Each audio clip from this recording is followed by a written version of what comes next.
All right, so we are getting visuals from Beirut in Lebanon, where a fresh attack, in fact, took place by Israel. Fresh explosions, live visuals coming in from Beirut. Now, remember, strikes from all the sides are only ramping up. These are the visuals that we are getting you from Beirut skyline, where fresh strikes are taking place in Lebanon, in Lebanese capital, in fact, Beirut. Now, remember, a ground invasion is also rampant in Lebanon. Now, Israel is trying to target all the Hezbollah command centers and trying to dismantle them, and multiple strikes, in fact, taking place.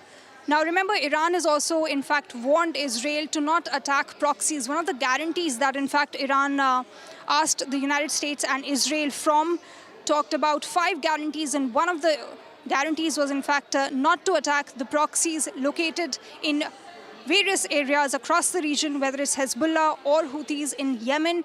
And these are the fresh strikes that we are taking, we are, in fact, tracking from Beirut skyline. A ground invasion is also rampant by Israeli troops, and deployment and evacuation warnings were also issued by Israel from across the borderline between Lebanon and Israel. Earlier, a bridge also came under attack on the Litani River, which essentially separates northern Lebanon and southern Lebanon. It's a very important infrastructure damage that was inflicted by Israel. Remember, this bridge that I'm talking about on the Litani River, in fact, it serves as a major gateway for the Hezbollah to, in fact, support their logistics, transfer of ammunitions, and attack Israel. And these are the visuals that we are getting you from Beirut skyline in Lebanon. Fresh visuals, strikes as the war in West Asia completes 1 month and, in fact, enters 2nd month. Live visuals from Beirut in Lebanon. Fresh explosions are taking place. Now, remember, a huge blow to Hezbollah also there as Israel continues its strikes in Beirut, in fact, Beirut's southern suburbs. All right, I have my colleague, in fact, Shivam, to get us more details on this. Yeah, this is again another strike that is happening in Lebanon, in Beirut. These are the live visuals, ladies and gentlemen, of the Beirut skyline. As you can see, the plumes of smoke that are rising in the sky. These are the live visuals from Beirut, Lebanon, after fresh Israeli strike. The war is continuing. The war is escalating as we speak. Tensions are rising. Israel, as we speak, ladies and gentlemen, is alone fighting this war against the Hezbollah terrorists in that region, in Lebanon. They have damaged the main bridges which used to connect the main cities to other parts of the cities. There are operations which are happening. There are casualties which are happening as we speak. This is primarily a target of the Israeli of the IDF, of the Israeli Air Force in Lebanon on the Hezbollah targets which have been struck once again. The fresh visuals coming on your screen, as you can see, of the smoke that is coming out of the buildings. These are the high-rise buildings that are the visuals of which, as you can see from on your screens, which is happening right now. This is the Beirut skyline, live visuals on your screen. These are the live visuals of the war from Beirut, from Lebanon, of Hezbollah targets being attacked. Now, the financial institutions, the financial targets of Hezbollah of Lebanon are being targeted by the Israeli Defense Forces. This is a continuing war where the IDF is playing a major role. It is getting difficult now. There are 3 elements, there are 3 proxies of Iran: the Hezbollah, the Hamas, the Houthis. The Houthis are active. When it comes to from Yemen, the Houthis are active. From Yemen, they have entered the war zone. And now we have another visuals. All right, these are fresh visuals of another strike, ladies and gentlemen. These are visuals which are coming from other parts of the war zone. First on Republic, live visuals. As you can see, the war is escalating. There are tensions in the West Asian region. These are the visuals of the aftermath as the war happened. And as you can see, the plumes of smoke, this happened during the night time. The visuals of that on your screens, ladies and gentlemen. Visuals from Haifa, ladies and gentlemen. Tel Aviv is under attack. Haifa is under attack. Israel is under attack. On your screens, as you can see, the live visuals of the smoke, the plumes of smoke, and then Tehran, ladies and gentlemen. This is Tehran. All right, we have more details. We'll get you more details of this story. Another visual on your screen, ladies and gentlemen. We're bringing you fresh visuals. All right, this is Tehran. Now, this is the destruction of a warehouse, belonging to the Revolutionary Guard Corps. Hai na? Absolutely, Shivam. These are the live visuals that we're getting you from a war warehouse, in fact, that got hit in Tehran. Now, remember, this warehouse was absolutely destroyed. And one thing important to note here is that it is located in Kian area, southeast of Tehran. And this belonged to Revolutionary Guard Corps. So, in fact, Tehran is looking at this destruction of a very important warehouse. For a while, we have visuals from Haifa also. We have visuals from Haifa also on the screen. We'll just check the visuals. We'll check the visuals. These are visuals from Haifa on the screen. We also showed the visuals of Tehran, destruction of a warehouse which happened there a short while ago. And these are pictures which are coming from the conflict zone, from the war zone on your screens, ladies and gentlemen. These are the pictures of the aftermath. And very soon we'll get you the visuals of Tehran also on your screen, ladies and gentlemen. This is Haifa. I'll ask them to switch to Haifa visuals. These are Haifa visuals on your screen. As you can see, ladies and gentlemen, you can see this is the missile. The skyline is being lit by the missiles. Rockets have been intercepted by the Israeli Defense Forces. There is already a lot of pressure for the Israeli Defense Forces, whether it be David Sling or Arrow or the Iron Dome. They're out of their interceptors because the war is continuing to an escalation level which was never thought about. They were never prepared for a war of this scale because Iran is prepared. Iran has the underground bases, has the arsenal that they were prepared for a very prolonged war. They were ready to fight the United States of America. And these are the latest visuals in this case. Haifa, Israel being under attack, getting pretty difficult for the Israeli Defense Forces to tackle the situation right now. So firstly, we showed you the Beirut skyline, then we showed you the condition of Tehran, and now the visuals of Haifa on your screens, ladies and gentlemen. Haifa, Israel now. This comes after the protests which were happening against war. There were people protesting that the war shouldn't happen. And look, ladies and gentlemen, these are the visuals of the condition, the war that was brought till Israel. Now Israel is fighting this endless war as we speak. These are the visuals of the drones being launched by the proxies of Iran, and this is coming from Iraq. These are also the visuals from Iraq. Remember, ladies and gentlemen, there are three proxies of Iran: the Hamas, the Hezbollah, and Houthis. Houthis have also got activated. They have started firing against Israeli assets from Yemen, and now the visuals from Iraq. Continuing war images on your screen. As you can see, the war is continuing, and these are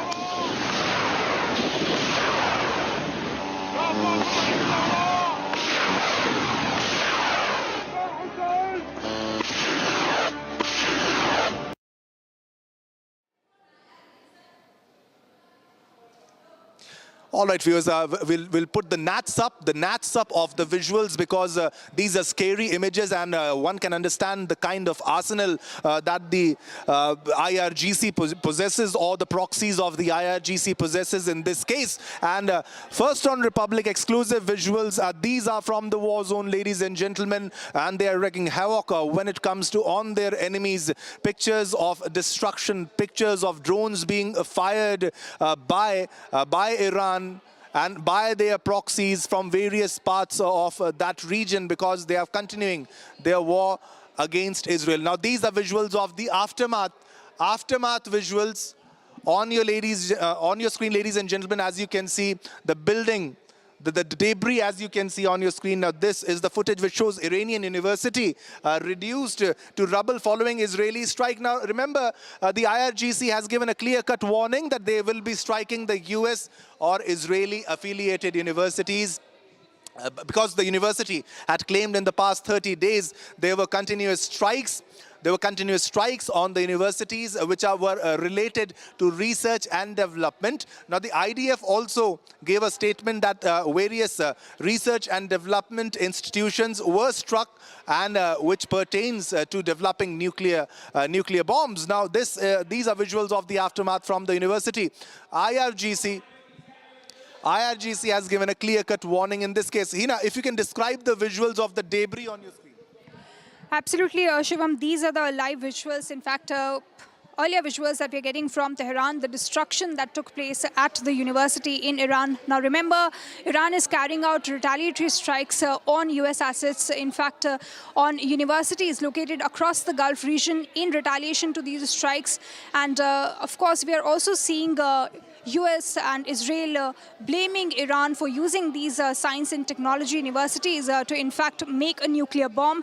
And these are the strikes that took place by Iran and United States in Tehran on this particular university.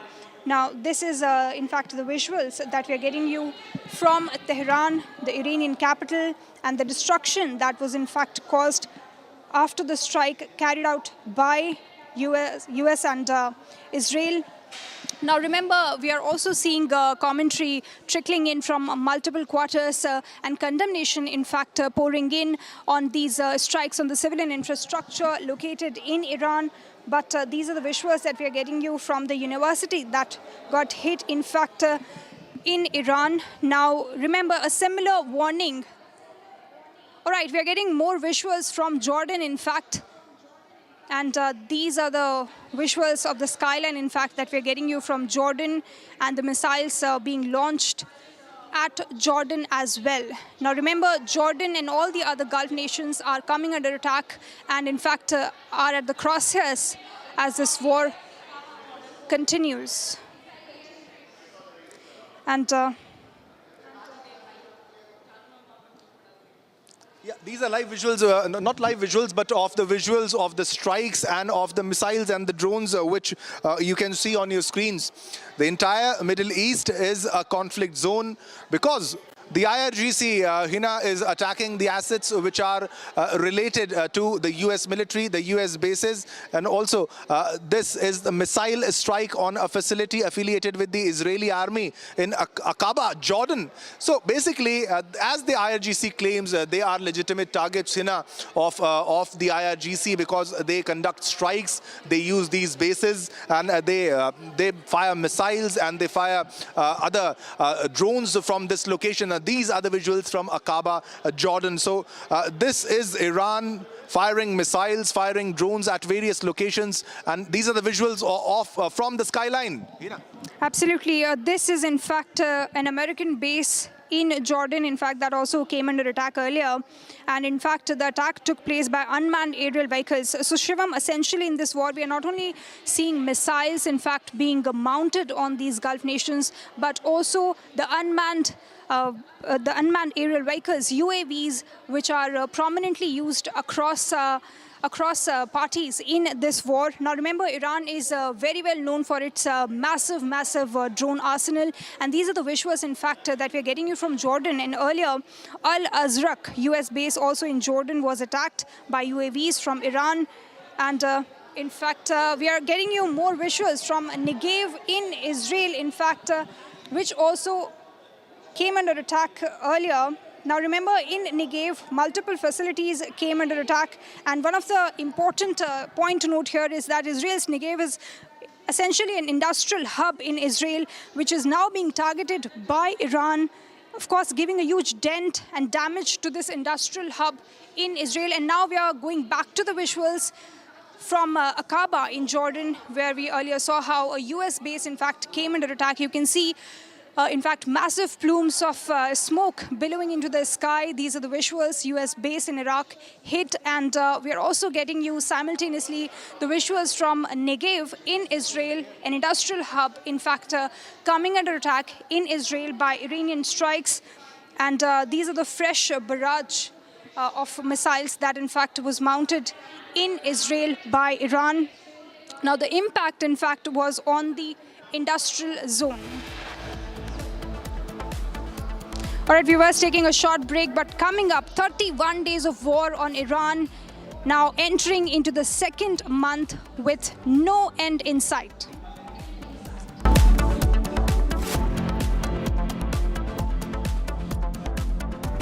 Pure सूजी pasta उबालो मिलाओ और खाओ 8 minute में तैयार। क्या test है सबका राजा hardware मसाला।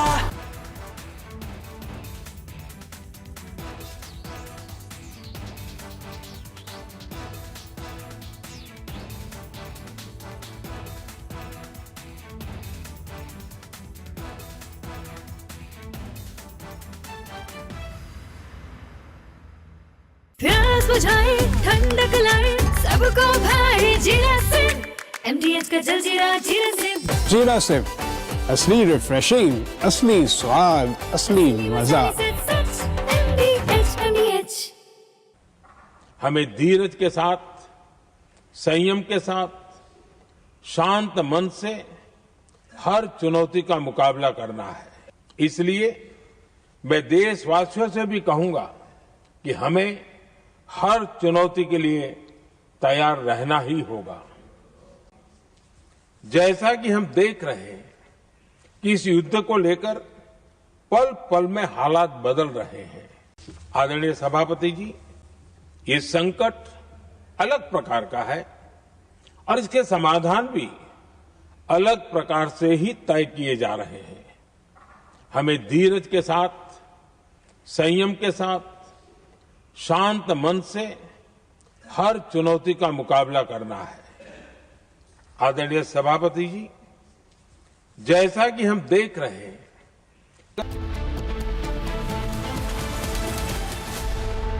चमकी चाट से क्या बना है? आलू चाट या फ्रूट चाट, स्वाद बनाए चमकी चाट। क्या बात है, स्वादिष्ट पकोड़े और बरसात, अरे चमकी चाट है इसकी जान। असली स्वाद सिर्फ चंकी चाट। MDH। केसरिया से मन जोगी हुआ रे, दिल झूमे देखो मतवारा हुआ रे। केसरिया से मन जोगी हुआ। हर पल मनाओ केसरी त्योहार। विमल, बोलो जुबान केसरी। थोड़े में ज्यादा स्वाद, यही तो है इसकी खास बात। वाओ मामा, क्या स्वाद है। अरे मेरी राजा, राजा हार्डवेयर मसाला। हमें धीरज के साथ, संयम के साथ, शांत मन से हर चुनौती का मुकाबला करना है। इसलिए मैं देशवासियों से भी कहूंगा कि हमें हर चुनौती के लिए तैयार रहना ही होगा। जैसा कि हम देख रहे हैं कि इस युद्ध को लेकर पल पल में हालात बदल रहे हैं। आदरणीय सभापति जी, From Asia's largest news headquarters, setting the agenda for Bharat.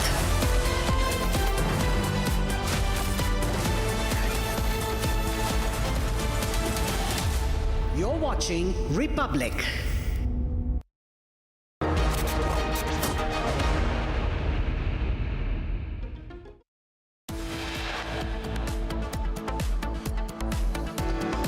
Tamil Nadu CM M.K. Stalin and TVK Chief Vijay to file nominations for upcoming assembly polls shortly.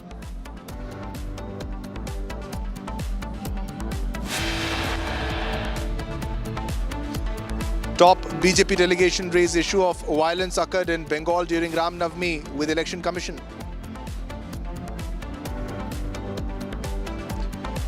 In a major challenge to BJP, SDPI withdraws candidate K.M. Ashraf from the Manjeshwaram constituency in Kasargod ahead of Kerala assembly polls. AIADMK General Secretary EPS lashes out at DMK's poll promise of a Rs 8,000 coupon for women, alleging it was aimed at earning commission.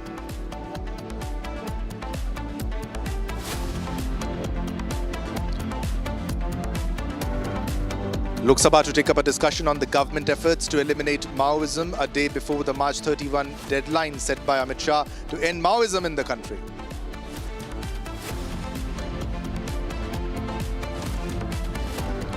Kuwait government confirms an Indian worker was killed in an Iranian attack on a power plant in Kuwait. Trump claims regime change in Iran already happened, now dealing with totally different professional group of people. Claims Mujtaba Khamenei is dead or in an extremely bad shape.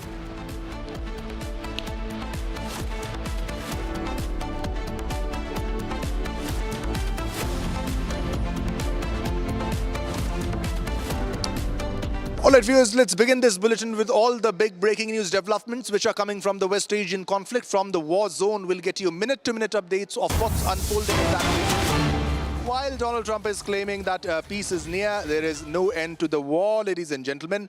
On your screens will be the visual, as you will see, of the war that is ongoing, the firing of a cluster rocket from southern Lebanon at Haifa, Israel. Now, the rockets being fired from southern Lebanon are a clear indication that this is the involvement of the Hezbollah.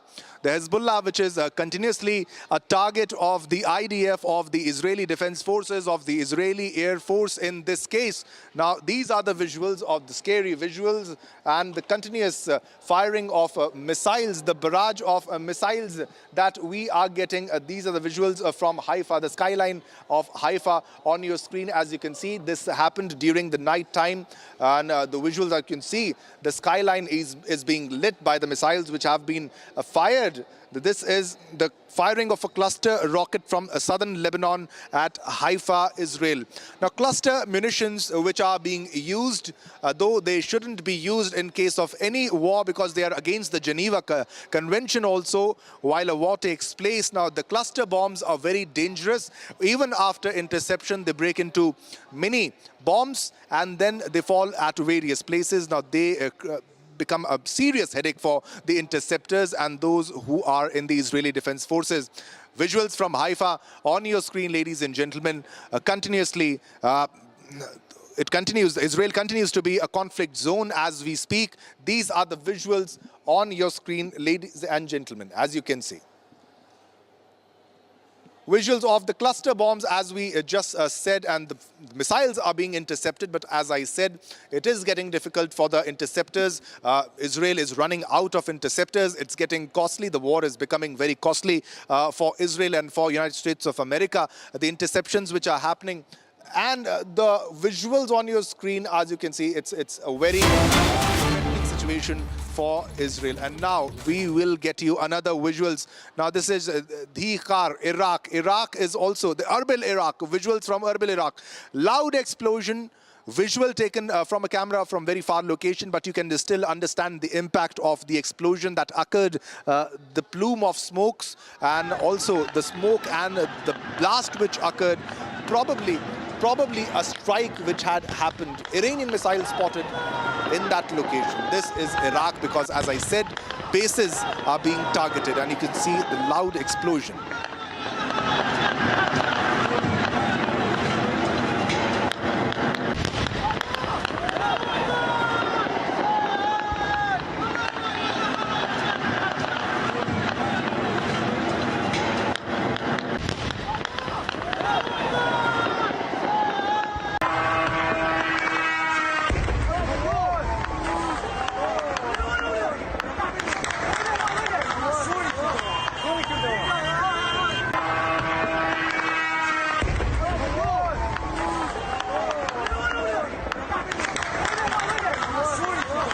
Visuals. This is the visual from Erbil, Iraq, and the sound that you are hearing right now, it is the sound of a drone. The sound of a drone, as you can see, and can hear the sound of the drone before the impact. All right, viewers, now let's move on to another big breaking news, another visual, which is from Haifa, Israel. Now, Haifa also continues to be a war zone. Impacts are happening, and the skyline of Haifa on your screen. Continuously missiles, the barrage of missiles, as you can see on your screens, ladies and gentlemen, the entire skyline is lit by the traces of, you can see the trajectory of the missiles which have been launched in this place in the skyline. Again, I'm reiterating, it is getting difficult for Israel to keep intercepting such barrage, such waves of missiles in that location. We also showed earlier the Beirut skyline to you, and it's still burning. The Beirut skyline is still burning. And these are the visuals of Haifa also on your screen, ladies and gentlemen. As you can see, these are the visuals of the aftermath after a drone or a missile after the impact took place. Now, ladies and gentlemen, these are the latest visuals that are coming out of a conflict zone, and the situation on ground must be more devastating in reality. It must be more threatening, more dangerous. There must have been more casualties, and definitely you will see the reports as the war ends, but these are the visuals coming from the war zone. I'm also able to see the Beirut skyline also. We'll show the visuals of Beirut skyline also. Along with this, this is Haifa, and the Beirut continues to be bombarded, and the impact on that location, and these visuals are from Haifa on your screen, ladies and gentlemen. Continues to be a war zone, getting quite difficult for Israel to continue this war, and also the way US had been fighting this war and running away, that's also primarily a concern. Now, this is the visual from Tehran. Now, there has been considerable damage in Tehran, though there has been censorship in Tehran, which means that most of the videos are not out from Iran, not out from Tehran. But these are some of the visuals. As you can see, these are from Tehran, sourced from Tehran on your screens. One during the night time, one during the daytime, because IDF continues to strike Tehran, continues to strike Iran, and all assets, and especially the missile production facilities, the drone production facilities, are being targeted by the IDF in various Israeli strikes. Now, on one hand, Tehran is fighting this war with drones and missiles.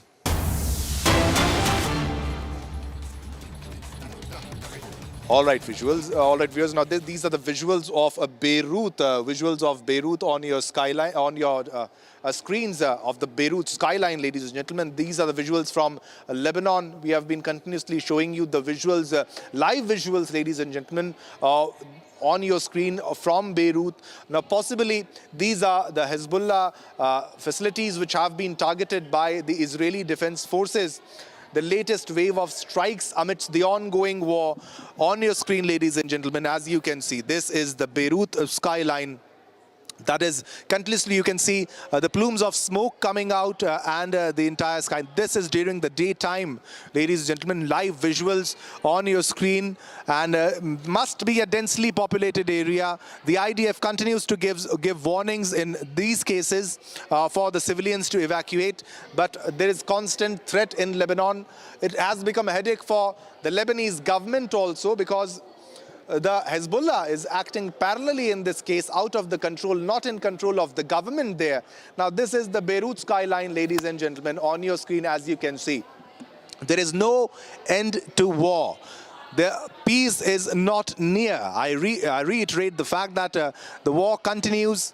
US is planning to send ground troops. They have sent many ground troops as we speak, and Israel is fighting this war as hard as it can. It's getting very difficult for Israel, because the strikes which are happening deep inside Israel, it's getting difficult for the interceptors, the air defense systems, to intercept the incoming missile threats, because Israel is running out of interceptors. In this case, nobody would have planned for such a long war, a war that would continue for such a very long period of time.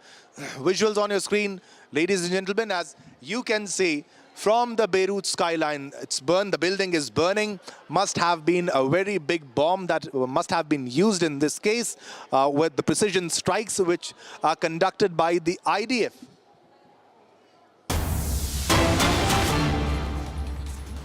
All right, viewers, now let's move on to another big breaking development. Okay, this is the Iranian university attack. Ladies and gentlemen, as we earlier told you, the IRGC has warned the Israeli and US affiliated universities in that region that there will be continuous strikes, there will be response, because they allege that the Iranian universities have been targeted, and this was uncalled for. While the Israeli Defense Forces, they say they are hitting the research and development facilities, the missile production facilities in Tehran, and somehow the universities are involved in the research and development in this case. Now, we are showing you both the arguments of both the parties involved in this war. On one side, there is Tehran, Iran, which says that our universities are being bombed. On the other side, there is Israel there who's claiming that these are actually missile production facilities or R&D facilities in this case.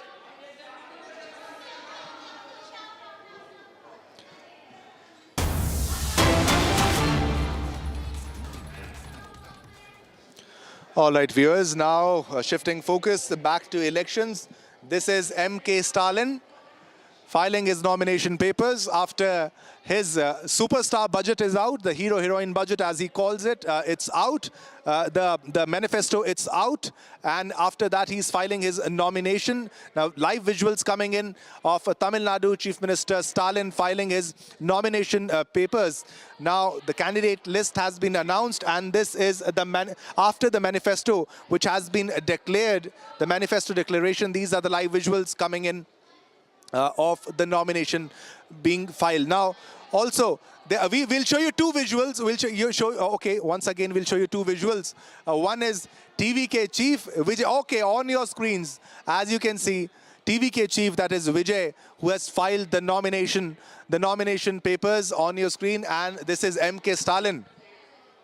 TVK Chief says this will be a two-way fight. It is going to be a two-way fight. Both have declared their candidate list, and also both are filing the nominations, and both pictures on your screen, both visuals on your screen, ladies and gentlemen. As you can see, the TVK Chief, this is his first litmus test, and it is definitely because he's a superstar, so it will be a blockbuster nomination day today. Stalin filing his nomination with his superstar manifesto, what he calls it, a hero-heroine manifesto. And this is Tamil Nadu CM Stalin and TVK Chief filing nominations ahead of the Tamil Nadu elections. On your screen, ladies and gentlemen, now it's official.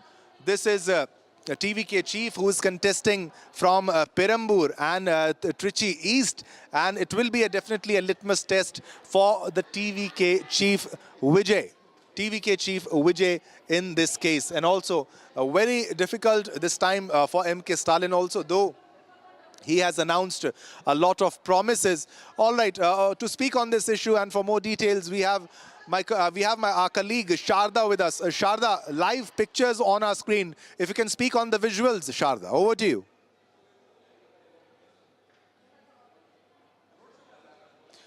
Okay. Trying to go back to Sharda. Our colleague Sharda is live with us. Sharda, we are showing our viewers the live visuals of TVK Chief Vijay and M.K. Stalin filing the nomination papers. Over to you. Well, today M.K. Stalin, the Chief Minister and the DMK leader, is filing his nominations right from the Kolattur constituency, whereas Vijay will be filing his nomination from the Perambur constituency. In Kolattur, as we speak, the visuals show that M.K. Stalin is inside filing his nominations. He's also carrying the paper of his assets and liabilities and the last 4 years of the income tax that he has filed. The nominations are still underway, and before this, TVK leader Vijay and his party General Secretary Adar Varjuna had filed his nomination in Villivakkam, and followed by Vijay now in Perambur constituency.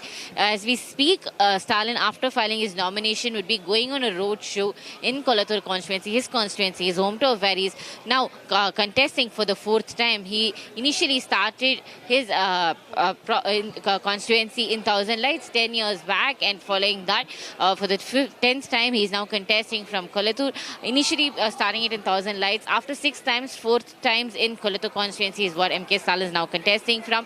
Now, after this, Perambur constituency, which is right next to Kolattur, is again a star constituency where Vijay will be filing his nominations in few minutes. Following that, Vijay will also be conducting a roadshow in Kolattur and Villivakkam, these two constituencies where permission has been granted for him to conduct a public meet. So today is the first day of the nominations in the state of Tamil Nadu. Out of the 8 days that's been given for the nominations to be filed, only 4 working days are there.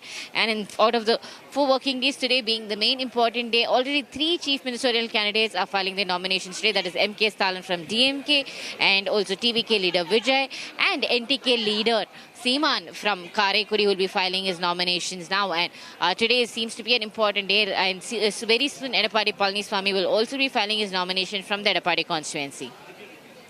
Yeah, definitely. This will be a very tough battle for all the political parties. Where does AIADMK stand in this case? The DMK is in the limelight, the TVK is in the limelight, and Vijay is claiming that this will be a two-way fight, two-front war, two-front battle in this case. Well, while both DMK and the TVK are forcing them in the limelight, the AIADMK and the NDA alliance have announced all the seat sharing, all the constituencies, and even the manifesto very much earlier than the DMK. The candidates are yet to file their nominations. Likely, most of them would be filing their nominations today, and Edappadi K. Palaniswamy is yet to finalize a date for his nominations from his constituency in Edappadi. He's started his election campaign as well. Meanwhile, as you said, Vijay has been constantly telling us it's a two-way fight in the state of Tamil Nadu. It is only DMK versus TVK. But his TVK leader, though, is filing his nominations today and start his campaign also very soon. He's had to announce the entire manifesto. He's given a set of promises that would be taken by the TVK if they come to power. That includes women empowerment and education and youth empowerment in the state of Tamil Nadu, whereas the rest of his manifesto is still pending. So expecting in the next few days, TVK's election manifesto will also be announced. Yeah, definitely. But the kind of promises, has he also revealed how he will be getting money for the poll promises of the big promises that has been made by him? The amount at one point is 18,000 and some schemes. If you can run us through the schemes that were announced by the TVK chief, and are there any reports, are there any claims or any reactions regarding how they are planning to give that much of money, where they will be generating so much of finances for the social beneficial schemes, the welfare schemes?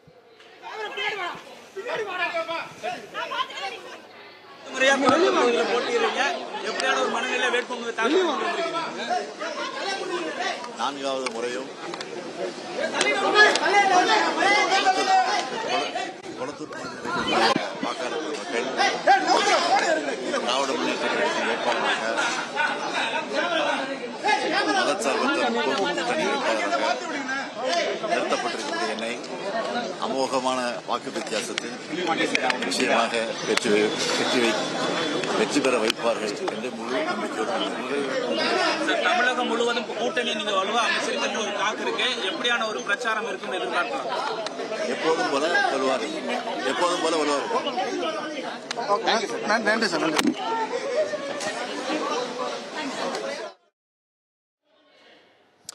All right, so this is the reaction that is coming in from the MK Stalin after filing nomination papers. All right, he has thanked the press and he's leaving the location now. Vijay has also filed his nomination papers. Sharda continues to be with us. I'll just try to reconnect with Sharda. If Sharda with us. Sharda, so he spoke to the press. Yes, MK Stalin, right after filing his nomination, spoke to the media. He is now set to go on a roadshow in Kalatur. He spoke to the media telling that he believes that the people will make him win very soon. After contesting for at least 4 times, he's telling that this time the people will also make sure that he'll win. This time, as you can see, he's starting his roadshow from Kalatur now. And MK Stalin has filed his nomination successfully, and Aru has accepted his nomination now, and he is also going, after contesting in this particular elections, he believes that the people will vote for him very soon. Yeah, definitely. So there will be a roadshow. So there are two roads. You can see MK Stalin speaking to the media. Yeah, please continue. Please continue.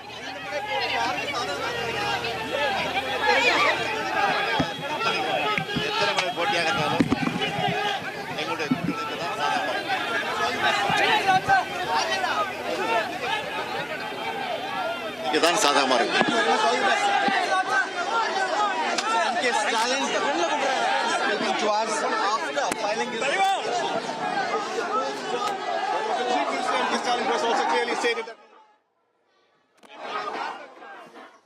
All right, so he's going for the road show. Sharda, now he has left for the road show. The road show has started. Yes. Yes, MK Stalin, right after filing his nominations, is going on a roadshow. As you see the live visuals coming from us, he is going on a roadshow in Kolettur constituency where he just filed his nominations. Speaking to the media, MK Stalin said that he's very sure that he'll get a sure shot win in Kolettur. Says that the people still believe in him and that he believes that they'll make him win this time as well.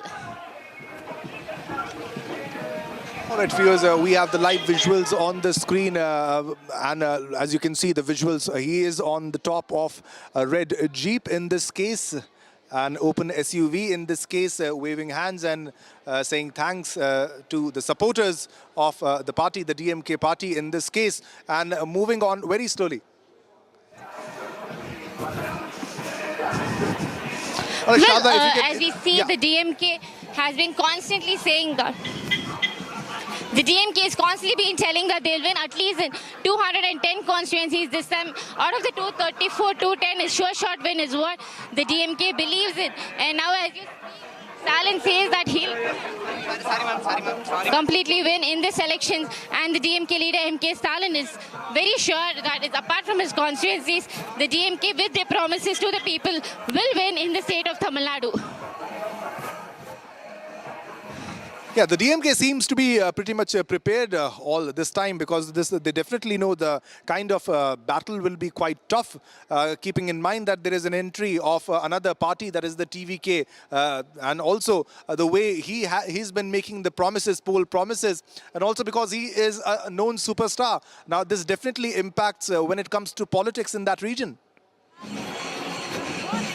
Well, very true. It's according to the promises that the DMK is believing that they will win in the upcoming elections, and also pointing out that he also says in this roadshow, showing as you can see in this particular roadshow, Stalin is very confident that he'll win, not just his constituency, but almost the majority of the constituencies in the state of Tamil Nadu.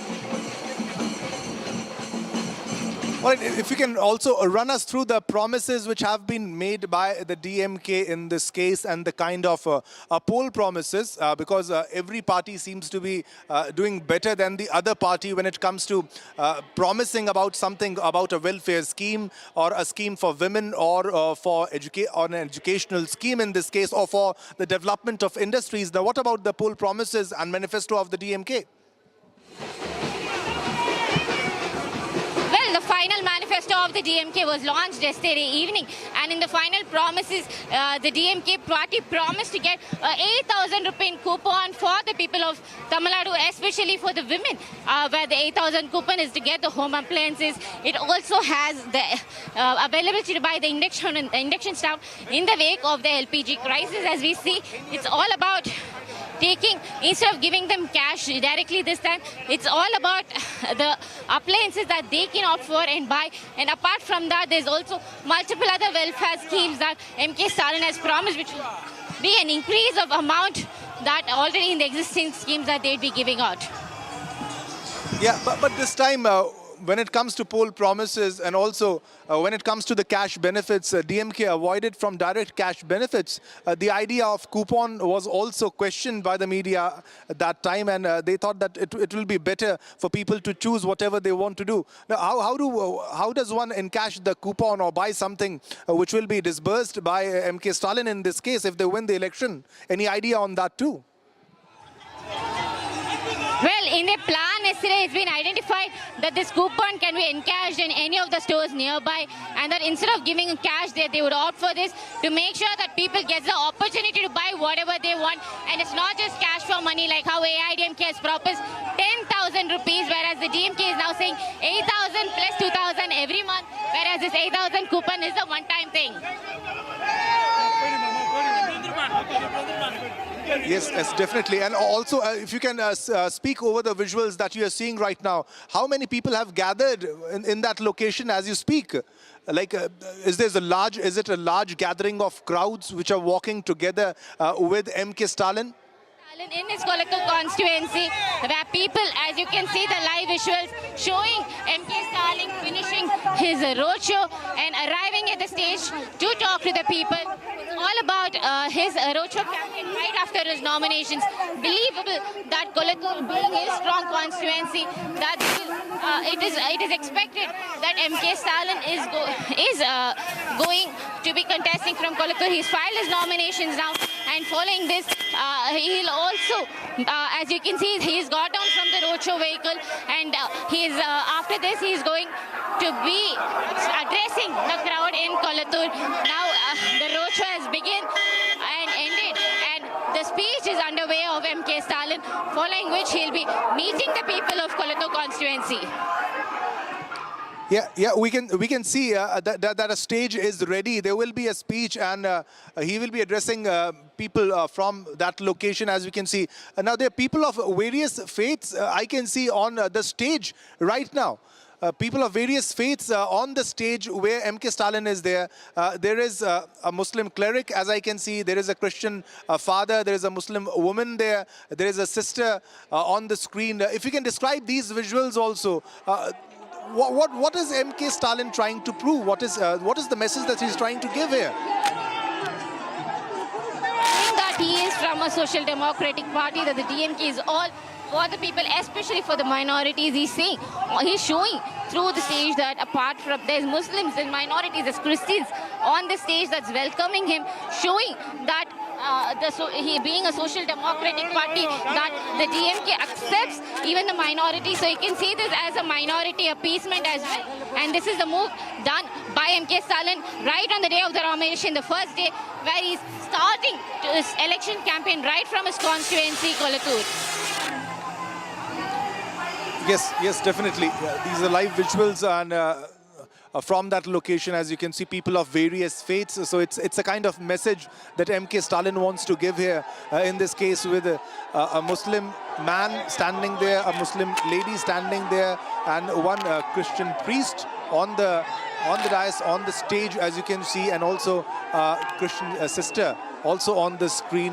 He wants to give out a message that all the religions are with MK Stalin. But it has not been always the case about especially the kind of statements that have earlier come out from the party in this case. But I would like you to continue and describe the visuals. As you can see, how much excited and the fervor and joy and the present situation on ground where you're reporting from. Kolathur மக்களின் உயர்வுக்காக அயராத உழைத்துக் கொண்டிருக்கும் நம் கழக தலைவர் மாண்புமிகு தமிழ்நாடு முதலமைச்சர் அவர்கள் கொளத்தூரில் நிகழ்த்தி இருக்கும் சாதனைகளை.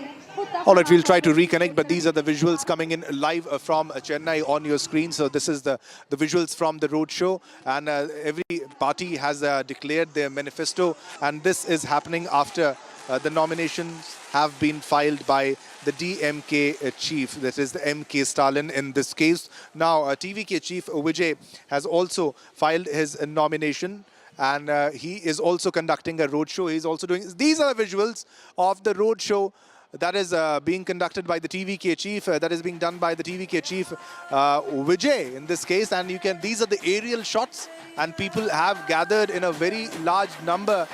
In the case of MK Stalin, it was an open jeep on which he was traveling in his roadshow. Now he is on the stage. People have gathered there in large numbers in this case, but also many have joined TVK chief Vijay's rally also, the roadshow of TVK chief Vijay in this case. He has also announced the name of the candidates. All the candidates have been declared by him, and now you can see MK Stalin in his car, in his SUV, and he is being escorted by his bodyguards, and he is leaving from that location. I'm going back to Sharda, my colleague Sharda. Sharda, what is the latest update in this case? Is the roadshow complete right now of MK Stalin, or it will continue for a long time? Well, MK Stalin's roadshow has now come to an end. As you can see, the visuals, MK Stalin is right now leaving from the location of Kolattur, where he is meeting the people of Tamil Nadu. He is also speaking to the people of Kolattur, shaking hands with them. You can see the support that the DMK has, or that the DMK leaders are showing for MK Stalin in this particular area. Like being his own constituency, it is expected that MK Stalin is going to be contesting from Kolattur.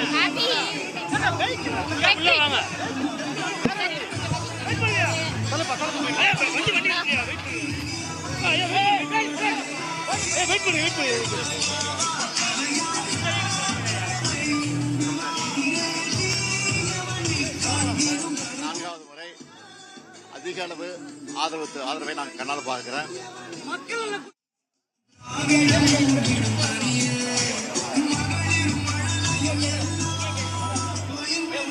All right, so this is MK Stalin and this is his rally which is happening right now, but we'll also show you the rally which is being conducted by which is being done by TVK chief. We can also show you the visuals of the rally by TVK chief Vijay in this case also. Sharda, so both rallies, these are the two visuals, ladies and gentlemen. People have gathered in a very large number in the rally of TVK chief also. Sharda, two rallies happening in Chennai right now as we speak.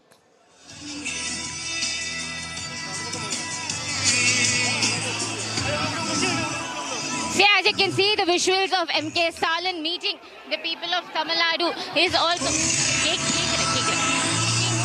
He is right now leaving his location.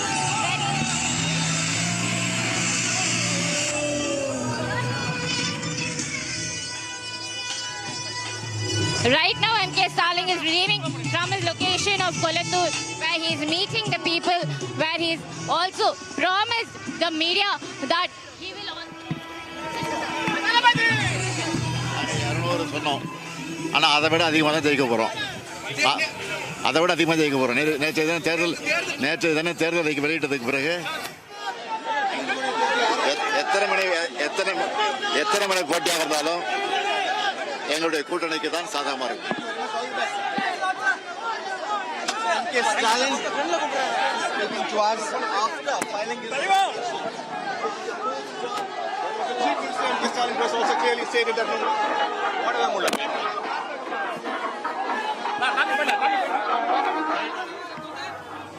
பாருங்க,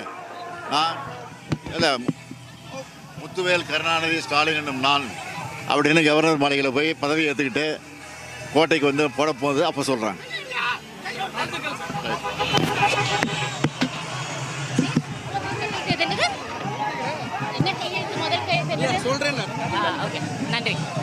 Thank you. As you can see, that was MK Stalin speaking to us, saying that he would be contesting from Kolattur. Very expected that he'll be winning these elections, and also the most important thing that he's saying that he's eager to make his first signatures on the right after he becomes the CM. That was an exclusive talk with the Tamil media that he did, and he spoke to the public as well, promising that he's very eager to look forward what the first signature that he'll be doing is. All right, definitely. These are the exclusive conversation that we had with MK Stalin, and he says that he's pretty much confident. But Sharda, I would also like you to speak on the visuals, because the rally of TVK chief Vijay is also happening as we speak. And these are the aerial shots, and people have gathered in a very large number. And if you can tell about the location of the rally and the number of people which who might have turned up in this case, a very big day for both MK Stalin and also even a bigger day when it comes to the TVK chief Vijay in this case. Well, compared to Vijay and Stalin, MK Stalin's rally outplays the place where he filed his nominations in Kolattur. Whereas for Vijay, he'll be filing his nominations in Vyasarpadi. Following Vyasarpadi, he will be going to Perambur, Kolattur, and also Villivakkam for his campaign today. After Vijay, the actor turned politician, TVK leader Vijay is expected to do a public meeting instead of a road rally like how MK Stalin did it today morning. It depends on the permissions that Vijay would be receiving as the TVK leader to be contesting, and also the public meetings that he would be required to do. But he received the permission for the rally, as you say, because earlier he was alleging bias. Well, Vijay earlier stated that there was no permission given to him to either campaign or do a roadshow, whereas we saw day before yesterday he arrived at the secretariat to seek permission from the chief election officer.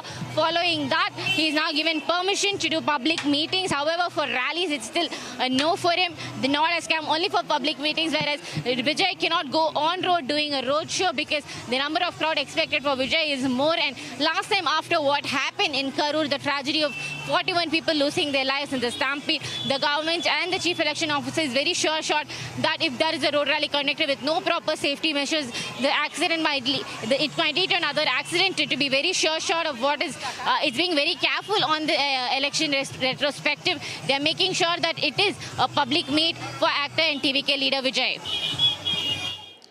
Yeah, definitely. Shada, if you can also share the main contestants, the top seats where there will be a tough competition, whether it be TVK or DMK or the AIADMK, the top candidates, please.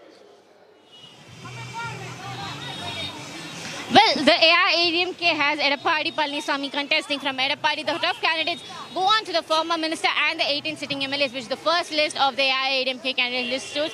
And whereas when it comes to DMK, there are 60 new faces that the DMK has bought, and shows a small change in the strategy. In almost 120 places, that is 120 constituencies in Tamil Nadu, DMK is going head-on against the AIADMK. 27 constituencies that DMK is heading on against the BJP. And the tough competitor goes to Perambur, where DMK, ADMK, instead of the ADMK, the PMK is contesting, whereas DMK is R.D. Shekhar, Vijay, and also in Kolattur constituency, it is again TVK versus DMK. However, whereas the AIADMK leaders are very sure shot of the strategy that they had planned, that the opposition DMK leaders are weak, whereas when it comes to DMK, they are opting on for a safety option, where all these days where DMK has been constantly winning is the same place that they are contesting from, like Stalin from Kolattur, Udayanadi from Chepauk, where he has already contested and win, and also other leaders who have already previously won from the same constituency for Thousand Lights is Dr. Erilin as usual.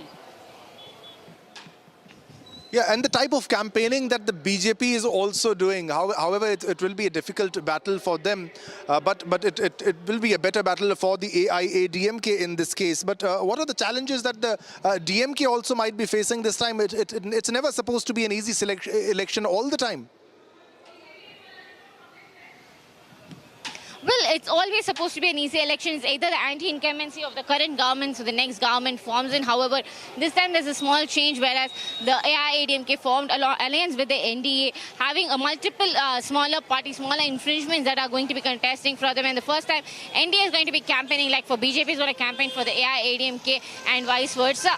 And same goes for the DMK, as we see even today there's talks on seat sharing and constituencies distribution, and there's a lot of discrepancies between the ally parties, and there's a fight still going on whether VCK and the communists will have to fight for the same constituency, or whether the Congress and the Marxist communists will be exchanging their constituency. So likely it's not an easy election for the AIADMK or the DMK allies. Yes, definitely. And we are getting the live visuals also from that location of both the rallies, and specifically now it's the rally of the TVK chief, that is Vijay. On the rally, the Stalin road show is it's complete now, but we have another road show of Vijay, TVK chief Vijay.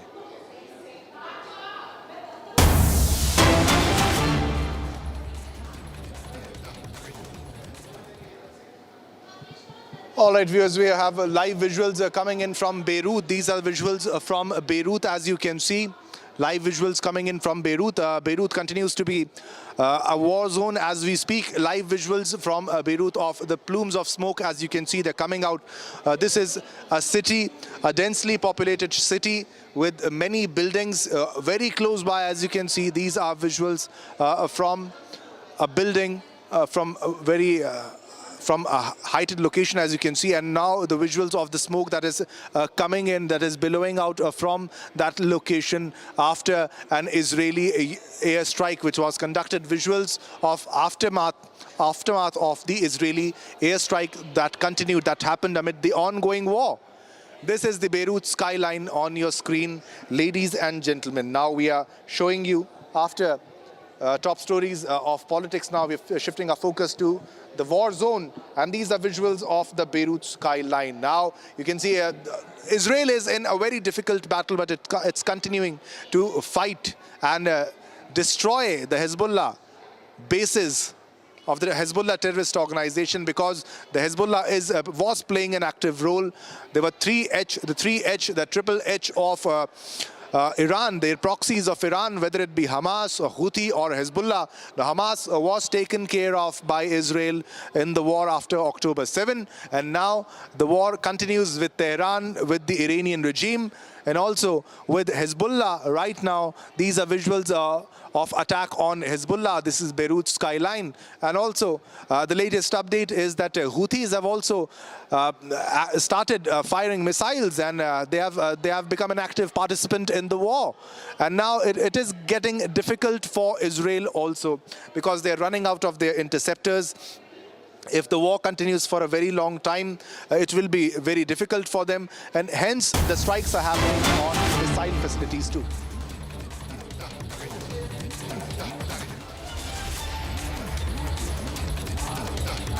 All right, viewers, we're getting another big breaking news on your screens, ladies and gentlemen.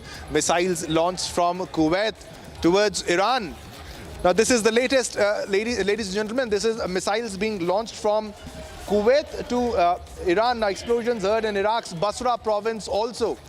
Latest visuals on your screen, as you can see. Missiles launched from Kuwait towards Iran. Explosions heard in Basra province in southern Iraq are the result of missiles being launched from Kuwait towards the Islamic Republic of Iran. Missiles launched from Kuwait towards Iran. On your screens, ladies and gentlemen, as you can see, we are showing you visuals of Iraq also, and also the impact. Iranians are crossing into southern Iraq. And now these are the visuals, because it's becoming a tough battlefield, and the war is escalating to a level from where there is no coming back. Iran is not backing down. Israel has no choice but to continue the fight. US has made it a very complicated.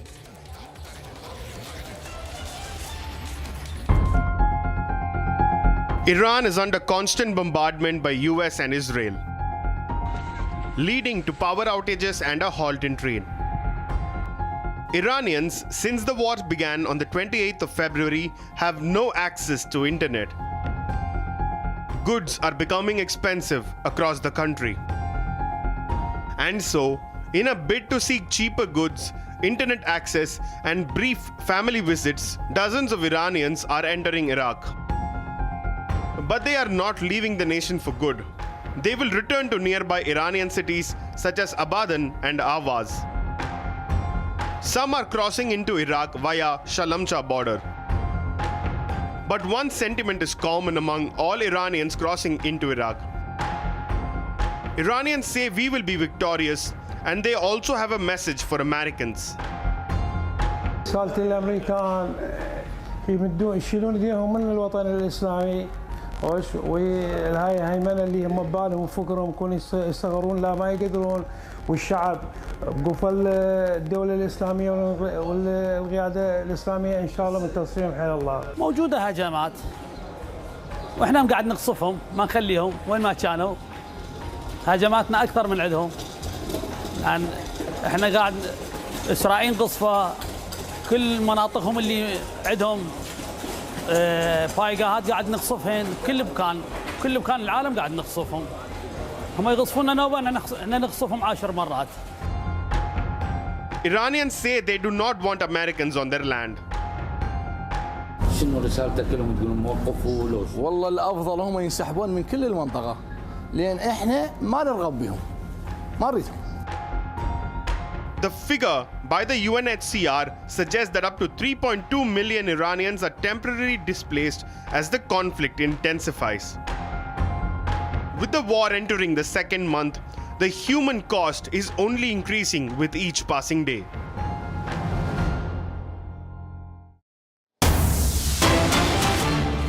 viewers, we are getting another big breaking news as we speak. An Israeli raid on Bir al-Abed. Now, the latest Israeli raid on the suburbs targeted the internal road between Bir al-Abed and Mushrifia. The smoke was seen rising over Beirut's skyline from the latest Israeli strike on the Lebanese capital, following a warning from Israel's army. There were no immediate reports of casualties. Now, the death toll in Lebanon has exceeded 1,200 people in the ongoing war between Israel and Hezbollah, according to the Lebanese Health Ministry. So there is a constant rise in the death toll, the number of casualties. The death toll in Lebanon has exceeded 1,200 people. 1,200 people. So this is the latest that we are getting right now at this moment, and latest update from the war zone.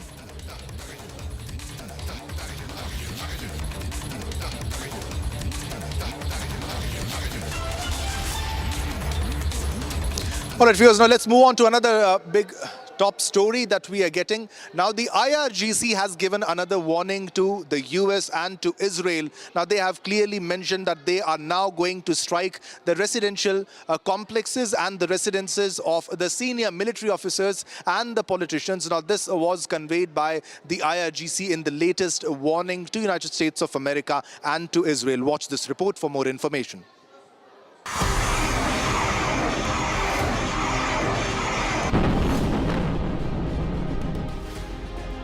Iran has issued a new threat to US and Israel. This time, a warning to target US and Israeli military and political officials living in the Middle East, including Israel. Khatam al-Anbiya Central Headquarters spokesperson said, the decision to target the residences of US and Israeli officials have been made after the nations have targeted residential homes of Iranians in various cities across Iran.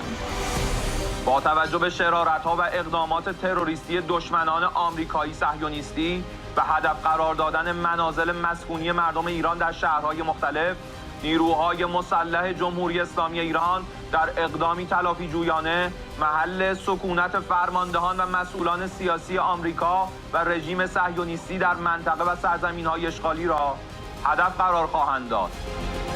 The war has completed 1 month. And the fear of further escalation is only getting real by the day.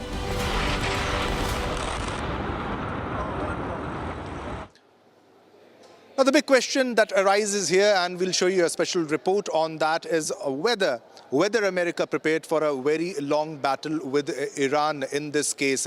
Major General G.D. Bakshi explains why the Pentagon has got stuck in a strategic dilemma in this war with Iran, and also speaking and explaining on how it will be very difficult for ground operations to take place. There will be a requirement of more than 200,000 ground troops in this case, and the casualties can rise up to 15,000 to 18,000 troops. Also the challenges which will be faced in the Strait of Hormuz, and how Iran will be impacting even in case of a war, and how a single strike on a private vessel can mean a lot of casualties and severely impact the prices, whether it be global oil prices or the world trade in this case. To be explained. Now, to explain in detail, let's watch this special report and the explanation which has been done, in-depth analysis which has been done by defense expert Major General G.D. Bakshi.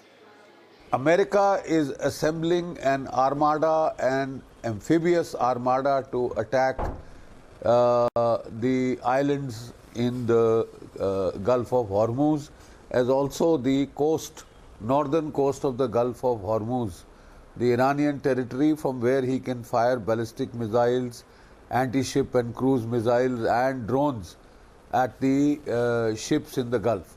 The problem is, attacking in the Gulf would be very dangerous, because these ships will be vulnerable to the enemy enemy ballistic missiles, cruise missiles, also the anti-ship missiles and drones. Operating in the narrow confines of the Gulf would be difficult task, because those ships are vulnerable, and any one ship that goes down takes a large number of American sailors and Navy personnel down with them, which can be politically very costly. So one alternative being thought of is, why don't we attack via the land route? After all, Iran and Iraq fought a 8-year-long war over from the Iraq border into Iran. The problem is, at that time, the Iraqis had mustered about 2 to 3 lakh troops to attack from the Iraqi side into Iran proper. The problem is, the targets that you want to hit are the missile batteries, the drone launching facilities, etc. And those, how far are they? Those that are targeting the Gulf of Hormuz are quite well removed from the border. And to attack all the way from the border deep into Iran, you could mount air assaults, you could mount paratrooper operations, but then those are light infantry operations. Once they have captured a particular piece of territory, they either have to hold it, that means they have to be supplied, or also at a point in time, either a link-up takes place or they have to be evacuated, taken out. Otherwise, they are all gone. So there are difficulties attacking both the sea route and the land route. Land route, the problem is you will have to have far larger force levels. The Pentagon had talked of 200,000 troops or 2 lakh troops fighting for 18 months to achieve something meaningful, and that could cost up to 15,000 casualties. All right, viewers, it's time to slip into a short commercial break, but don't go anywhere because there is a lot more lined up after the short commercial break.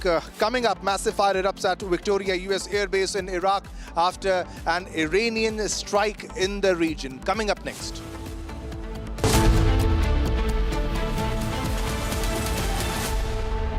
QS and THE, the world's foremost university rankings organizations, have ranked Amity amongst the top 3% universities globally, making it among the very few Indian universities to be included in both rankings.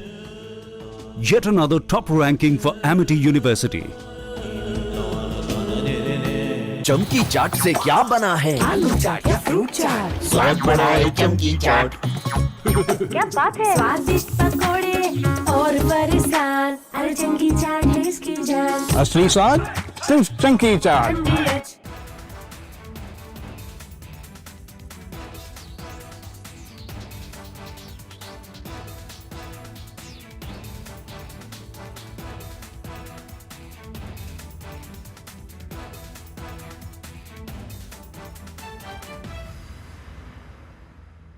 थोड़े में ज्यादा स्वाद, ये ही तो है इसकी खास बात। वाओ मामा, क्या स्वाद है? अरे मेरे राजा, मसाला। हमें धीरज के साथ, संयम के साथ, शांत मन से हर चुनौती का मुकाबला करना है। इसलिए मैं देशवासियों से भी कहूंगा कि हमें हर चुनौती के लिए तैयार रहना ही होगा। जैसा कि हम देख रहे हैं कि इस युद्ध को लेकर पल पल में हालात बदल रहे हैं। आदरणीय सभापति जी, ये संकट अलग प्रकार का है।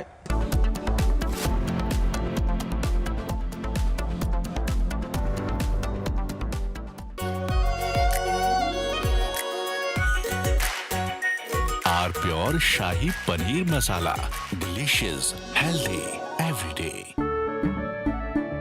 केसरिया से मन जोगी हुआ रे, दिल झूमे देखो मतवारा हुआ रे। केसरिया से मन जोगी हुआ। हर पल मनाओ केसरी त्योहार। विमल, बोलो जुबान केसरी। प्यास बुझाए, ठंडक लाए, सबको भाए जीरा सिम। MDH का जलजीरा जीरा सिम। जीरा सिम, असली रिफ्रेशिंग, असली स्वाद, असली मजा। हमें धीरज के साथ, संयम के साथ, शांत मन से हर चुनौती का मुकाबला करना है। इसलिए मैं देशवासियों से भी कहूंगा कि हमें हर चुनौती के लिए तैयार रहना ही होगा। जैसा कि हम देख रहे हैं कि इस युद्ध को लेकर पल पल में हालात बदल रहे हैं। आदरणीय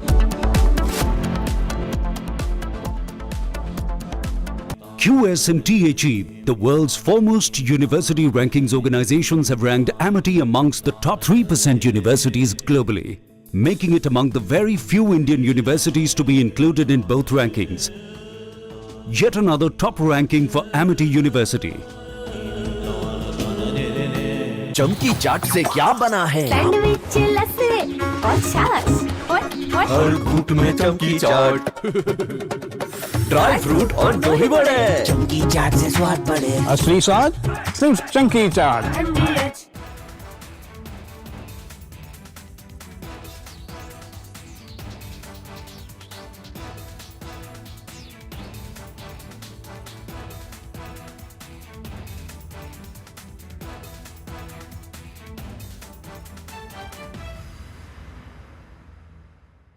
प्योर सूजी पास्ता उबालो, मिलाओ और खाओ। 8 मिनट में तैयार। क्या टेस्ट है, सबका राजा हार्डकोर मसाला। हमें धीरज के साथ, संयम के साथ, शांत मन से हर चुनौती का मुकाबला करना है।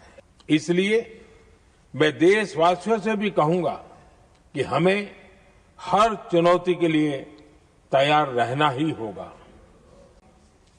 जैसा कि हम देख रहे हैं कि इस युद्ध को लेकर पल पल में हालात बदल रहे हैं। आदरणीय सभापति जी, ये संकट अलग प्रकार का है और इसके समाधान भी अलग प्रकार से ही तय किए जा रहे हैं। हमें धीरज के साथ, संयम के साथ, शांत मन से थोड़े में ज्यादा स्वाद, यही तो है इसकी खास बात। वाओ मामा, क्या स्वाद है। अरे मेरे राजा, राजा और मसाला,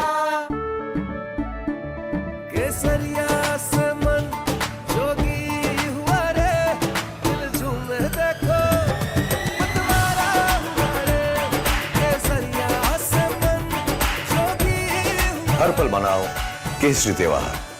विमल, बोलो जुबान केसरी। चमकी चाट से क्या बना है? सैंडविच, लस्सी और छाछ और हर घूंट में चमकी चाट। अब बताओ, स्वाद आया? आया। असली स्वाद सिर्फ चमकी चाट।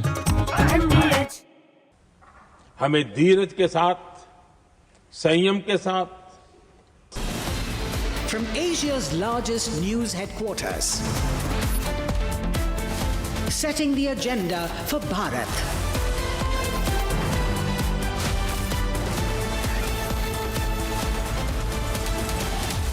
You're watching Republic.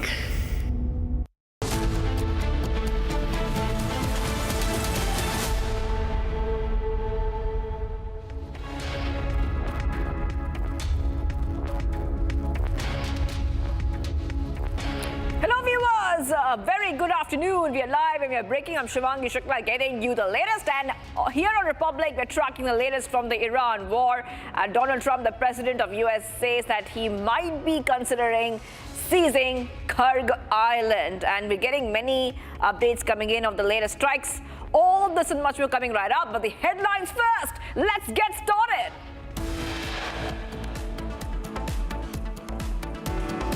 Tamil Nadu CM M.K. Stalin and TVK Chief Vijay file nomination for upcoming assembly polls shortly.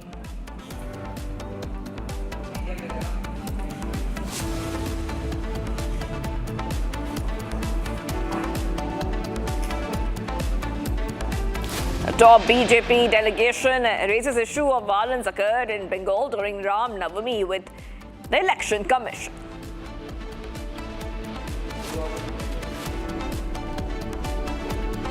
A major challenge to the BJP SDPI withdraws candidate K.M. Ashraf from the constituency of Manjeshwaram in Kasaragod ahead of the Kerala Assembly polls.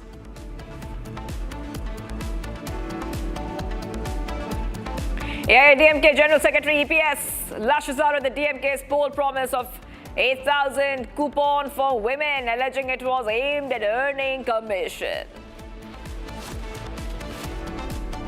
Lok Sabha to take up A discussion on the government's efforts to eliminate Maoism a day before the March 31st deadline set by Amit Shah to end Maoism in the country.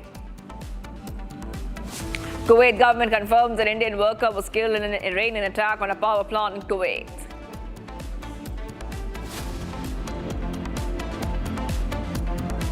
And Trump claims regime change in Iran already happened, now dealing with totally different professional group of people. Claims Mojtaba Khomeini is dead or in extremely bad shape.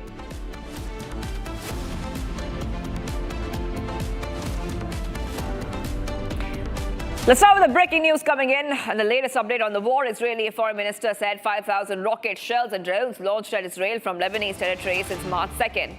Getting you the updates coming in from the war. 5,000 attacks launched from Lebanon. Israel is making this claim. So we see cross-border strikes continue as US-Israel-Iran situation has escalated with intensified military, political and economic pressures. Latest coming in is that 5,000 attacks have been launched from Lebanon. This is what Israel is saying. Remember that Israel is targeting multiple areas in Lebanon, which are Hezbollah strongholds. So that is one more front of the war that has opened up. Simultaneously, Iran has threatened retaliation against US-linked entities in the Middle East following strikes on its institutions.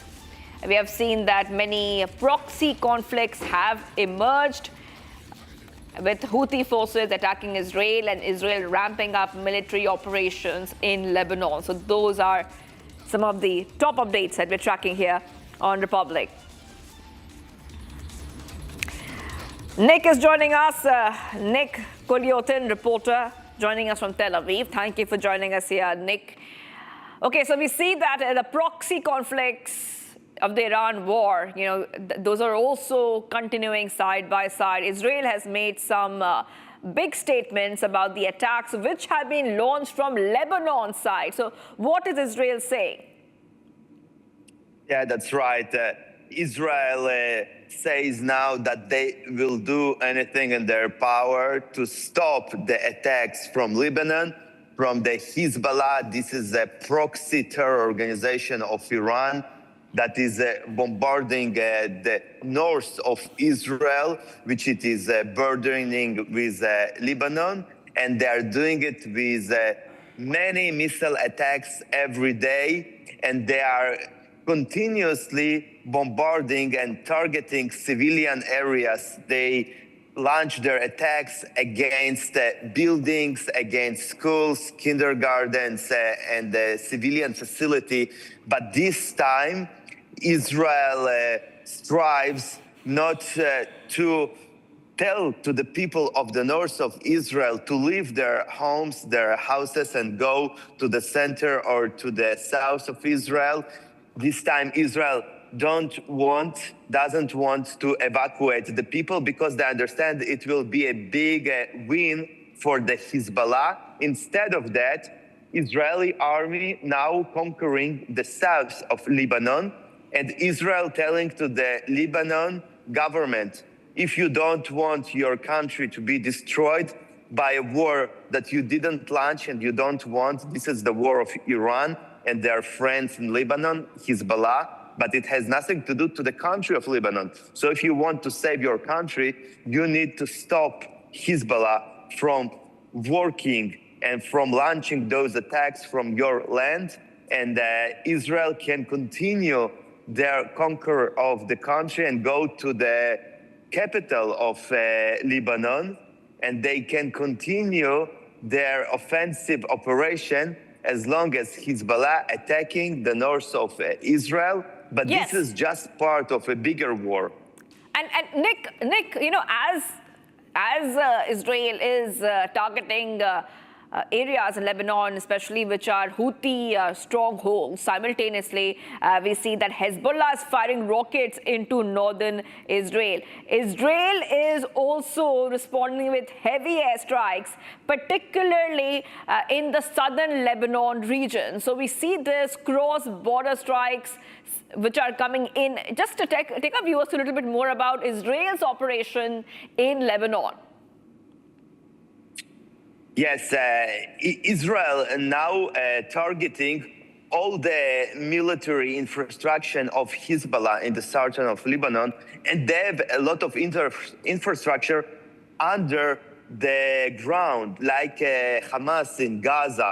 They built a lot of tunnels, and in those tunnels, they also keep their long-range missiles, but also some other military facilities and equipment, and it is hard to find it, but Israel now, with boots on the ground, also strives to destroy all this infrastructure. So in the future, Hezbollah will not be able to terrorize again Israel as they are doing for decades now. And this time, Israel using a lot of power, much more than they did 1 year ago, 2 years ago. This time, they want to demolish, to exterminate all these attacks and all this infrastructure of terror organization like Hezbollah. And actually, Hezbollah is holding as a hostage the country of Lebanon, and they also have a political power over this country, and that's why it is a tragedy for Lebanon. They are in a kind of civilian war, because part of the people there are Christians, or they don't support Iran and the Hezbollah cause, but still they're afraid of them because they have a lot of military power, and that's why Israel wants to weaken them as much as possible, but it is hard to do because they are within a civilian population, and also part of their leaders living in Dahia. This is an area in the capital of Lebanon, in Beirut, and Israel targeting it with the missiles from the jets. They are firing and they are taking down entire buildings, but still it is hard to find all those terrorists inside of a country of Lebanon. Nick, let's talk a little bit more about U.S. weighing ground operations. This is not confirmed, of course.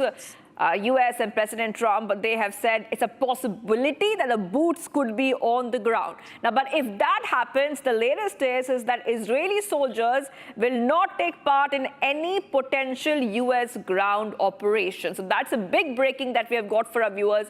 If you could just expand this for us and tell us why is Israeli soldiers not will not be going ahead and taking part in any U.S. ground operation, that Israel will sit out of any U.S. ground operation?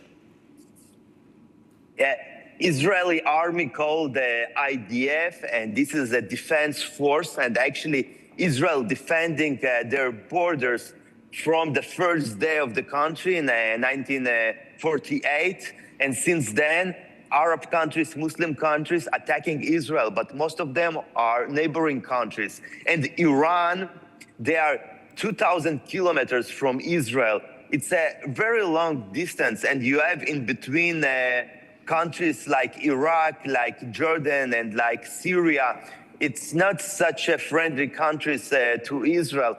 And Israel is a small country, just 10 million people living here, and from them, Jews just about 7.5 million. So Israel actually doesn't have enough power and enough people to fight a country like Iran, which is much bigger, and they have 100 million people, so it doesn't make sense. Maybe surgical operations with special ops, it can happen, even if it will not be official, or some Mossad agents can work there with their friends from the United States, but a big mass of people, it's not feasible for Israel to send there, because Israel still fighting Hamas in Gaza and still fighting Hezbollah in the north and the Houthis in the south. And also Israel needs to protect itself against the government of Syria, which are Al-Qaeda and ISIS ex-members, and they not so friendly of Israel. And also Jordan, a lot of Palestinian population live there. So Israel can't fight a war so far away. So just the United States have enough power and people to do so. Back to you. That's right. Okay. Thank you. Thank you, Nick, for joining us. And Nick is reporting live for us from Tel Aviv, from Israel, as Israel is expanding its operations specifically in Lebanon. Okay, let's go straight across to our guest. We are being joined by Major General G.D. Bakshi, defense expert, joining us here, Republic TV. Thank you for joining us here, Major General. Welcome to Republic TV. Now we see that the war has expanded on multiple fronts. We all knew that for a month now. Israel is focusing on Lebanon. They're launching strikes. Israel says that Lebanon is also attacking Israel. Specifically, when we talk about the northern Israel areas being affected really, really badly by Lebanon. Your first perspective as to the developments when we see that Israel is fighting the war on two fronts. So one is Iran is pounding Israel, and now Lebanon is also pounding Israel, and Israel is striking both these nations as well, Major General.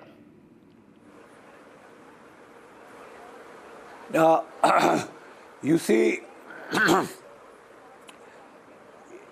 Iran has now surrounded Israel from three sides. Not only is the Hezbollah attacking northern Iran, while northern Israel, while Iran keeps attacking the central and southern portions of Iran, the Houthis have yesterday joined in. And they have started hitting Israel with missiles. The Israeli army has launched a major ground offensive to clear the entire area south of the Litani River from the Hezbollah, so that from there they can't launch rocket attacks, missile attacks into Israel. That ground operation is meeting tough resistance because there were reports, media reports of 21 Merkava tanks having been knocked out. Some reports even indicated up to 50 Merkava tanks knocked out. We don't know what the truth is, but definitely there's very heavy ground fighting being involved there. The Jerusalem Post, one of the main newspapers of Israel, published a report attributed to the chief of the defense staff of the Israeli Defense Forces, wherein he was heard as saying that Israel is running short of manpower, running very short of manpower because they are heavily committed. They say they have been fighting for 900 days non-stop. 900 days they have been fighting, and the problem in Israel is that not all Israelis can be recruited or brought into the army. The Orthodox Jews refuse to join the army.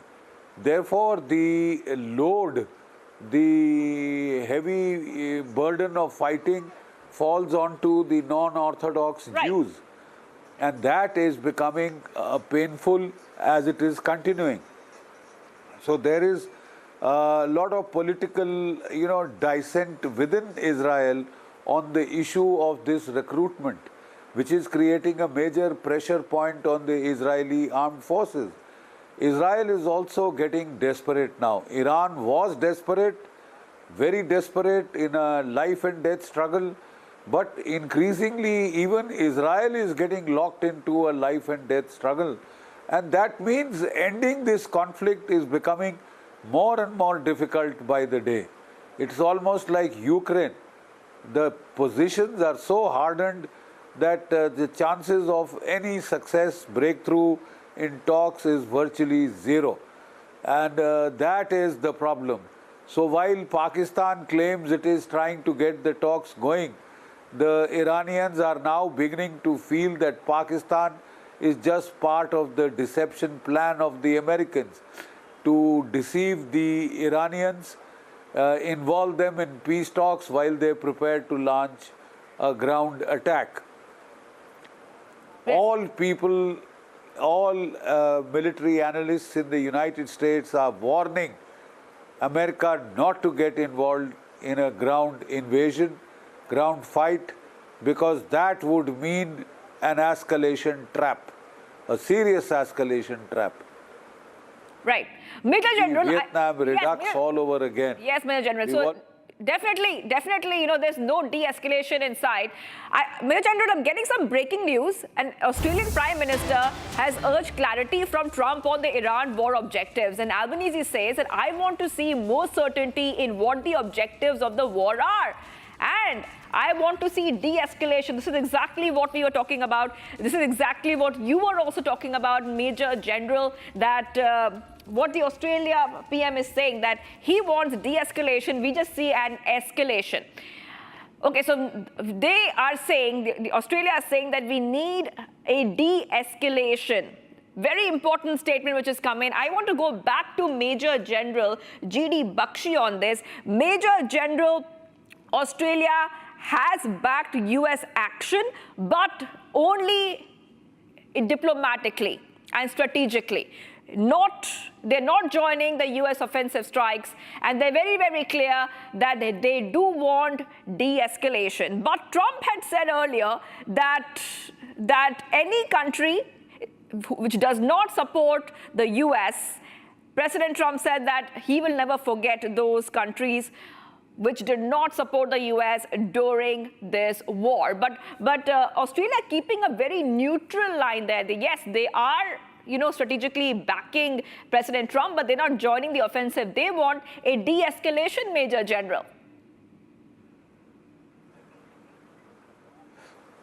Not only Australia, the whole world wants a de-escalation because it is causing grievous harm to the global economy. Absolutely incalculable harm to the global economy. Inflation is rising. The post-COVID recovery has been derailed. And if this goes on for a couple of months, the world will hit a recession. The entire global economy will be hit very hard. The whole world wants a de-escalation, an end to this stupid, unwarranted, unnecessary war, which was just not required actually. The simple fact is it was a war of choice as far as Donald Trump is concerned, and this has led the world into a jam. They have made a serious miscalculation, both Netanyahu and Donald Trump, about Iran's military power, its ability to resist, its willpower and stamina to stay the course. It has been quite amazing. Everybody thought that they would fold up within 48 hours. You forget 48 hours, this is 1 month, and things are escalating. Things are becoming, the war is becoming more intense and more deadly in terms of damage to all sides. But the fact of the matter is that, Israel and Iran are already in a life and death battle, locked into that kind of a struggle. Israel is hitting, anybody and anyone who could take part in peace talks. Larijani and all have been killed, murdered, so that there is no off-ramp left. Now the Iranian speaker was supposed to have been contacted by Pakistan to engage in peace talks. He has said Pakistan seems to be taking us for a ride. America is not interested in talks. America is only interested in trying to deceive Iran into peace talks, into a kind of a lull that they are going in for peace talks, whereas they are planning to intensify the conflict, escalate the conflict by a ground offensive, a limited ground offensive. Right. Major General, I really want you to hold on for a second, because we were talking about, you were saying it's been 1 month. Yes, it's been 1 month and oil supplies have been hit. So we're getting some fresh visuals emerging from the Strait of Hormuz. The video from Hormuz shows ships lined up, waiting to cross. These are new exclusive videos from the ships stuck in Hormuz. Okay, so that is what we see, viewers. That is what we see. Iran, trying to really take this entire Strait of Hormuz as hostage. It's like a hostage situation that we are seeing. And Iran is saying that any kind of threat towards them or any ship which tries to pass without their permission will be attacked. The fresh visuals that we are seeing, fresh visuals emerging from the Strait of Hormuz. A video from Hormuz shows ships lined up, waiting to cross. New exclusive video from the ships which are still stuck in Hormuz. Iran has restricted the Strait of Hormuz. We have seen tanker traffic dropping very sharply. Ships are either halted, some ships are rerouted, they are being moved away, and Iran essentially as a gatekeeper, acting like a gatekeeper for the Strait of Hormuz. Hormuz carries 20% of global oil, and Iran making it very clear that if countries keep hitting Iran, they will choke the global energy supply. Okay, we're getting some more breaking news coming in. Iran hangs two accused of working with US-Israeli linked opposition groups. So this is the latest update that we are getting for our viewers. Iran continuing to retaliate and issue these threats. So back-to-back updates coming in here on Republic TV. Iran's, according to the latest coming in, Iran is now going ahead and has executed two accused of working with a US-Israeli linked opposition group. So Iran hangs two accused of working with a US-Israeli linked opposition group. So like we were saying, and like Major General G.D. Bakshi, and I would like you to come in, definitely not a de-escalation. This is an escalation. And speaking about energy supply, speaking about Iran's actions, we see Iran is retaliating. It's trying to hit the Gulf nations, targeting US bases, now executing two linked to the opposition group. And speaking of the energy supply, Strait of Hormuz, they are saying that essentially if you hit us, they will be choking the global energy supplies, and the entire world right now is facing that shortage. Getting some more updates coming in, getting some more breaking news coming in. The Revolutionary Guards has confirmed that the commander of the organization's navy, Ali Reza Tangsiri, was killed. Tangsiri was the senior Iranian official eliminated by Israel in the port city of Bandar Abbas in the south of the country. After 4 days, Revolutionary Guards confirmed that the commander of the organization's navy, Ali Reza Tangsiri, was killed, and Tangsiri was the highest-ranking Iranian official eliminated by Israel in the port city of Bandar Abbas, the south of the country. Let's take a perspective on this, on Iran's actions. Major General G.D. Bakshi, would you like to come in and give your perspective? How is Iran trying to retaliate, keeps threatening other nations, trying to choke the global energy supply, and not backing down, essentially? Look, one of the major experts on air warfare in the United States, Professor Robert Pele, who's been appearing on your channel quite regularly, has said that, look, Iran is much stronger now than it was at the start of the war. How? It has got control of the Straits of Hormuz. It is controlling the traffic there. And as far as that traffic is concerned, no tanker can move unless Iran gives it permission. 2 days back, it gave permission to 10 Pakistani ships to cross the Straits of Hormuz. So far, we've gotten only about 4 of our tankers through. Hopefully a 5th one is coming through, but Iran allowed 10 as a kind of a signal that, okay, we are listening to the peace talks. But as these peace talks have proceeded, Iran seems to be realizing that Donald Trump is up to his familiar trick of pretending to engage in peace talks, trying to lull Iran into complacency while he prepares to launch a ground offensive. And that is despite all military advice to the contrary, despite the CIA and the intelligence agencies in the United States warning him not to get into an escalation trap. But just like Lyndon B. Johnson got into an escalation trap in Vietnam, that is precisely the way Donald Trump seems to be headed. Yesterday, we all saw the massive over 3,000 protests all over the United States, all 50 states, every single county. The people were out saying, we don't want kings.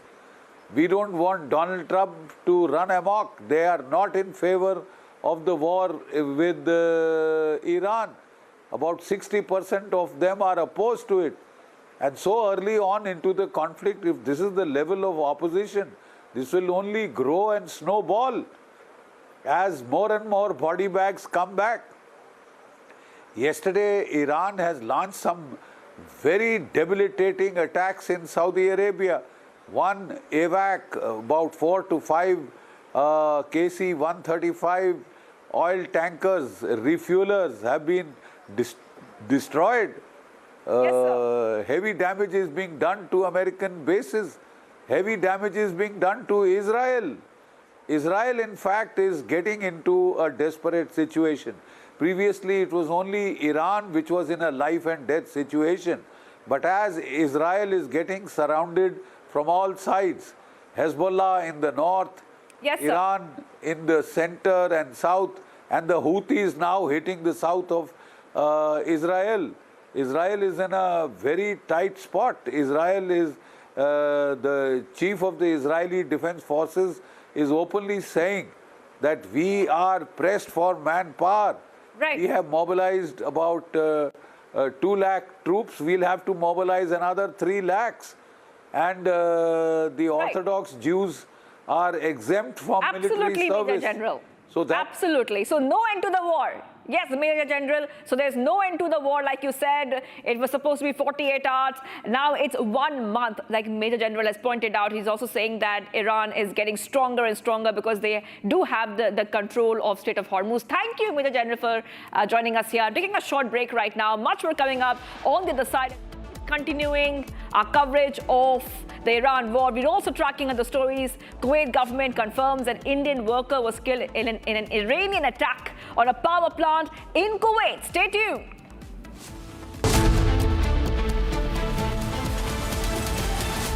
प्यास बुझाए ठंडक लाए सबको भाई जीरा से MDH का जलजीरा जीरा से जीरा सिप असली रिफ्रेशिंग, असली स्वाद, असली मजा। MDH केसरिया से मन जोगी हुआ रे, दिल झूमे देखो मतवारा हुआ रे। केसरिया से मन जोगी हुआ। हर पल मनाओ केसरी त्योहार। विमल, बोलो जुबान केसरी।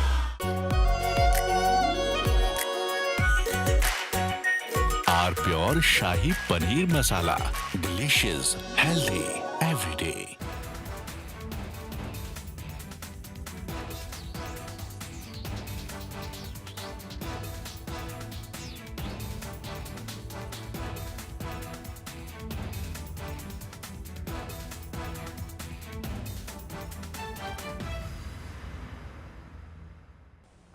हमें धीरज के साथ, संयम के साथ, शांत मन से हर चुनौती का मुकाबला करना है। इसलिए मैं देशवासियों से भी कहूंगा कि हमें हर चुनौती के लिए तैयार रहना ही होगा। जैसा कि हम देख रहे हैं कि इस युद्ध को लेकर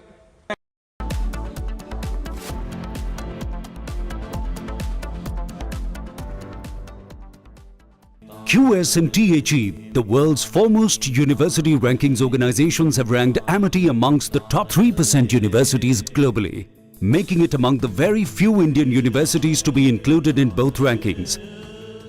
Yet another top ranking for Amity University. Pure सूजी पास्ता उबालो मिलाओ और खाओ 8 मिनट में तैयार। क्या टेस्ट है सबका राजा आर प्योर मसाला। हमें धीरज के साथ, संयम के साथ, शांत मन से हर चुनौती का मुकाबला करना है। इसलिए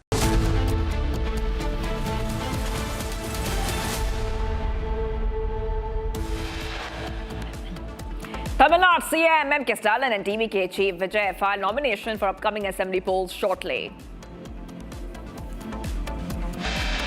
Top BJP delegation raises issue of violence occurred in Bengal during Ram Navami with Election Commission. A major challenge to BJP SDPI withdraws candidate K.M. Ashraf from the Manjeshwaram constituency in Kasaragod ahead of Kerala assembly polls. ADMK General Secretary EPS lashes out at DMK's poll promise of a 8,000 rupee coupon for women, alleging it was aimed at earning commission. Lok Sabha to take up a discussion on the government's efforts to eliminate Maoism a day before the March 31st deadline set by Amit Shah to end Maoism in the country.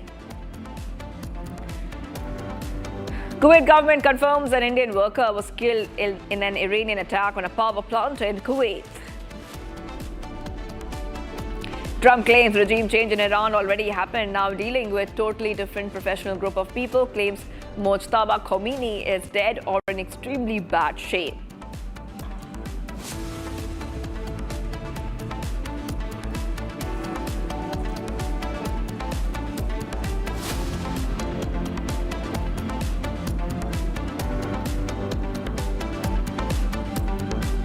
We're getting some breaking news coming in, viewers. Israeli media is saying that Israeli soldiers will not take part in any potential U.S. ground operation in Iran. So this is a big update coming in because a lot of speculation has come out about whether there's a lot of buzz.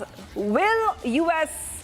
put boots on the ground? Well, there is no confirmation which is coming on this officially. However, it's a big speculation. And if it happens, Israel said that their soldiers will not be joining those U.S. Ground operations. So back-to-back updates coming in here on Republic TV. The latest is that Israel says their soldiers will not be joining U.S. ground operations. They will not be part of the ground operations. This is what we see right now.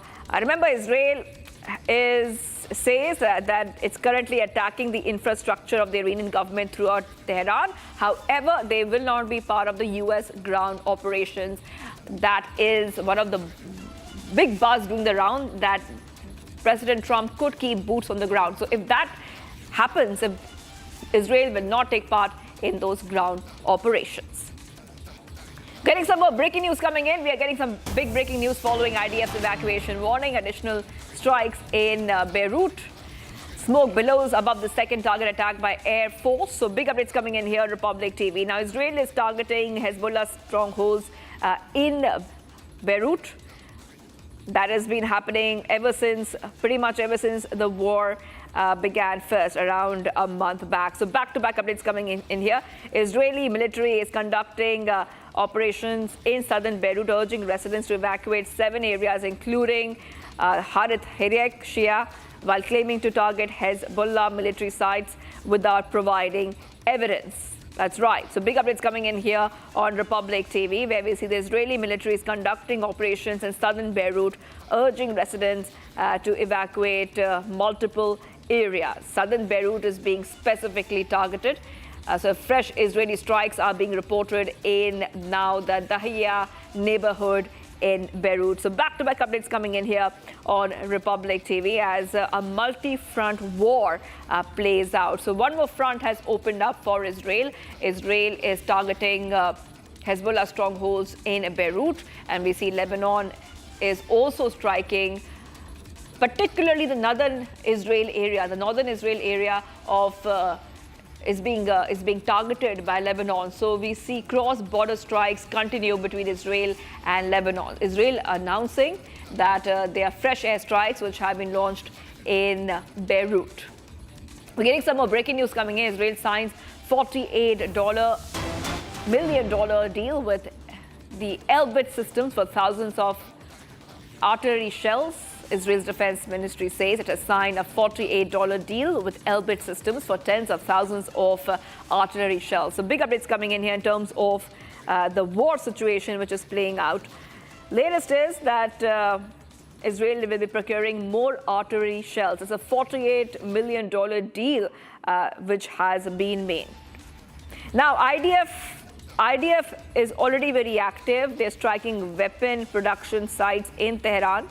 And like we were telling you, the Hezbollah is launching rockets at Israeli bases. In the midst of all this, it looks like Israel is trying to stock up its military weapons.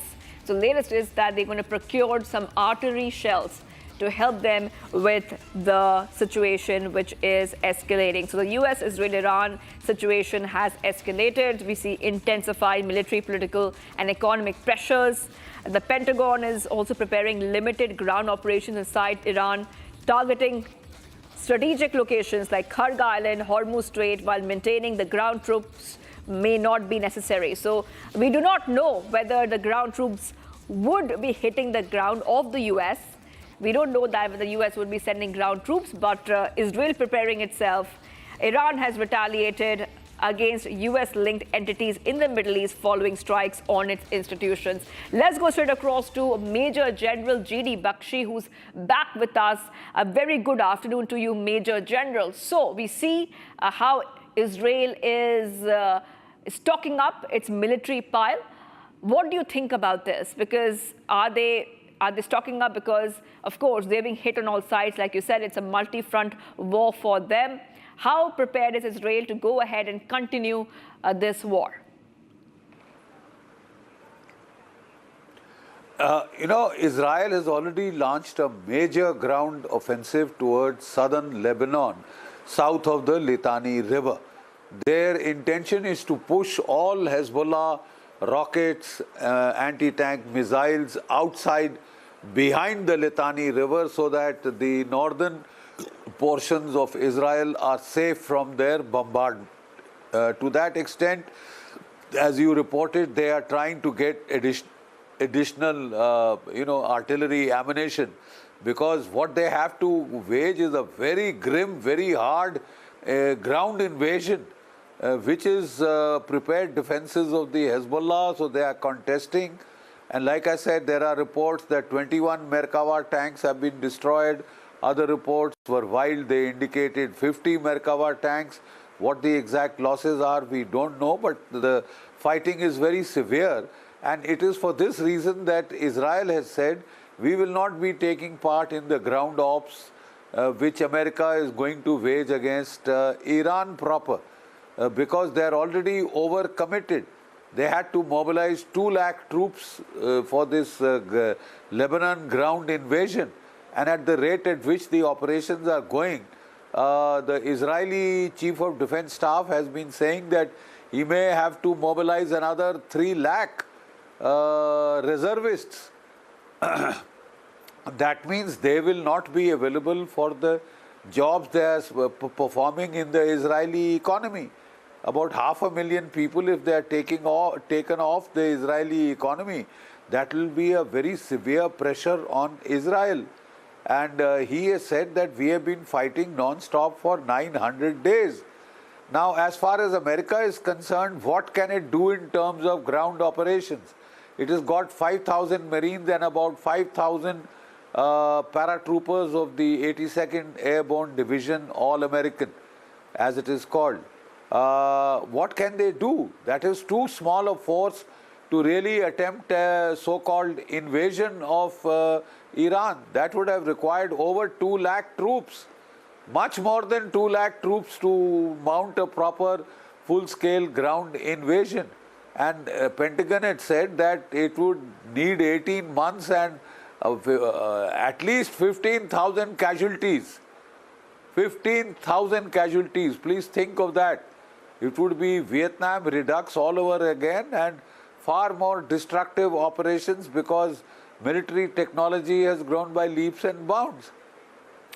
So what can these light American forces do? They can grab, there are 30 islands in the Gulf of Hormuz. The islands on the mouth of the Gulf of Hormuz are easier to attack. They are Larak, there are Greater Tum, Lesser Tum and Abu Musa. These are the 4 islands at the mouth of the Gulf. They are relatively easier to attack, right, and capture. But then you have to hold them. Then you have to see that they are supplied. And then if required, you may have to extricate your troops. How do you do that? There is also talk of taking the island of Karg.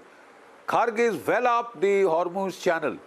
And Admiral Whitaker, a former Navy chief of the American Navy, has clearly warned Donald Trump that mounting operations that deep in the Gulf of Hormuz could put at risk American ships like the Tripoli and the Boxer, and the cruisers and the destroyers that are guarding them.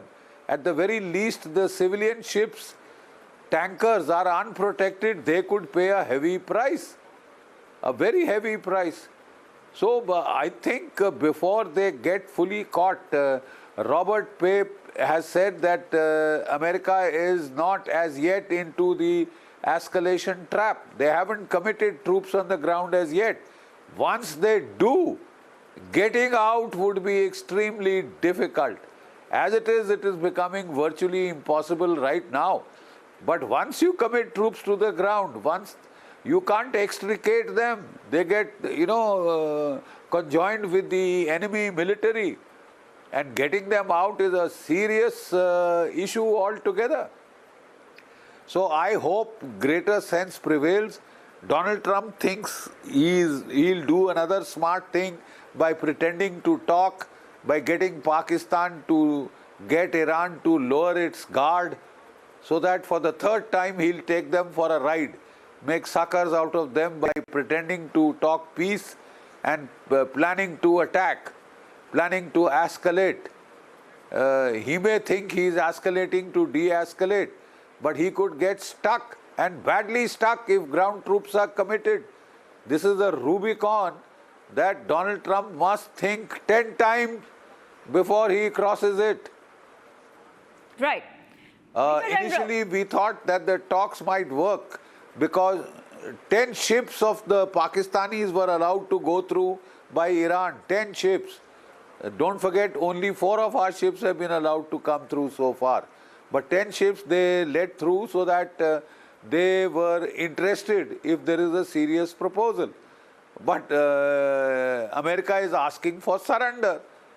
After having taken a beating on the ground, America can't ask for surrender because Iran is fighting back as hard as possible, because Iran is in a life and death situation. It has no option but to fight. There are no off-ramps. Anybody who could be talking to the Americans, Larijani, etc., the Israelis have killed. And they are trying to kill anybody else who is also involved. That means you are cutting off the chances of any off-ramp. This is extremely dangerous, extremely dangerous. This is Ukraine all over again. Ukraine, 4 years it has been continuing. The only problem is if this war continues for 4 years, the global economy will get devastated. And that, I'm sorry, includes the economy of India. India, Japan, South Korea, these are countries that will be hit hard. Europe will be hit very hard. Yes, absolutely. And in fact, we're getting some updates coming in. I just want you to hold on. Lebanon is a virtual state occupied by Iran. This is a statement coming in from the Israeli FM.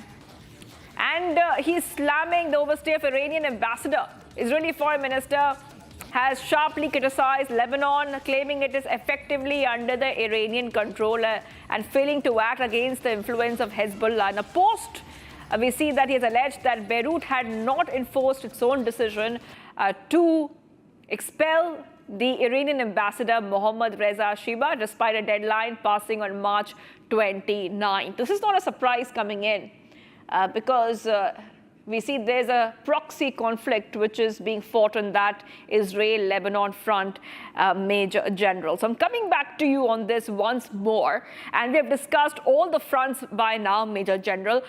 Do you think that all these fronts have an exit strategy in mind? We're talking about Lebanon, Israel, Iran, US. Do they have an exit strategy if things get out of control and there's no de-escalation in sight?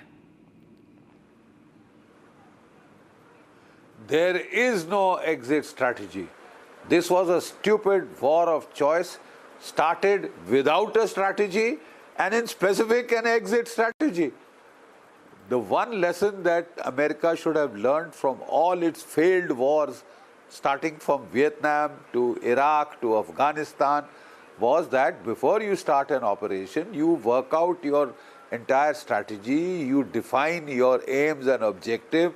Australia is asking the United States, please give us clarity on what the end state is, what the aims are, what are your strategic aims in Iran. Without that, you can't get into a conflict, because then you are getting into a forever war, which is something that Donald Trump had promised the people of America, that he was too smart to get involved in never-ending, forever protracted wars. But that is precisely what it has become. It is Vietnam redux all over. The only thing missing was massive civilian protests in the United States, which have started yesterday. And believe you me, as the body bags increase, these will only intensify and become much bigger, much bigger. Because the non-Epstein class is being asked to get killed, to get its young people killed on the battlefields. The non-Epstein class is not liking it one bit, not one bit. And therefore, the war was, I have never seen a war so unpopular to start with. You know, in the beginning there is that patriotic surge, and people tend to rally around the flag. But this is a war that from its very damned outset, there are almost 60% Americans who are opposed to it. And the number will only grow with every day that this war lasts. This war is damaging the global economy, and there is a strong resentment in the United States that they have been pushed into this war by Netanyahu. The Mossad is a very professional intelligence agency, one of the best in the world. But the problem is that they seem to have miscalculated grossly, gross miscalculation. They had felt it would all be over in 48 hours.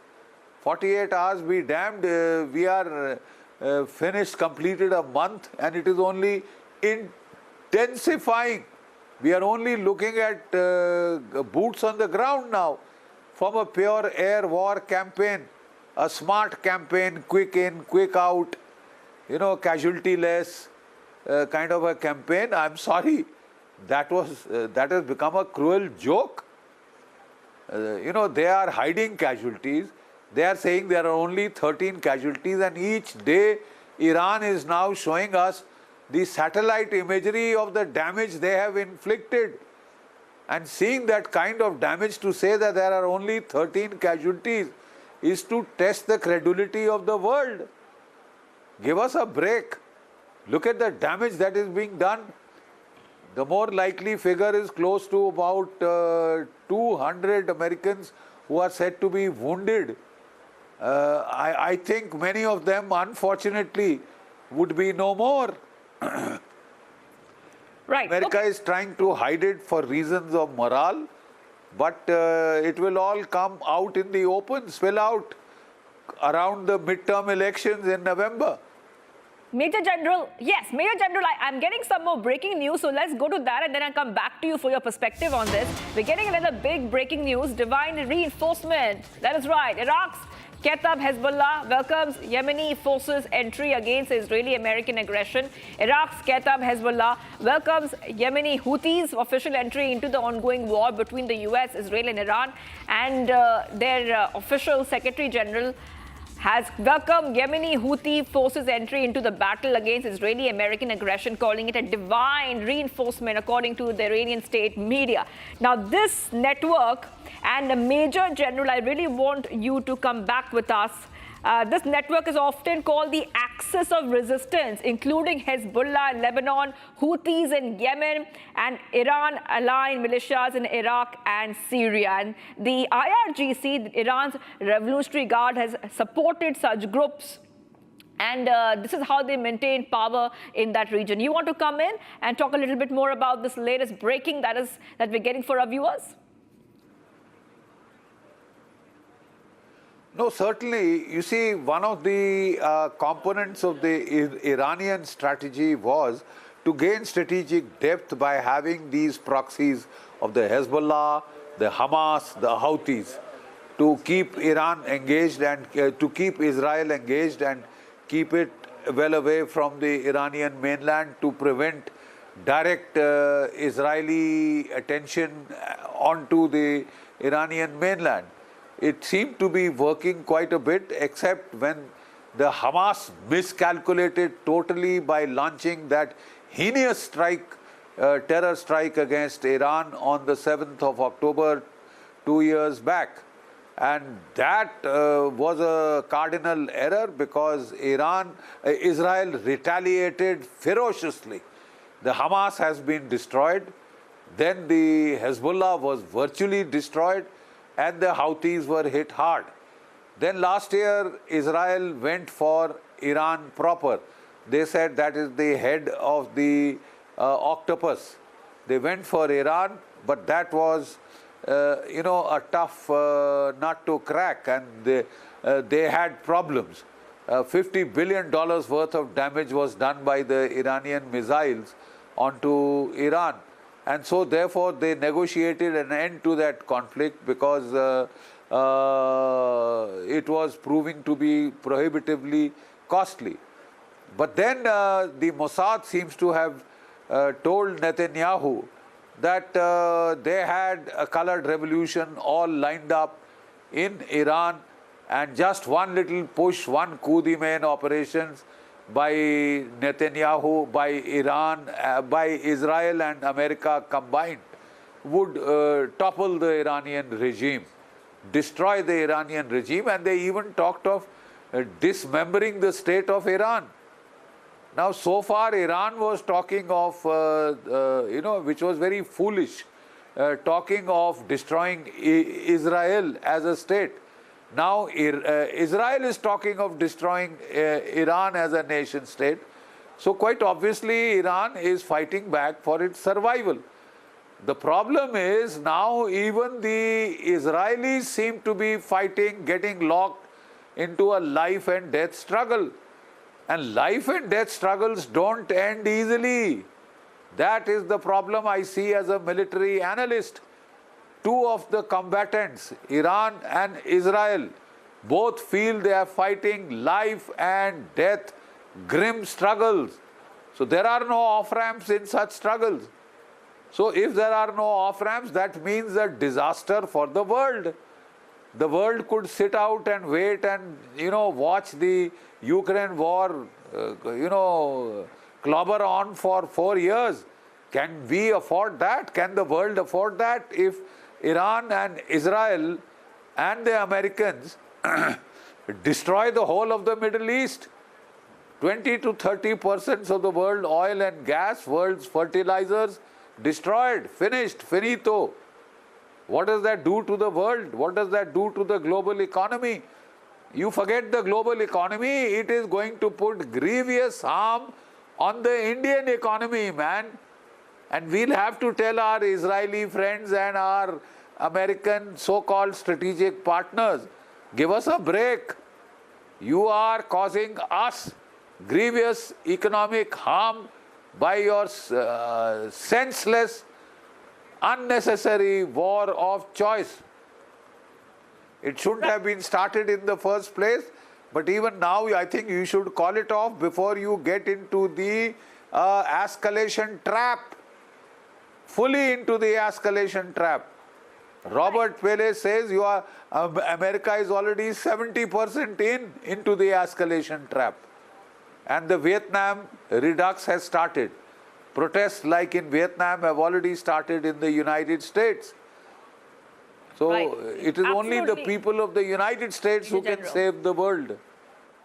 Absolutely. Well, thank you for joining us there. Major General J.D. Bakshi helping us decode the situation that we are seeing play out in the West Asia region and the Iran war. Thank you so much for joining us here, Major General. Getting some more breaking news coming in, so let's go to that. Israel says over 6,000 people wounded since start of the war. Israel's health ministry says 6,008 people wounded. They have been taken to hospitals since the start of the war on Iran on Feb 28th, with 121 still receiving treatment. The past 24 hours alone, authorities say 232 casualties arrived at the hospitals. This is the update that we're getting for you. Israel putting out those numbers about the injured in Israel. So we are tracking the story very, very closely. IDF, meanwhile, is striking weapon production sites in Tehran. Hezbollah is launching rockets at Israeli bases. Iran also launching drones and rockets towards Israel. So in the midst of all this, Israel has confirmed that 6,000 people have been wounded and 232 casualties approximately have arrived in the last 24 hours. So those are the numbers that Israel is putting up. We're getting back-to-back updates coming here on Republic TV. Now taking a short break, viewers, do not go anywhere. We'll be right back. Much more coming up on the side. Kuwait government confirms an Indian worker was killed in an Iranian attack on a power plant in Kuwait. Stay tuned. We will continue to be live and breaking.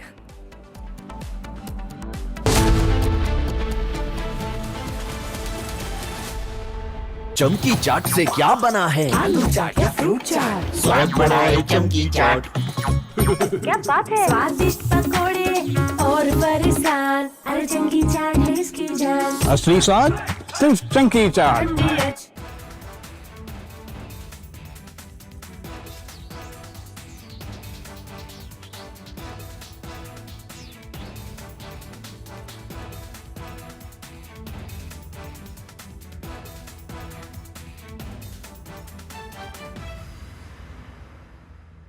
थोड़े में ज्यादा स्वाद, यही तो है इसकी खास बात। वाओ मामा, क्या स्वाद है? अरे मेरे राजा, मसाला। हमें धीरज के साथ, संयम के साथ, शांत मन से हर चुनौती का मुकाबला करना है। इसलिए मैं देशवासियों से भी कहूंगा कि हमें हर चुनौती के लिए तैयार रहना ही होगा। जैसा कि हम देख रहे हैं कि इस युद्ध को लेकर पल पल में हालात बदल रहे हैं। आदरणीय सभापति जी, ये संकट अलग प्रकार का है और इसके समाधान भी अलग प्रकार से ही तय किए जा रहे हैं। हमें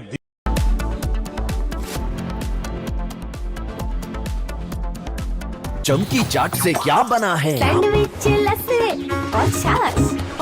हर घूंट में चमकी चाट। ड्राई फ्रूट और दही बड़े। चमकी चाट से स्वाद बढ़े। असली स्वाद सिर्फ चमकी चाट। केसरिया से मन जोगी हुआ रे, दिल झूमे देखो मतवारा हुआ रे। केसरिया से मन जोगी।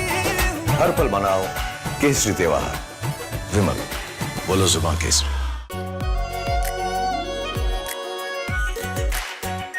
Are pure shahi paneer masala, delicious, healthy everyday.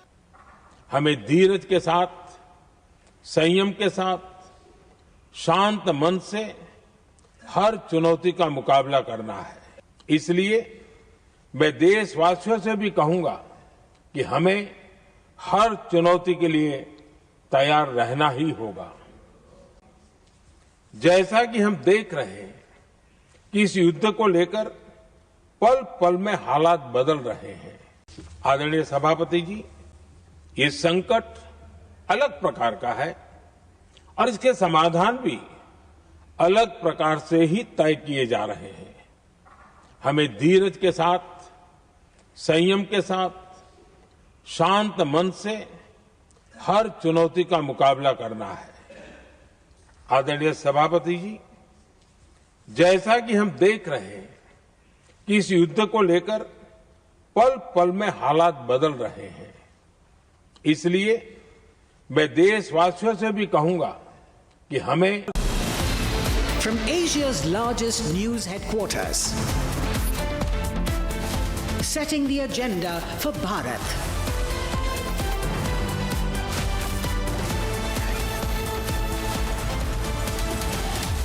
You're watching Republic.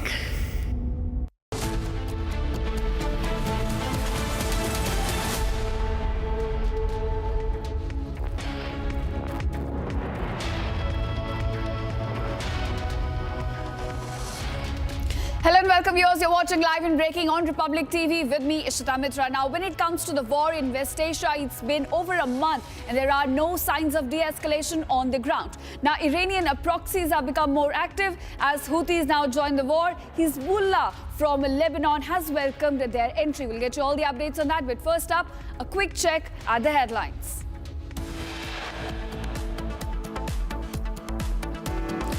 Israeli Foreign Minister claims Lebanon under Iran control, calls Lebanon a virtual state occupied by Tehran.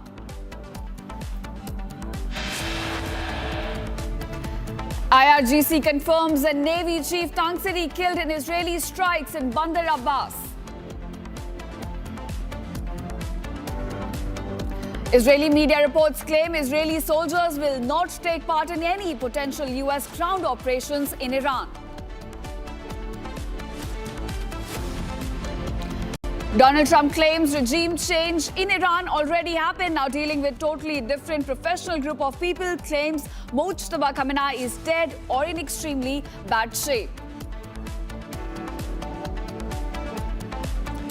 Kuwait government confirms an Indian worker was killed in an Iranian attack on a power plant in the country.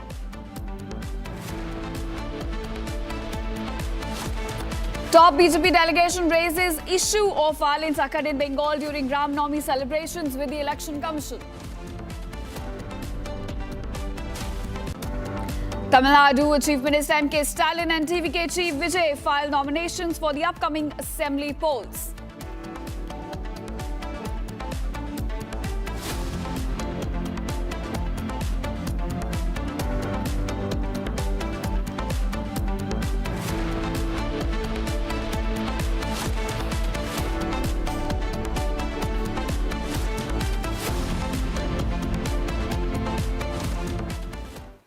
Welcome viewers. Our top focus at this hour now. Israel has intensified its assault all across Lebanon. Israeli jets have now struck the town of Barashat. This is in Lebanon. We're looking at IDF now going for more and more attacks on residential areas as well as Hezbollah targets all across Lebanon. Now we'll get you visuals of the latest wave of strikes carried out by IDF in Lebanon just a short while from now.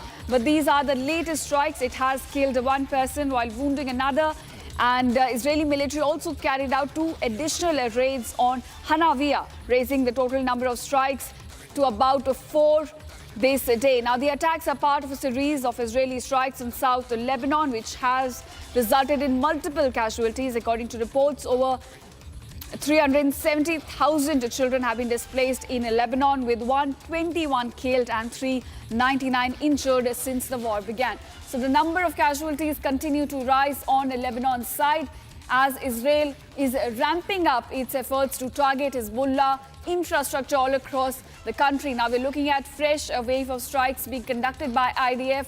Several have been killed in these latest strikes.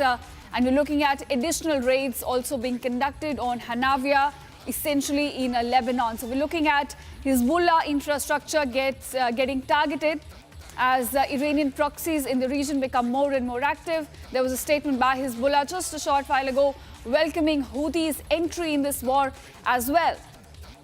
So Israel now intensifying its aerial campaign against Hezbollah targets, specifically its missile storage facilities all across Lebanon, as well as specifically in the capital city of Beirut. Massive explosions have occurred in the capital city of Lebanon just a short while ago, and now we're getting more and more raids are being conducted by IDF targeting Hezbollah infrastructure in Lebanon. Now, Israeli jets have also struck the town of Barashat in the latest strikes.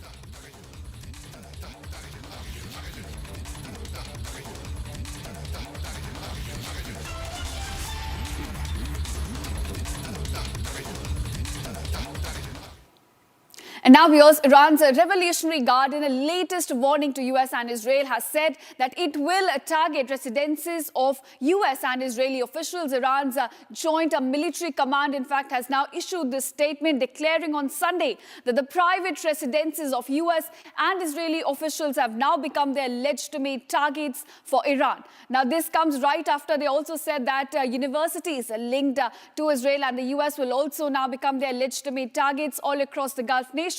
So it does look like that in an attempt to go for an eye attacks, the conflict here is now escalating on the ground. Take a look at this report.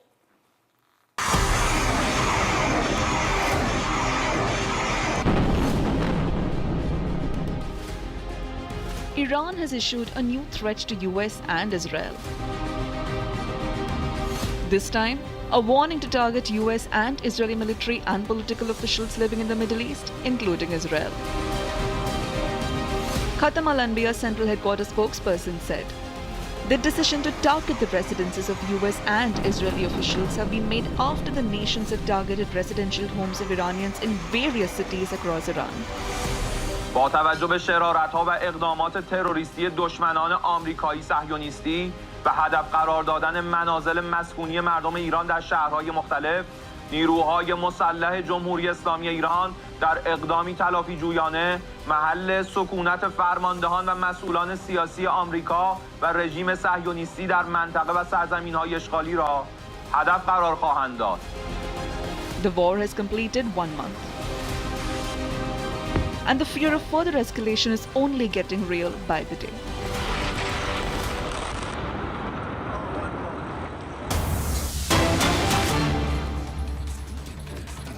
All right, viewers, now shifting focus to what's happening in the poll-bound state of Tamil Nadu. Now we're getting visuals of TVK Chief Vijay's rally right now underway in Chennai. You can see a sea of people, in fact, around Vijay's car as he undertakes... in fact, these visuals are from Kolathur in Tamil Nadu. This is where he's taking out a mega roadshow right after he filed his nomination from 2 constituencies. And now his roadshow, in fact, is underway. You can see his supporters have lined up all across the street to catch a glimpse of their leader. We are inching closer to the D-Day in the poll-bound state. And these are visuals from Kolathur live as the TVK Chief Vijay undertakes a mega road show. Now, viewers, this comes right after he filed his nomination from Perambur and Trichy East. And now you can see on your screen live visuals coming from Kolathur in Tamil Nadu as the TVK chief holds a mega rally after filing his nominations. Now, viewers, we are inching closer to the elections in Tamil Nadu, and the campaigning is now intensifying on the ground. TVK here could emerge as the kingmaker in Tamil Nadu's politics. My colleague Shada now joins me on this. Shada, do take us the details of this mega roadshow by TVK chief.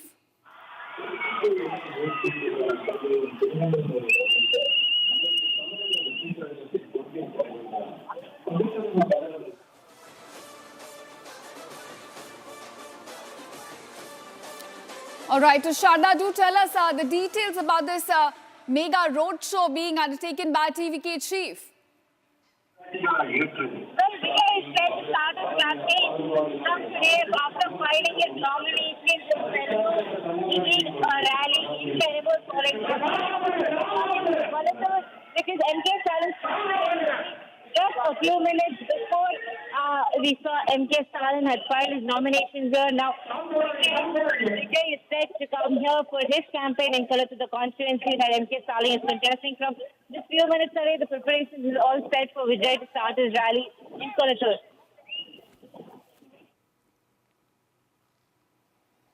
Right, Shada. So we're getting live visuals, viewers, of TVK Chief Vijay's mega roadshow right after he filed his nomination from Perambur and Trichy East. It does look like election fever hitting hard the state, which goes to polls on April 23rd. Shada, do tell us about the response coming in from people regarding TVK's popularity and also Vijay himself, because he's now shifted from being a star to politics. And we can see on our screens as well, you know, hundreds of people have gathered to just catch us a glimpse. Well, Vijay's campaign is starting today after filing his nomination that you just mentioned. The response for actor Vijay, the politician of the TVK leader, is massive among the crowd. As you can see, number of people turning out for actor Vijay's campaign here in the Kolathur constituency. We earlier saw today how in Peramur there was a even more bigger crowd for actor Vijay. Likely that there would be a split in Usha in the upcoming elections for Vijay. As you see, yesterday only he announced all 234 constituencies and the candidates that would be contesting in, including the Puducherry where he is going to go solo. So along with this, we can see the amount of preparedness that the TVK leader has for the upcoming elections to go solo, whereas the people are also welcoming him. Though whether this fans, we see the fan base, whether they turn into vote base or not, only on after the 23rd of elections. As you can mention earlier, back in 1967, when MGR first initially entered politics from the film field, there was a huge welcome for him. So if that's going to be the same case for Vijay, or if this is 2026 is going to be very favorable for Vijay, will actually mark a history in the Tamil Nadu Assembly elections, because for the last 50 years it's been DMK and the AIDMK. Though the national parties BJP and the Congress are in alliance with the ruling parties, it's tough for the BJP and the Congress to even make a stand in the state of Tamil Nadu, as DMK and AIDMK play identity politics, especially with the Dravidian nature. So likely that if Vijay's party get a traction for Tamil Nadu, this elections, whether his fans will actually turn into vote bases, it will actually become a historical news for Tamil Nadu politics. All right, Shada, let's also listen into the exclusive conversation, in fact, you had with the Chief Minister M.K. Stalin. Let's cut across to that.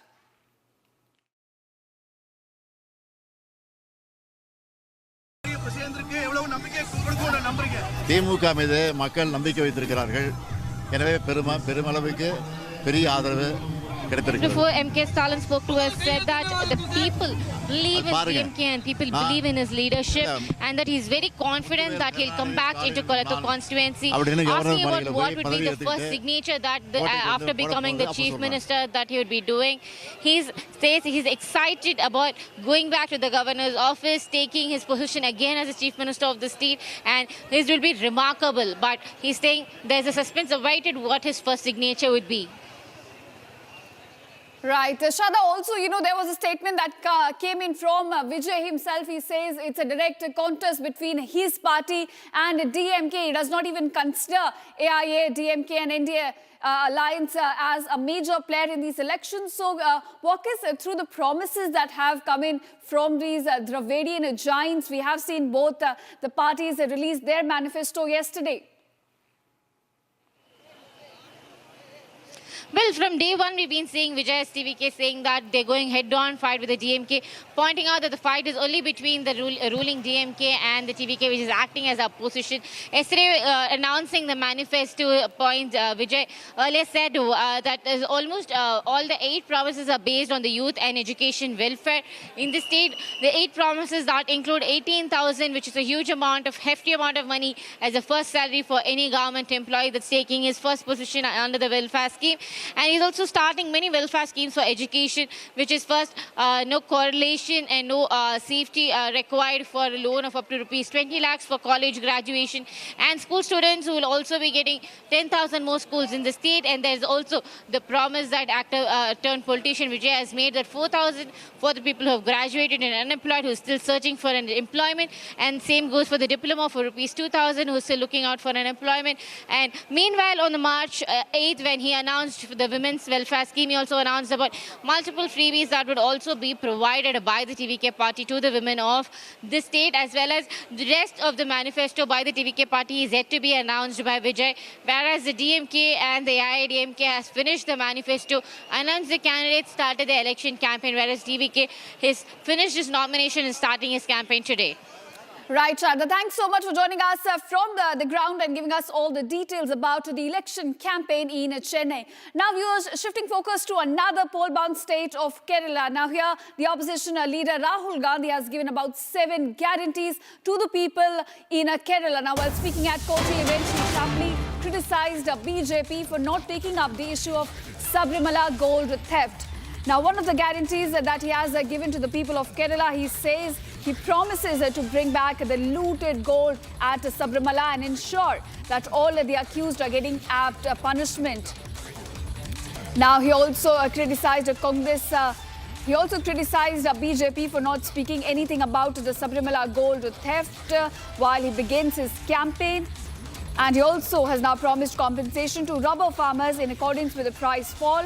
The other guarantees that he has given as part of his 7 guarantees, they include free travel for women in buses, rupees 3,000 social security pension, a new health insurance scheme, rupees 1,000 for college-going girls, and interest-free loans worth rupees 5 lakhs for small businesses.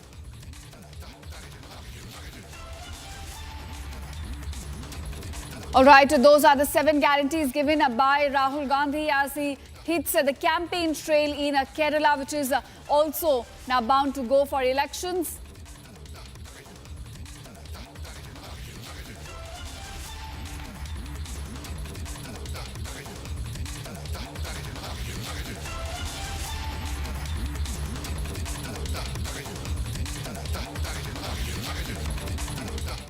Now we are shifting focus. Clashes broke out between BJP and TMC in Uttar Dinajpur district of West Bengal over flag hoisting. It has now left several people injured. BJP claims that party workers were attacked by the members of Trinamool Congress while attempting to hoist a flag in the Chopra area. Take a look at this report that talks about how the incidents of pre-poll violence are increasing in the state of West Bengal.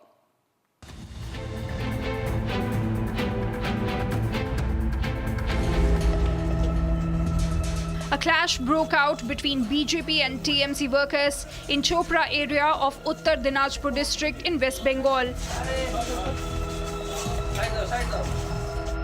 BJP's Uttar Dinajpur district vice president Surjit Sen claims that BJP workers went in the Chopra area to put up a flag, but TMC goons did not let them do it and had beaten their workers. He says that elections haven't even started yet and BJP workers are being attacked and that peaceful elections will not be possible here. Several people were injured in the incident. The clash comes just before the 2026 West Bengal Assembly elections, heightening concerns over political violence.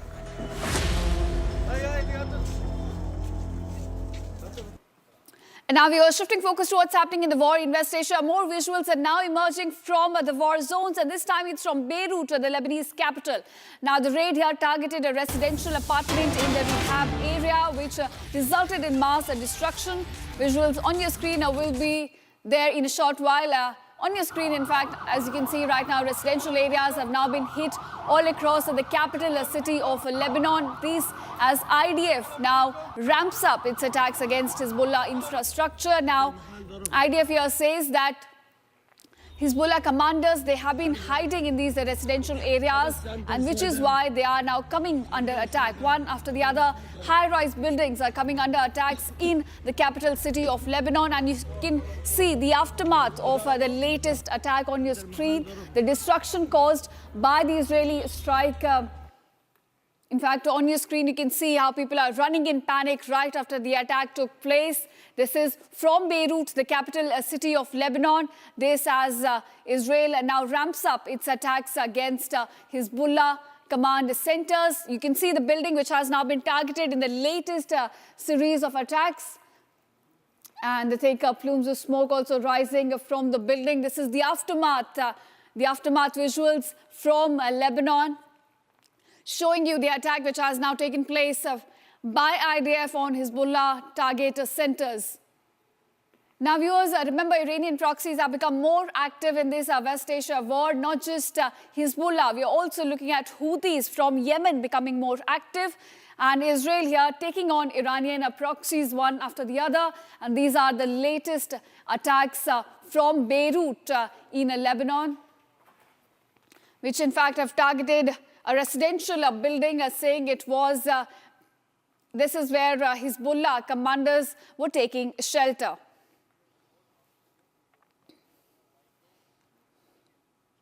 And now, viewers, we have a ground report from Ray City, a city in Tehran's province where a building was destroyed as Israel continues with its carpet bombing. Take a look at this report that gives you an exclusive look at what's happening on the ground inside Iran. Take a look.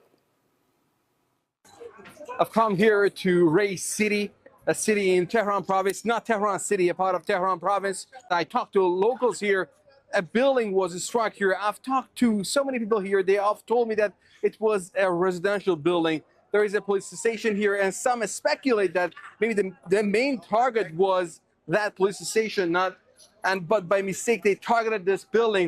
I had the opportunity to talk to the head of Tehran's firefighting department, and also the head of Red Crescent Society is present.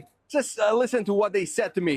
اینجا خونه مسکونی بوده که مورد اصابت قرار گرفته، مرکز نظامی نیست، کاملا مسکونی است و تعداد زیادی از شهروندان زیر آوار موندن که با توجه به اینکه 5 طبقه ساختمان است و دسترسی بهش مشکل هست، دارن با دستگاه‌های سنگین آواربرداری الان دارن کار میکنن که انشالله بتونیم پیکرهای این عزیزان را هم از زیر آوار که بین 2 طبقه گیر افتاده، یعنی 2 طبقه ساختمان افتاده رو هم و این پیکرها بین این 2 طبقه ها گیر افتادن، با همه ابزارهای سنگینی که داریم الان دارن فعالیت میکنن. همونجوری که تو تصویر شما میتونید ببینید انشالله کار آواربرداری و پیدا کردن این اجساد انشالله انجام میشه. الان بعد تعداد کشته شده و مجروح دقیقاً مشخص نیست. من احساس میکنم که طبق آماری که ما داریم چیزی حدود 10 نفر از عزیزان ما اینجا شهید شده.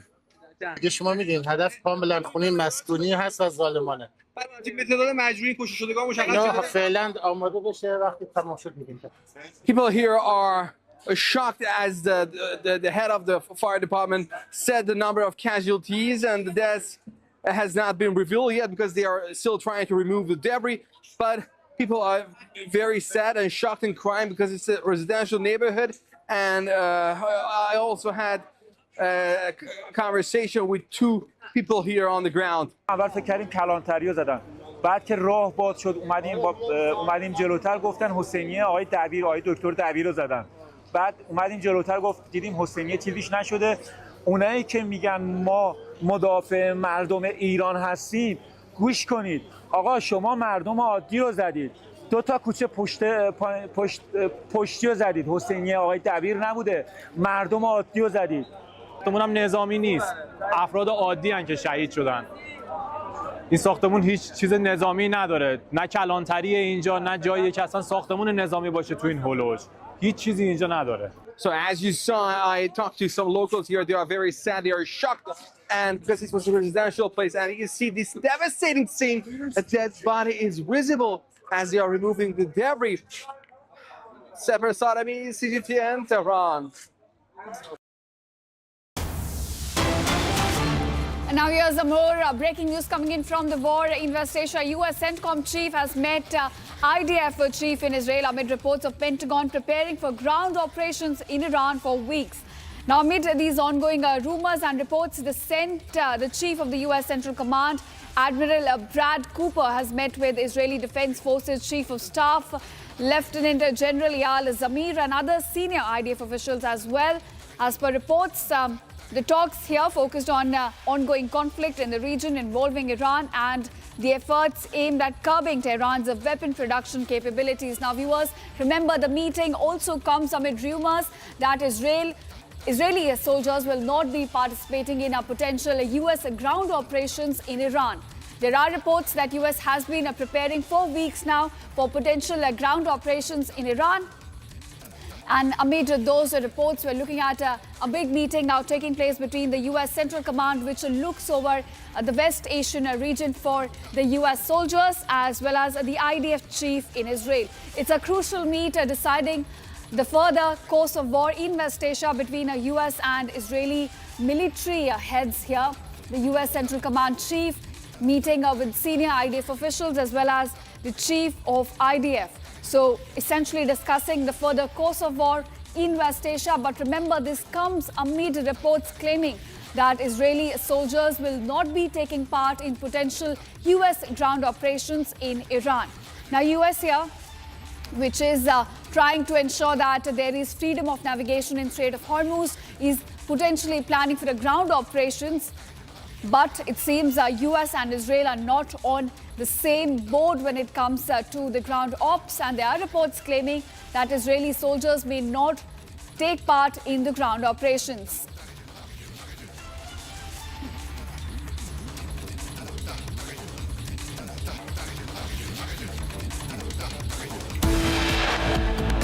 All right, viewers, coming up on the other side, Israeli Foreign Minister claims Lebanon under Iran control, calls Lebanon a virtual state occupied by Tehran. Further also lined up, IRGC confirms a Navy Chief Tangsiri killed in Israeli strikes in Bandar Abbas. All that and more lined up on the other side on Republic.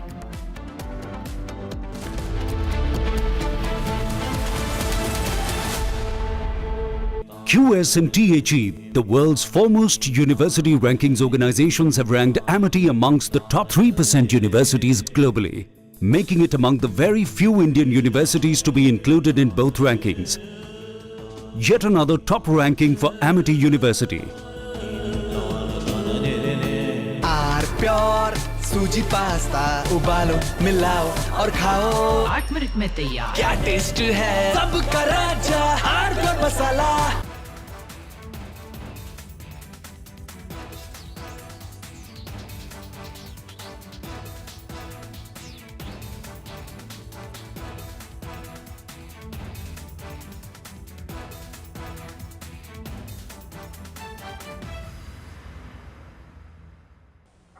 हमें धीरज के साथ, संयम के साथ, शांत मन से हर चुनौती का मुकाबला करना है। इसलिए मैं देशवासियों से भी कहूंगा कि हमें हर चुनौती के लिए तैयार रहना ही होगा। जैसा कि हम देख रहे हैं कि इस युद्ध को लेकर पल पल में हालात बदल रहे हैं।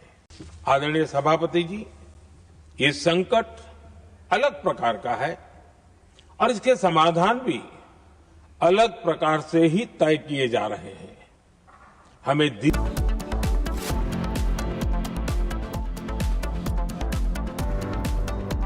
प्यास बुझाए ठंडक लाए सबको भाई जीरा से MDH का जलजीरा जीरा से। जीरा से असली रिफ्रेशिंग, असली स्वाद, असली मजा।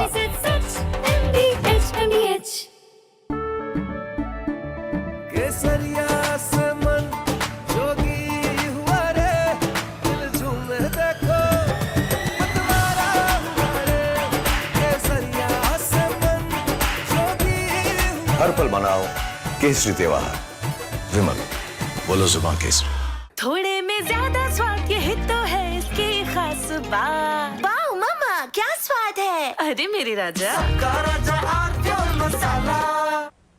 हमें धीरज के साथ, संयम के साथ, शांत मन से हर चुनौती का मुकाबला करना है। इसलिए मैं देशवासियों से भी कहूंगा कि हमें हर चुनौती के लिए तैयार रहना ही होगा। जैसा कि हम देख रहे हैं कि इस युद्ध को लेकर पल पल में हालात बदल रहे हैं। आदरणीय सभापति जी, ये संकट अलग प्रकार का है और इसके समाधान भी अलग प्रकार से ही तय किए जा रहे हैं। हमें धीरज के साथ, संयम के साथ, शांत मन से हर चुनौती का मुकाबला करना है। आदरणीय सभापति जी, जैसा कि हम देख रहे हैं कि इस युद्ध को लेकर पल पल में हालात बदल रहे हैं। इसलिए मैं देशवासियों से भी कहूंगा कि हमें हर चुनौती के लिए तैयार रहना ही होगा। इस युद्ध के दुष्प्रभाव लंबे समय तक रहने की प्रबल आशंका है, लेकिन मैं देशवासियों को भरोसा देता हूं, सरकार सतर्क है, तत्पर है।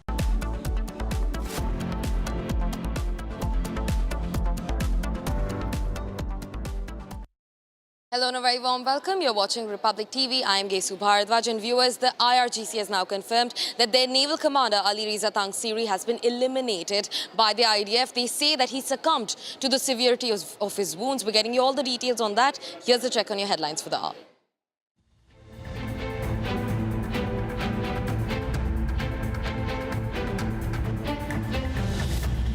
Top BJP delegation raised issue of violence occurred in Bengal during Ram Navami with the Election Commission. BJP in Bengal begins poll campaigning as Suvendu Adhikari files his nomination from Nandigram today. Tamil Nadu Chief Minister M.K. Stalin and TVK Chief Vijay file nominations for the upcoming assembly polls. After filing nominations, Chief Minister Stalin and TVK Chief Vijay hold massive roadshows in Kolathur and other parts of the city. While addressing an election rally in Kerala, Rahul Gandhi makes big claims, promises to bring back the looted gold from Sabrimala.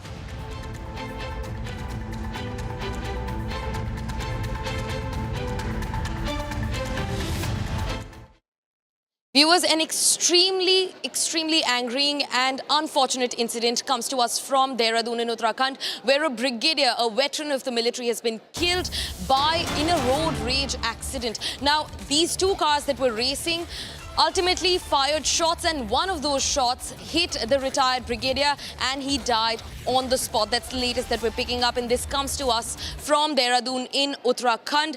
Now, these are the CCTV footages on your screen of the firing incident that took place in Dehradun that also killed a retired brigadier. The CCTV footage has emerged just now. Retired Brigadier Joshi was killed amid an ongoing road rage in Dehradun in Uttarakhand. This is the CCTV that has captured the road rage. Two vehicles speeding and racing against each other, also firing shots, and one of those shots then goes on to hit the retired Brigadier Joshi, who has now been killed. In fact, in the CCTV footage, the two vehicles can be seen speeding. It's clearly visible, and the sound of the gunshots can also be heard. And this incident took place near the Malsi on Rajpur Road area in Dehradun. Now, take a look at the CCTV visual.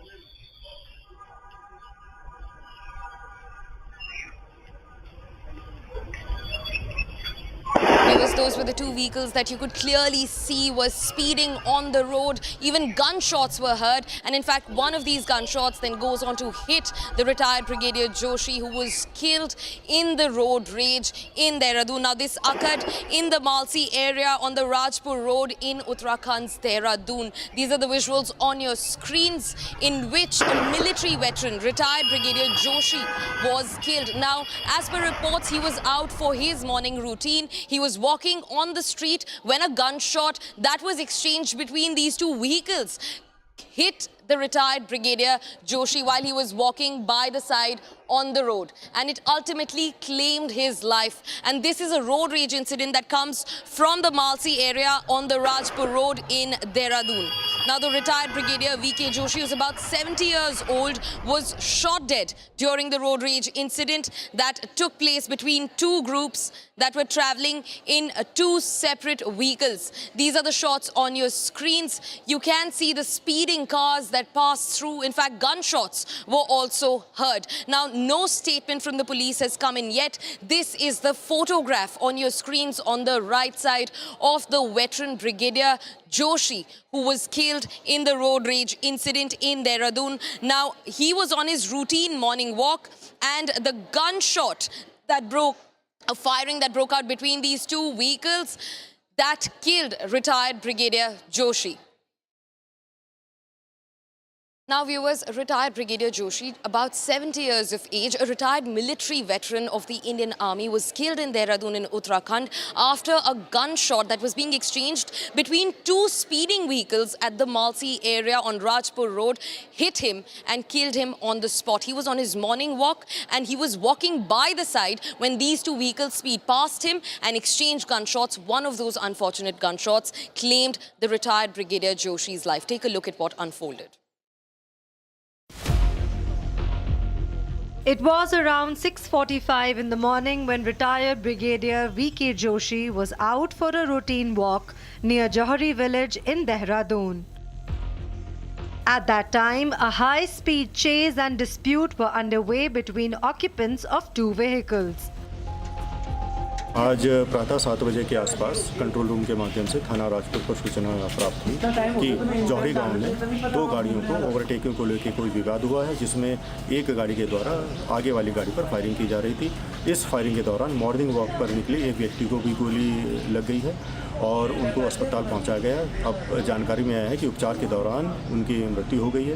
Police के द्वारा समस्त थाना क्षेत्रों में, देहात में, city में नाकेबंदी कर दी गई है। जो गाड़ी है और जो उसमें व्यक्ति सवार है उनके संबंध में सघन चेकिंग की जा रही है और जल्दी ही पुलिस के द्वारा इनको गिरफ्तार कर आगे की कार्रवाई की जाएगी। During the altercation, shots were fired from one of the vehicles and stray bullet struck Brigadier Joshi, who had absolutely no connection to the incident. Upon being hit, he collapsed at the scene and was immediately rushed to a hospital where he succumbed to his injuries while undergoing treatment and eventually lost his life. Following the incident, the accused abandoned his vehicle a short distance away and fled the scene. The police registered a case and raids are currently underway to apprehend the accused. Viewers, now getting in a fresh breaking development. The US Central Command Chief has now met with the Israeli Defense Forces Chief. This as Pentagon prepares for a ground incursion, a possible ground incursion in the Iranian territory. Now remember, these two chiefs have met at a time when the US and Israel continue to strike military targets inside Iran. They continue to target the Iranian leadership. That's the latest that we're getting in. Now, amid the ongoing conflict in West Asia, the Chief of the US Central Command, Admiral Brad Cooper, has met with Israeli Defense Forces Chief of Staff, Lieutenant General Eyal Zamir, and in fact other senior IDF officials were also a part of the meeting that was held in Israel, and this has come in as a statement from the IDF itself. Now, as per reports, the talks focused on the ongoing conflict in the region involving Iran and also specifically discussed efforts aimed at curbing Tehran's weapons production capabilities. Now remember, the resolve that was sounded at the beginning of this war, that the target of this entire incursion, the military operation Epic Fury, remains to completely dismantle the IRGC, dismantle the Iranian military and all their infrastructure. And now the US CENTCOM chief, Admiral Brad Cooper, has in fact met with the Israeli Defense Forces Chief of Staff, Lieutenant General Eyal Zamir, and other IDF officials over discussions involving the Iranian operation that's ongoing. In fact, they also resolved to curb Tehran's weapons production capabilities.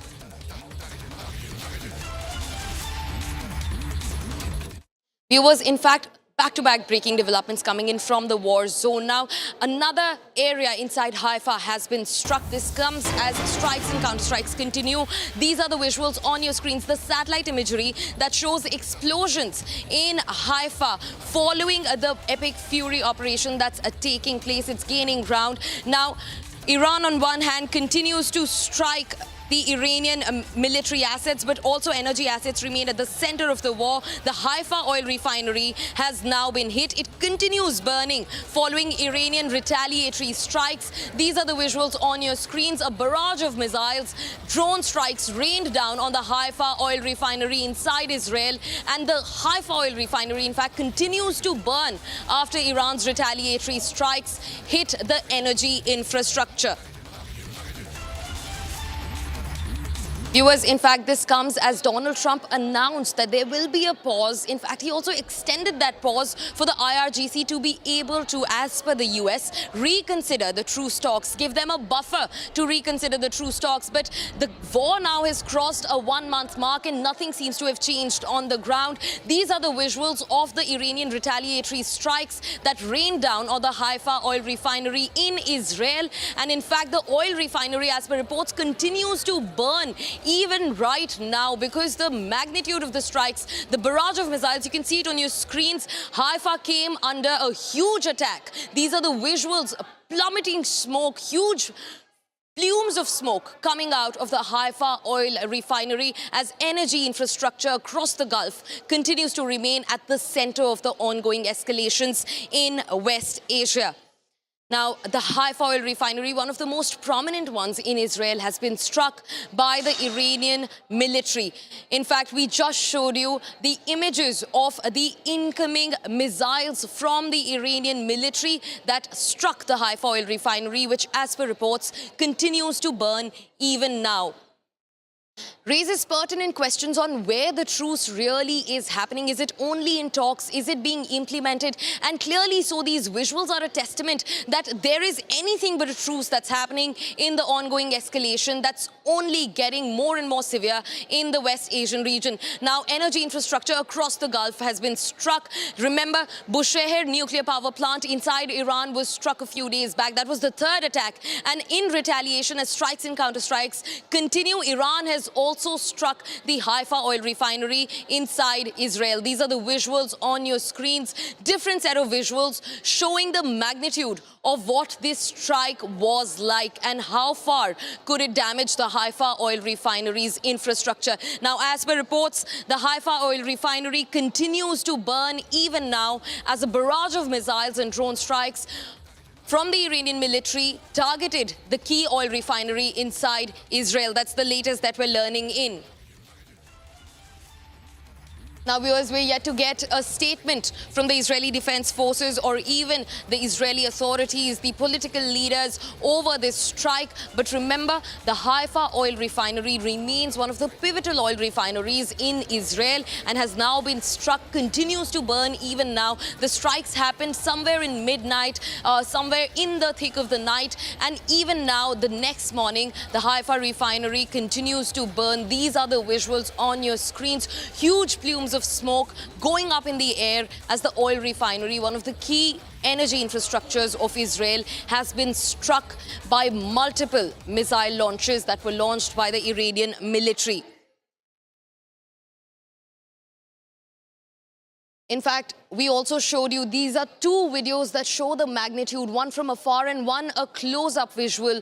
Right in the periphery of the Haifa oil refinery, you can see the building being struck by a barrage of missiles. In fact, we also showed you the visuals of the missiles that were rained down on the Haifa oil refinery in Israel. Now, take a look at the magnitude of what is happening at the oil refinery that remains one of the pivotal resources of energy, of oil inside Israeli territory. Now, these are Iranian retaliatory strikes. Now, remember, also comes as Iran maintained, stayed put on its resolve that they will continue to strike for as long as it's needed, and they are not looking for a premature ceasefire in the ongoing escalations. Ironically, it also comes at a time when the US president said that all energy infrastructure will be given a break from being attacked in the West Asia conflict. He said, in fact, he also extended that period, saying that that will give the IRGC, the Iranian military, a buffer to reconsider truce, to reconsider coming to the round table with the US and Israel and negotiate over the escalations in West Asia, over their nuclear power plant development, their uranium enrichment, and none of that seems to have transferred into the real implementation. Take a look at the visuals, huge plumes of smoke going up. One shows you the magnitude of the attack from afar. You can see multiple areas inside the oil refinery burning, at least two different areas, kilometers apart, burning, completely engulfed by smoke. In fact, the first video shows you that the fire continues to burn. Now, Republic is the first channel to be reporting on this. The Haifa oil refinery severely damaged amid Iranian retaliatory strikes. Now, this is not a one-off incident. The energy infrastructure remains at the center of this ongoing escalation in West Asia. Now, just a few days back, the Bushehr nuclear power plant inside Iran was also struck. In fact, we're also being joined by our defense expert, Major General Shashi Asthana, to get us more details on the matter. Major General, I want to understand from you. On one hand, Donald Trump says that energy infrastructure will be left out from this entire war, but that doesn't seem to have translated into real-time action that's ongoing in West Asia. Haifa oil refinery inside Israel has been hit by the Iranian retaliatory strikes. So what do we make up of it? What's your first comment to this? See, while President Trump may have said that energy infrastructure will not be hit and he will postpone it till 7th of April, but Israelis have stuck and some other infrastructure in Iran was also stuck. Very recently, again, the nuclear plants were stuck by the US and Israel. So while they are claiming something else and on ground, the kind of strikes which are happening, and therefore Iran is also giving a tit-for-tat response. So in this tit-for-tat response, I think all the energy infrastructure is being targeted, both sides. And Haifa is a very important oil refinery, and it's a very important port as well.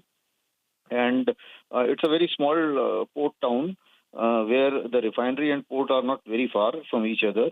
And it is also very important from the Indian point of view because when we were looking at the IMEC, that is India Middle East Economic Corridor, Middle East Europe Economic Corridor, it was supposed to go from Haifa, and Haifa port was very significant in this entire connectivity project between India, Israel and Europe.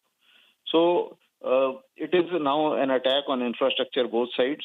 It's an attack on energy infrastructure both sides, and it is going to certainly impact the energy capability of Israel as well as the overall capabilities of combat capabilities also of Israel to a great extent. Accordingly, even Iranians are also being hit both ways. So I think so long although there are indicators for negotiations from the U.S. side, but then Iranians feel that it is a cover-up plan, and therefore they are treating it as such, and both sides are continuing to strike each other. Right, sir. Thanks very much for getting us a rundown on the situation that's unfolding in West Asia. But for now, viewers, it's time to shift focus and, in fact, also take a look at what Donald Trump has to say about the ongoing situation. Now, aboard in Air Force One, Donald Trump was asked questions regarding a possible ground incursion in Iran, and he had some answers to give to that. Not just that, he was also talking about the talks that are ongoing, which he says have been ongoing for far long between Iran and the United States. In fact, he also claims that the Iranian regime has already been changed twice. The entire leadership has been toppled, has been dismantled and eliminated in joint operations by the US and Israel. Take a look at this.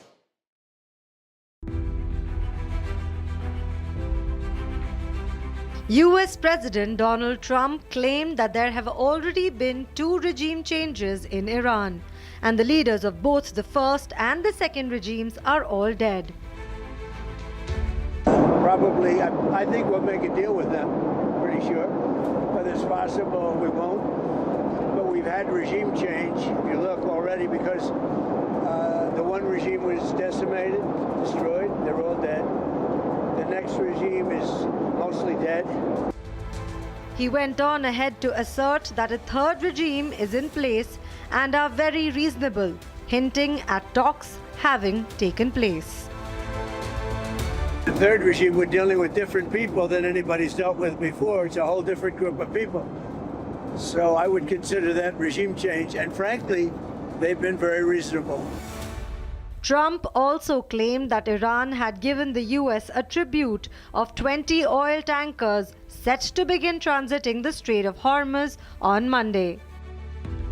As you know, they've agreed to send 8 boats 2 days ago, and then they added another 2, so it was 10 boats. And now today they gave us as a tribute, I don't No, I can't define it exactly, but they gave us, I think out of a sign of respect, 20 boats of oil, big boats of oil, going through the Hormuz Strait. On being questioned about deploying ground troops in Iran, the US president simply responded he has a lot of alternatives without explicitly denying involvement of ground operations in West Asia. We just have lots of alternatives. We have tremendous numbers of ships over there. We don't need them all because of, the power. Look, I would say we're just like we're ahead of schedule on the ballroom. In a much bigger way, we're ahead of schedule with Iran. The statement is significant as nearly 3,500 troops and 2,500 US Marines aboard the USS Tripoli and are making its way towards West Asia. Trump was grilled by reporters regarding the ongoing talks, to which he confirmed on arriving towards a deal very soon between the US and Iran. Moreover, Trump again claimed that Cuba is next, claiming the country will fail and US will be there to help. Yeah, Cuba's going to be next. Cuba's a mess. It's a failing country, and they're going to be next. Within a short period of time, it's going to fail. And we will be there to help it out. We'll be there to help our great Cuban Americans. The latest statements from Trump come as a confirmation regarding talks between Iran and the US and a deal to be struck soon while the war shows more signs of escalation.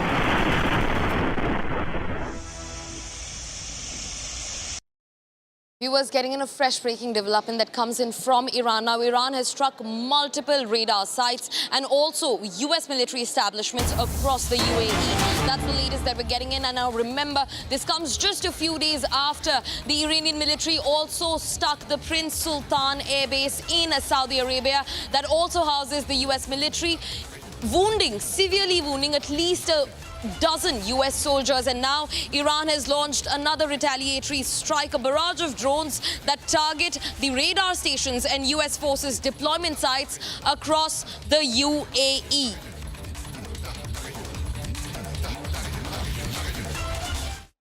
Viewers, now following the Israeli-US strikes that have hit and jolted the Iranian capital of Tehran, multiple cases of electricity outages have been reported across Iran. Not just this, we also know that this entire duration of the war, Iran has been under a complete digital blackout. And this came first when the IRGC took away the internet from the people that keeps the people inside the country under the dark. And now the US-Israeli joint operation has also hit various electricity outlets in Iran, especially in Tehran. Take a look at this.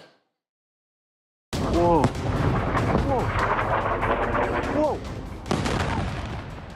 Electricity supply was cut in parts of Tehran, the capital of Iran, and nearby Alborz province.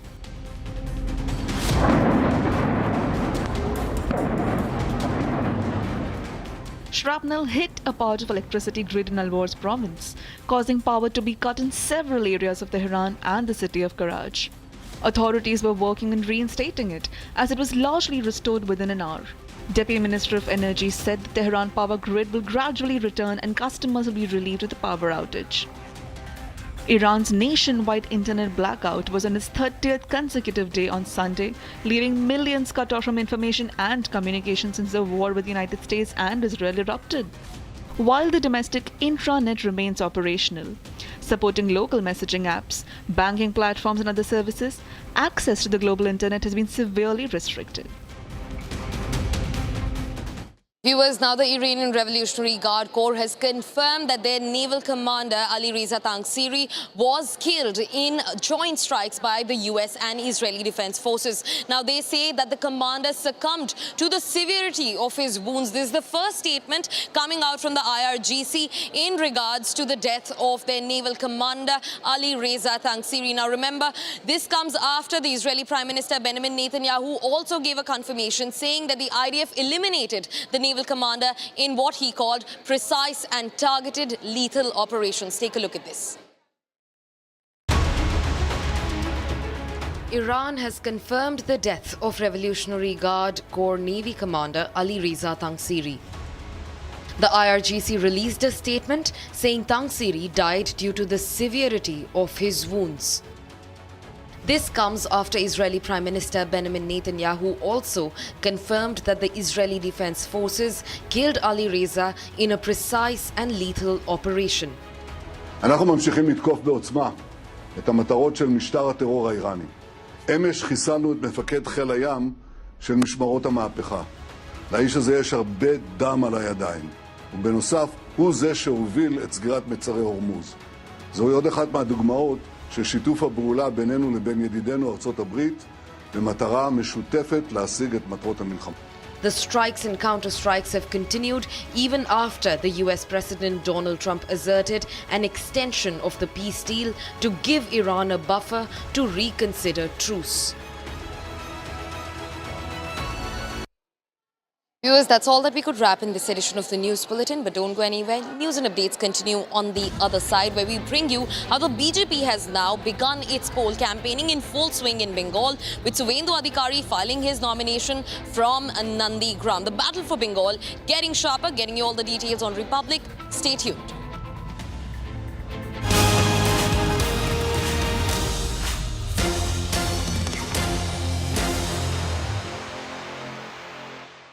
चमकी चाट से क्या बना है? Sandwich, लस्सी और छाछ और हर घूंट में चमकी चाट। अब बताओ, स्वाद आया? आया। असली स्वाद सिर्फ चमकी चाट। रानी, इस घर में कुछ है जो टूटता नहीं। ये पिलर कभी नहीं टूटेगा। रुंगटा स्टील TMT से बना। रुंगटा नहीं तो घर स्ट्रॉन्ग नहीं। रुंगटा स्टील TMT बार एकदम सॉलिड।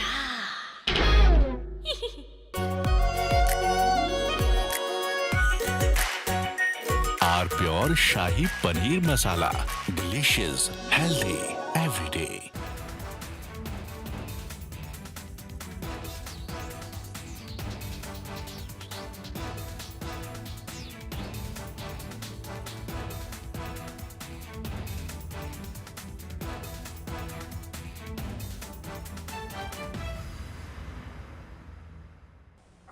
हमें धीरज के साथ, संयम के साथ, शांत मन से हर चुनौती का मुकाबला करना है।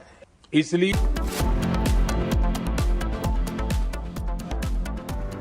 प्यास बुझाए, ठंडक लाए, सबको भाए जीरा सिम। MDH का जलजीरा जीरा सिम।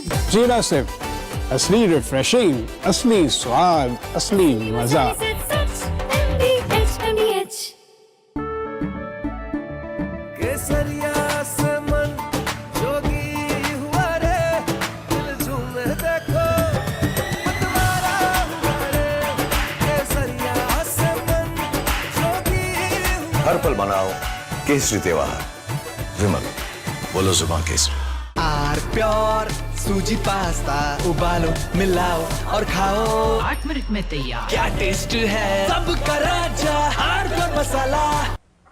हमें धीरज के साथ, संयम के साथ, शांत मन से हर चुनौती का मुकाबला करना है। इसलिए मैं देशवासियों से भी कहूंगा कि हमें हर चुनौती के लिए तैयार रहना ही होगा।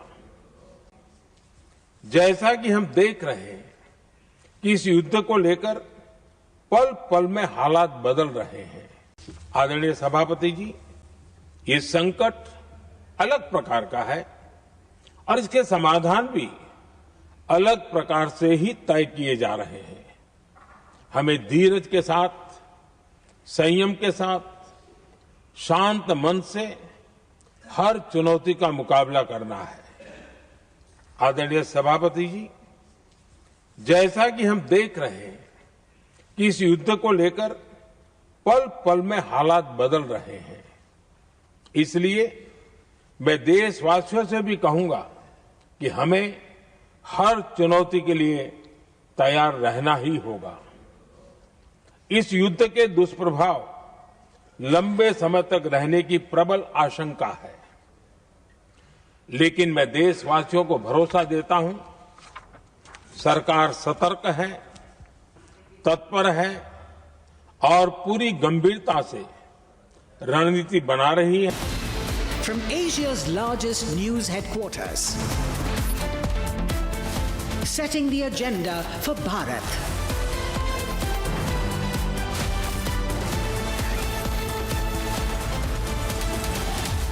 You're watching Republic.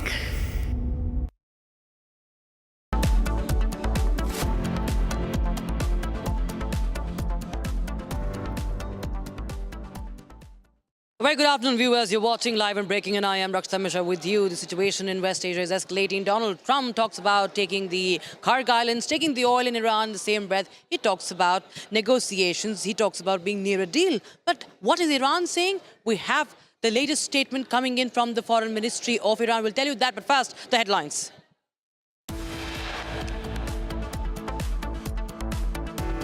Trump's de-escalation pause fails as energy infrastructure in Haifa is hit in the latest attacks. Israeli foreign minister claims Lebanon under Iran control, calls Lebanon a virtual state occupied by Iran.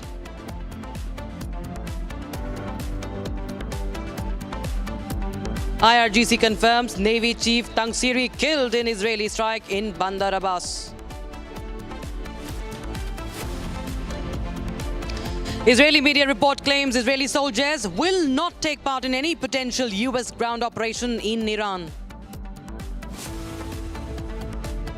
The one regime was decimated, the next regime is mostly dead, and the third regime, we're dealing with different people. So I would consider that regime change. Trump claims regime change in Iran already happening, now dealing with totally different professional group of people. Claims that Mojtaba Khamenei is dead or in extremely bad shape. And Kuwait government confirms an Indian worker killed in an Iranian attack on a power plant in Kuwait.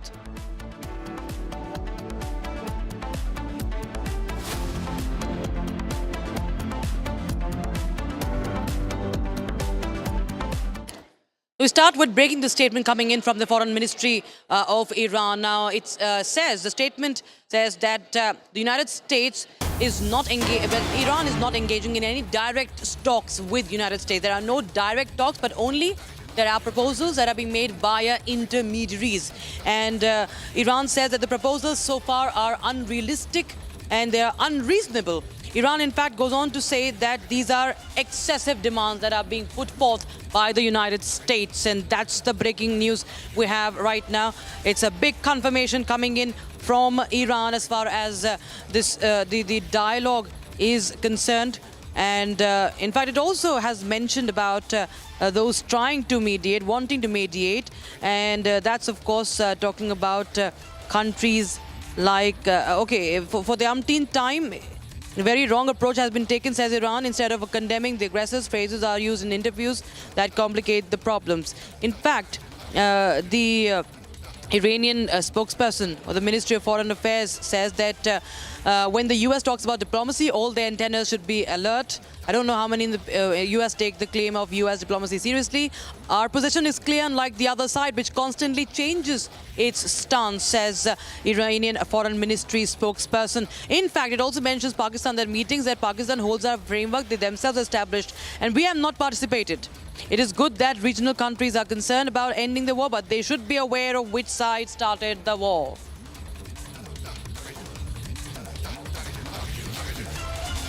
All right, so we'll just shed some more light on this story as we are closely tracking. Ishita, my colleague, joins us live on the broadcast from the newsroom. Ishita, well, we've seen that Iran has made it very, very clear that there are no direct talks that are going on. Meanwhile, Trump, on the other hand, says that there are a new set of people that he's talking to. Right, of course. Now, this is the first confirmation that is coming from the Iranian side regarding the negotiations that have been going on between the two sides. We have seen Donald Trump time and again claiming that there are talks going on, negotiations are underway. And in fact, he says he's dealing with a new bunch of people as the old guard is already dead. But this time, Iran has also come out confirming that there are indeed talks happening between the two sides. And though not direct talks, there are intermediaries involved. This could be West Asian countries, could be Oman, could be Qatar, could be Kuwait as well. Now we do not know which Gulf countries are mediating between the two sides, but there are mediations happening. That's now been confirmed by Iran. We'll of course have to see what is the outcome of these negotiations now taking place between the two sides. Rakshita. Absolutely. In fact, he's mentioned that Pakistan must remember that which side has started the war, you should not forget. But thanks so much, Mustafa, for joining us with those details coming in on that story. Meanwhile, we have some more breaking news coming in now. Donald Trump has his hit list of nations that seems ready. And he's once again said that Cuba is going to be the next target of his administration. He has said it out loud that Cuba is next. And that's the breaking news we have right now. Donald Trump is saying that is hinted at a potential action coming to Cuba amid the months-long sanctions that have put pressure on the island and sparked conversations between the US and Cuba. In fact, the US launched a military operation in Venezuela shortly after sanctions and tariffs were imposed in Cuba. Let's take a listen into what exactly that Trump has said. Cuba will be next. What did you mean by that exactly? Who will be next? Cuba. Yeah, Cuba's going to be next. Cuba's a mess. It's a failing country, and they're going to be next. Within a short period of time, it's going to fail.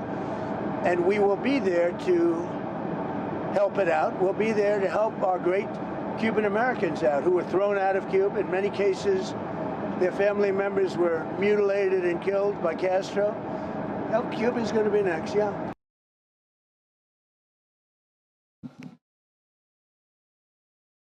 Cuba will be next. What did you mean by that exactly? Who will be next? Cuba. Yeah, Cuba's going to be next. Cuba's a mess. It's a failing country, and they're going to be next. Within a short period of time, it's going to fail. And we will be there to help it out. We'll be there to help our great Cuban Americans out who were thrown out of Cuba. In many cases, their family members were mutilated and killed by Castro. Well, Cuba's going to be next, yeah. Now, viewers, we have talked about the energy crisis. We've talked about the impact, but on ground, it's the humanitarian crisis that shows the dark realities of such a conflict, such a war. Iranians are crossing the territory and it's entering Iraq. They have been isolated. They're trying to take shelter as the US and Israeli strikes continue to pound different parts of Iran. Iranians, in fact, they're saying that this war should end soon as possible, but they say that they will not be leaving the country forever. Here's a report. Iran is under constant bombardment by US and Israel, leading to power outages and a halt in trade. Iranians, since the war began on the 28th of February, have no access to internet. Goods are becoming expensive across the country. And so, in a bid to seek cheaper goods, internet access, and brief family visits, dozens of Iranians are entering Iraq. But they are not leaving the nation for good. They will return to nearby Iranian cities such as Abadan and Awaz. Some are crossing into Iraq via Shalamcha border. But one sentiment is common among all Iranians crossing into Iraq.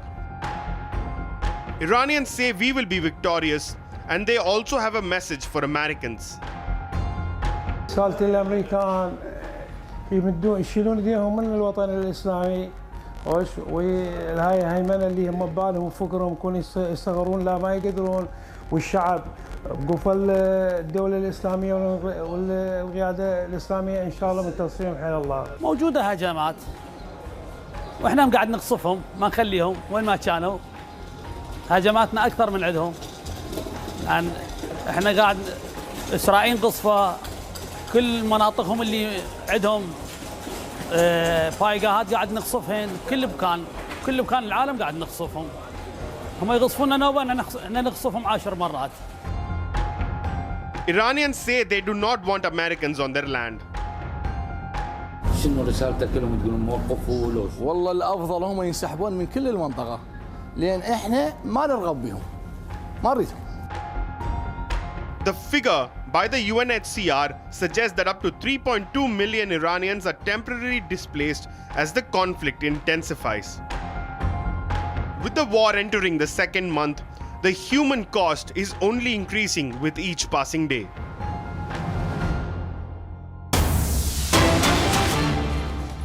Ton per day के हिसाब से और इसी situation के रहते जो हमारे जो एफर्ट्स हैं उनके बारे में आपको ये बताना चाहूँगी कि ओवरऑल रिक्वायरमेंट जो हमारी अपकमिंग खरीफ सीज़न की है वो 390 लाख टन है जो कि हमें एग्रीकल्चर विभाग ने बताई है. इसके अगेंस्ट पिछले साल एक्चुअल सेल खरीफ में 361 लाख टन हुई थी. अभी हमारे पास एडिक्वेट स्टॉक अवेलेबल हैं in comparison to last year. Overall stock as on date that we have is 180 LMT जो कि पिछले साल 147 लाख टन थे. तो हमारी इससे पता चल रहा है हमारी जो स्टॉक्स हैं वो काफ़ी अच्छी उसकी स्थिति है. अप्रैल और महीने के जो महीने हैं अप्रैल और मई के जो महीने हैं उनमें हमारे लीन मंथ होता है एग्रीकल्चर का और यूजुअली हम इसको स्टॉक बिल्डअप करने के लिए यूज़ करते हैं. इसी को मद्देनज़र देखते हुए हमने काफ़ी इंपोर्ट्स लाइन अप ऑलरेडी कर दिए थे. डोमेस्टिक प्रोडक्शन के बारे में जो गैस सप्लाई है जो हमारी प्रभावित हुई थी 60% हो गई थी जो धीरे धीरे बढ़ के 65 हुई और अब 80% तक हो गई है जो कि हमने एम्पावर्ड पूल मैनेजमेंट कमेटी के माध्यम से हमने स्पॉट बेसिस पे टेंडर किए और हमें हमारा अच्छा प्रोडक्शन 80% तक हो गया है सभी यूरिया यूनिट्स में. कोई भी यूरिया यूनिट जो इससे जो थोड़ी देर के लिए शटडाउन हुए भी थे जो कि एनुअल शटडाउन होता है उनका वो वापस उन सभी को गैस सप्लाई शुरू हो गई है. और जहाँ तक सल्फ़र या और इंटरमीडिएट की उपलब्धता है हमारे विभाग ने सभी ऑयल रिफाइनरीज को डायरेक्शंस दी है कि सल्फ़र या और इससे संबंधित कुछ भी इंटरमीडिएट है उसकी पूरी सप्लाई करें. इसी के साथ विभाग ने long term tender global tender से पहले ही हमने डाइवर्सिफिकेशन ऑफ सोर्सेज का एक हमारी एक्सरसाइज जो कि पिछले कुछ एक साल से चल रही है और तेज़ गति पे है. हमारे डिपार्टमेंट में एक टास्क ग्रुप सेटअप हुआ है जो कि ग्लोबल अवेलेबिलिटी और potential supply sources for fertiliser including urea के बारे में हमें जानकारी दे रहा है समय समय पे. और मेजर जो हमारे सप्लायर्स हैं यूरिया DAP उन सब के साथ हम बहुत क्लोज कांटेक्ट में हैं जिससे कि हमारे मेजर टेंडर्स के थ्रू या स्पॉट टेंडर्स के थ्रू या लॉन्ग टर्म सप्लाई के थ्रू हमारे पास मेजर फर्टिलाइज़र की अवेलेबिलिटी रहे. और efforts are being taken up to stabilize all the raw material supplies including rock phosphate. Further proactive measures are being taken to diversify our sourcing bases with other than the Gulf countries like Russia, Morocco, Australia, Indonesia, Malaysia, Jordan, Canada, Algeria, Egypt and Togo etc. विभाग Indian missions के through सभी अपने वहाँ के Indian mission से contact में है for alternative supply sources. और जो हमारी शिप्स हैं उससे रिलेटेड भी हम इंडियन नेवी DG शिपिंग और मिनिस्ट्री ऑफ पोर्ट्स के और MEA के साथ हम लगातार कोऑर्डिनेट कर रहे हैं for safe passage of our ships. और डिमांड साइड के बारे में मैं आपको बताना चाहूँगी कि states have been sensitized to prevent any panic regarding availability of fertilizer. We have sufficient stocks available. Honorable Minister for Chemical and Fertilizer has already spoken to major state governments, the agrarian states, in this regard. They have been sensitized by the issue. Today also we have had a discussion on this. We are keeping a strict watch on the diversion, black marketing and hoarding, etc. under the Essential Commodities Act in coordination with Department of Agriculture and Farmers Welfare. and the states have been encouraged to adopt innovations to manage the distributional efficiency. We are also encouraging the use of alternate fertilizers such as ammonium sulfate, triple superphosphate, single superphosphate, and fermented organic manure as well as nano products. So as of today, we have adequate stock position, and the fertilizer, irrespective of the situation in the global market, urea and DAP are being made available to the farmers at the regulated price, that is 266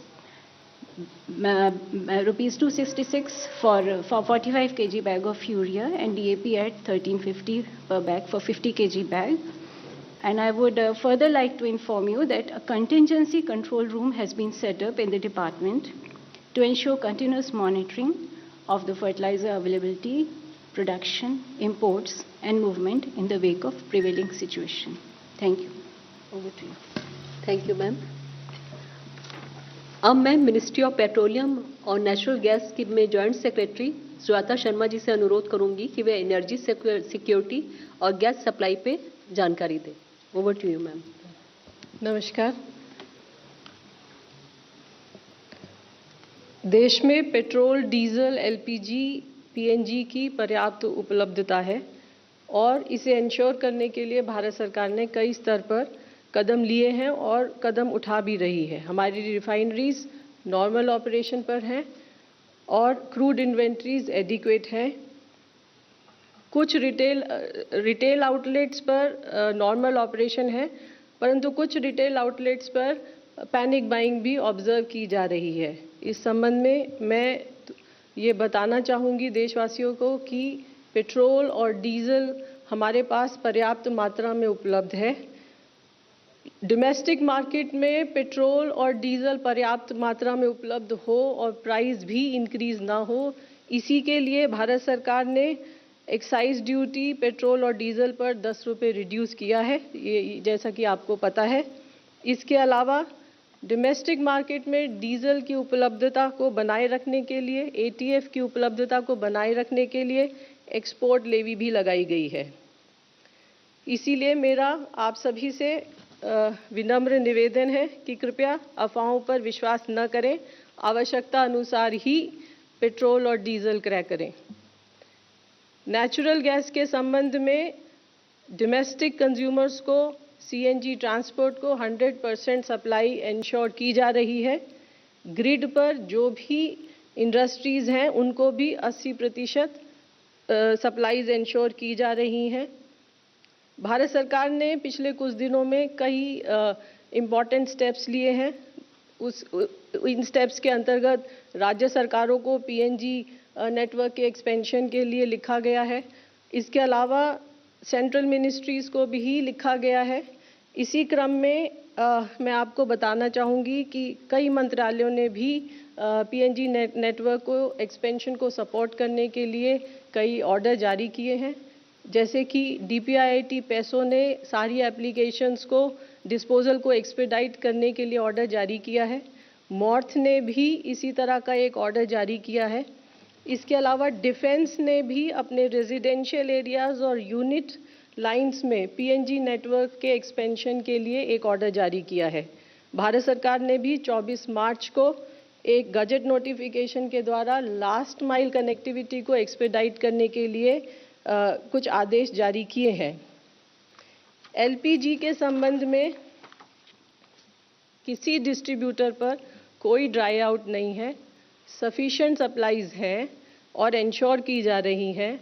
मैं आपको बताना चाहूँगी कि कल लगभग 95% bookings online थी, लगभग 82% delivery authentication code के द्वारा की गई हैं।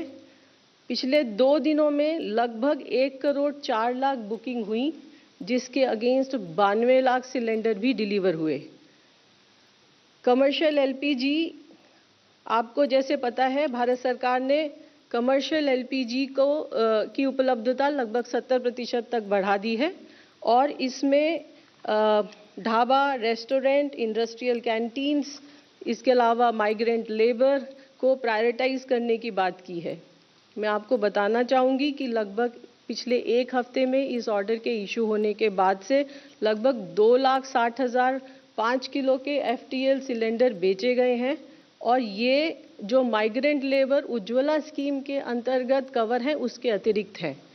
इसके अलावा कमर्शियल LPG भी लगभग 41,000 टन अपलिफ्ट किया गया है।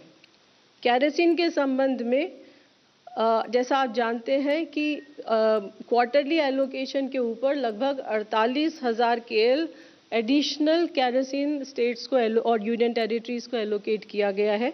इस संबंध में 29 तारीख को एक गजट नोटिफिकेशन भी किया गया है। ये खासकर उन स्टेट्स के लिए है जो अपने आप को केरोसिन फ्री डिक्लेयर कर चुके हैं।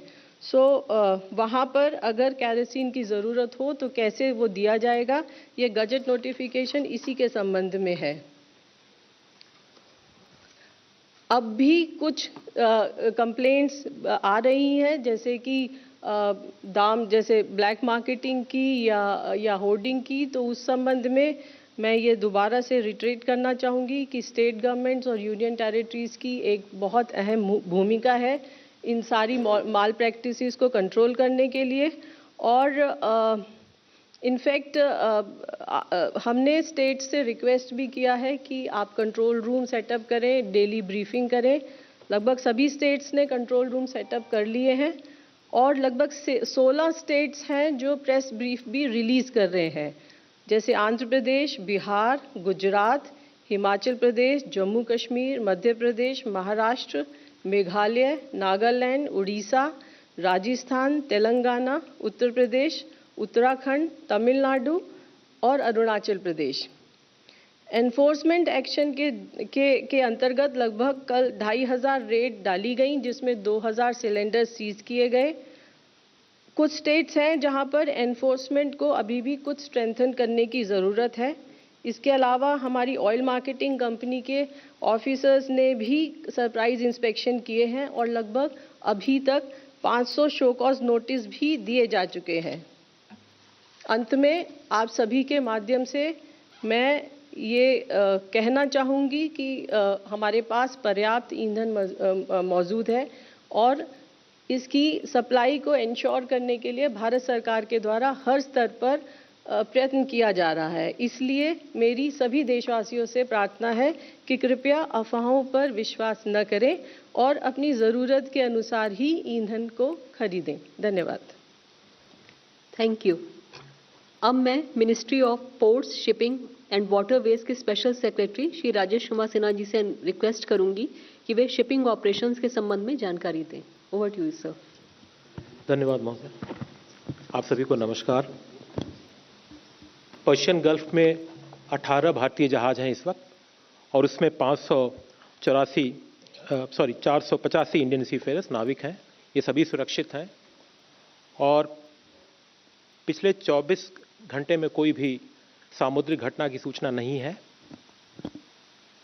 28 तारीख को 2 दिनों पहले हमारे 2 LPG कैरियर्स BW टियर और BWL, इन दोनों ने वो रास्ता सफ़र तय किया। इन्होंने स्ट्रेट ऑफ हॉर्मुज को क्लियर किया और ये अब भारतीय पोर्ट्स की तरफ अग्रसर हैं।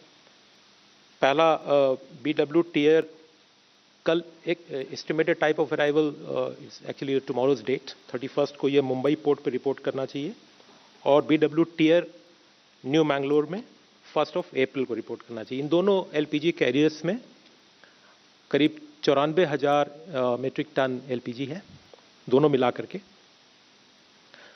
पिछले 24 घंटों में 8 नाविकों को सेफ्टी भारत वापस लाया गया है साइन ऑफ के बाद और DG कॉम कंट्रोल रूम से 32 कॉल और 89 ईमेल्स जो प्राप्त हुए उस पर कार्रवाई की जा रही है।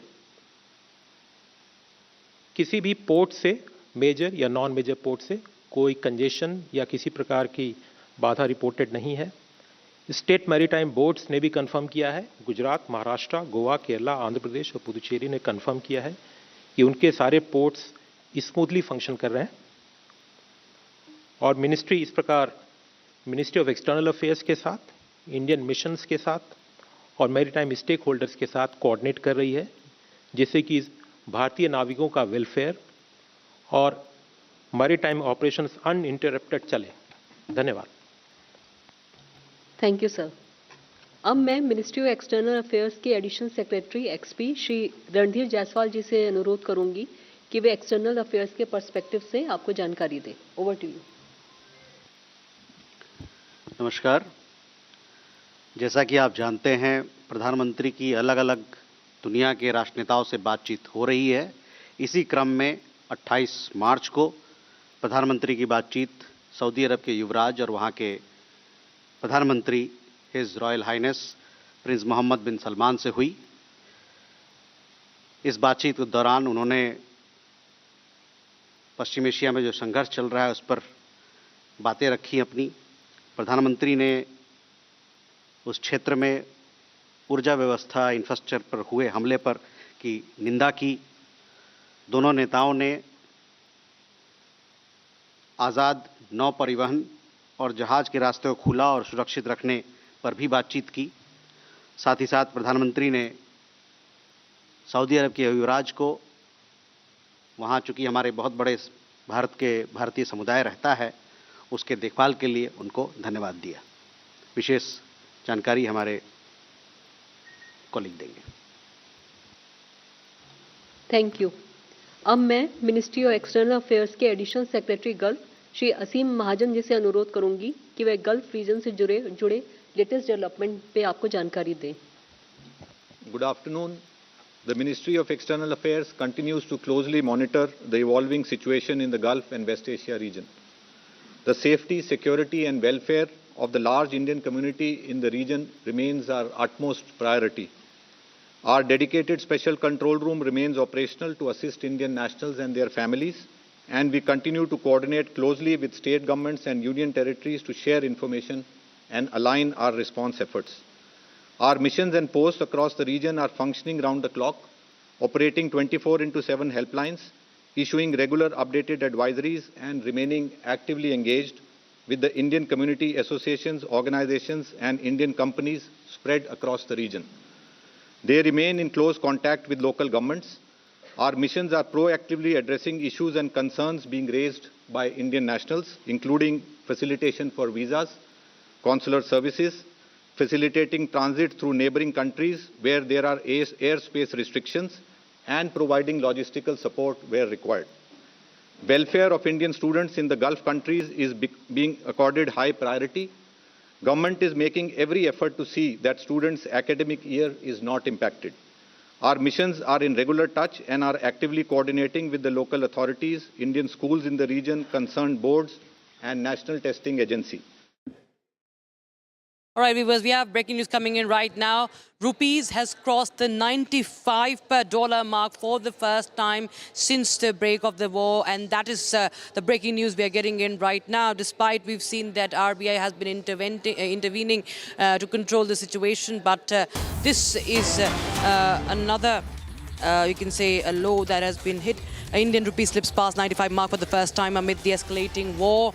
And that is the breaking news. This is the first time Indian rupee hit. It's a record low for the Indian rupee, crossing the significant 95 mark against the US dollar, influenced by the high global oil prices and foreign investor sell-off. Pranav joins us live on the broadcast from the digital desk. Pranav, tell us more. Please help us understand what is the impact and what are the reasons behind this. Well, the rupee has, in fact, today morning gave a little bit of hope when it actually increased, or, there was an uptick of about 1 rupee 30 paise in the morning after the RBI intervened on Friday. But then what we're seeing is that rupee has once again slipped and right now trading above 95 rupees a dollar, 95.14 to be precise. And this is the lowest the rupee has hit ever. So, this just is quite in line with the capital outflows that we are witnessing ever since the war began, and in light of the tariff turmoils that we've been witnessing for the past about year plus. So primarily the weakening of the rupee is being attributed to the capital outflows from the Indian markets. All right, thank you so much. Okay. Okay, so this is, of course, significant. If you could just explain that there were, of course, measures being taken by the RBI also, but it hasn't really yielded any results, isn't it, Pranav? Well, absolutely. In fact, just to give you a perspective, on Friday, the RBI stepped in and said that the banks will have to cap the exposure for the dollar in the open market to about 100 million. This will come into effect from April 10, and the move is basically aimed at reducing the exposure of banks to the dollar. Now, as a result of the move, banks are actually supposed to sell dollars. It will come into effect only from April 10. Now, this was a measure that the RBI took in order to increase the supply of dollar in the market so that the value of dollar comes down and in turn rupee strengthens. But despite the move, it hasn't helped so far. We need to wait and see till April 10 as to how this move actually pans out and if rupee actually gets support. All right, man. Thanks, Pranav, for joining us with those details coming in on that story. With that, viewers, we'll sit into a very, very short break, but don't go anywhere. We continue to get you all the top stories from across the globe and breaking developments from the war zone as well.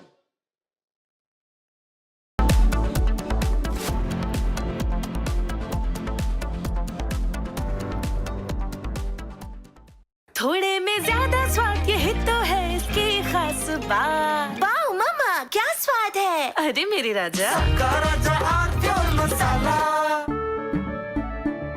केसरिया से मन जोगी हुआ रे दिल झूमे देखो मतवारा हुआ रे केसरिया से मन जोगी हर पल मनाओ केसरी त्योहार। विमल, बोलो जुबान केसरी। चमकी चाट से क्या बना है? आलू चाट या फ्रूट चाट, स्वाद बढ़ाए चमकी चाट। क्या बात है। स्वादिष्ट पकोड़े और फरसान, अरे चमकी चाट है इसकी जान। असली स्वाद सिर्फ चमकी चाट।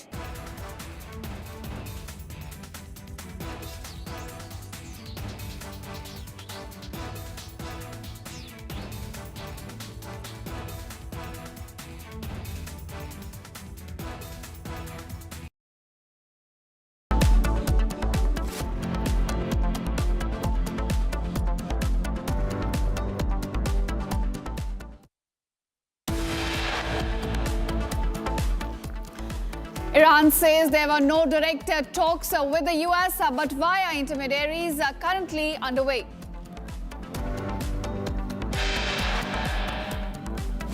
Donald Trump recently claimed that Cuba's economy is crumbling and that Cuba is now next after Venezuela.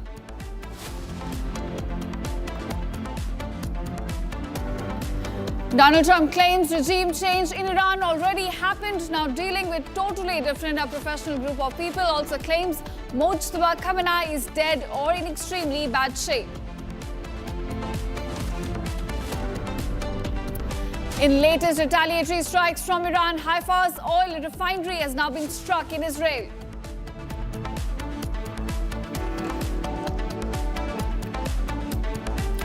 IRGC confirms a Navy chief Tang Siri killed in Israeli strikes in Bandar Abbas.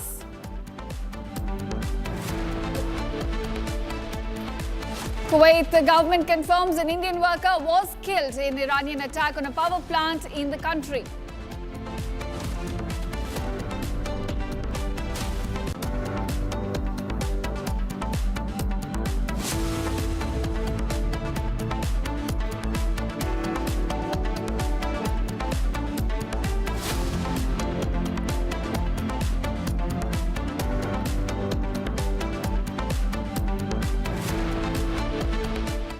Welcome viewers, you're watching live and breaking on Republic TV with me, Ishita Mitra. Now we're getting you all the top developments coming to light from West Asia. And in the latest, Israeli strikes have struck the town of Barashit in Bint Jabal district, killing one person and wounding another. Israeli military carried out 2 additional raids on Hanavia, raising the total number of strikes just taking place today to about 4.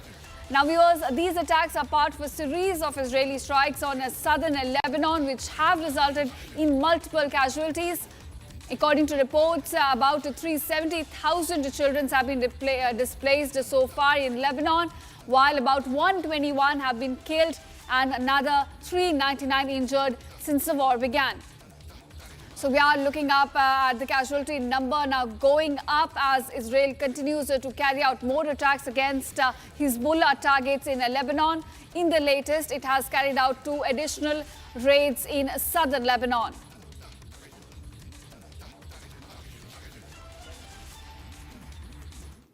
And now we also Iran's Revolutionary Guard, in a latest warning to the US and Israel, has said that it will target residences of US and Israeli officials. Now, Iran's Joint Military Command spokesperson declared on Sunday that the private residences of US and Israeli officials have now become their legitimate targets. This as the war in West Asia enters its first month and continues to widen across the region. Take a look at this report.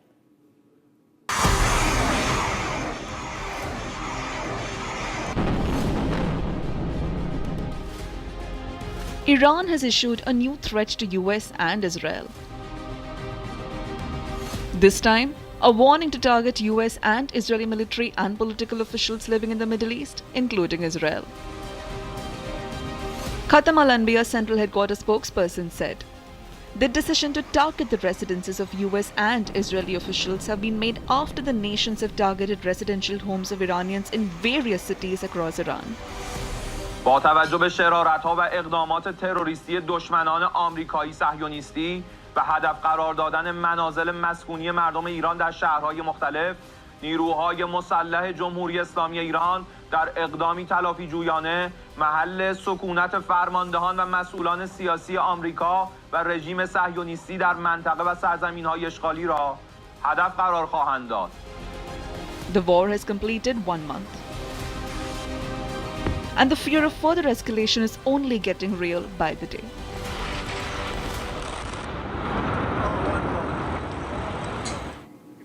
And now viewers, a few minutes following attacks by America and Israel, the electricity was cut in several areas from Tehran to Alborz, including parts of eastern Tehran. Now this took place as a result of debris hitting one of the towers at the entrance to the city of Karaj. One transmission station went out of service, and following, Iran lost 5 to 6 high voltage substations. Here's the report on how now power outages are being reported all across Iran as Israel intensifies its attack on energy infrastructure. Whoa. Whoa. Whoa. Electricity supply was cut in parts of Tehran, the capital of Iran, and nearby Alborz province.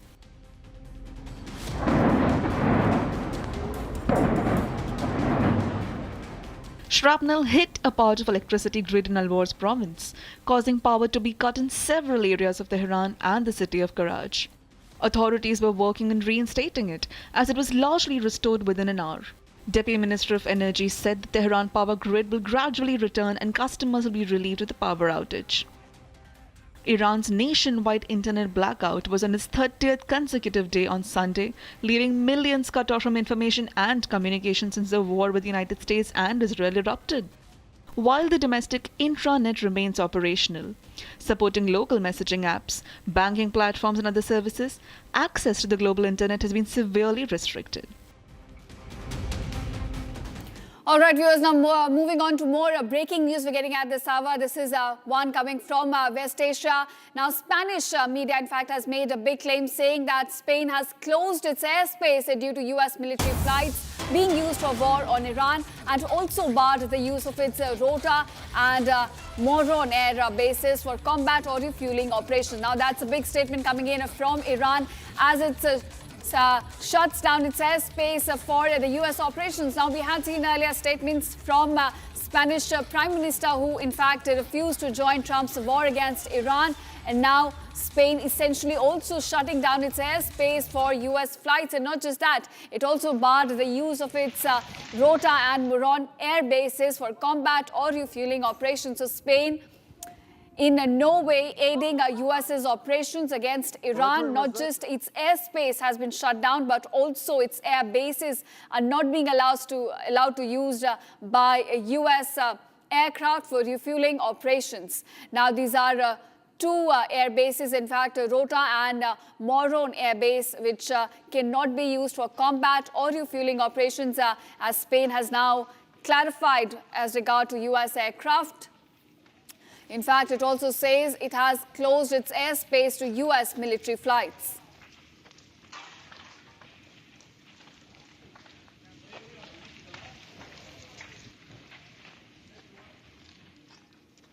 And now, viewers, after Venezuela, Donald Trump has hinted at potential action coming to Cuba amidst months-long sanctions that have put much pressure on the island and sparked conversations between the United States and Cuba.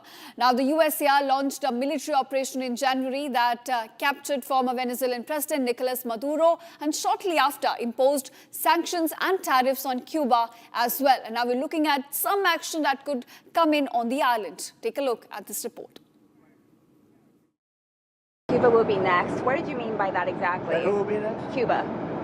Yeah, Cuba's going to be next. Cuba's a mess.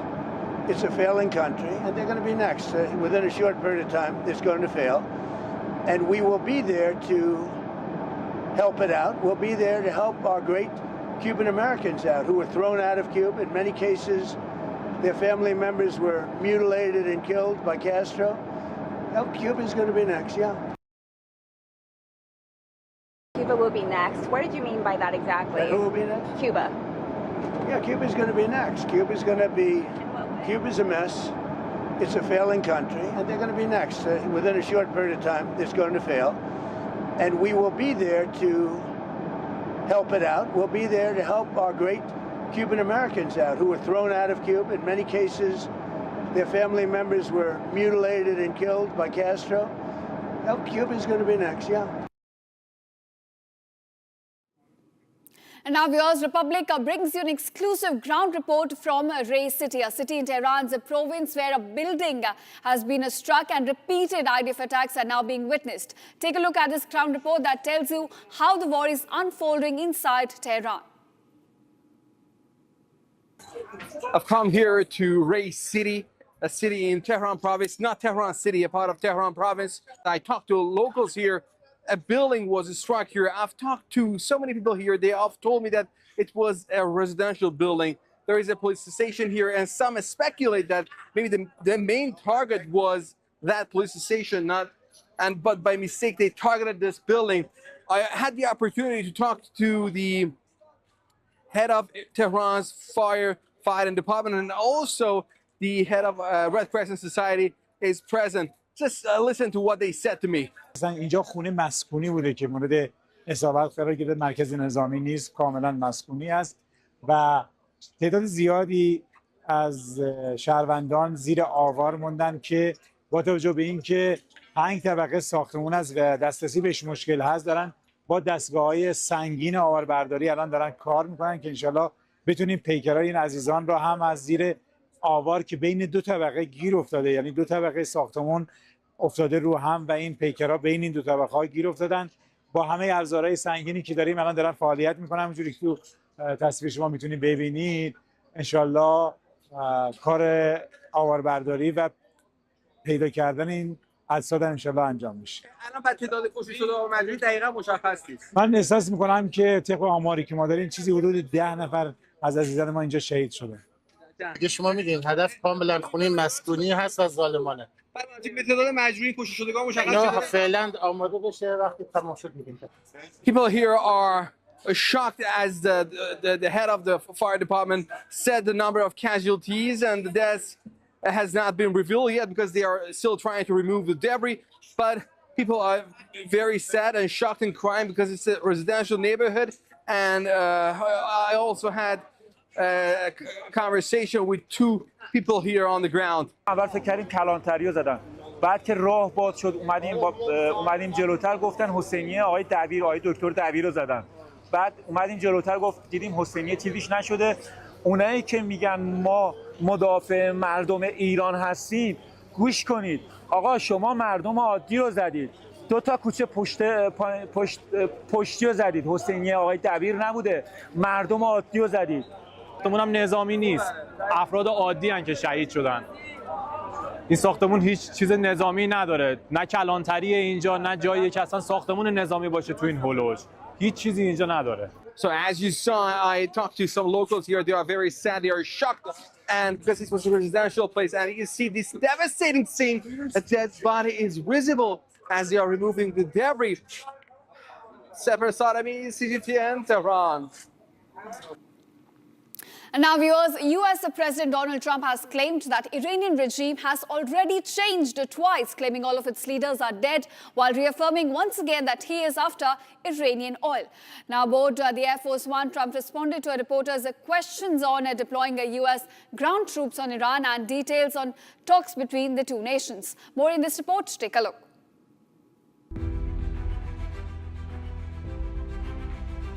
US President Donald Trump claimed that there have already been 2 regime changes in Iran, and the leaders of both the first and the second regimes are all dead. Probably, I think we'll make a deal with them, pretty sure. But it's possible we won't. But we've had regime change, if you look already, because the one regime was decimated, destroyed, they're all dead. The next regime is mostly dead. He went on ahead to assert that a third regime is in place and are very reasonable, hinting at talks having taken place. The third regime, we're dealing with different people than anybody's dealt with before. It's a whole different group of people. So I would consider that regime change. And frankly, they've been very reasonable. Trump also claimed that Iran had given the US a tribute of 20 oil tankers set to begin transiting the Strait of Hormuz on Monday. As you know, they've agreed to send 8 boats 2 days ago, and then they added another 2, so it was 10 boats. And now today they gave us as a tribute, I don't know, I can't define it exactly, but they gave us, I think out of a sign of respect, 20 boats of oil, big boats of oil, going through the Hormuz Strait.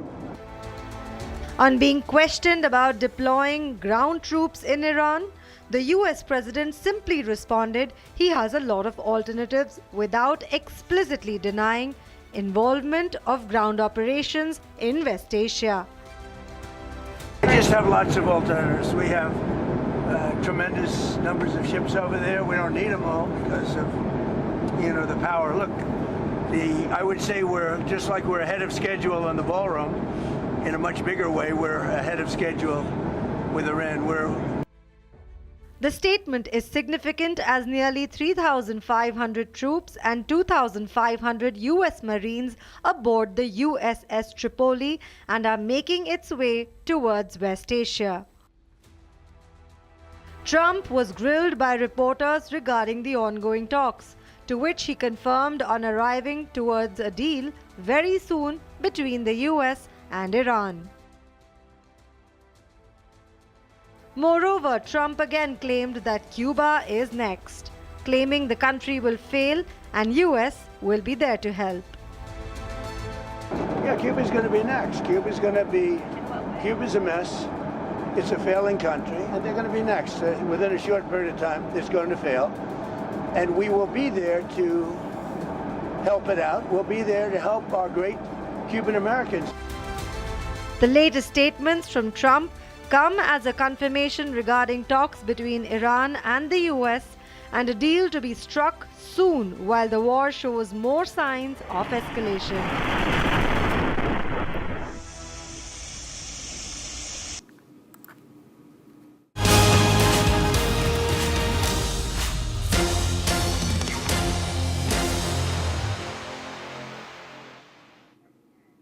And now we are shifting focus to the poll-bound state of Assam. Now, Gaurav Gogoi exclusive claims have come to light. He says strong undercurrent for change in the state. He also adds that people want to move away from the leadership of Himanta Biswa Sharma, the Chief Minister of Assam, and calling a BJP agenda on infiltration hypocritical. In fact, that's the big statement coming in from Congress's Gaurav Gogoi, who is now charged some serious allegations against BJP, saying that their agenda on infiltration into the state of Assam is in fact hypocritical. He also goes on to say that the state right now is looking for a change. They want to move away from the leadership of Chief Minister Himanta Biswa Sharma. Now, it is a poll-bound state. We are inching closer to the D-Day, and amid that there's a big claim coming in from Congress's Gaurav Gogoi, who now says that there's a strong undercurrent flowing for change. Now, viewers, let's listen in to those claims made by Congress's leader. I think there's a tremendous support from the public. I sense a huge undercurrent in Assam, and people of Assam want a change. They find the rule of Himanta Biswa Sharma as a very arrogant rule, and people want to be free from this tyranny. And that is why they are supporting the Congress and the Congress-led alliance. What do you think? What will be the main agenda? Because, you know, BJP, on the other hand, is saying infiltration is one agenda. They are saying that pushback is another agenda. These are agendas that the BJP is talking about. So what is the main agenda as per the Congress? Well, the BJP's agenda is full of hypocrisy. During the Rajya Sabha election, the BJP took the help of AIUDF to get votes. They made MLAs of AIUDF, the party founded by Maulana Ajmal. They made MLAs of AIUDF join the AJP. They got the support of Maulana Ajmal during the recent Rajya Sabha elections. So the BJP, specifically Himanta Biswa Sharma, is full of double standards.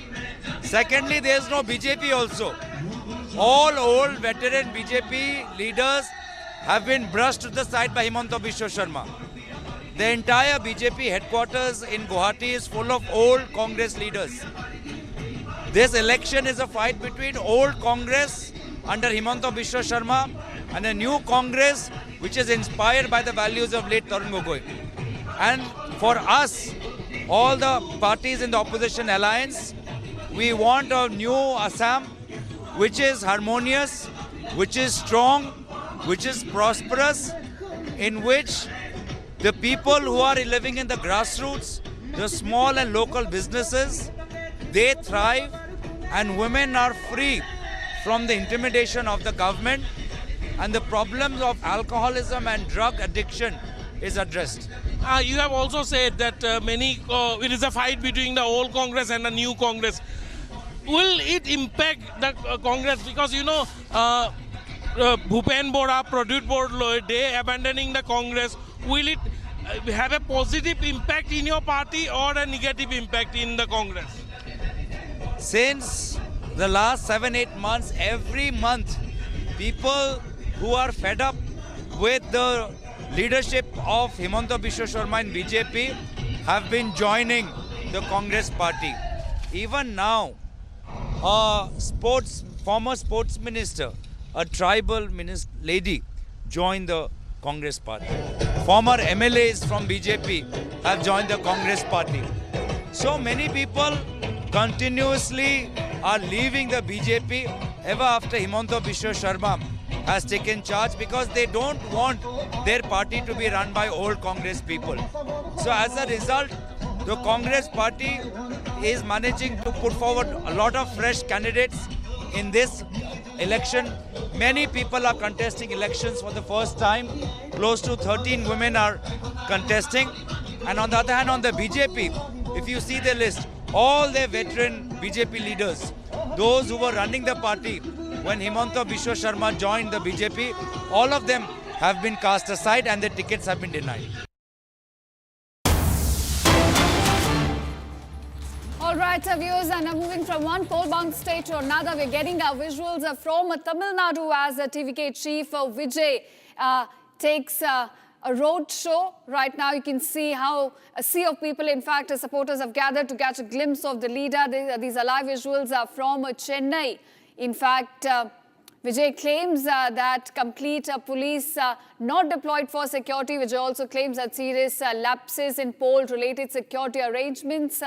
He has now, in fact, shot up a letter to Election Commission of India alleging that police deployment is still missing. Now, that's a big claim coming in from the actor turned politician Vijay, who's the chief of TVK. He now says that there are lapses taking place as far as security arrangements are concerned in terms of polling.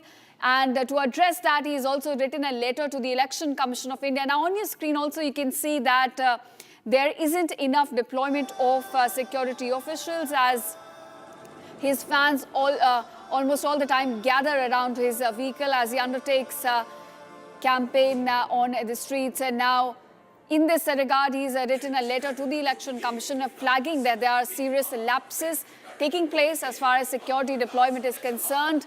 And for this, he's written a letter to the Election Commission of India. Now, just today, he filed his nomination from not enough security deployment on the roads. And to address this, he's also written a letter to the Election Commission flagging that there are serious lapses when it comes to security on the ground.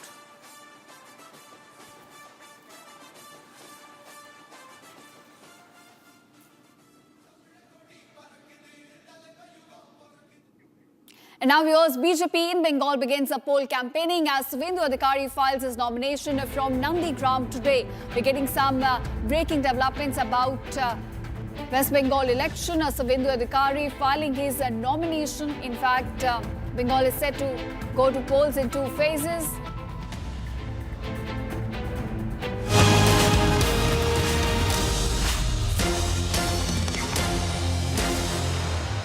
QSMTHE, the world's foremost university rankings organizations, have ranked Amity amongst the top 3% universities globally, making it among the very few Indian universities to be included in both rankings. Yet another top ranking for Amity University.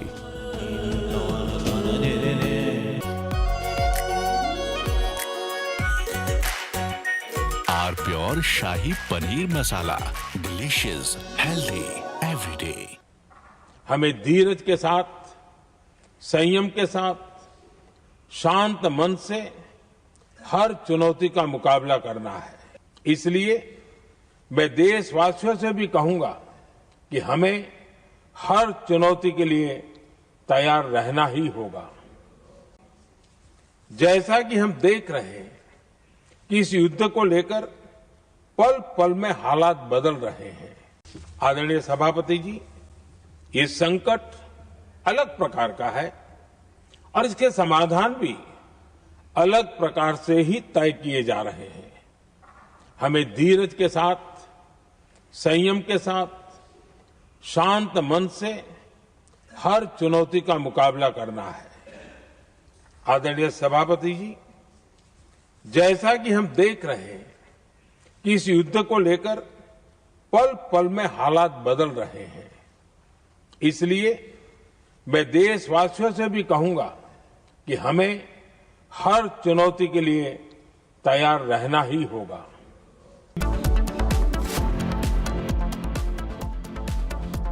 Are pure सूजी pasta उबालो, मिलाओ और खाओ। 8 minute में तैयार। क्या test है, सबका राजा are pure मसाला। अनीस, घर में कुछ है जो टूटता नहीं। ये पिलर कभी नहीं टूटेगा। रुंगटा स्टील TMT से बना। रुंगटा नहीं तो घर स्ट्रॉन्ग नहीं। रुंगटा स्टील TMT बार एकदम सॉलिड। थोड़े में ज्यादा स्वाद, यही तो है इसकी खास बात। वाओ मामा, क्या स्वाद है। अरे मेरे राजा, सबका राजा आर प्योर मसाला।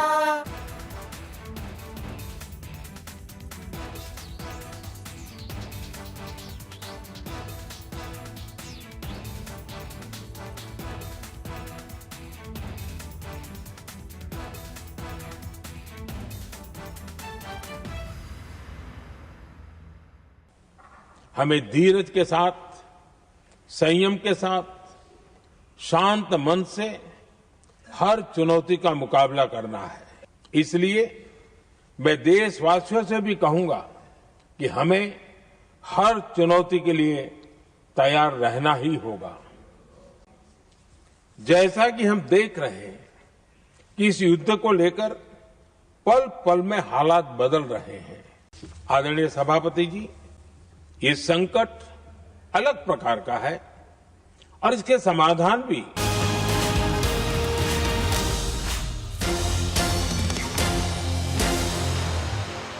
चमकी चाट से क्या बना है? सैंडविच, लस्सी और छाछ और हर घूंट में चमकी चाट।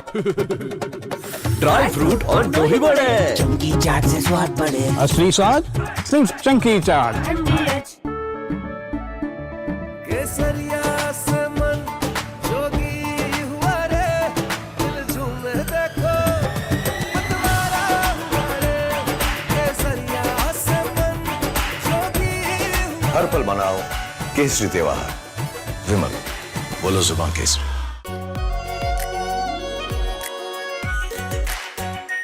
R pure shahi paneer masala, delicious, healthy everyday.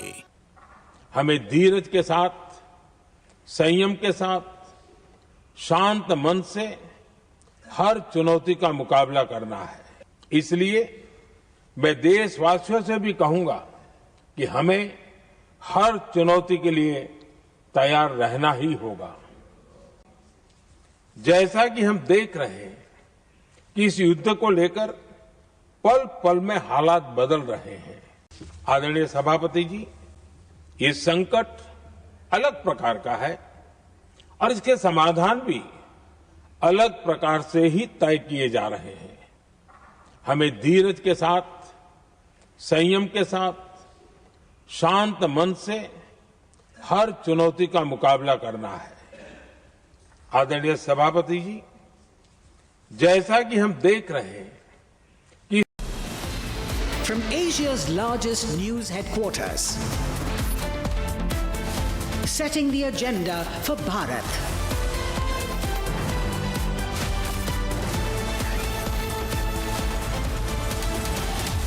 You're watching Republic.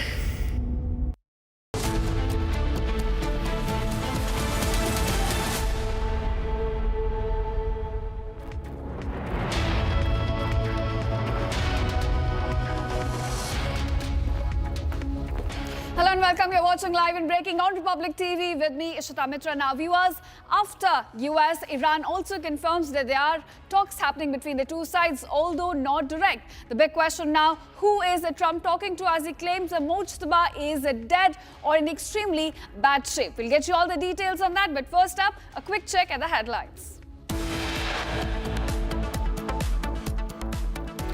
Trump's de-escalation pause fails as energy infrastructure in Haifa hit in recent attacks. Israeli Foreign Minister claims Lebanon under Iran control, calls Lebanon a virtual state occupied by Tehran.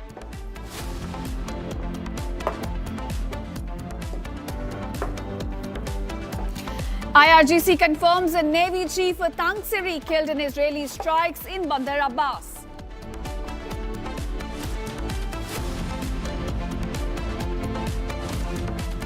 Israeli media reports claim Israeli soldiers will not take part in any potential US ground operations in Iran.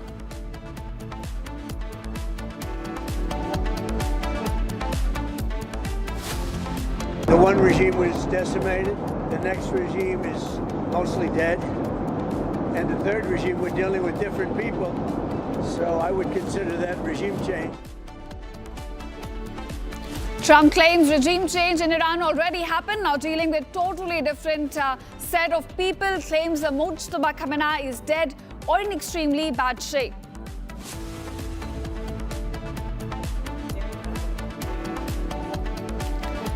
Kuwait, the government confirms an Indian worker killed in Iranian attack on a power plant in the country.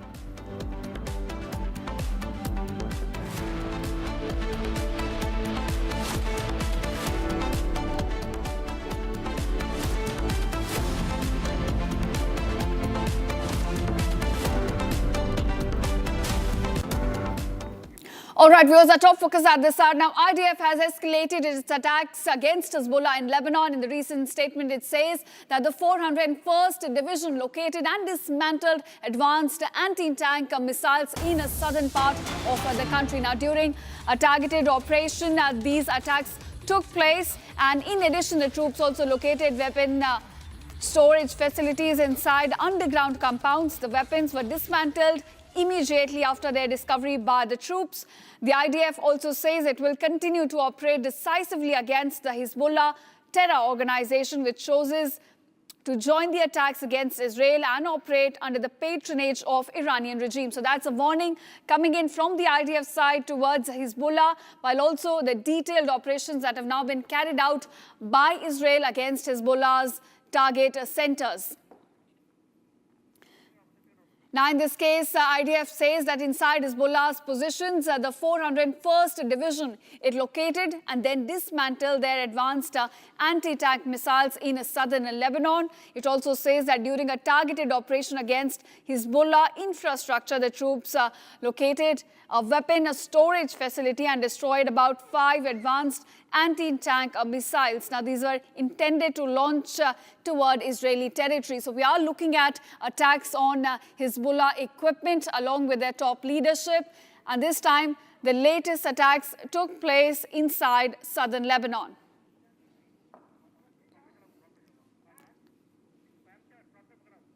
All right, viewers, and now Iran's Revolutionary Guard, in a latest warning to the US and Israel, has said it will target the residences of US and Israeli officials.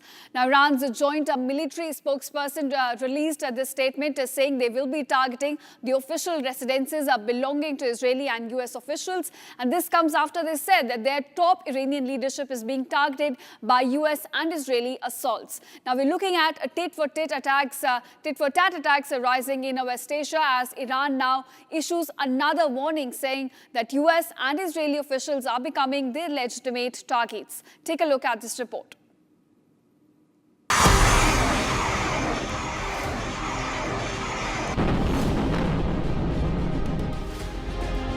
Iran has issued a new threat to US and Israel. This time, a warning to target US and Israeli military and political officials living in the Middle East, including Israel. Khatam al-Anbiya Central Headquarters spokesperson said, the decision to target the residences of US and Israeli officials have been made after the nations have targeted residential homes of Iranians in various cities across Iran. با توجه به شرارت‌ها و اقدامات تروریستی دشمنان آمریکایی صهیونیستی و هدف قرار دادن منازل مسکونی مردم ایران در شهرهای مختلف، نیروهای مسلح جمهوری اسلامی ایران در اقدامی تلافی جویانه محل سکونت فرماندهان و مسئولان سیاسی آمریکا و رژیم صهیونیستی در منطقه و سرزمین‌های اشغالی را هدف قرار خواهند داد. The war has completed 1 month. And the fear of further escalation is only getting real by the day.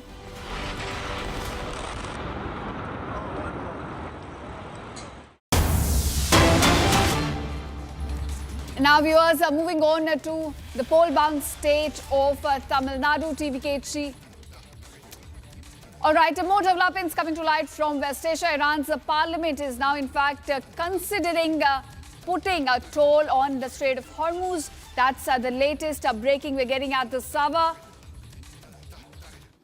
All right, these are the latest visuals coming to light from the war zone areas, showing you the latest series of attacks that have now taken place. And we've got some more statements coming to light from Iran's parliament, which is now considering a withdrawal from nuclear sites. Now, Iran, in fact, is now considering to exit the nuke non-proliferation treaty. Now, it's a big escalation that is coming in because we have seen so far the war has not inched towards becoming a nuclear war, but now it looks like Iran parliament is considering to withdraw from the nuclear non-proliferation treaty, that's NPT.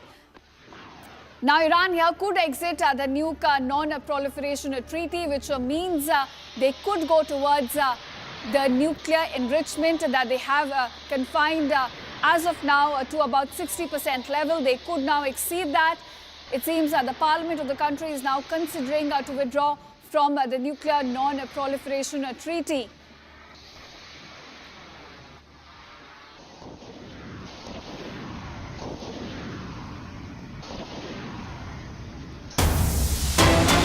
All right, viewers, now moving to the poll-bound state of Tamil Nadu. We've got the latest statement from actor turned politician Vijay, the TVK chief, who's now called out lawlessness in the state of Tamil Nadu. He says under MK Stalin, the state is now moving towards the collapse of law and order. He also says there is a drug menace under MK Stalin, while saying that DMK's priorities are not women's safety but to loot its own people. Now, big allegations from the TVK chief Vijay against the Chief Minister M.K. Stalin and his party DMK, who he now says is responsible for the lawlessness in the state. He says there's a problem of a drug menace, law and order is collapsing, and all of those he's blaming on the Chief Minister M.K. Stalin. He also says that the priority of the DMK is not to ensure safety for women in the state but to loot its own people.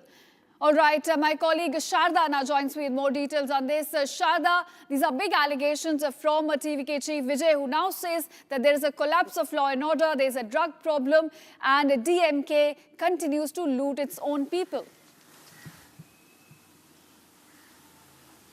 Well, Vijay has filed his nomination today and he started his campaign from Perambur, and the second was Kolathur constituency, where M.K. Stalin in the morning had filed his nomination. Speaking at both these places during the campaign trail, Vijay, the TVK leader, mentioned that Tamil Nadu as a state is completely into lawlessness, and the ruling government, DMK, questioned whether it even exists or not, even in name.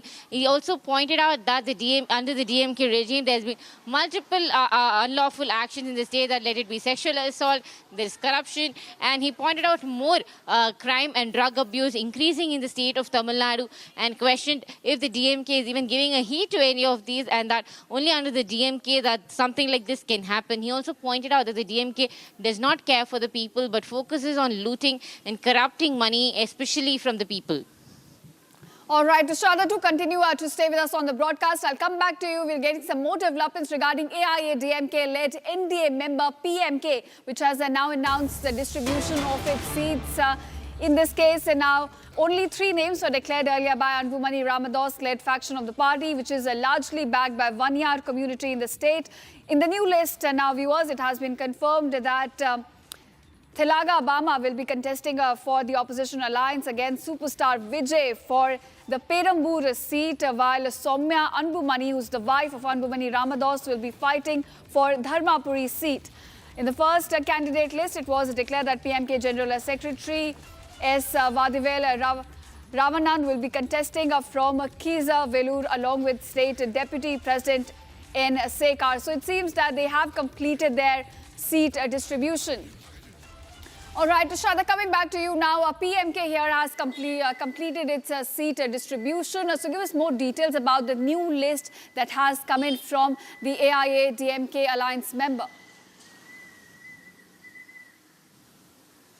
Well, the PMK would be contesting in 18 MLA seats, the Constituent Assembly seats from Tamil Nadu, whereas Anbumani's wife, Soumya Anbumani, is also contesting, and also especially the star constituency being Perambur, where Vijay is contesting. The PMK leader, Tilak Abama, who is very famous from the PMK party, who was a former party general secretary, is also contesting from Perambur. The list of the 18 have also been released, and it shows that the stronger constituencies of Perambur and Jayamkondan has been given to the PMK for stronger candidates and likely the places where PMK can win. Whereas the PMK leader and the party president now, Anbumani Ramadas, has taken over the Rajya Sabha seat which was offered to him by the AIA-DMK just last month. So it shows that the PMK's list is now finalized.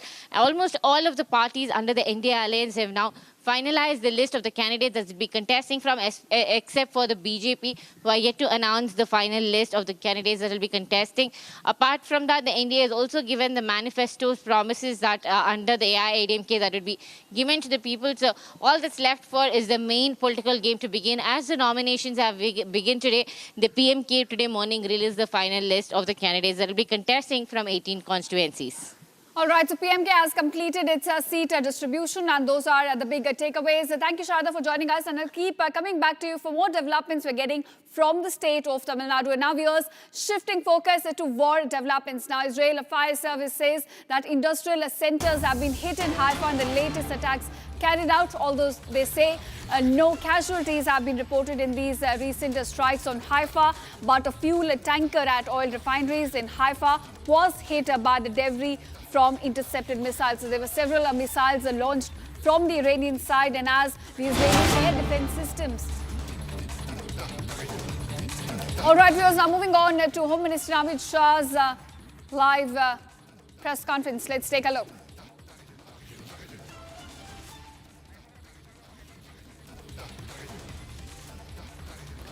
All right.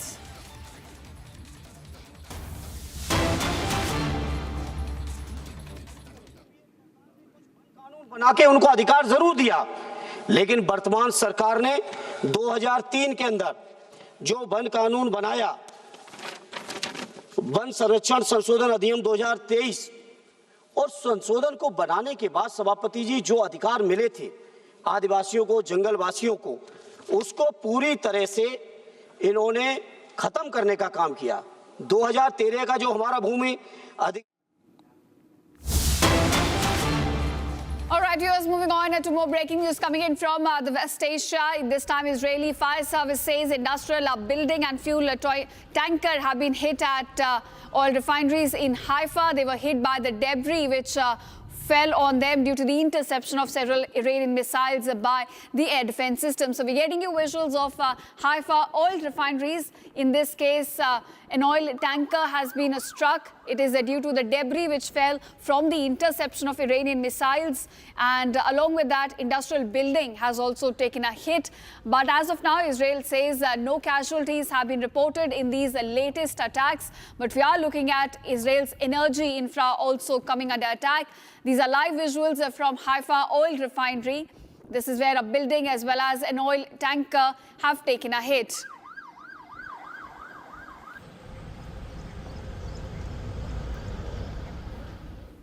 And now, viewers, US President Donald Trump has claimed that the Iranian regime has already changed twice, claiming that all of its leaders are dead, while reaffirming once again that he is after Iranian oil.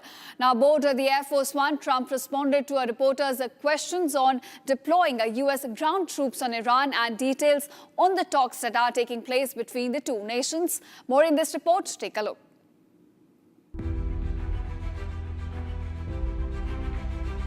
US President Donald Trump claimed that there have already been 2 regime changes in Iran, and the leaders of both the first and the second regimes are all dead. Probably, I think we'll make a deal with them, pretty sure. Whether it's possible, we won't. But we've had regime change, if you look already, because the one regime was decimated, destroyed, they're all dead. The next regime is mostly dead.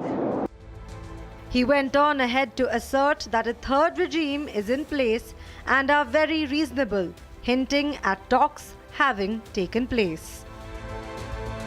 The third regime, we're dealing with different people than anybody's dealt with before. It's a whole different group of people. So I would consider that regime change, and frankly, they've been very reasonable. Trump also claimed that Iran had given the US a tribute of 20 oil tankers set to begin transiting the Strait of Hormuz on Monday. As you know, they've agreed to send 8 boats 2 days ago, and then they added another 2, so it was 10 boats. And now today they gave us as a tribute, I don't know, I can't define it exactly, but they gave us, I think out of a sign of respect, 20 boats of oil, big boats of oil, going through the Hormuz Strait.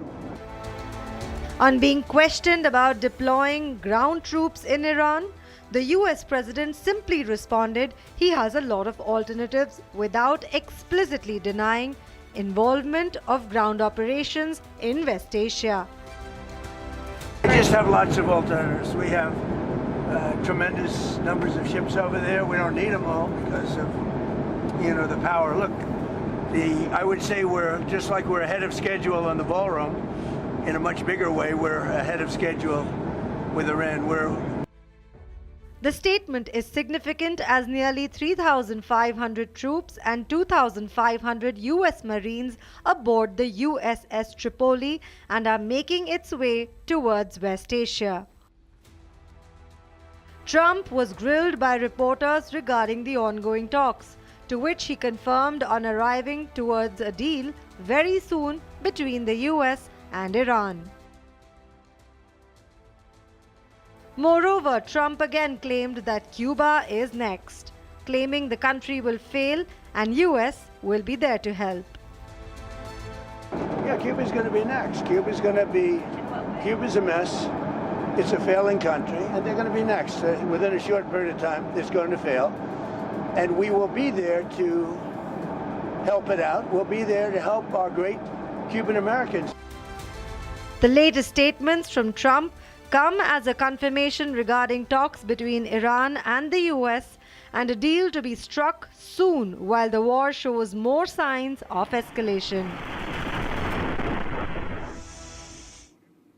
And now viewers are staying on the war. Iranians are crossing into southern Iraq and urging the US to end the war immediately, describing relentless airstrikes, rising prices and the worsening living conditions for them as the bombing in Iran continues unabated.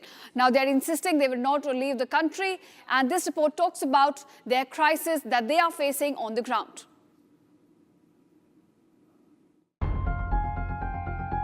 Iran is under constant bombardment by US and Israel, leading to power outages and a halt in trade.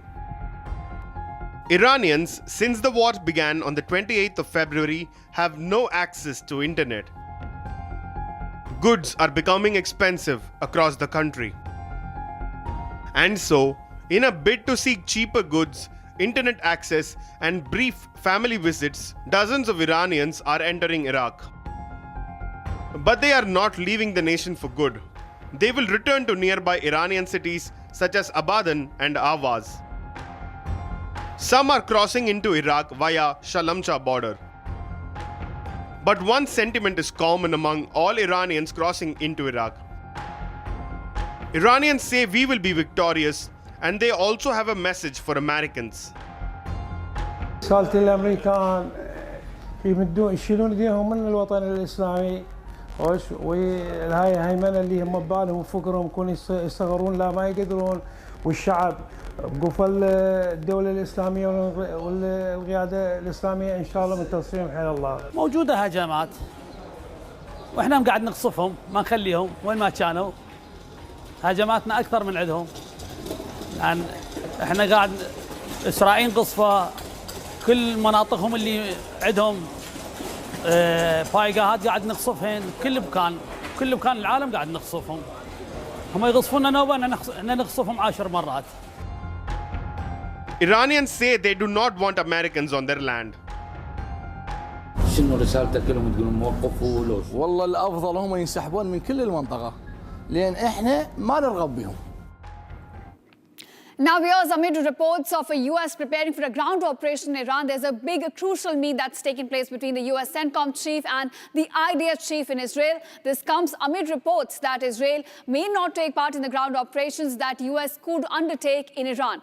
Now, amid the ongoing conflict in West Asia, the chief of the U.S. Central Command, in fact, Admiral Brad Cooper met with Israeli defense chief. The meeting here took place in Israel to discuss the further course of war. Now, we have seen there are reports claiming that ground operations could take place in the coming of few days. And amid those big claims, there's a crucial meet that's now taking place between the military leaders of Israel as well as the US who are in this war together against Iran. Now, this meeting took place in Israel between US Central Command Admiral Brad Cooper along with Israeli Defense Forces Chief of Staff Lieutenant General Eyal Zamir. There were other senior IDF officials who were also present in this meet in Israel.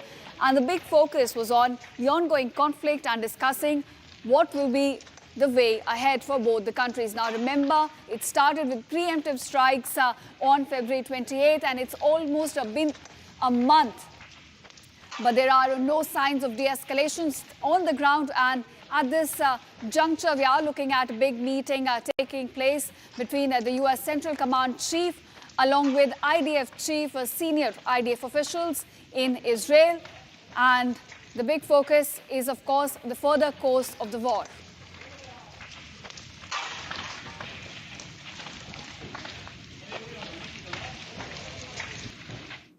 And now, viewers, Republic brings you an exclusive ground report from Ray City, a city in Tehran's province. This is where Israel has been conducting rapid strikes and hitting residential buildings. Now, take a look at this report that talks about what's the underground reality in Iran as the war continues to unfold on the ground.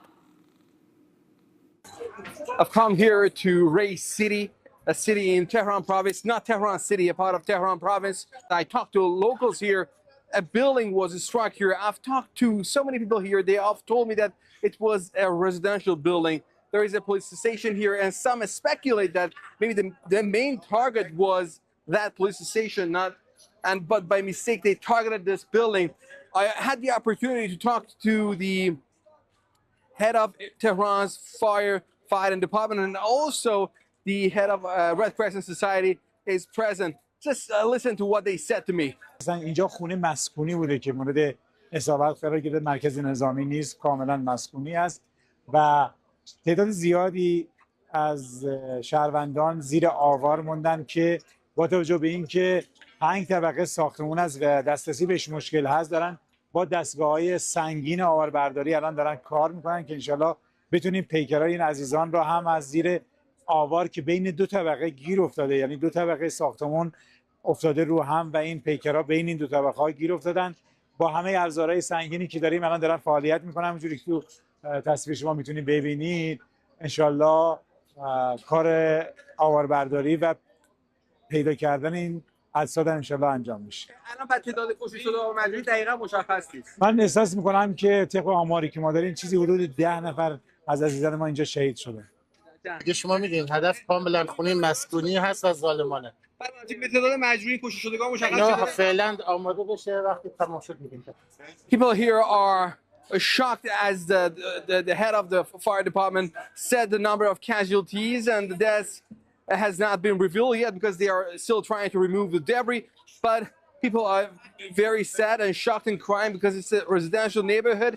And I also had a conversation with 2 people here on the ground. اول فکر کردیم کلانتریو زدن، بعد که راه باز شد اومدیم جلوتر گفتن حسینیه آقای دبیر، آقای دکتر دبیر رو زدن. بعد اومدیم جلوتر گفت دیدیم حسینیه چیزیش نشده. اونایی که میگن ما مدافع مردم ایران هستیم گوش کنید. آقا شما مردم عادی رو زدید، 2 تا کوچه پشتی رو زدید، حسینیه آقای دبیر نبوده، مردم عادی رو زدید. ساختمون هم نظامی نیست، افراد عادی هن که شهید شدن. این ساختمون هیچ چیز نظامی نداره، نه کلانتری اینجا، نه جایی که اصلا ساختمون نظامی باشه تو این هولوش. هیچ چیزی اینجا نداره.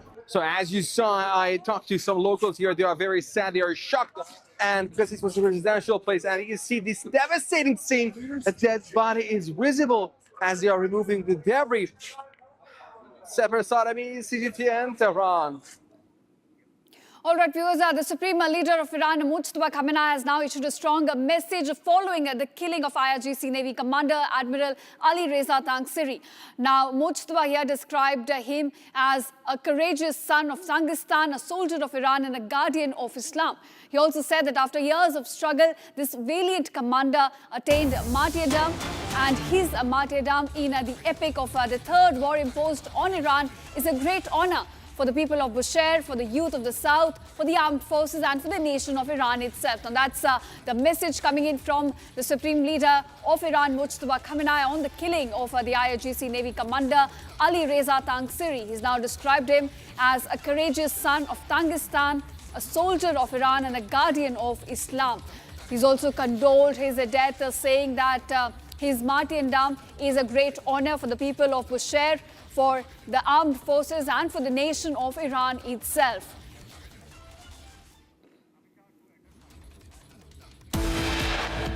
All right, viewers, stay tuned. Coming up on the other side, Home Minister Amit Shah to address Parliament on a Naxal-free Bharat deadline. We will be expecting his address at 4:30 p.m. on the other side.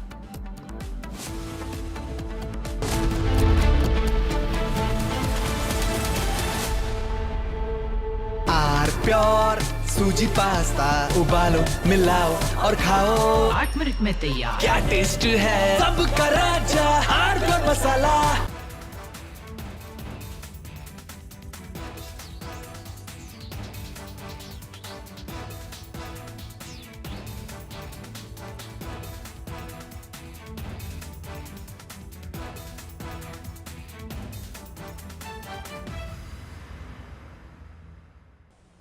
हमें धीरज के साथ, संयम के साथ, शांत मन से हर चुनौती का मुकाबला करना है।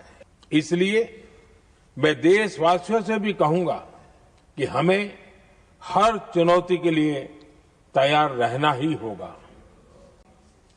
जैसा कि हम देख रहे हैं कि इस युद्ध को लेकर पल पल में हालात बदल रहे हैं। आदरणीय सभापति जी, ये संकट अलग प्रकार का है और इसके समाधान भी अलग प्रकार से ही तय किए जा रहे हैं। हमें धीरज के साथ, संयम के साथ, शांत मन से हर चुनौती का मुकाबला करना है। आदरणीय सभापति जी, जैसा कि हम देख रहे हैं कि इस युद्ध को लेकर पल पल में हालात बदल रहे हैं।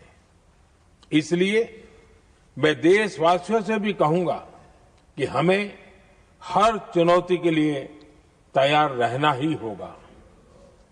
इस युद्ध के दुष्प्रभाव लंबे समय तक रहने की प्रबल आशंका है, लेकिन मैं देशवासियों को भरोसा देता हूं, सरकार सतर्क है, तत्पर है और पूरी गंभीरता से रणनीति बना रही है, हर निर्णय ले रही है। देश की जनता का हित हमारे लिए सर्वोपरि है।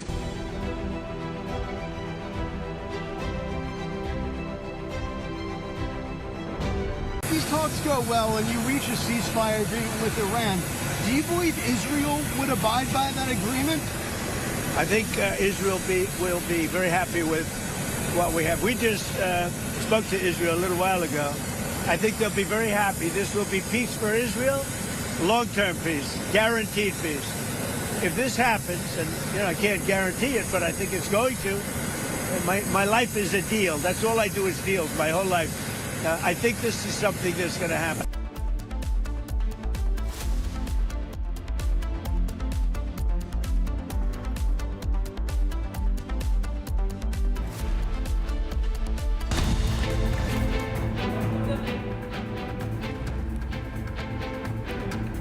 Top BJP delegation raises issue of violence occurring in Bengal during Ram Navami with the Election Commission.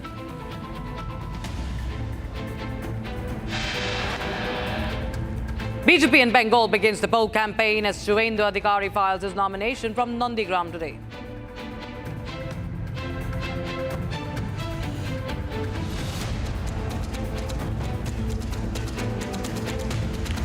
Tamil Nadu Chief Minister M.K. Stalin and TVK Chief Vijay file nominations for upcoming assembly elections.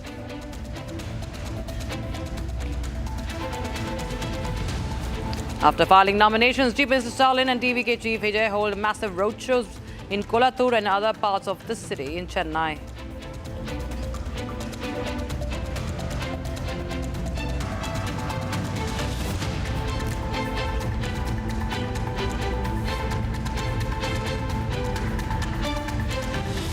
Good afternoon. You're watching Live and Breaking, and I am Rakshita Mishra with you. We start with news coming in, and this is some good news coming in for Indian economy. Now, talking about the industrial output, India's industrial output has grown to 5.2% in February this year. It's led by a strong manufacturing growth, with mining and electricity seeing modest gains. So, India's industrial output is up to 5.2% in February. So this is the industrial output that we're talking about, and it beats estimates for the February. The estimates, and in fact, the growth in January was 4.8%, and it's now risen to 5.2% in February. So it's a capital goods jump, and industrial output growth has risen to 5.2%. And this is, of course, upwards and driven primarily by stronger manufacturing performance. And even as the mining and electricity recorded modest gains, but manufacturing sector grew 6.0% in February compared with steady but slower gains in the other core segments.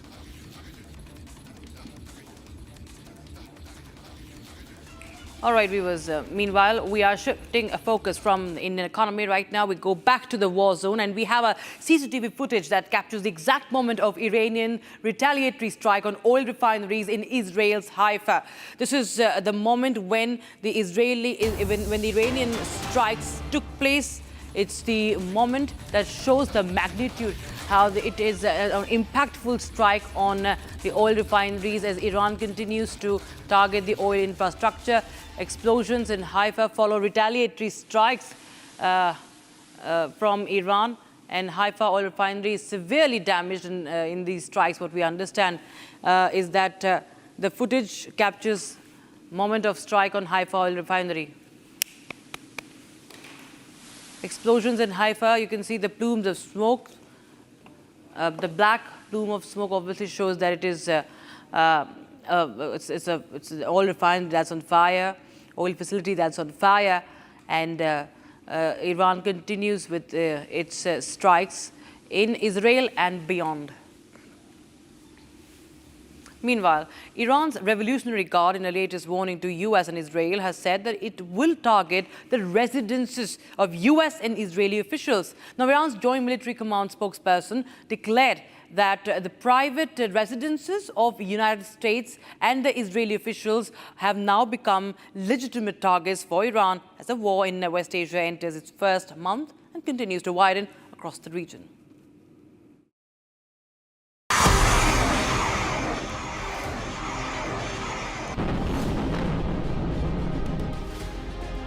Iran has issued a new threat to US and Israel. This time, a warning to target US and Israeli military and political officials living in the Middle East, including Israel. Khatam al-Anbiya Central Headquarters spokesperson said, "The decision to target the residences of US and Israeli officials have been made after the nations have targeted residential homes of Iranians in various cities across Iran." با توجه به شرارت‌ها و اقدامات تروریستی دشمنان آمریکایی صهیونیستی و هدف قرار دادن منازل مسکونی مردم ایران در شهرهای مختلف، نیروهای مسلح جمهوری اسلامی ایران در اقدامی تلافی جویانه محل سکونت فرماندهان و مسئولان سیاسی آمریکا و رژیم صهیونیستی در منطقه و سرزمین‌های اشغالی را هدف قرار خواهند داد. The war has completed 1 month. And the fear of further escalation is only getting real by the day.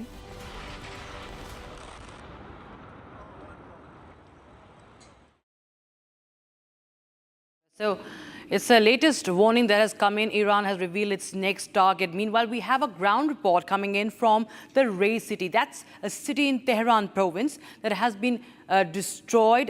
The building has been destroyed. You can see that in this footage. Take a look at this ground report coming in from Israel.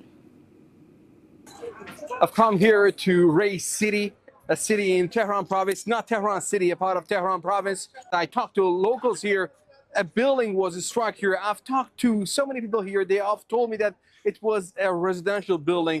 There is a police station here, and some speculate that maybe the main target was that police station, but by mistake they targeted this building. I had the opportunity to talk to the head of Tehran's fighting department, and also the head of Red Crescent Society is present. Just listen to what they said to me.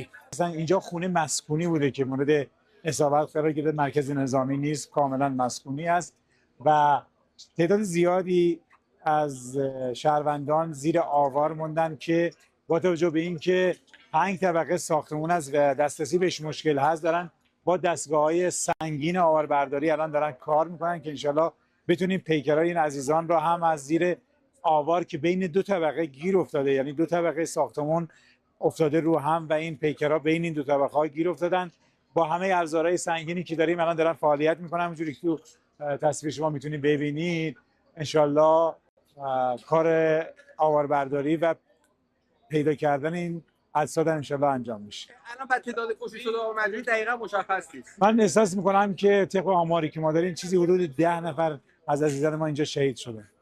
دیگه شما میدونید هدف کاملا خونه مسکونی هست و ظالمانه. به تعداد مجروحین کشته شدگان مشخص نه فعلا آماده بشه وقتی تمام شد میگیم. People here are shocked as the head of the fire department said the number of casualties and the deaths has not been revealed yet because they are still trying to remove the debris. But people are very sad and shocked and crying because it's a residential neighborhood. And I also had a conversation with two people here on the ground. اول فکر کردیم کلانتریو زدن. بعد که راه باز شد اومدیم جلوتر گفتن حسینیه آقای دبیر آقای دکتر دبیر رو زدن. بعد اومدیم جلوتر گفت دیدیم حسینیه چیزیش نشده.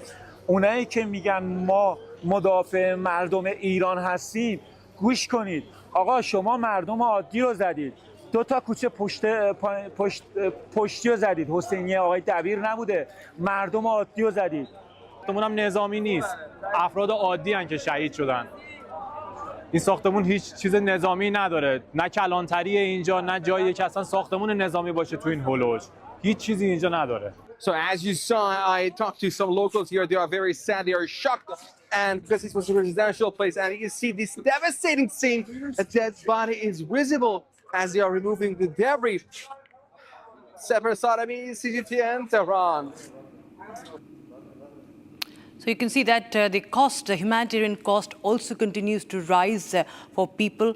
And we just brought you this report from inside Iran. Now, viewers, Iran is unrelenting. It has announced the 87th wave of Operation True Promise for ballistic missiles and drones striking command centers, drone hangars and weapon depots and hideouts of the US-Israeli terrorist forces being depicted in the videos that continue to be released by the IRGC in the latest wave of strikes. And IRGC announces the 87th wave released by Iran, not Israel. IRGC launches 87th wave of strikes on Israel. And as we see that Donald Trump continues to build up, we see that US forces continue to build up. At the same time, Trump talks about talking to some new people and then talking about that Mustafa might be no more or in a very terrible condition. But the talks are on, he says. Meanwhile, Iran says that there are no direct talks going on, and they continue to unleash those missiles and drones across Israel.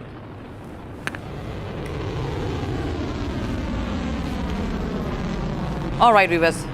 Meanwhile, in the latest viewer, let's just go back to what Donald Trump has been saying. He has claimed that the Iranian regime has already changed twice, claiming all of its leaders are dead, while reaffirming once again that he is after Iranian oil. Aboard the Air Force One, Trump responded to reporters' questions on deploying the US ground troops on Iran and details on talks between the two nations. More in this report.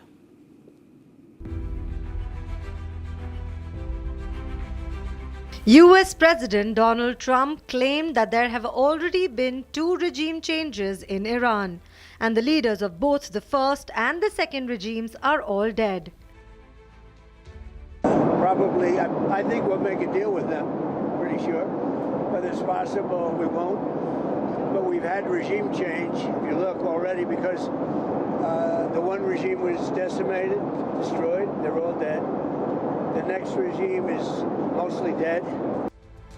He went on ahead to assert that a third regime is in place and are very reasonable, hinting at talks having taken place. The third regime, we're dealing with different people than anybody's dealt with before. It's a whole different group of people. So I would consider that regime change. And frankly, they've been very reasonable. Trump also claimed that Iran had given the US a tribute of 20 oil tankers set to begin transiting the Strait of Hormuz on Monday. As you know, they've agreed to send 8 boats 2 days ago, and then they added another 2, so it was 10 boats. And now today they gave us as a tribute, I don't know, I can't define it exactly, but they gave us, I think out of a sign of respect, 20 boats of oil, big boats of oil, going through the Hormuz Strait. On being questioned about deploying ground troops in Iran, the US president simply responded he has a lot of alternatives without explicitly denying involvement of ground operations in West Asia. We just have lots of alternatives. We have tremendous numbers of ships over there. We don't need them all because of, the power. Look, I would say we're just like we're ahead of schedule on the ballroom. In a much bigger way, we're ahead of schedule with Iran. The statement is significant as nearly 3,500 troops and 2,500 US Marines aboard the USS Tripoli and are making its way towards West Asia. Trump was grilled by reporters regarding the ongoing talks, to which he confirmed on arriving towards a deal very soon between the US and Iran.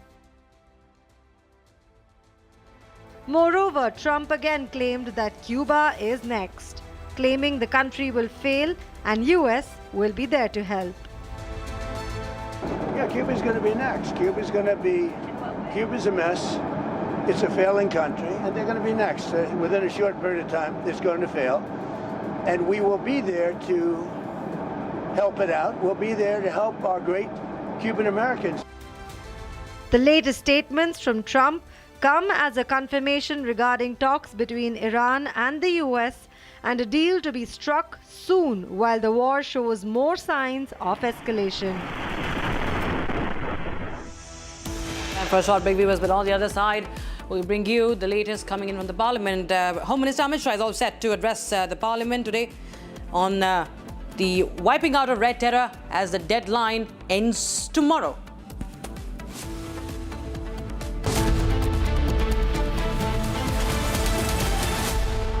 प्यास बुझाए ठंडक लाए सबको भाई जीरा सिर्फ MDH का जलजीरा जीरा सिर्फ जीरा सिर्फ असली रिफ्रेशिंग असली स्वाद असली मजा MDH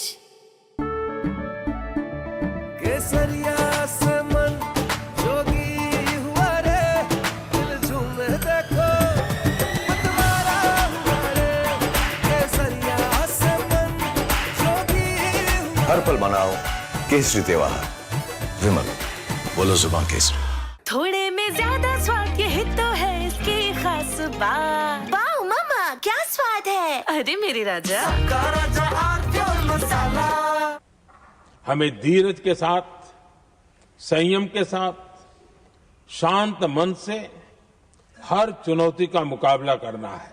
इसलिए मैं देशवासियों से भी कहूंगा कि हमें हर चुनौती के लिए तैयार रहना ही होगा। जैसा कि हम देख रहे हैं कि इस युद्ध को लेकर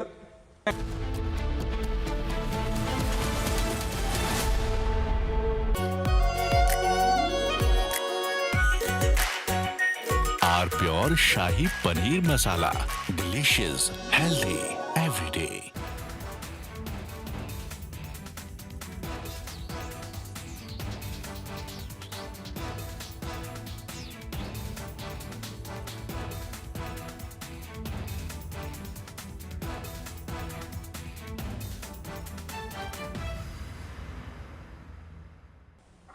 हमें धीरज के साथ संयम के साथ शांत मन से हर चुनौती का मुकाबला करना है। इसलिए मैं देशवासियों से भी कहूंगा कि हमें हर चुनौती के लिए तैयार रहना ही होगा। जैसा कि हम देख रहे हैं कि इस युद्ध को लेकर पल पल में हालात बदल रहे हैं। आदरणीय सभापति जी, ये संकट अलग प्रकार का है और इसके समाधान भी अलग प्रकार से ही तय किए जा रहे हैं। हमें धीरज के साथ संयम के साथ शांत मन से हर चुनौती का मुकाबला करना है। आदरणीय सभापति जी, जैसा कि हम देख रहे हैं कि इस युद्ध को लेकर पल पल में हालात बदल रहे हैं। इसलिए मैं देशवासियों से भी कहूंगा कि हमें हर चुनौती के लिए तैयार रहना ही होगा।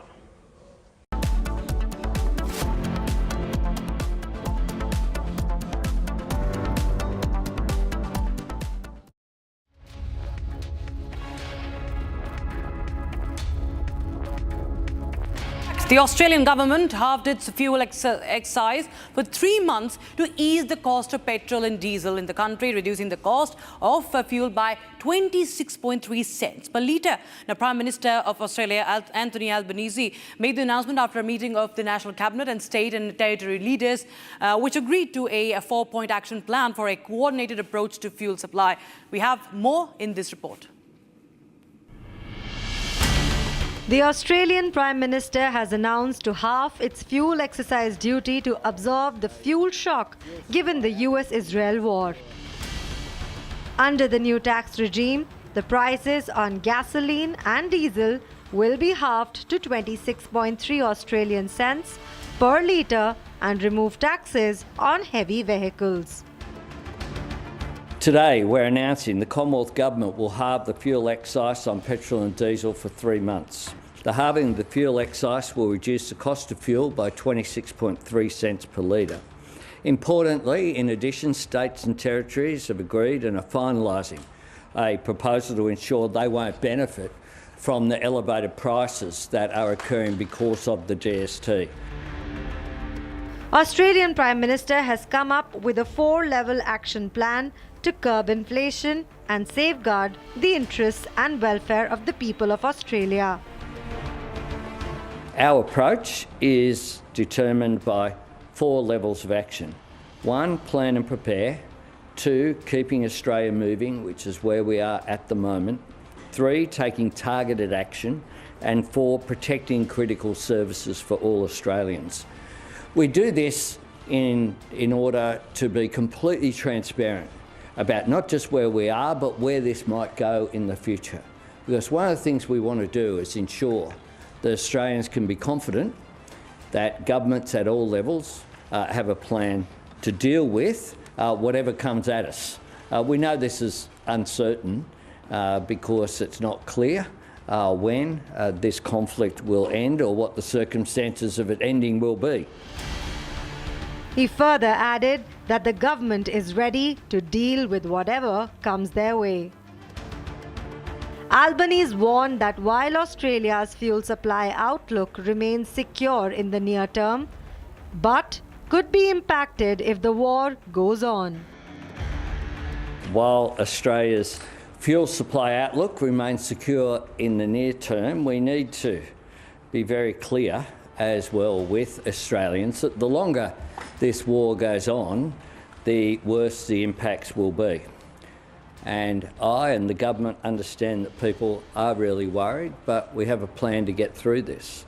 We understand the cost pressures for people are very real as the impact of the war on the other side of the world plays out right here.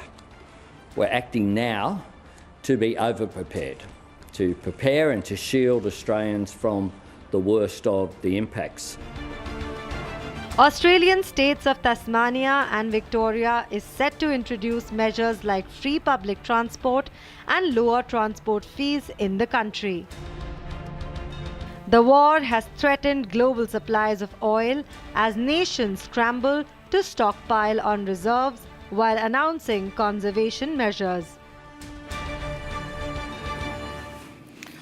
And now a statement coming in from Iranian Foreign Ministry. Condolence message from the Foreign Minister of Iran, Syed Abbas Araghchi, on the death of Ali Raza. Talking about this is a statement, and I quote, among the believers are the men true to what they promised Allah. Among them is he who fulfilled his vow of death. So this is Araghchi who is condemning the death of Commander Tangsiri, the IRGC Navy chief, IRGC's naval chief, and the Foreign Minister of Iran, Araghchi, issuing a statement. And this is coming in after Mojtaba Khamenei, the supreme leader of Iran, also issued a statement, released a statement on Ali Raza's death, and now the Foreign Minister of Iran. It's today that Iran confirmed from its side the death of IRGC's Navy chief, and in fact, continue to track more details in this escalation of the war.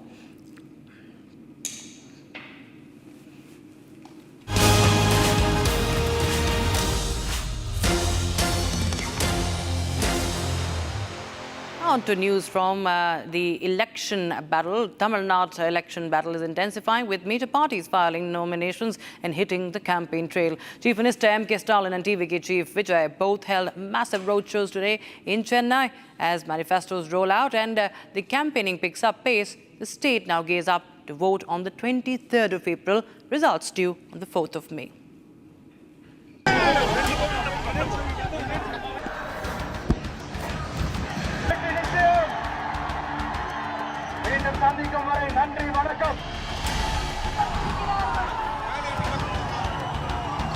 Tamil Nadu is all set to vote on the 23rd of April, and the Dravida Munnetra Kazhagam and the Tamizhaga Vetri Kazhagam have filed their nominations. After Stalin filed his nomination, he held a roadshow in Chennai where the people took to the streets in large numbers.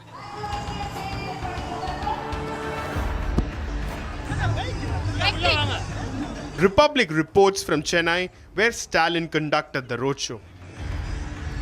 The DMK is believing that they will win in the upcoming elections, and also pointing out that he also says in this roadshow, showing as you can see in this particular roadshow, Stalin is very confident that he'll win, not just his constituency but almost the majority of the constituencies in the state of Tamil Nadu. Republic also spoke to the Tamil Nadu Chief Minister. Listen in to what he had to say. அதை விட அதிகமாக ஜெயிக்க போகிறோம். நேற்று தானே தேர்தல் வெளியிட்டதுக்கு பிறகு 200 தாண்டும் என்ற நம்பிக்கை எங்களுக்கு வந்திருக்கு. நான் இப்போ ஒரு புக்கு கொடுத்துருக்குறேன். நான் இருந்த பீரியடில் எவ்வளோ செஞ்சுருக்கேன்னு சொல்லியிருக்கேன். வந்ததுக்கு பிறகு என்னென்ன செய்ய போகிறதுன்னு சொல்லியிருக்கிறேன். அதுதான் திமுக மீது மக்கள் நம்பிக்கை வைத்திருக்கிறார்கள். எனவே பெருமளவுக்கு பெரிய ஆதரவு கிடைத்திருக்கிறது. நான் இல்லை முத்துவேல் கருணாநிதி ஸ்டாலின் என்னும் நான் அப்படின்னு கவர்னர் மாளிகையில் போய் பதவி ஏற்றுக்கிட்டு கோட்டைக்கு வந்து போட போகுது அப்போ சொல்கிறாங்க. Shortly after TVK Chief Vijay filed his nomination, he also held a roadshow in different parts of the city.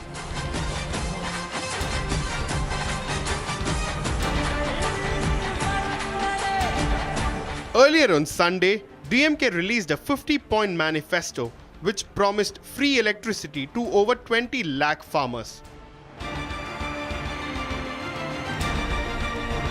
With parties releasing their manifesto and candidates submitting their nomination, Tamil Nadu is all set to go to vote on the 23rd of April, with the results coming out on the 4th of May.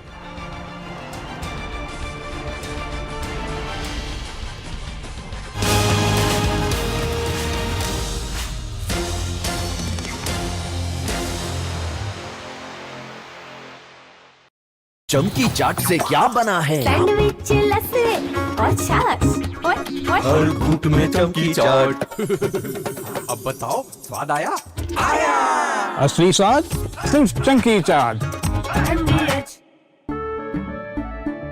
केसरिया से मन जोगी हुआ रे, दिल झूमे देखो मतवारा हुआ रे। केसरिया से मन जोगी हर पल मनाओ केसरी त्योहार। विमल बोलो जुबान केसरी। आर प्योर सूजी पास्ता उबालो मिलाओ और खाओ 8 मिनट में तैयार। क्या टेस्ट है सबका राजा हार्डकोर मसाला। हमें धीरज के साथ, संयम के साथ, शांत मन से हर चुनौती का मुकाबला करना है। इसलिए मैं देशवासियों से भी कहूंगा कि हमें हर चुनौती के लिए तैयार रहना ही होगा। जैसा कि हम देख रहे हैं कि इस युद्ध को लेकर पल पल में हालात बदल रहे हैं। आदरणीय सभापति जी, ये संकट अलग प्रकार का है और इसके समाधान भी अलग प्रकार से ही तय किए जा रहे हैं। हमें धीरज के साथ, संयम के साथ, शांत मन से हर चुनौती का मुकाबला करना है। आदरणीय सभापति जी, जैसा कि हम देख रहे हैं कि इस युद्ध को लेकर पल पल में हालात बदल रहे हैं, इसलिए मैं देशवासियों से भी कहूंगा कि हमें हर चुनौती के लिए तैयार रहना ही होगा। इस युद्ध के दुष्प्रभाव लंबे समय तक रहने की From Asia's largest news headquarters, setting the agenda for Bharat.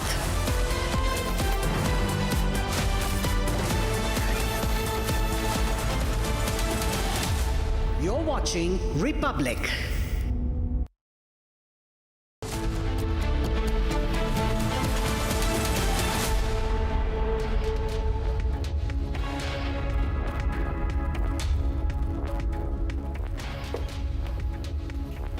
Hello and a very warm welcome. You're watching Republic TV. I'm Yesu Bharadwaj. And viewers, the Iranian military has struck Haifa, the oil refinery in Israel. Not just that, Haifa continues to burn as energy resources remain at the center of the escalating West Asia tensions. But first, here's a check on your headlines for the hour. Take a look.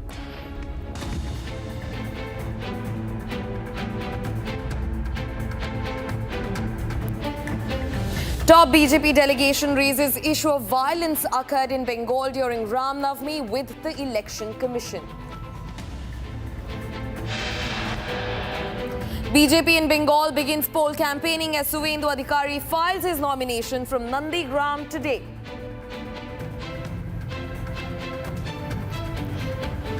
Tamil Nadu Chief Minister M.K. Stalin and TVK Chief Vijay file nominations for the upcoming assembly polls.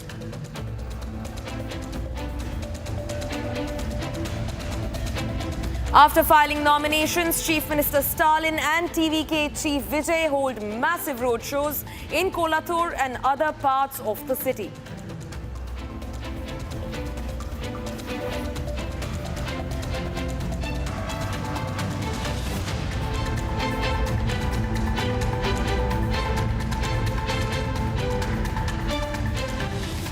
Viewers, now getting in a fresh breaking development from Assam. Gaurav Gogoi from the Congress now says that Assam is looking for a massive rehaul, a change. In fact, he says, and I'm quoting him, that there is a strong undercurrent of change in Assam. He in fact also says that people now want to move away from the leadership of the current Chief Minister, Himanta Biswa Sarma. Now, he's called the BJP's agenda on infiltration hypocritical. The first statement that comes in from Gaurav Gogoi today, where he says that women voters are being intimidated. War of words is completely broken out in Assam between the Congress and the BJP. Now, Congress's Gaurav Gogoi claims that BJP's agenda on infiltration is hypocritical. Not just this, he says that a strong undercurrent for change is ongoing in Assam, and he says that people want to move away from the leadership of Himanta Biswa Sarma.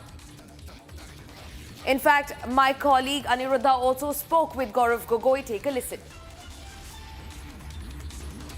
I think there's a tremendous support from the public. I sense a huge undercurrent in Assam, and people of Assam want a change. They find the rule of Himanta Biswa Sarma as a very arrogant rule, and people want to be free from this tyranny, and that is why they are supporting the Congress and the Congress-led alliance. What do you think? What will be the main agenda? Because you know, BJP on the other hand is saying infiltration is one agenda. They are saying that Uzbek is another agenda. These are agendas that BJP is talking about. So what is the main agenda as per the Congress? Well, the BJP's agenda is full of hypocrisy. During the Rajya Sabha election, the BJP took the help of AIUDF to get votes. They made MLAs of AIUDF, the party founded by Maulana Ajmal. They made MLAs of AIUDF join the AJP. They got the support of Maulana Ajmal during the recent Rajya Sabha elections. So the BJP, specifically Himanta Biswa Sarma, is full of double standards. Secondly, there is no BJP also. All old veteran BJP leaders have been brushed to the side by Himanta Biswa Sarma. The entire BJP headquarters in Guwahati is full of old Congress leaders. This election is a fight between old Congress under Himanta Biswa Sarma and a new Congress which is inspired by the values. Viewers, now the United States of America, as per Donald Trump, is in serious discussions with a new and more reasonable regime. Not just hinting at another regime change in Iran, but Donald Trump says that they will end their military operations in Iran in case the talks reach a conclusion, which he says he's hopeful that it will. And he's also warned that in case the talks do not turn out to be fruitful, in case the Strait of Hormuz is not immediately open for business, US and Israel will conclude their stay in Iran by blowing up and completely obliterating all of their electric generating plants, oil wells. In fact, he's also said that they will make incursions at the Karg Island and possibly also hit the desalination plants inside Iran. In fact, US President Donald Trump says that till now, US and Israel have purposefully not touched these assets in question, including Iranian electric generating plants, oil wells, Karg Island, and their desalination plants. A fresh warning that's been issued by US President Donald Trump. He says that the US is having a reasonable and new talks with a newer regime in Iran. In fact, he also warns that in case these talks do not reach a conclusion, the US and Israel will continue striking Iranian assets, including the assets that they claim they haven't touched yet. That includes their electric generating plants, their oil wells, and the Karg Island and the desalination plant inside Iran. Now, in fact, he says that this hitting back will be in retribution for the many US soldiers and others that Iran has quote-unquote butchered and killed over the old regime's 47-year reign of terror.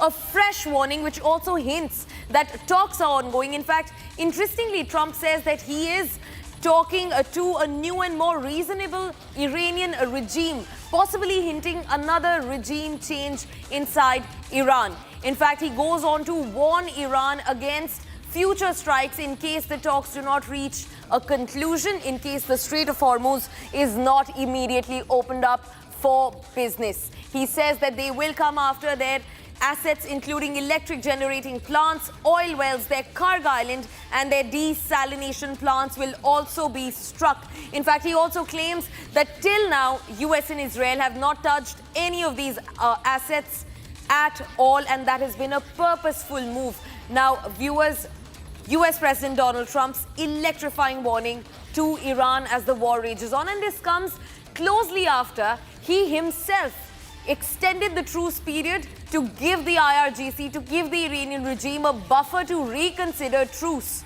And now he says that he's having serious discussions with a new and more reasonable regime inside Iran. Now remember, the power struggle inside Iran continues as Mujtaba Khamenei has been elected as the new Ayatollah after the supreme leader, who's now been killed, Ali Khamenei, was killed by the US and Israel. Now, in fact, Trump says that they are not in talks with Mujtaba Khamenei. This is, in fact, a new and more reasonable regime that they are speaking with. In fact, he says that great progress has been made in the ongoing dialogue, but if for any reason a deal is not reached shortly, or if the Strait of Hormuz is not opened immediately, they will continue obliterating military infrastructure inside Iran. In fact, joining me live on the broadcast is my colleague Ishita Mitra. Ishita, what new do you have on this? What else have you gauged from this statement by US President Donald Trump?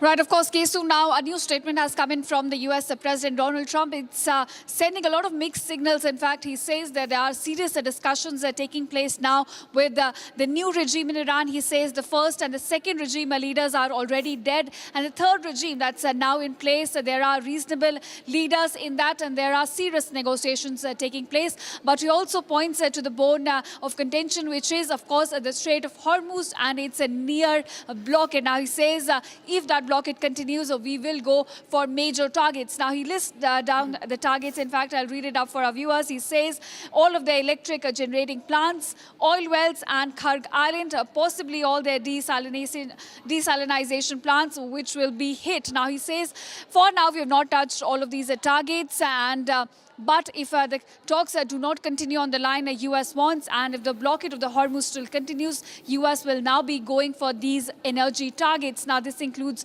oil wells, this includes desalinization plants, as well as their energy infrastructure, including the electrical plants. So it is certainly a warning, as well as some mixed signals are being sent by the US president. On one side, he says there are serious discussions that are taking place. We are talking to some reasonable leaders from Iran who are part of the third regime after he killed all of their leaders from first and the second regime. But at the same time, he goes on to say that Strait of Hormuz still remains a major point of contention between the two sides.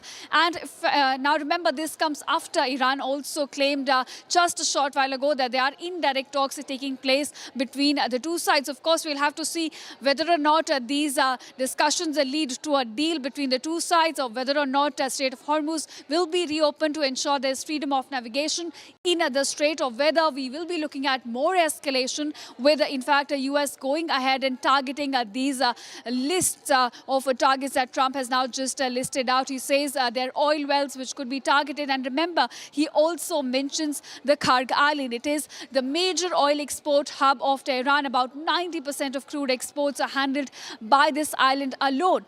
There was an earlier statement by Trump. He said it's fun to seize Karg Island. He could go for that. There are options available for him. And now, again, in his latest tweet, he also says that Karg Island remains an option for US. There could be seizing of the island that could take place. Now remember, these are threats being issued by Trump, but there's also ground reality that's unfolding. US troops are already on their way to West Asia. Thousands of Marines, thousands of sailors have already reached US on board USS Tripoli. Boxer and more are on their way. You also have the 82nd Airborne Division, which is on their way to West Asia. So more and more ground troops are also being deployed to West Asia in thousands of numbers. And at the same time, US also now issuing very direct threats that if the Strait of Hormuz is not opened by Iran, by IRGC, then we could be going for Karg Island, for oil wells, and also for the electrical power plants. Right, back to you, Gesu. Right, Ishta. Thanks for getting us those details. In fact, viewers,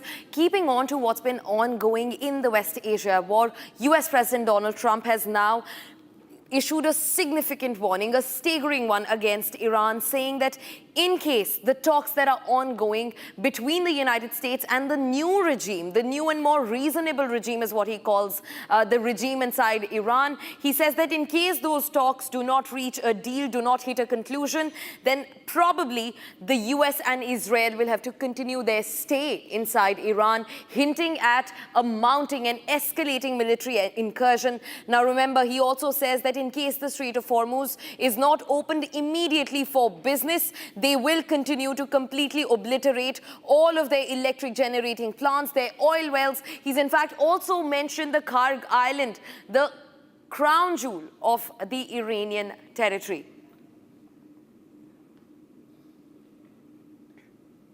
Viewers, now US President Donald Trump has claimed that the Iranian regime has already changed twice, claiming all of its leaders are dead, while also reaffirming once again that he is, in fact, after the Iranian oil. Now, aboard the Air Force One, Trump responded to a reporter's questions on deploying US ground troops on the Iranian territories and details between the talks that he's been having with the new and more reasonable Iranian regime, as he likes to call them. More in this report. Take a look.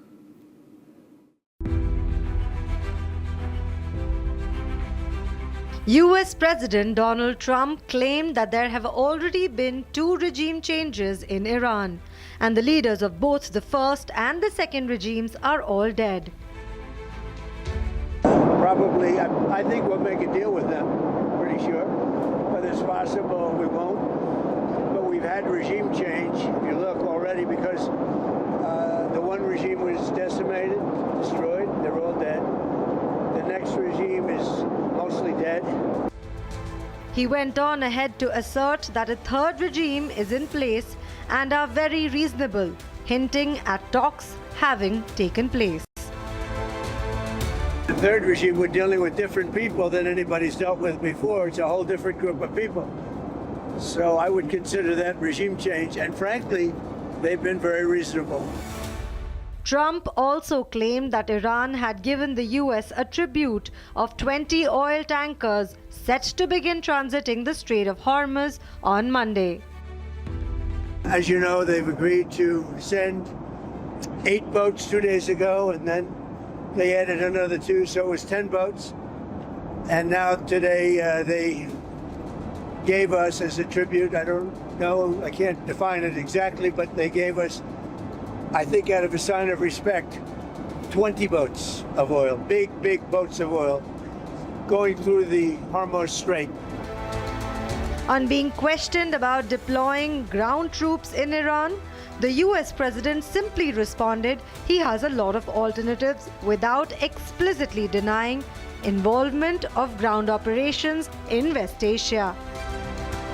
We just have lots of alternatives. We have tremendous numbers of ships over there. We don't need them all because of, the power. Look, I would say we're just like we're ahead of schedule on the ballroom. In a much bigger way, we're ahead of schedule with Iran. The statement is significant as nearly 3,500 troops and 2,500 US Marines aboard the USS Tripoli and are making its way towards West Asia. Trump was grilled by reporters regarding the ongoing talks, to which he confirmed on arriving towards a deal very soon between the US and Iran.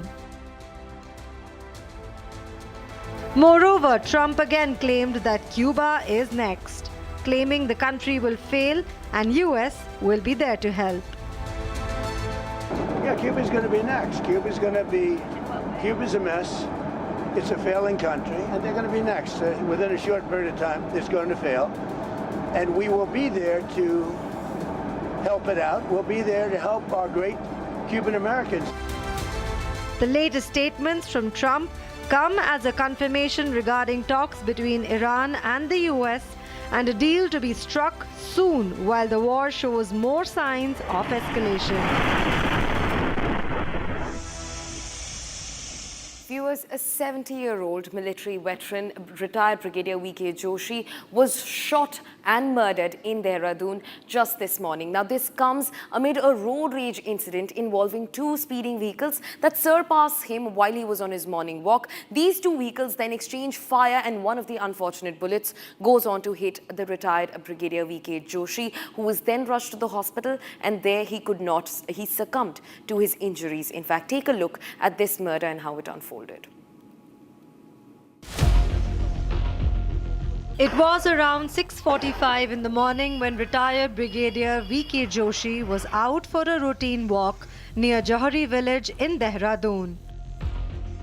At that time, a high-speed chase and dispute were underway between occupants of 2 vehicles. आज प्रातः 7 बजे के आसपास control room के माध्यम से थाना राजपुर को सूचना प्राप्त हुई कि जौहरी गांव में 2 गाड़ियों को ओवरटेकिंग को लेकर कोई विवाद हुआ है, जिसमें एक गाड़ी के द्वारा आगे वाली गाड़ी पर फायरिंग की जा रही थी। इस फायरिंग के दौरान मॉर्निंग वॉक पर निकले एक व्यक्ति को भी गोली लग गई है और उनको अस्पताल पहुंचा गया। अब जानकारी में आया है कि उपचार के दौरान उनकी मृत्यु हो गई है। पुलिस के द्वारा समस्त थाना क्षेत्रों में, देहात में, सिटी में नाकेबंदी कर दी गई है। जो गाड़ी है और जो उसमें व्यक्ति सवार है उनके संबंध में सघन चेकिंग की जा रही है और जल्दी ही पुलिस के द्वारा इनको गिरफ्तार कर आगे की कार्रवाई की जाएगी।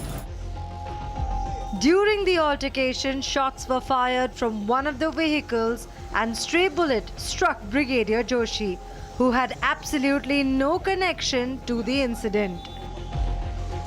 Upon being hit, he collapsed at the scene and was immediately rushed to a hospital where he succumbed to his injuries while undergoing treatment and eventually lost his life. Following the incident, the accused abandoned his vehicle a short distance away and fled the scene. The police registered a case and raids are currently underway to apprehend the accused.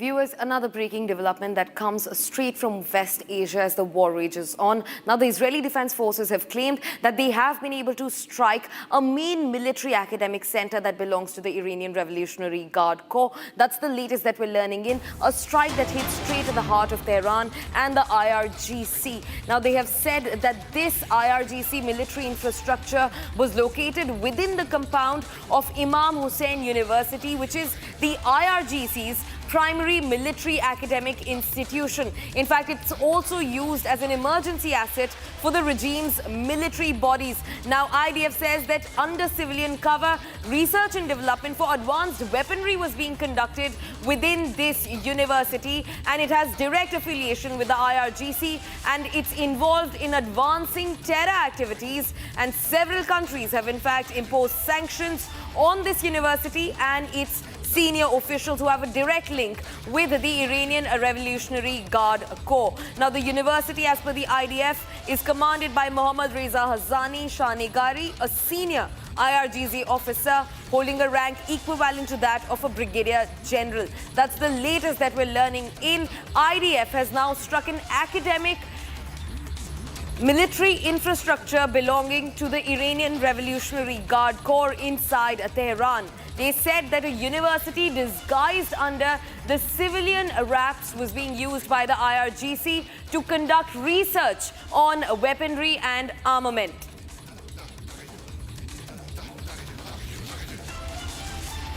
In fact, viewers, these are the visuals on your screens. A university that the IDF says was being used by the IRGC as their main military university for their academic, for their research purposes. In fact, they also said that this university also serves as an emergency asset for the regime's military bodies, various military bodies, including their intelligence, their induction, their commissions.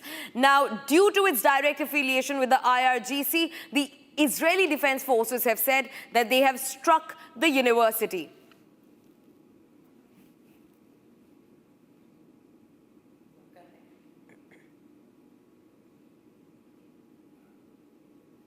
Viewers, now Iran is not backing down in the war either. Iranian military has given a stern warning to all US and Israeli people and soldiers living across Gulf. They have said that they are now going to strike at the residences of all US and Israeli officials who are living anywhere across the Gulf. Now remember, this comes closely after Israel launched strikes at the Prince Sultan Air Base in Saudi Arabia and injured over a dozen US soldiers in just one strike. Now, another warning where they've renewed their resolve. They say that they will come after the US and Israeli officials' residences all across the Gulf region. Take a look at this major escalation.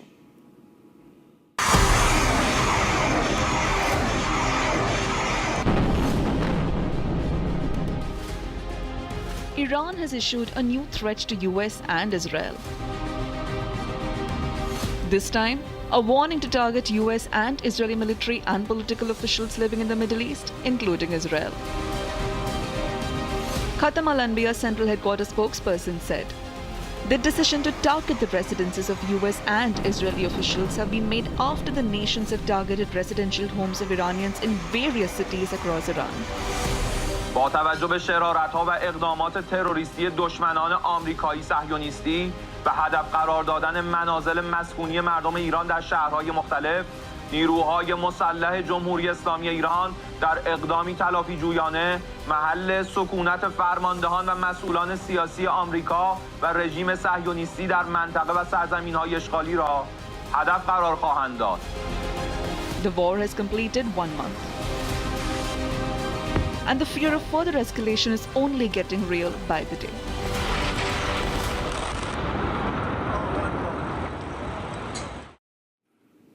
Viewers, in fact, we bring you a report right from ground zero in Tehran's Ray city, which was struck by missiles as part of the war. And not just that.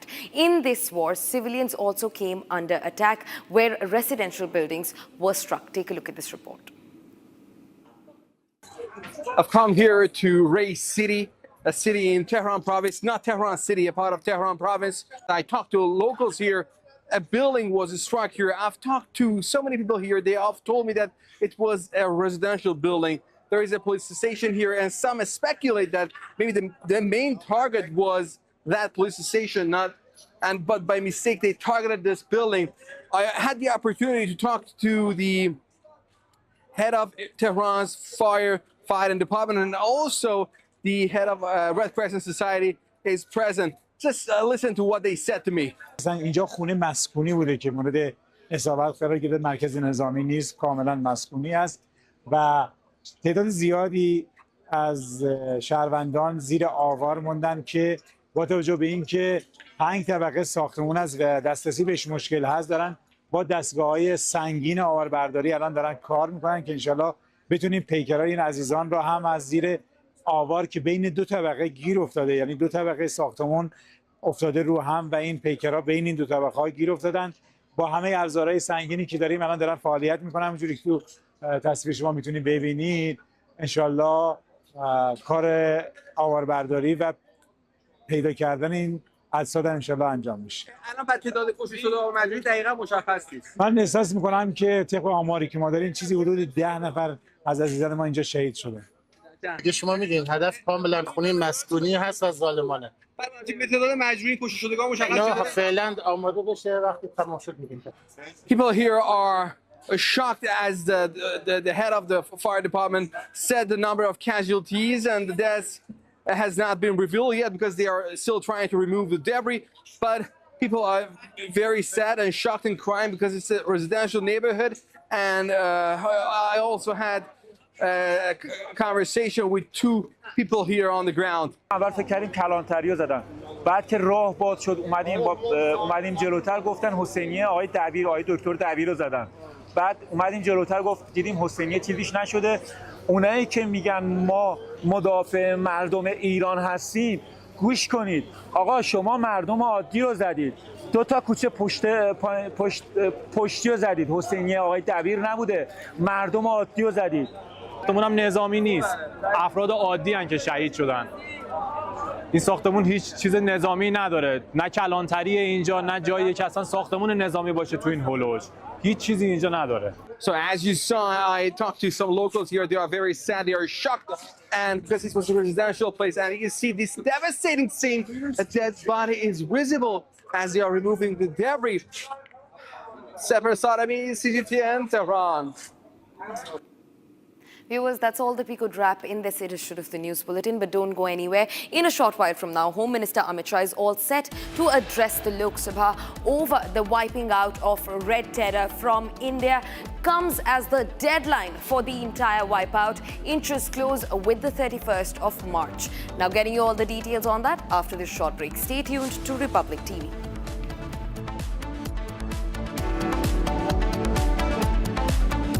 चमकी चाट से क्या बना है? आलू चाट या fruit चाट, स्वाद बनाए चमकी चाट। क्या बात है? स्वादिष्ट पकोड़े और बरसान, अरे चमकी चाट है इसकी जान। असली स्वाद सिर्फ चमकी चाट।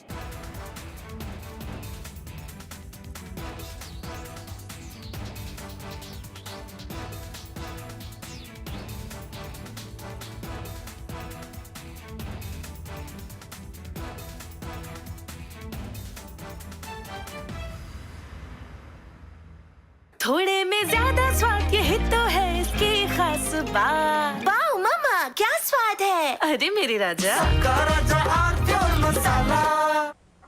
हमें धीरज के साथ, संयम के साथ, शांत मन से हर चुनौती का मुकाबला करना है। इसलिए मैं देशवासियों से भी कहूंगा कि हमें हर चुनौती के लिए तैयार रहना ही होगा। जैसा कि हम देख रहे हैं कि इस युद्ध को लेकर पल पल में हालात बदल रहे हैं। आदरणीय सभापति जी, ये संकट अलग प्रकार का है और इसके समाधान भी अलग प्रकार से ही तय किए जा रहे हैं। हमें धीरज के साथ, संयम के साथ, शांत मन से हर चुनौती का मुकाबला करना है। आदरणीय सभापति जी, जैसा कि हम देख रहे हैं कि इस युद्ध को लेकर पल पल में हालात बदल रहे हैं। इसलिए मैं देशवासियों से भी कहूंगा कि हमें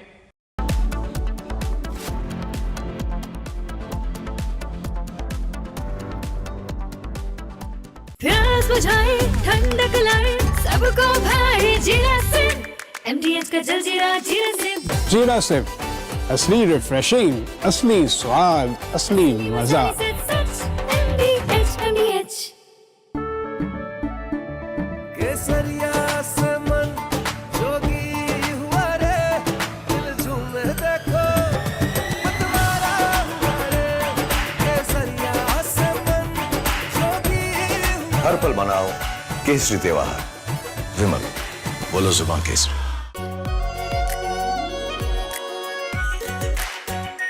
are pure shahi paneer masala, delicious, healthy everyday. हमें धीरज के साथ, संयम के साथ, शांत मन से हर चुनौती का मुकाबला करना है। इसलिए मैं देशवासियों से भी कहूंगा कि हमें हर चुनौती के लिए तैयार रहना ही होगा। जैसा कि हम देख रहे हैं कि इस युद्ध को लेकर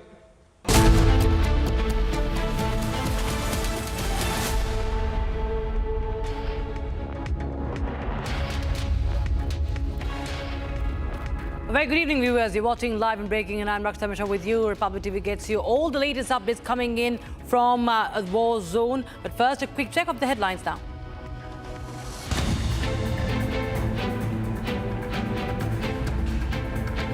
Top BJP delegation raises issue of violence occurring in Bengal during Ram Navami with the Election Commission. BJP in Bengal begins poll campaigning as Shubhendu Adhikari files his nomination from Nandigram today. Tamil Nadu Chief Minister M.K. Stalin and TVK Chief Vijay filed nominations for upcoming assembly polls.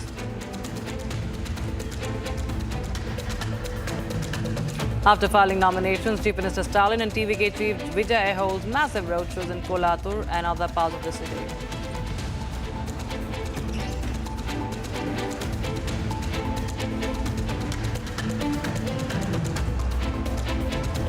Right, we have some breaking news coming in right now. The IDF claims that it has struck a target, additional target struck by the IDF in the heart of Tehran.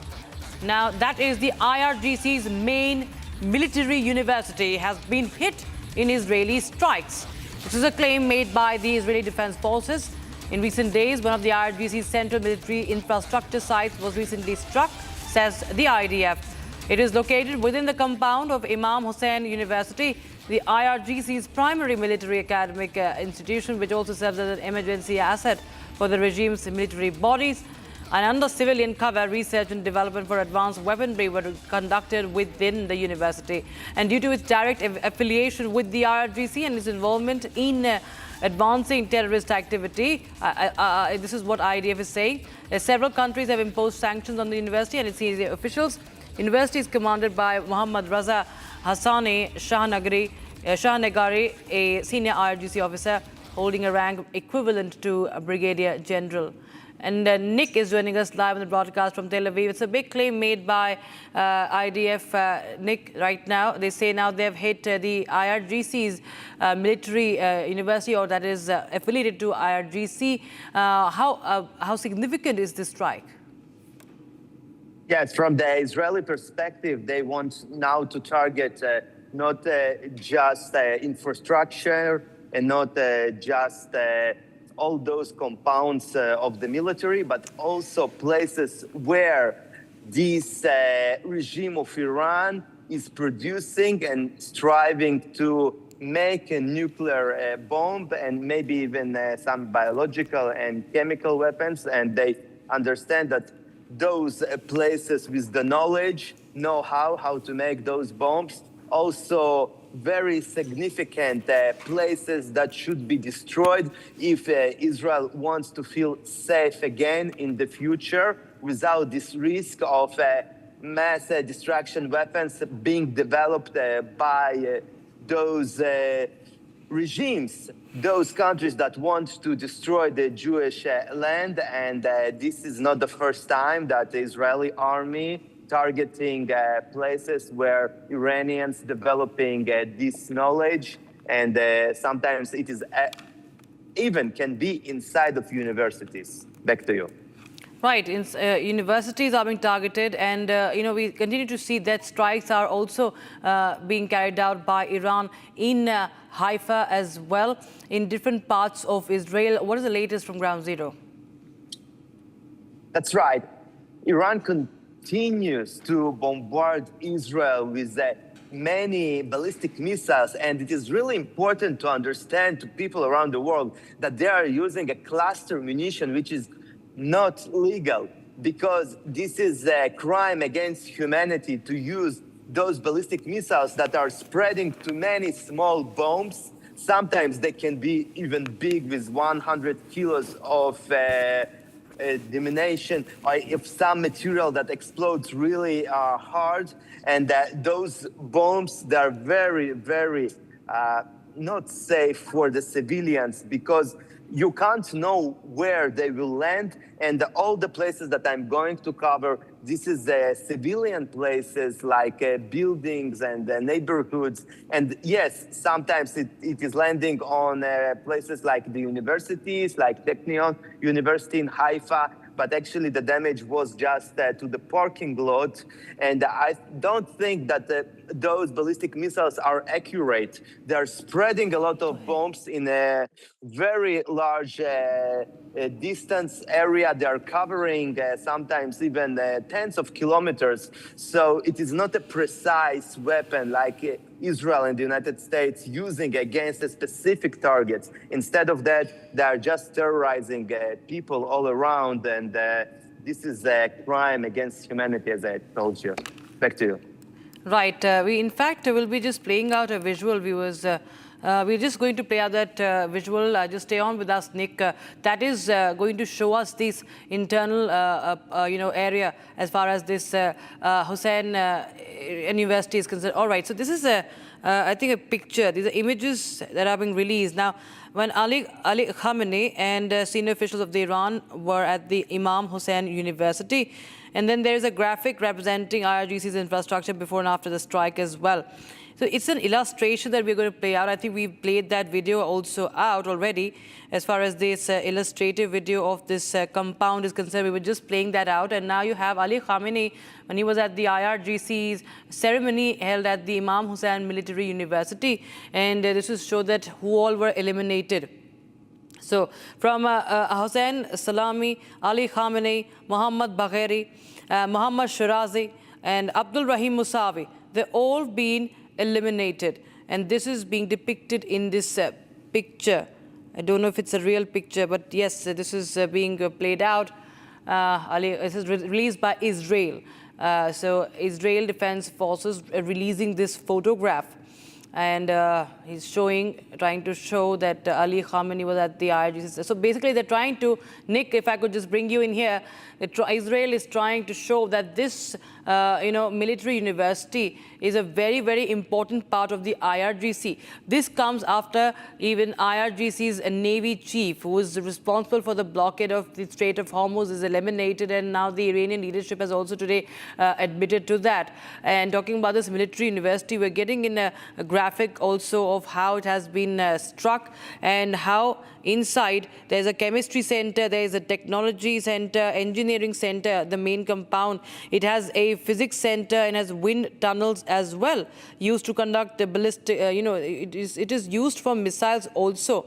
So basically what Israel is trying to say here, that this that important center is an important center when it comes to the IRGC. And now with the IRGC taking charge in different provinces in different capacities, Israel is saying that there are no bounds and they will strike even deep within the IRGC. Yeah, that's right.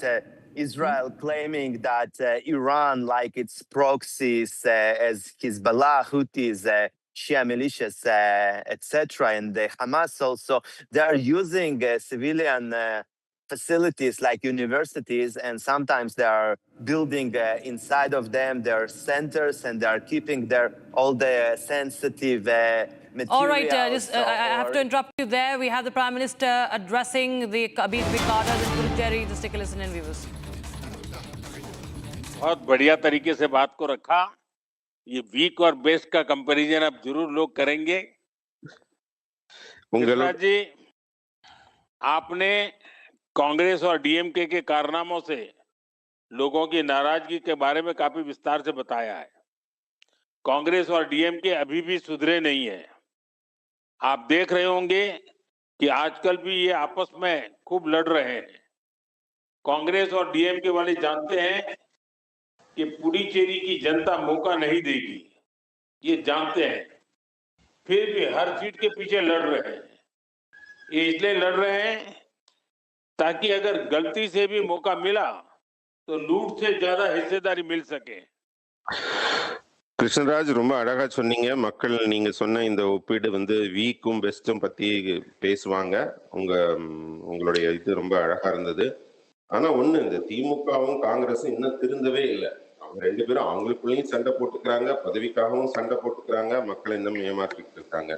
இந்த திமுக காங்கிரஸ் இன்னும் திருந்தவே இல்லைங்கிறது ரொம்ப நல்லாவே தெரியுது. அதனால மக்கள் அவங்கள துரத்தி அடிச்ச பிறகும் பதவி ஆசையினால இன்னும் அவங்க ஏதாவது ஒரு இடம் கிடைக்குமான்னு சுத்தி சுத்தி வந்துட்டே இருக்காங்க. தற்செயலா ஒரு வாய்ப்பு கிடைச்சதுன்னா இன்னும் மக்களை சுரண்டலாங்கிற நப்பாசை அவங்கள்ட்ட ரொம்ப அதிகமாக இருக்கிறது என்பது மட்டும் ரொம்ப தெளிவா தெரியுது. அதை புதுச்சேரி மக்கள் அதுக்கு அந்த ஆசையை நிராசையாக்கிடுவாங்க. அவங்களுக்கு இன்னொரு வாய்ப்பு கிடைக்காதுங்கிறது அவங்களுக்கே ரொம்ப நல்லா தெரியும். कृष्णराज जी, आपके माध्यम से मैं पुडुचेरी के जो भी कार्यकर्ता अभी हमारे साथ एक कॉन्फ्रेंस में जुड़े हैं, सबको एक काम बताना चाहता हूं। आप लोगों को घर घर जाकर के एक एक नागरिक को जाकर के मिलिए और साफ साफ बताइए कि कांग्रेस डीएमके यानी फैमिली फर्स्ट और बीजेपी एनडीए यानी Puducherry first, India first. Congress के नेता दिल्ली के इनकी फर्स्ट फैमिली को ही खुश करने में लगी रहती है। ये वहां एक एक युवाओं को बताना चाहिए और तर्क और तथ्यों के साथ बताना चाहिए। கிருஷ்ணராஜ் ஜி, உங்க மூலமா நான் வந்து சில விஷயங்கள் எல்லாம் வெளியில சொல்லணும்னு நினைக்கிறேன். அங்க நம்ம காரியகர்த்தாக்கள் அத்தனை பேரும் செய்ய வேண்டிய பணிகள் நிறைய இருக்கு. நீங்க வீடு வீடாக போங்க, எல்லார்கிட்டையும் மிக முக்கியமா ஒரு விஷயத்தை எடுத்து சொல்லுங்க. பாஜக என்டிஏ அரசாங்கத்தோட சிறப்புகளையும் திட்டங்களையும் நீங்க சொல்லணும். அதே காங்கிரஸ் திமுகல வந்து குடும்பம் தான் முக்கியம். இந்த ரெண்டு கட்சியிலையுமே தங்களுடைய சொந்த குடும்பம் தான் முக்கியம், குடும்ப முன்னேற்றம் தான் முக்கியம்னு இருப்பாங்க.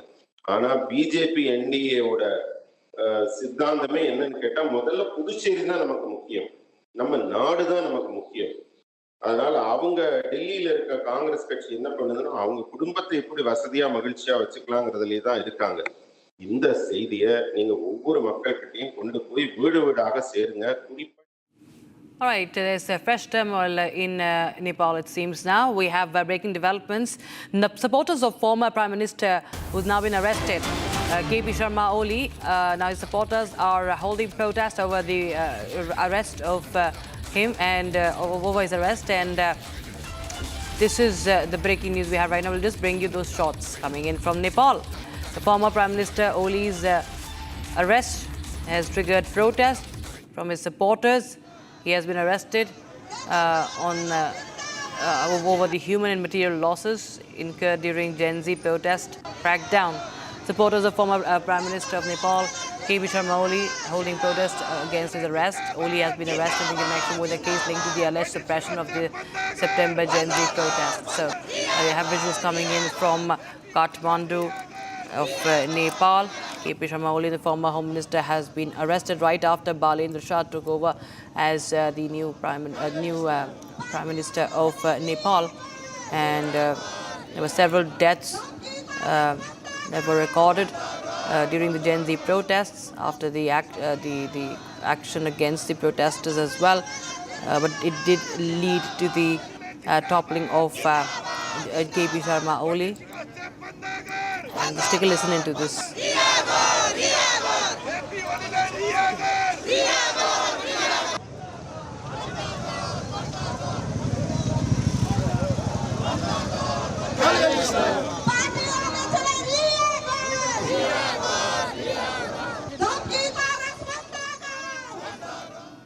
Right, now shifting focus back, US President Donald Trump has claimed multiple regime changes have happened in Iran, saying that now a new reasonable leadership is in place, hinting at ongoing talks. Trump also alleges that Iran is sending oil tankers as a tribute, even as Tehran insists mediation is only indirect. Trump has kept his options open on military action as US forces include the USS Tripoli moving towards West Asia, adding that a deal with Iran could be reached soon. Here's a report.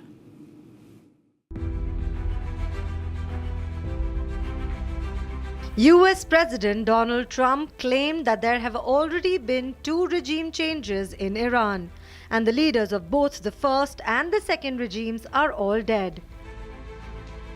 Probably, I think we'll make a deal with them, pretty sure. Whether it's possible, we won't.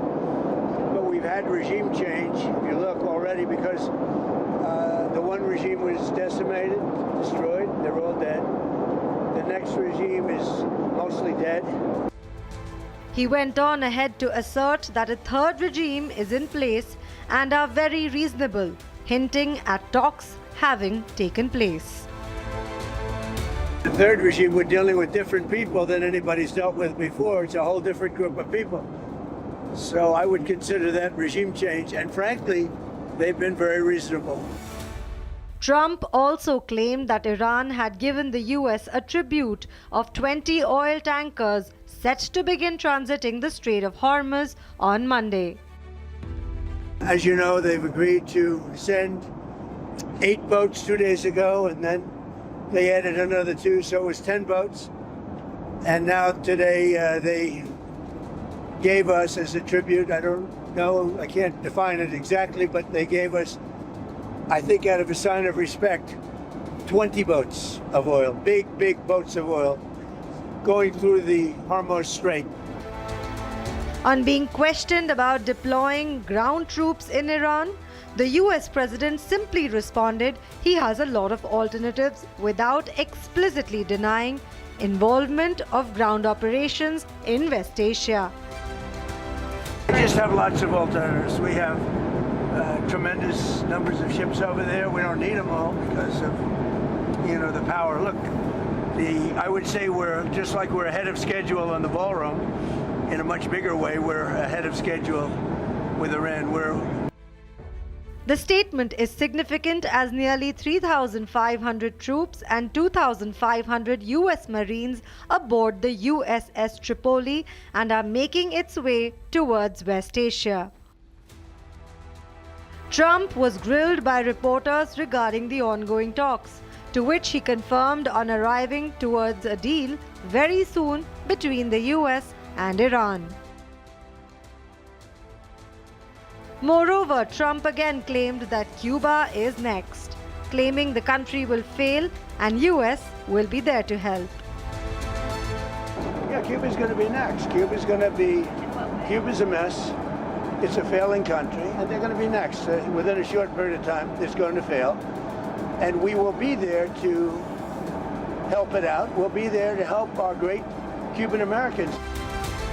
The latest statements from Trump come as a confirmation regarding talks between Iran and the US and a deal to be struck soon while the war shows more signs of escalation.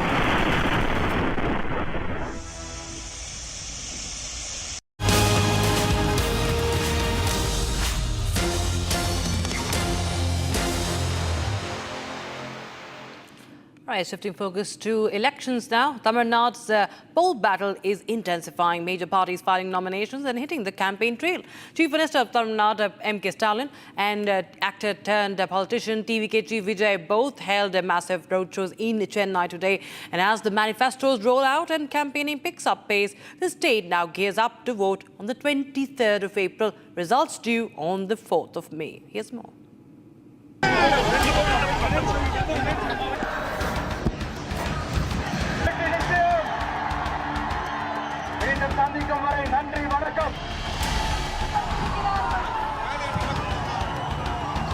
Tamil Nadu is all set to vote on the 23rd of April, and the Dravida Munnetra Kazhagam and the Tamizhaga Vetri Kazhagam have filed their nominations.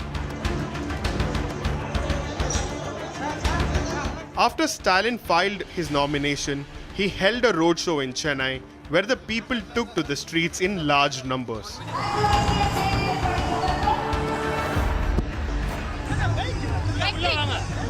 Republic reports from Chennai where Stalin conducted the roadshow. The TMK is believing that they will win in the upcoming elections, and also pointing out that he also says in this roadshow, showing, as they can see in this particular roadshow, Stalin is very confident that he'll win, not just in his constituency but almost the majority of the constituencies in the state of Tamil Nadu. Republic also spoke to the Tamil Nadu Chief Minister. Listen in to what he had to say. அதை விட அதிகமாக ஜெயிக்க போகிறோம். நேற்று தானே தேர்தல் வெளியிட்டதுக்கு பிறகு 200 தாண்டும் என்ற நம்பிக்கை எங்களுக்கு வந்திருக்கு. நான் இப்போ ஒரு புக்கு கொடுத்துருக்குறேன். நான் இருந்த பீரியடில் எவ்வளோ செஞ்சுருக்கேன். வந்ததுக்கு பிறகு என்னென்ன செய்ய போகிறதுன்னு சொல்லியிருக்கிறேன். அதுதான் திமுக மீது மக்கள் நம்பிக்கை வைத்திருக்கிறார்கள். எனவே பெருமளவுக்கு பெரிய ஆதரவு கிடைத்திருக்கிறது. நான் இல்லை முத்துவேல் கருணாநிதி ஸ்டாலின் என்னும் நான் அப்படின்னு கவர்னர் மாளிகையில் போய் பதவி ஏற்றுக்கிட்டு கோட்டைக்கு வந்து போட போகுது அப்போ சொல்கிறாங்க. Shortly after TVK chief Vijay filed his nomination, he also held a roadshow in different parts of the city.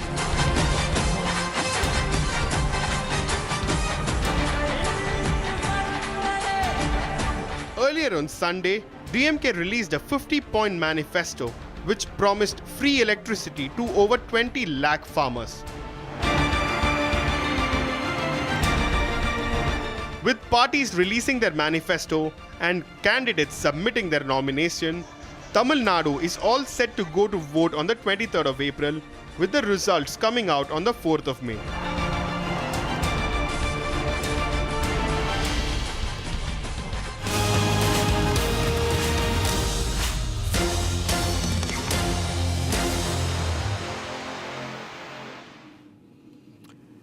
The retired Brigadier V.K. Joshi, who was 70 years old, was shot dead during a road rage incident between two groups travelling in two separate cars in Rajpur Road of Dehradun while he was on his routine morning walk. The gunfire broke out between the two drivers during an argument, and a stray bullet hit the military veteran. Here's more. It was around 6:45 in the morning when retired Brigadier V.K. Joshi was out for a routine walk near Johari village in Dehradun. At that time, a high-speed chase and dispute were underway between occupants of two vehicles. आज प्रातः 7 बजे के आसपास control room के माध्यम से थाना राजपुर पर सूचना प्राप्त हुई कि जौहरी गांव में दो गाड़ियों को ओवरटेकिंग को लेकर कोई विवाद हुआ है, जिसमें एक गाड़ी के द्वारा आगे वाली गाड़ी पर फायरिंग की जा रही थी। इस फायरिंग के दौरान मॉर्निंग वॉक पर निकले एक व्यक्ति को भी गोली लग गई है और उनको अस्पताल पहुंचाया गया। अब जानकारी में आया है कि उपचार के दौरान उनकी मृत्यु हो गई है। पुलिस के द्वारा समस्त थाना क्षेत्रों में, देहात में और सिटी में नाकेबंदी कर दी गई है। जो गाड़ी है और जो उसमें व्यक्ति सवार है उनके संबंध में सघन चेकिंग की जा रही है और जल्दी ही पुलिस के द्वारा इनको गिरफ्तार कर आगे की कार्रवाई की जाएगी। During the altercation, shots were fired from one of the vehicles and stray bullet struck Brigadier Joshi, who had absolutely no connection to the incident. Upon being hit, he collapsed at the scene and was immediately rushed to a hospital where he succumbed to his injuries while undergoing treatment and eventually lost his life. Following the incident, the accused abandoned his vehicle a short distance away and fled the scene. The police registered a case and raids are currently underway to apprehend the accused. And now, Delhi police has arrested Lashkar-e-Taiba terrorist Shabir Ahmed Lone from near Delhi border on the 30th of March, that's today. And Shabir is accused of plotting several attacks in India while operating out of Bangladesh and is believed to be the handlers of the recently busted Metro poster case as well. Here's more.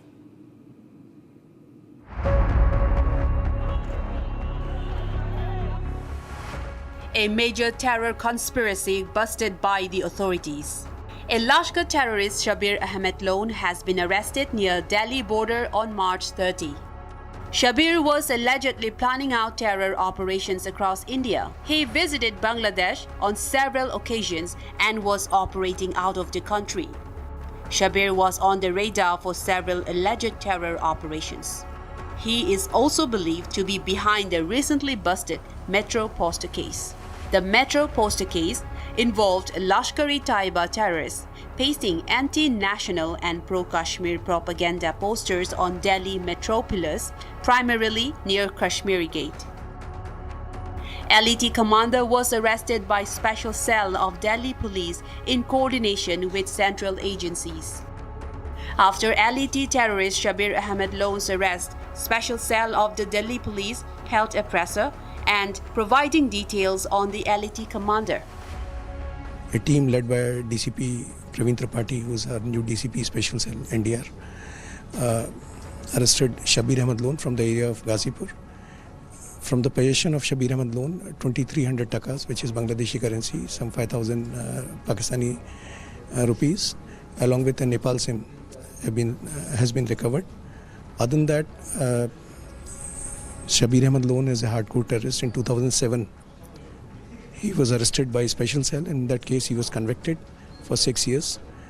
At that time also an AK-47 along with grenades were arrested with him, and he had come for the purpose of carrying out targeted killings. Police said that Lone had established a hideout in Kolkata. Shabir Ahmed Lone similarly had fled to Bangladesh, and he was in the process of setting up a base in Bangladesh, a kind of launching pad, and for that purpose they had created a local headquarters in Calcutta, which was already busted. Sir, why did he visit Delhi? See, his module was already busted, and Shabir Ahmed Lone is very familiar with the topography of Delhi NCR, since he had undergone some medical surgeries also and medical operations also in Delhi and nearby areas. So he had come to Delhi to again find out the possibilities of setting up a new base or finding new characters to join him. But this is just a beginning, because he has been arrested only yesterday evening. So we'll be taking him on PC remand, and we'll be unearthing the big record, if any. With role of handlers in Bangladesh exposed, it is indeed a big win as major conspiracy was averted. Right, we will have a short break, but on the other side, we get you Amit Shah's address in Parliament. He's arrived at the Parliament, and he will be addressing the House on the fight against red terror.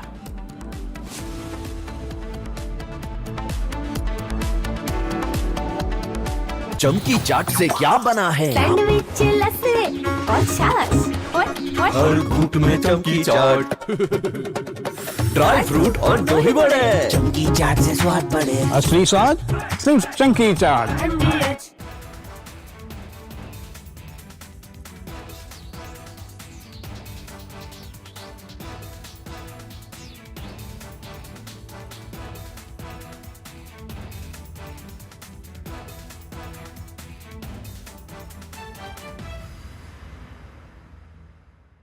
Pure सूजी pasta उबालो, मिलाओ और खाओ। 8 minute में तैयार। क्या test है, सबका राजा hardcore मसाला।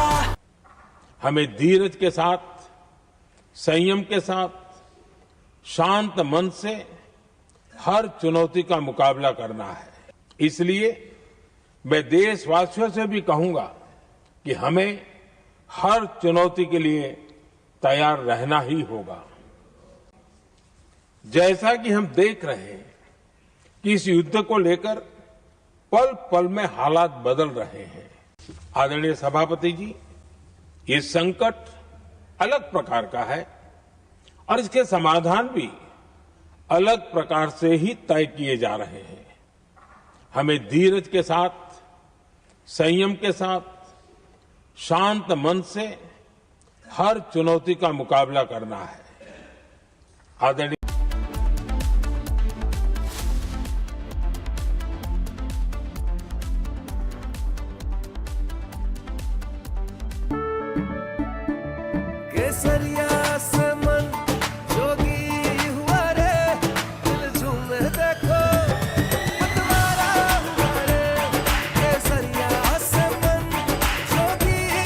हर पल मनाओ केसरी त्योहार। विमल बोलो जुबान केसरी। थोड़े में ज्यादा स्वाद, यही तो है इसकी खास बात। वाओ मामा, क्या स्वाद है। अरे मेरे राजा, मसाला। हमें धीरज के साथ, संयम के साथ, शांत मन से हर चुनौती का मुकाबला करना है। इसलिए मैं देशवासियों से भी कहूंगा कि हमें हर चुनौती के लिए तैयार रहना ही होगा। जैसा कि हम देख रहे हैं कि इस युद्ध को लेकर पल पल में हालात बदल रहे हैं। आदरणीय सभापति जी, ये संकट अलग प्रकार का है और इसके समाधान भी अलग प्रकार से ही तय किए जा रहे हैं। हमें धीरज के साथ, संयम के साथ, शांत मन से हर चुनौती का मुकाबला करना है। आदरणीय सभापति जी, जैसा कि हम देख रहे हैं कि इस युद्ध को लेकर पल पल में हालात बदल रहे हैं। इसलिए मैं देशवासियों से भी कहूंगा कि हमें हर चुनौती के लिए तैयार रहना ही होगा। From Asia's largest news headquarters, setting the agenda for Bharat.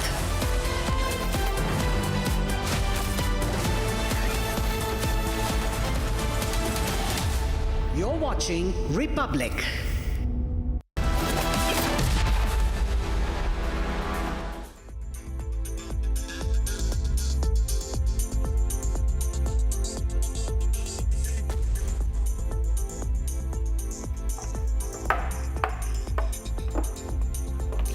Welcome viewers, you're watching 6 Stories at 6 with me, Ishita Mitra, and in this special bulletin we'll get you all the updates from what's happening in West Asia to Trump's warning of blowing up strategic targets in Iran and to also what's happening in the pole-bound states of Tamil Nadu and Bengal. All that lined up for you ahead in this 6 Stories at 6 bulletin.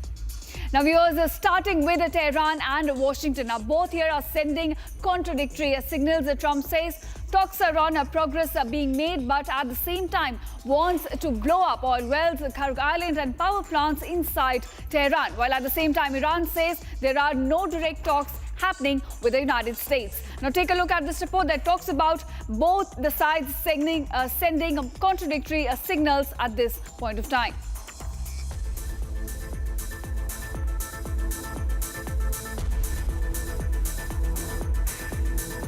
All right, viewers, lined up ahead after universities, Iran's Revolutionary Guard also issues a warning to US-Israeli linked officials as the group now says their residences are becoming the alleged mated targets. Now further lined up on the broadcast is about Donald Trump's openly floating the idea of seizing Iran's most critical oil hub, that's Karg Island. With more threats now coming in from the US side, the question remains, what is US planning? Now we get that answer for you in the bulletin ahead. And also as the D-Day now inches closer, battle in West Bengal intensifies. The BJP approaches Election Commission of India over West Bengal. Chief Minister Mamata Banerjee and TMC workers allegedly trying to hijack the electoral process and threatening voters in the poll-bound state. And at last, what's happening in Tamil Nadu now? In the poll-bound state, TVK chief has hit the road with a massive rally after filing his nomination, as so did the Chief Minister M.K. Stalin. Will get you all the updates on this. Now, viewers, moving on to our top focus at this hour. Conflicting signals are coming in from Washington and Tehran on possible talks, even as the conflict continues to escalate. Iran has made it clear that there are no direct negotiations taking place with the US, saying that only messages are being exchanged through mediators. But the US President Donald Trump insists that talks are progressing, even claiming that major developments inside Iran are now taking place with the third regime in place. So with the military build-up in the region and diplomacy still unclear, the gap between both the sides still remains wide. Take a look at this report. Iran has finally clarified that talks are underway with the US, stating that only messages are being exchanged through mediators and no formal negotiations have taken place. Tehran says it is reviewing proposals sent by third parties while dismissing some US claims as unrealistic. highlighting a clear gap between both the sides on the status of talks. This comes as the US President Donald Trump claimed that there have been already 2 regime changes and Iran and leaders of both the first and second regimes are all dead. Probably, I think we'll make a deal with them, pretty sure. But it's possible we won't. But we've had regime change, if you look already, because the one regime was decimated, destroyed, they're all dead. The next regime is mostly dead. He went ahead to assert that a third regime is in place and are very reasonable, hinting at talks having taken place between the two sides. The third regime, we're dealing with different people than anybody's dealt with before. It's a whole different group of people. So I would consider that regime change. And frankly, they've been very reasonable. Trump also claimed that Iran had given the US a tribute of 20 oil tankers set to begin transiting the Strait of Hormuz. As you know, they've agreed to send 8 boats 2 days ago, and then they added another 2, so it was 10 boats. And now today they gave us as a tribute, I don't know, I can't define it exactly, but they gave us, I think out of a sign of respect, 20 boats of oil, big boats of oil, going through the Hormuz Strait. On being questioned about deploying ground troops in Iran, the US president simply responded he has a lot of options without explicitly denying involvement of ground operations in West Asia. We just have lots of alternatives. We have tremendous numbers of ships over there. We don't need them all because of, the power. Look, I would say we're just like we're ahead of schedule on the ballroom. In a much bigger way, we're ahead of schedule with Iran. The statement is significant as nearly 3,500 troops and 2,500 US Marines aboard the USS Tripoli are making its way towards West Asia. Trump was further grilled by reporters regarding the ongoing talks, to which he confirmed on arriving towards a deal very soon between the US and Iran.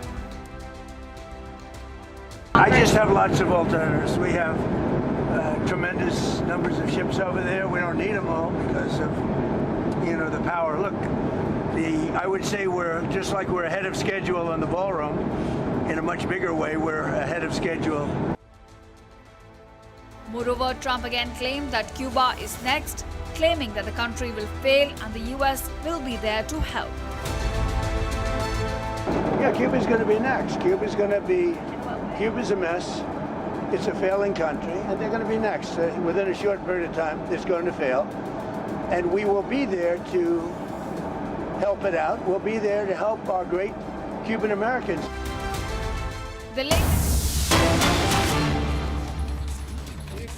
देश की सबसे बड़ी पंचायत हमारी संसद में उजागर हो और पूरी दुनिया उसको जाने, मगर लंबे समय तक इसको मौका नहीं दिया गया।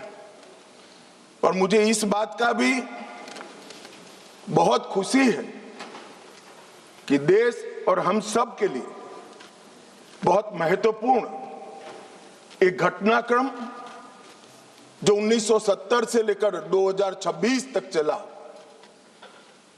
उस घटनाक्रम के बारे में आज संसद में चर्चा हो रही है। मान्यवर थियोरी का जो प्रचार कर रहे थे, वो एक गलत प्रकार का नैरेटिव, एक गलत प्रकार का स्वप्न भोले भाले आदिवासियों के सामने रखा था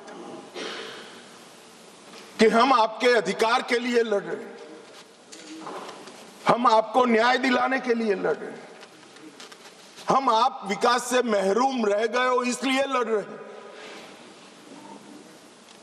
मान्यवर, आज बस्तर से नक्सलवाद लगभग समाप्त हो चुका है। बस्तर के अंदर हर गांव में एक स्कूल बनाने की मुहिम चली। बस्तर के अंदर हर गांव में राशन की दुकान खोलने की मुहिम चली। हर तहसील पंचायत में पीएससी सीएससी बने, इनके आधार कार्ड बने, राशन कार्ड बने, 5 किलो अनाज मिल रहा है, गैस के चूल्हे वितरित होते जा रहे हैं।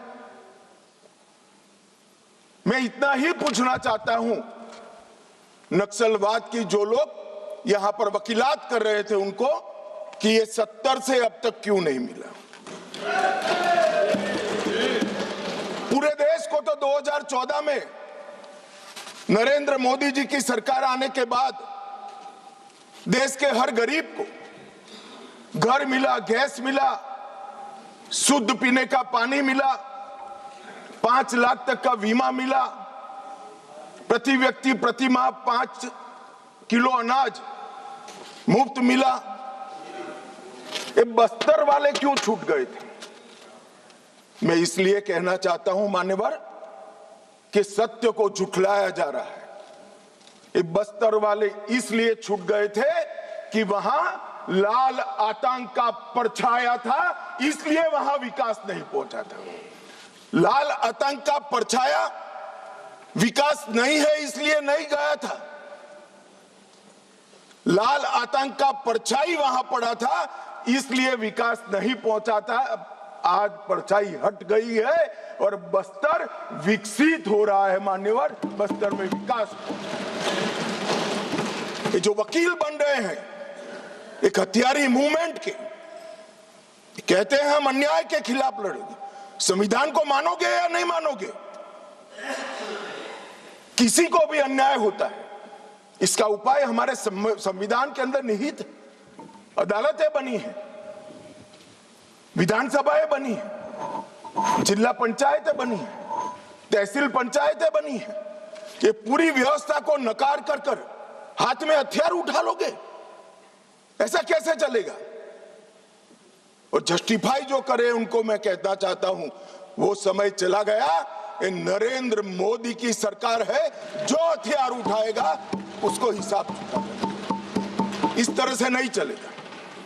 सरकार संवेदनशील है, सभी समस्याओं को सुनना चाहती है, निराकरण भी चाहती है। यही संसद ने ढेर सारी योजनाएं बनाई है, मगर इसका इंप्लीमेंटेशन भी आप नहीं करने दोगे, क्योंकि आपकी आइडियोलॉजी और आपका अवैध शासन वहां पर चलता रहे। मैं आज पूछना चाहता हूं, अभी कांग्रेस के लोग बहुत जोर जोर से आदिवासी का विकास नहीं हुआ, विकास नहीं हुआ, विकास नहीं हुआ कहते थे, और राजकुमार रोज जैसे आदिवासी युवा सांसद भी वोट की लालच में कांग्रेस का समर्थन कर रहे थे, कांग्रेस की थ्योरी का समर्थन कर रहे। मैं उनको पूछना चाहता हूं, भाई 75 साल में 60 साल तो शासन आपने किया, आदिवासी अभी तक विकास के बगैर क्यों बच गया? विकास तो अब आकर नरेंद्र मोदी जी कर रहे हैं।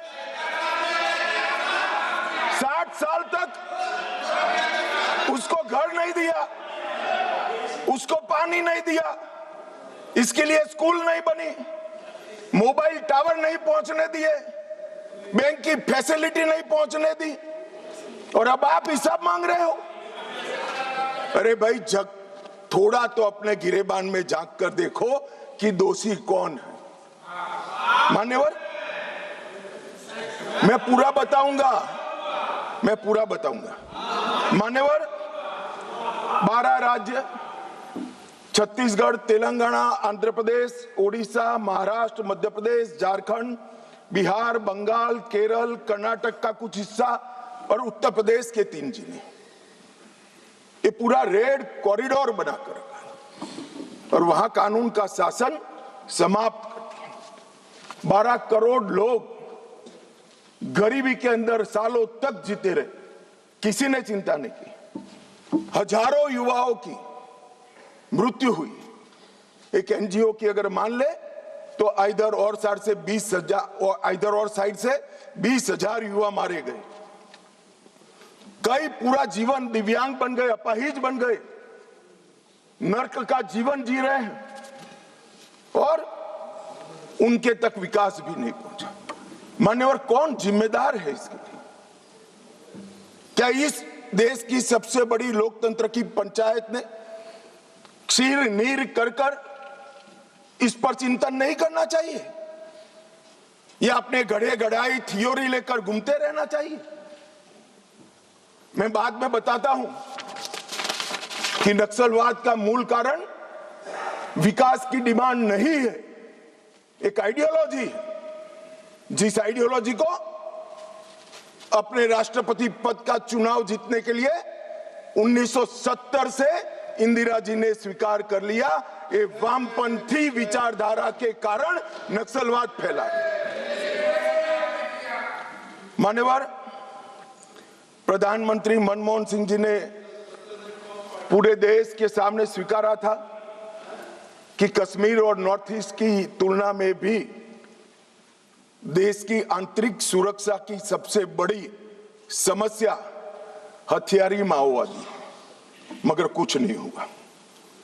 मान्यवर 2014 में परिवर्तन हुआ और मोदी जी के शासन के अंदर कई सारी वर्षों पुरानी समस्या का निराकरण हुआ। धारा 370 हट गई, 35A हट गई, राम जन्मभूमि पर भव्य मंदिर बन चुका है, जीएसटी इस देश में आज वास्तविकता बनकर रहा है, सीएए का कानून आ गया है, विधायी मंडलों में मातृशक्ति को 33% आरक्षण दिया गया है। कई सारे बड़े काम जो आजादी के वक्त से इस देश की जनता चाहती थी कि कभी ना कभी हो, वो सारे काम नरेंद्र मोदी जी के 12 साल में हुए और अब ये नक्सलवाद से मुक्त भारत की रचना भी नरेंद्र मोदी जी के शासन के अंदर ही हो रही है। ये 12 साल एक प्रकार के देश के लिए बहुत शुभंकर साबित हुए। देश को गरीबी से मुक्ति दिलाने के लिए, देश के युवाओं के लिए नई शिक्षा पद्धति लाने के लिए, देश की आंतरिक और बाह्य सुरक्षा को सुनिश्चित करने के लिए, इस देश के मूलों से न जुड़ी हुई पॉलिसियों को दरकिनार करने के लिए ये 12 साल में बहुत कुछ हुआ है। मगर मैं मानता हूं अगर कोई पॉलिटिकल साइंस का विद्यार्थी इसका रेटिंग करना चाहेगा कि ये सारी चीजों से सबसे बड़ा फायदा किस फैसले और किस सिद्धि से हुआ है, तो निसंकोच वो पॉलिटिकल साइंस का विद्यार्थी नक्सल मुक्त भारत को नंबर 1 पर रखने से जरा भी नहीं। मान्यवर,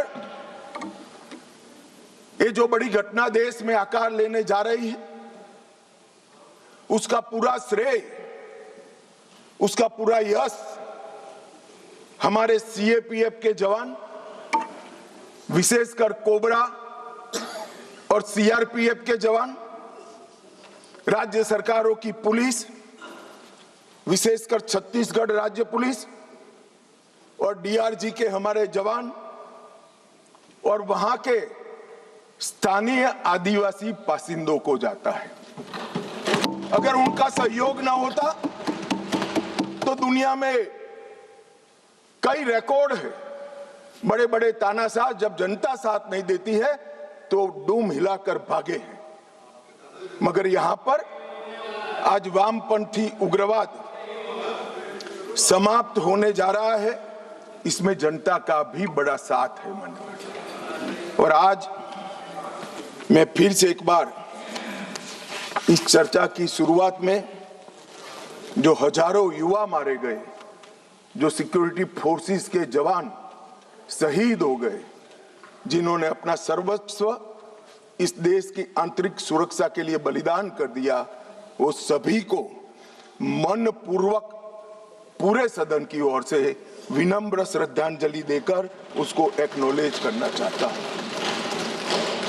मान्यवर, ये जो विचारधारा है इसका विकास से कोई लेन देन नहीं, विकास के मांग से भी कोई लेन देन नहीं। ये विचारधारा कौन सी है? क्या है माओवादी विचारधारा? इसका ध्रुव वाक्य क्या है? जब हम आजाद हुए हमने कहा सत्यमेव जयते, सत्य का हमेशा विजय होता है। इनका ध्रुव वाक्य क्या है कि सत्ता बंदूक की नली से निकलती है, ये इनका ध्रुव वाक्य है। और वहां सत्ता शब्द का बहुत महत्वपूर्ण स्थान है। ये विकास के लिए नहीं है, अपने आइडियोलॉजी के अस्तित्व के लिए है, अपने आइडियोलॉजी के विजय के लिए है। और आइडियोलॉजी को भोले भाले आदिवासियों में स्प्रेड कर सत्ता हासिल करने के लिए। यहां कोई विकास की बात नहीं है, इनका लोकतंत्र पर कोई विश्वास नहीं है। यहां ढेर सारे लोग, मैं नाम देना नहीं चाहता, मैं सुन रहा था 3 घंटे से कह रहे हैं कि अन्याय है तो अन्याय के खिलाफ लड़ रहे हैं। भाई लड़ने का तरीका क्या है? हम अंग्रेजों के शासन में नहीं रह रहे हैं। कुछ लोगों ने भगत सिंह जी और बिरसा मुंडा से कंपैरिजन कर दिया। क्या हिमाकत कर रहे हैं? शहीद भगत सिंह और बिरसा मुंडा, भगवान बिरसा मुंडा जो अंग्रेजों के सामने लड़े, वो संविधान तोड़कर हाथ में हथियार लेकर निर्दोषों की हत्या करने वालों लोगों के साथ आप इसका कंपैरिजन कर रहे हैं? मान्यवर, राजनीतिक स्वार्थ से ऐसे विषयों में ऊपर उठ जाना चाहिए। यही विचारधारा कहती है दीर्घकालीन युद्ध ही हमारी विचारधारा को फैला सकता है। उनको अपनों का भी खून बहाने से कोई परहेज नहीं। और उनके आदर्श देखिए साहब, 10,000 साल के हमारे उपलब्ध इतिहास में कितने आइडियल आदर्श पुरुष, स्त्री, युवा हुए, एक बहुत बड़ा लिस्ट बन सकता है। इन्होंने तिलका मांझी को अपना आइडियल नहीं समझा, भगवान बिरसा मुंडा, भगत सिंह जी या सुभाष बाबू को अपना आइडियल नहीं समझा। इन्होंने आदर्श किसको कहा? माओ को कहा, चीन का। ये आदर्श तय करने में भी फॉरेन से इंपोर्ट करते हैं। मान्यवर, बस्तर का सिलेक्शन क्यों हुआ? एक कार्यक्रम था भारत मंडपम में, बस्तर क्षेत्र से जो अच्छी शिक्षा दीक्षा प्राप्त करे थे ऐसे युवाओं के साथ मेरा इंटरेक्शन था। तो मेरे नाश्ते के टेबल पर एक बच्ची बैठी थी। उसने कहा कि साहब आप बता सकते हैं कि माओवादियों ने, नक्सलाइटों ने हमारे बस्तर को ही क्यों चुना? मान्यवर, इस विषय को मैं जरा डिटेल बताना चाहता हूं। हम सब जानते हैं कि सन 47 में जब हम आजाद हुए, संसाधन बहुत कम थे। एक लंबी गुलामी के कालखंड को समाप्त कर हम आजाद हुए थे। देश के अंदर विकास का नामो निशान नहीं था। दशकों तक, लगभग 2 सदी तक इस देश को गुलामी में लूटा गया। जब नया राज्य बना तो राज्य की पहुंच कुछ क्षेत्रों में सीमित रह गई थी ही नहीं, बढ़ानी थी। ये तो समय जाते जाते बढ़ेगी। और मान्यवर, क्योंकि संसाधन कम थे, रेवेन्यू कम थी, तो विकास भी परकोलेट होते होते हर क्षेत्र में एक साथ नहीं पहुंचता है। अगर रोड बनाना है तो पूरे देश के एक साथ नहीं होते। अगर बिजली पहुंचानी है तो पूरे देश में एक साथ नहीं पहुंच सकती। तो दूर दराज के क्षेत्रों तक स्टेट की पहुंच की कैपेसिटी सीमित, वहां पर विकास नहीं पहुंचा था। राज्य का इकबाल, स्टेट का इकबाल वहां बुलंद नहीं हुआ था। अब ये कह रहे कि अत्याचार के खिलाफ, भाई अगर स्टेट पहुंचा ही नहीं था, सुनियोजित भेदभाव का वातावरण ही नहीं था, तो वहां अत्याचार कैसे हो गए? मान्यवर, एक कहानी गढ़ी जा रही है। सच्चाई ये है कि इन्होंने पूरे रेड कॉरिडोर को इसलिए चुना था क्योंकि वहां स्टेट की पहुंच कम थी। इसलिए भोले भाले आदिवासियों को बरगलाकर इनके हाथ में हथियारें पकड़ाई। मैं कुछ दृश्य बाद में आपको बताऊंगा। मुझे एक बात समझ में नहीं आई। 15 अगस्त 1947 के पहले इस देश का ट्राइबल बिरसा मुंडा, तिलका मांझी, रानी दुर्गावती, मुर्मू बंधुओं को हीरो मानकर चलता था। वो आदिवासी 47 से 70 आते आते माओ को अपना हीरो मानने लगा। ये परिवर्तन क्यों हुआ? मान्यवर, ये परिवर्तन विकास और अन्याय के कारण नहीं हुआ, क्योंकि कठिन भूगोल के कारण और स्टेट की अनुपस्थिति के कारण अपनी विचारधारा को फैलाने के लिए वामपंथियों ने क्षेत्र को चुना और भोले भाले आदिवासियों उन्होंने बरगलाना चालू किया, अपनी विचारधारा का अनुयायी बनाया। और थोड़ा आगे बढ़ने के बाद उनको लगा यहां तो अच्छा काम हो सकता है भाई, मगर ये पढ़ लिख जाएंगे तो हमारे साथ नहीं रहेंगे। स्कूलें जला दी, इनके बैंक अकाउंट खुल जाएंगे तो हमारे साथ नहीं रहेंगे। बैंकें जला दी, दवाखाने जला दिए और फिर कहे यहां विकास नहीं पहुंचा है। विकास को तो वामपंथी उग्रवादियों ने वो क्षेत्र में सालों तक नहीं पहुंचने दिया, जो अब नरेंद्र मोदी के शासन में वहां पहुंच रहा है, घर घर जा रहा है।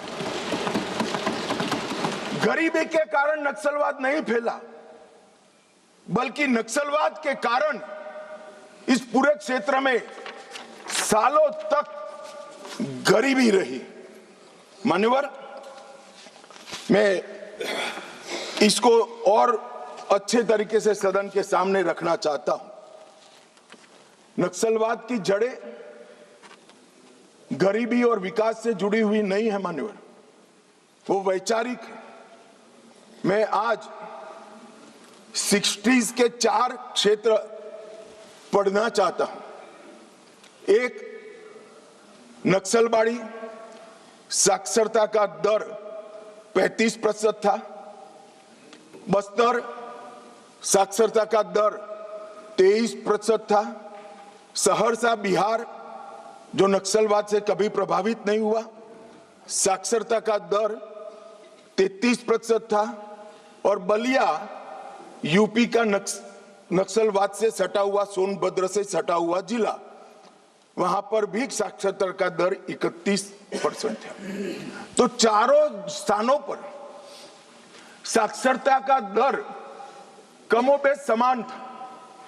प्रति व्यक्ति आय नक्सलबाड़ी में 500 रुपया थी, सबसे ज्यादा थी चारों क्षेत्र में। बस्तर में 190 रुपया थी, सहरसा में 299 रुपया थी और बलिया में 374 रुपया थी। तो प्रति व्यक्ति आय भी चारों क्षेत्र में एक समान थी, मगर नक्सलवाड़ी और बस्तर में वामपंथी उग्रवाद पनपा और सहरसा और बलिया में नहीं, क्योंकि सहरसा और बलिया की भूगोल उनके अनुकूल नहीं थी। वहां घने जंगल नहीं थे, नदी नाले, छुपने की पहाड़ियां नहीं थी। हथियार लेकर अपनी मूवमेंट करने का, आदिवासियों को दबाने का, उनको जबरदस्ती अपनी आइडियोलॉजी के साथ जोड़ने की वहां पर अनुकूलता नहीं थी। अगर विकासी पैमाना होता, अगर प्रति व्यक्ति आय ही पैमाना होता, तो देश के बहुत सारे हिस्से ऐसे थे जहां 70 में विकास नहीं पहुंचा था। वहां क्यों नक्सलवाद नहीं हुआ? और मान्यवर, आज तो मैं इस सदन में ये विचार को सिरे से खारिज कर रहा हूं। हम लोकतंत्र में हैं, हमने इस देश के संविधान को स्वीकार किया है। संविधान के माध्यम से ही आज इस महान सदन के हम सदस्य हैं। अन्याय किसी को भी हो सकता है, अन्याय किसी को भी हो सकता है, विकास कहीं पर भी कम ज्यादा हो सकता है। हम संवैधानिक रास्तों से हमारी लड़ाई लड़ेंगे या हाथ में हथियार लेकर निर्दोषों को मार डालेंगे? किस थियोरी का यहां से समर्थन हो रहा था, मैं नहीं समझ रहा। अगर आप धमकाना चाहते हैं कि ये होगा तो ये भी हथियार उठाएंगे, ये होगा तो ये भी हथियार उठाएंगे, ये डरने वाली सरकार नहीं है मान्यवर, सबके साथ न्याय करने वाली सरकार। किसी को भी अन्याय हो तो हथियार हाथ में उठा लेना, ये लोकतांत्रिक तरीका है क्या? हमारे संविधान के सारे बताए हुए रास्ते सारे कुंद हो गए, बंद हो गए? संविधान ने हर चीज की व्यवस्था की। मान्यवर, फिर से मैं एक बार नक्सलवाद की, ये तो आप पर निर्भर करता है मान्यवर। मैं आज इस बहस को देख रहे भारत के युवाओं के लिए नक्सलवाद की टाइमलाइन भी बताना चाहता हूं। मान्यवर, 1970 के दशक में नक्सलवाद की शुरुआत नक्सलबाड़ी से हुई, बंगाल से हुई। 1971 के एक ही वर्ष में 3620 हिंसा की घटनाएं वहां पर हुई। 80 का दशक आते आते पीपल्स वॉर ग्रुप बन गया और फिर ये महाराष्ट्र, मध्य प्रदेश, ओडिशा, मध्य प्रदेश जब मैं बोलता हूं तो पुराना मध्य प्रदेश, छत्तीसगढ़ और मध्य प्रदेश, ये 3 राज्यों में फैले। 90 के दशक में दुनिया भर में जैसे वामपंथी विचारधारा सिकुड़ती गई, यहां पर भी उग्रवादी गुटों में और वामपंथी पार्टियों में विलय शुरू हुआ और 2004 में 2 प्रमुख गुट मिल गए, सीपीआई माओवादी का गठन किया। इस 70 से 2004 ये पूरा कालखंड में मान्यवर 4 साल छोड़कर पूरा समय कांग्रेस पार्टी का शासन रहा है। ये उनको याद रखना चाहिए। कब माओवादी विचारधारा फैली, पनपी, एकत्रित हुई, वो आपको याद रखना चाहिए। और मान्यवर 70 को भी मैं याद करना, अभी एक माननीय सदस्य जी ने बताया कि 70 में क्या हुआ था। 70 में एक नारा लगा था, आत्मा की आवाज पर मतदान का, अंतरात्मा की आवाज पर इंदिरा जी ने लगाया और संजीव रेड्डी के खिलाफ अपना एक प्रत्याशी उतारा। उस वक्त आधार तराश रहे माओवादी पार्टियों ने इंदिरा जी को समर्थन किया और अपने पार्टी में अपना वर्चस्व प्रस्थापित करने के लिए श्रीमती गांधी ने लपक लिया वो समर्थन को और 70 से लेकर जब तक 77 तक 80 तक इंदिरा जी वापिस नहीं आई, वो माओवादी विचारधारा की गिरफ्त में रही। और मान्यवर, यही समय है जब नक्सलबाड़ी से शुरू हुआ ये आंदोलन 12 राज्यों में फैल गया, देश के 17% भूभाग में फैल गए और 10% से ज्यादा आबादी में पहुंच गए। मान्यवर, कई सिक्योरिटी एक्सपर्ट ऐसा कहते थे कि सत्ता के समर्थन के बगैर किसी भी हथियारी मूवमेंट का देश के दिल में बीचों बीच तिरुपति से लेकर पशुपतिनाथ तक ये रेड कॉरिडोर संभव ही नहीं। अभी पूछ रहे थे राजकुमार कि कहां से हथियार आए। मैं उनको बताना चाहता हूं, जो हथियार पकड़े गए हैं उसमें से 92% हथियार पुलिस के लूटे हुए हथियार हैं। थाने लूट लिए, गोलियां लूट ली और उसका उपयोग निर्दोष जवानों को, बच्चों को, कृषकों को मारने के लिए किया है। मान्यवर, ये एक भ्रांति के तरह वामपंथी विचारधारा ने इसको प्रोपेगेंडा के माध्यम से फैला है। अपनी विचारधारा को टिकाने के लिए फैला है कि अन्याय से बचने के लिए हथियार हाथ में उठाए। मगर मैं फिर से एक बार पूछना चाहता हूं, राज्य शासन और संविधान की वैधता को किसी भी अन्याय के अवेज में चुनौती दी जा सकती है क्या? अन्याय के खिलाफ लड़ने का हमारे संविधान ने रास्ता बनाया है, इसीलिए राजकुमार रोत यहां बैठे हैं, चुनाव लड़े इसलिए यहां बैठे हैं, वरना वो भी सरेंडर की लिस्ट में होते अगर हथियार लिया होता तो। आपने, हाँ, इसीलिए कहता हूं यही रास्ता है। हमने आज जिस व्यवस्था के निर्मूलन की मैं बात कर रहा हूं मान्यवर, वो लोकतंत्र की जड़ों पर वार कर रही है। लोकतंत्र का मूल सिद्धांत है किसी भी समस्या का समाधान बहस से निकल सकता है, हथियारों से नहीं निकल सकता। और मान्यवर, इन्होंने इस देश में वैक्यूम खड़ा करने का प्रयास किया, स्टेट का वैक्यूम, सारी व्यवस्थाएं नष्ट कर गवर्नेंस का वैक्यूम, संविधान पर से श्रद्धा खत्म कर संविधान का वैक्यूम, और पुलिस थानों को जलाकर सिक्योरिटी का वैक्यूम खड़ा करने का प्रयास किया है।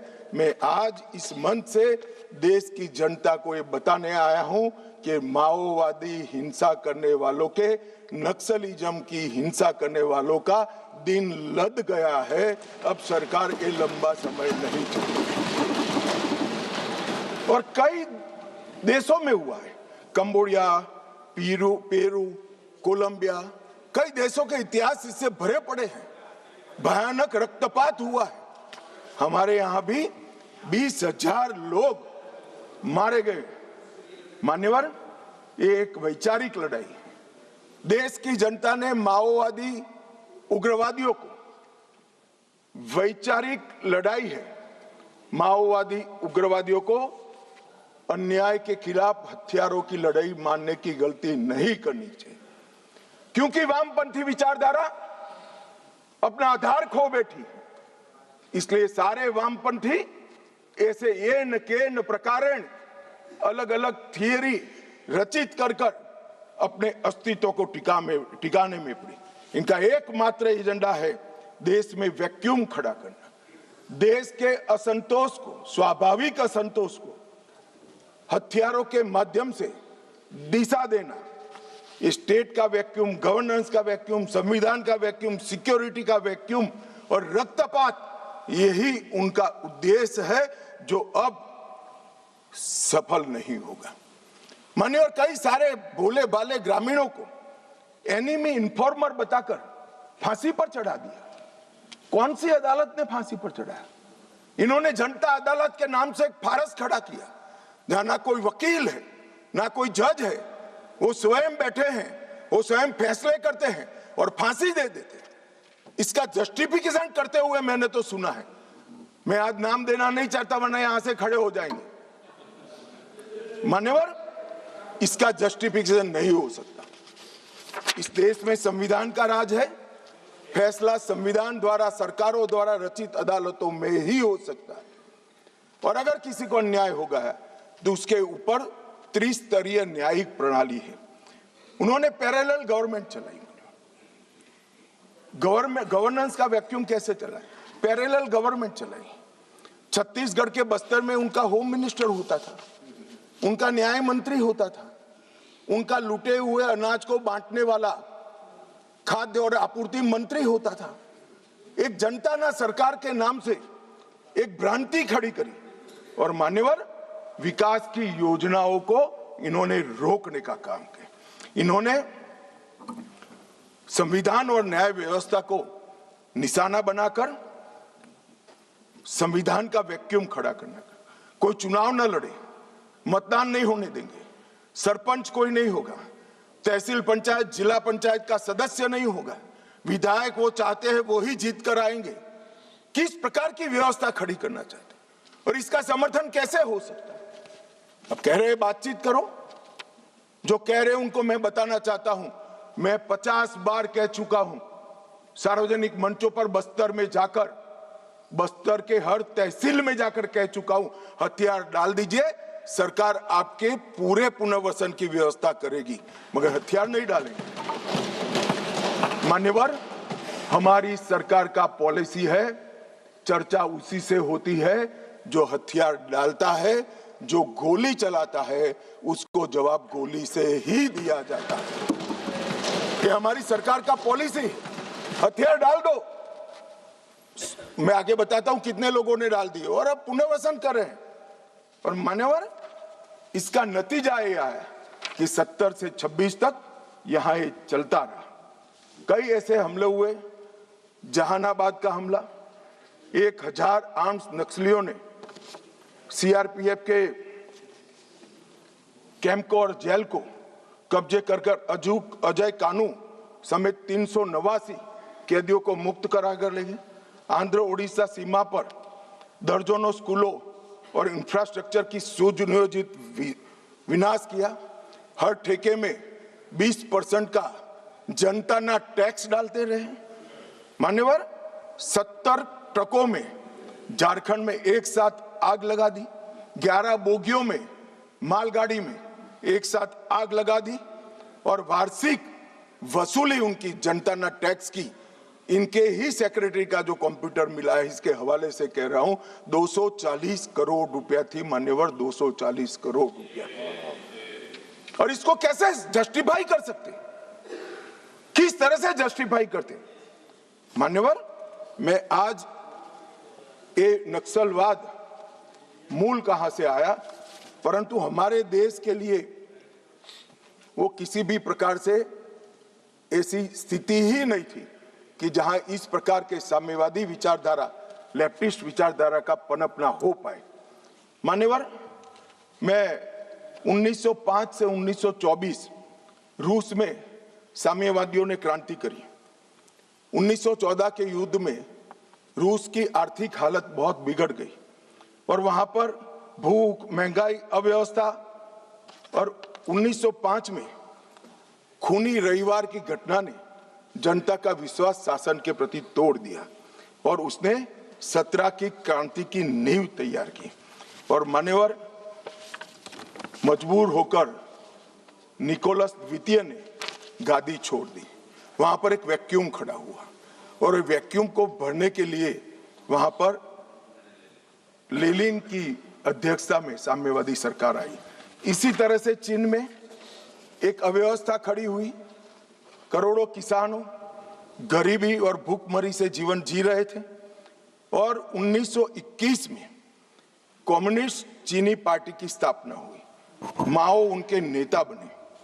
कम्युनिस्टों और कुओमिंटांग के बीच में, जो वहां के सो कॉल्ड राष्ट्रवादी थे, राजा के वफादार थे, इनके बीच में युद्ध हुआ और 34-35 में एक लॉन्ग मार्च हुई और मान्यवर, एक पीपल्स रिपब्लिक ऑफ चाइना की स्थापना 1939 में हुई।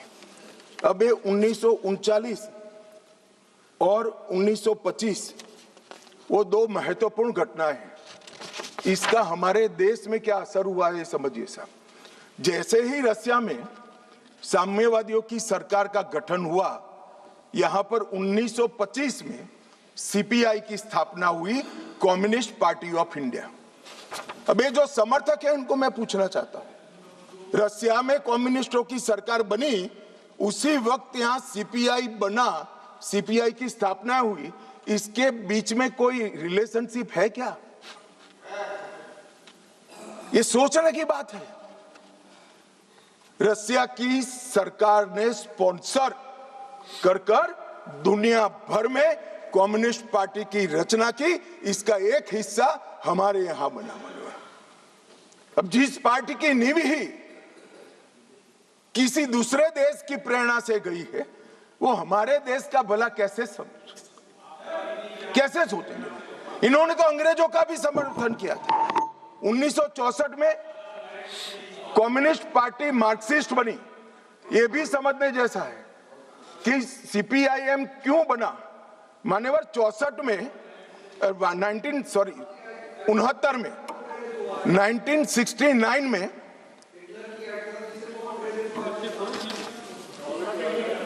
हो गया बोलूं? यार मुझे उकसाओ मत, आज मैं तय कर आया हूं, पूरी बात बताऊंगा। मान्यवर 1964 में सीपीआईएम बना।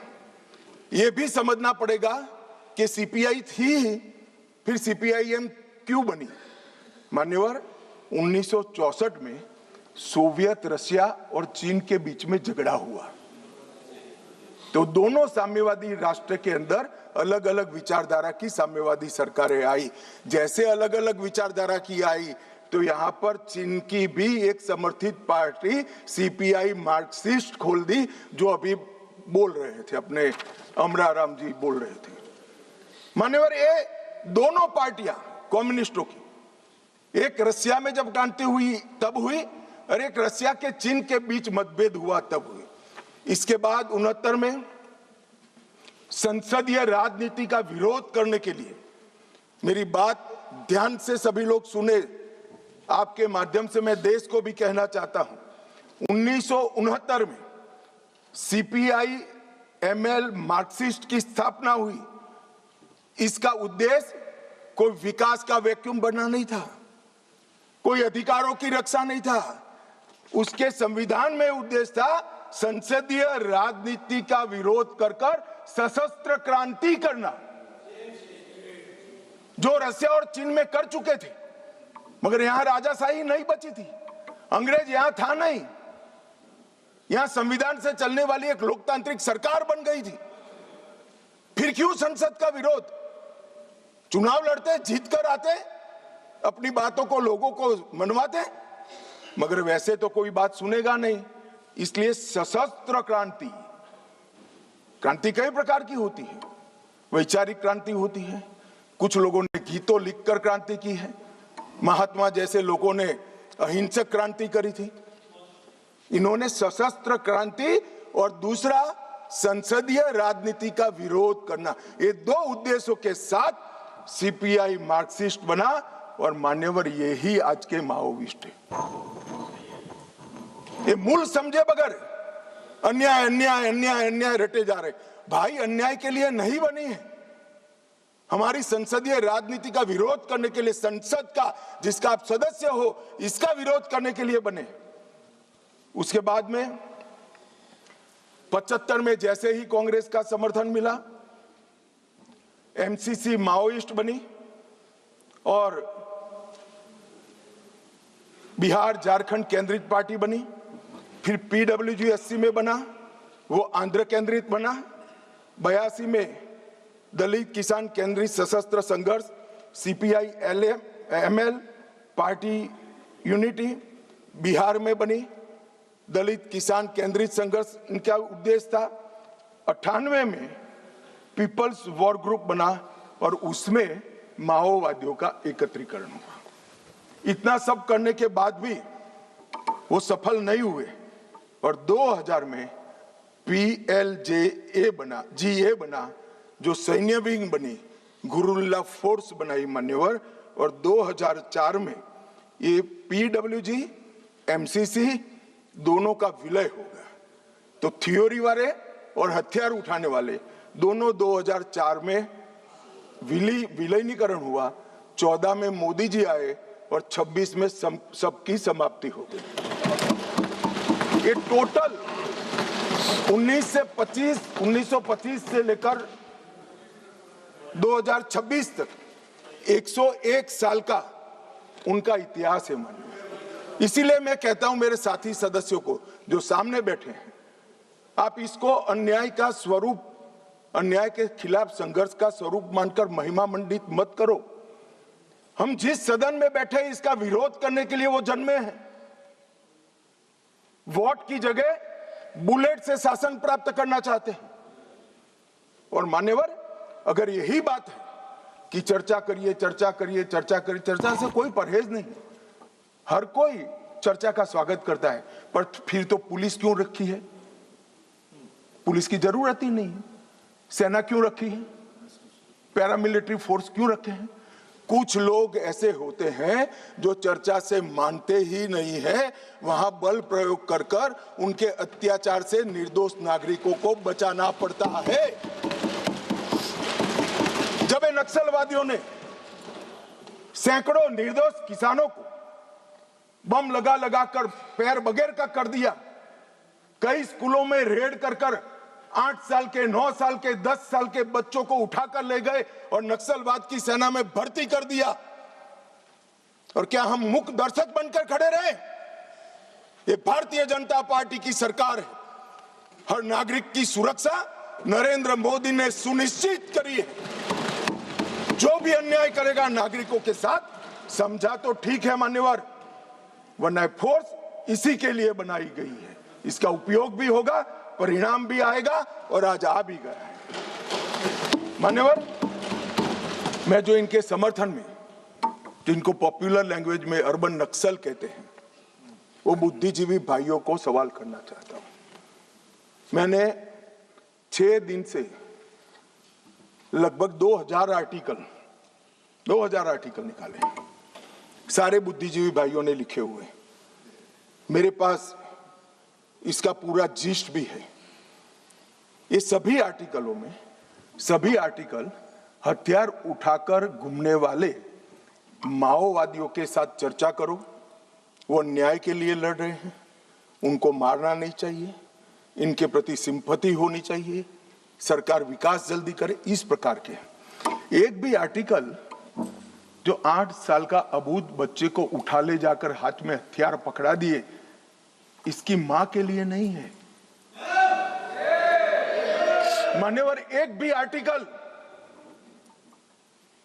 अपने गांव से खेत में जाते हुए किसान का पैर उड़ गया और पूरा जीवन दिव्यांग बन गया, इसकी सिंपैथी के लिए नहीं है। 5000 से ज्यादा सिक्योरिटी फोर्सेस लड़ते लड़ते शहीद हो गए, उनकी विधवाओं के लिए एक भी आर्टिकल नहीं है। इनके अनाथ बच्चों के लिए एक भी आर्टिकल नहीं है। आपकी मानवता संविधान तोड़कर हथियार लेकर घूमने वालों के लिए ही है। इनके हथियारों से जो नागरिक मारे जा रहे हैं, इनके लिए आपकी मानवता नहीं है।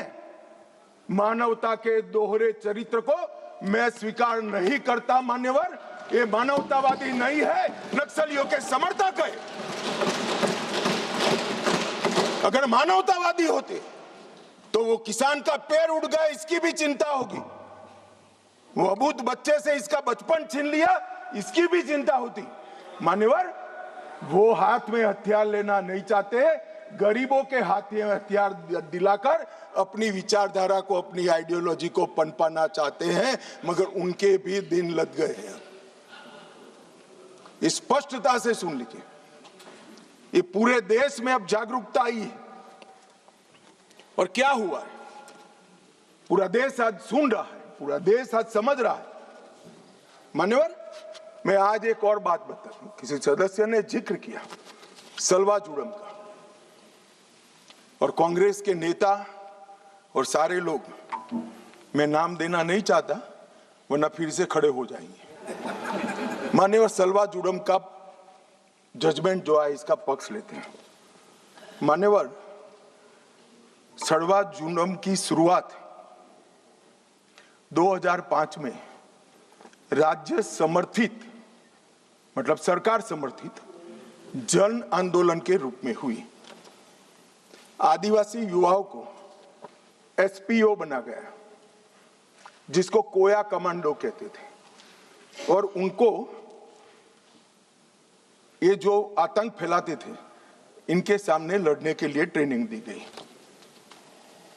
मान्यवर, एम्बुश की रणनीति जो अपना रहे थे, इसके खिलाफ उसी प्रकार की रणनीति अपनाने का निर्णय हुआ। अब मैं ये पूछना चाहता हूं कि सलवा जुड़म की शुरुआत किसने की? मान्यवर, किसी बीजेपी के कार्यकर्ता ने नहीं की थी।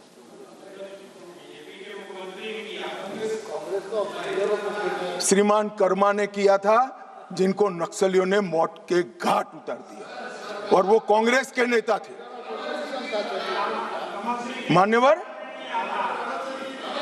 5 जुलाई 2011 को सर्वोच्च अदालत ने नंदिनी सुंदर और अन्य लोगों ने एक विवाद दायर किया और सुप्रीम कोर्ट ने जस्टिस सुदर्शन रेड्डी के नेतृत्व में तय किया कि नक्सलियों के खिलाफ राज्य की ये लड़ाई गैर कानूनी है और तुरंत ही इनको हथियार वापस लेने का ऑर्डर कर दिया। परिणाम क्या हुआ मान्यवर? उनके हथियार वापस लिए गए। नक्सलियों के हाथ में हथियार थे। इन्होंने चुन चुन कर सलवा जुड़म में जुड़े हुए लोगों को मार दिया मान्यवर। और वही सुदर्शन रेड्डी विपक्ष का उपराष्ट्रपति पद के प्रत्याशी बने मान्यवर। कांग्रेस पार्टी जो कह रही ना हमारा क्या लेन देन है, ये लेन देन है। जो देश की कानून और व्यवस्था में मानता है वो सुदर्शन रेड्डी को कभी अपना प्रत्याशी नहीं बनाना चाहिए। मान्यवर, हमारे यहां न्याय तंत्र की व्यवस्था है। जो जज बनता है उसको तटस्थ माना जाता रहा। ये हमारे न्याय तंत्र की आत्मा है। मगर कोई व्यक्ति जज बनकर अपनी व्यक्तिगत आइडियोलॉजी का उपयोग कर कर संवैधानिक कपड़े पहनाकर अपनी आइडियोलॉजी को ऑर्डर में कन्वर्ट कर कर हजारों बेगुनाह आदिवासियों की जान जाए ऐसा फैसला देता है तो मैं इस जजमेंट की घोर निंदा करता हूं। और मैं उन लोगों की भी निंदा करता हूं जिन्होंने उनको वोट दिए, प्रत्याशी बनाए। मान्यवर, आइडियोलॉजी जनता के भले के ऊपर नहीं हो सकती।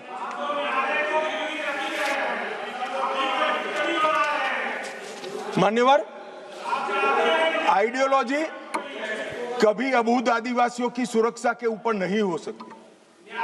आइडियोलॉजी जनता के भले से ऊपर नहीं हो सकती। मान्यवर, ये कह रहे हैं विकास नहीं है, विकास नहीं है। 2014 के पहले का मैं बोलूंगा तो फिर से हो हल्ला करेंगे, मगर 14 के बाद का तो बोलने का मुझे अधिकार है मान्यवर, क्योंकि हमारी पार्टी की सरकार है। हमारे नेता के नेतृत्व में, नरेंद्र मोदी जी के नेतृत्व में सरकार चल रही है मान्यवर। 2014 के बाद ये पूरे क्षेत्र में 17,589 किलोमीटर सड़कें बनाने का मंजूरी दिया है, जिसमें 12,000 किलोमीटर सड़कें बन चुकी हैं। ये विकास की बात करें, वो इसलिए हो रहा है कि धीरे धीरे धीरे नक्सलवाद समाप्त हो रहा है। वरना वहां सड़कें नहीं होती थी, आईडी गाड़ देते थे, ट्रकों को जला देते थे और लगभग 20,000 करोड़ रुपया खर्च हो चुका है। 20,000 करोड़ रुपया। मोबाइल टावर लगभग 5,000 मोबाइल टावर 6,000 करोड़ के खर्चे से हम लगा चुके हैं मान्यवर। वहां पर दूरसंचार पहुंचेगा तो ये दुनिया के साथ जुड़ेंगे, देश के साथ जुड़ेंगे, विकसित भारत के साथ जुड़ेंगे मान्यवर। 2 अन्य योजनाओं में और 8,000 4G टावर बनाने का हुक्म नरेंद्र मोदी जी ने किया है। बाद में दिल्ली जितनी ही कनेक्टिविटी छत्तीसगढ़, महाराष्ट्र और तेलंगाना के आदिवासी क्षेत्र में होगी। मान्यवर, 1804 बैंक शाखाएं 12 साल में खुली, 1321 ATM खुले हैं, 37,850 बैंकिंग कॉरेस्पोंडेंस बनाए गए और 6,025 डाकघर खुले। ये सिर्फ 12 साल में हुआ है, आगे कुछ नहीं हुआ। चर्चाएं करी, विकास माओवादियों ने होने नहीं दिया। हमने माओवादियों के साथ चर्चा नहीं करी, उनको समाप्त किया और विकास को आगे बढ़ाया। 259 एकलव्य आदर्श विद्यालय हमने बनाए मान्यवर। इसके साथ साथ 46 ITI, 49 SDC sickle development centre बनाए, 16 कौशल विकास केंद्र बनाए और लगभग इस सब में 800 करोड़ रुपया का और खर्चा ये 12 साल में हमने किया है। जगदलपुर छत्तीसगढ़ में जहां सीएससी पीएससी नहीं थे, वहां पर 240 बिस्तरों का सुपर स्पेशलिटी अस्पताल हमने बनाया। सिविक प्रोग्राम में 212 करोड़ के कार्य किए जो स्वास्थ्य शिविर और दवाओं के जुड़े हुए हैं, और जनजातीय युवा एक्सचेंज के कार्यक्रम भी हमने बनाए। सिक्योरिटी के लिए, राज्यों की सहायता के लिए एसआरई लेकर आए, 10 साल में 3000 करोड़ दिया। स्पेशल इंफ्रास्ट्रक्चर स्कीम लेकर आए और 5000 करोड़ दिया। एक्सटेंडेड SIS योजना लेकर आए और 2000 करोड़ दिया, और 4000 करोड़ केंद्रीय निधि द्वारा क्रिटिकल पब्लिक इंफ्रास्ट्रक्चर, जैसे पानी की छोटे पानी की टंकी है, जोड़ने वाली पुलियां हैं, गांव के अंदर पंचायत घर बनाना है, इसके लिए 4000 करोड़ रुपया दिया। मान्यवर, ये क्यों हो पाया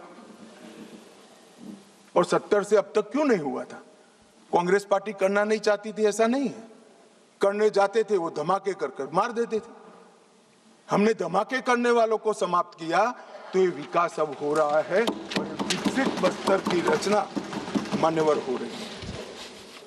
मान्यवर, अब मैं आ रहा हूं हथियारी माओवादियों के खिलाफ जो हमारे पैरामिलिट्री फोर्सेस ने जो अभियान चलाया उस पर आ रहा हूं। 2014 के बाद क्या बदला मान्यवर? सीएपीएफ तो वही है, स्टेट पुलिस भी वही है। 2014 के बाद क्लियर पॉलिसी और स्ट्रांग पॉलिटिकल विल इस काम में जुड़ी। नरेंद्र मोदी जी ने ये स्पष्ट कर दिया, इस देश के किसी भी कोने में, चाहे कश्मीर हो, चाहे उत्तर पूर्व हो, चाहे वामपंथी उग्रवादी विस्तार हो, गैर कानूनी प्रवृत्ति नहीं चलेगी। इस पर कठोर हाथों से काम किया। सेंटर और स्टेट के बीच में अलाइनमेंट हुआ।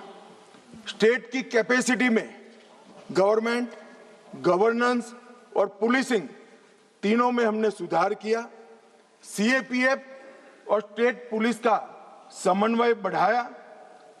एक्शनेबल इंटेलिजेंस को नीचे तक परकोलेट करने की व्यवस्था की और जिम्मेदारियां भी स्पष्ट कर दी। मान्यवर, ऑल एजेंसी अप्रोच शुरू किया। सिर्फ हथियार नहीं, एनआईए, ईडी, इंटेलिजेंस एजेंसी, ये सभी नेटवर्क, फंडिंग और सपोर्ट सिस्टम, ये सभी पर हमने प्रहार किया। इफेक्टिव सरेंडर पॉलिसी लेकर आए, बाद में मैं आंकड़ा बताता हूं। डेवलपमेंट और गवर्नेंस में हमने कोई वैक्यूम नहीं छोड़ा, और अब पहले जहां राज्य की उपस्थिति नहीं थी, स्टेट नहीं था, वहां आज राज्य की उपस्थिति है।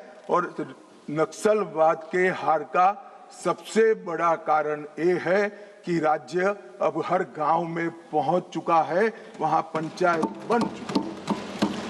मान्यवर, विकास के लिए हमने होल ऑफ गवर्नमेंट अप्रोच लिया और सुरक्षा नकेल कसने के लिए होल ऑफ एजेंसी अप्रोच लिया। मान्यवर, 3 चीजें आज मैं देश के सामने 3 तिथियां जरूर बताना चाहता हूं। 20 अगस्त, 24 अगस्त 2024, 20 अगस्त 2019 और कल 31 मार्च 2026।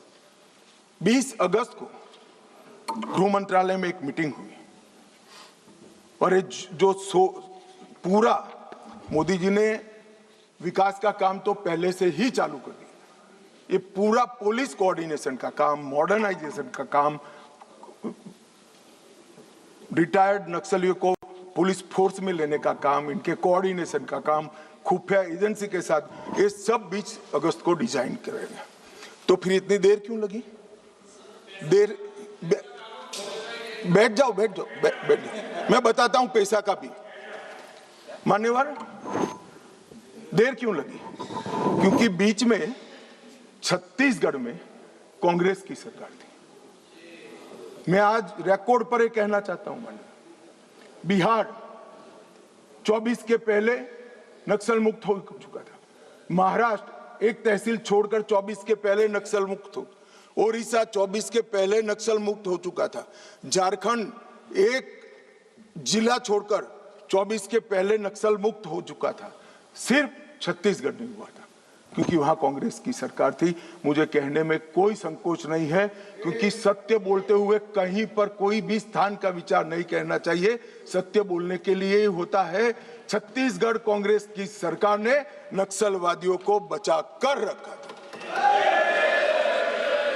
और मान्यवर, यहां दूसरी तारीख आती है 24 अगस्त 2024।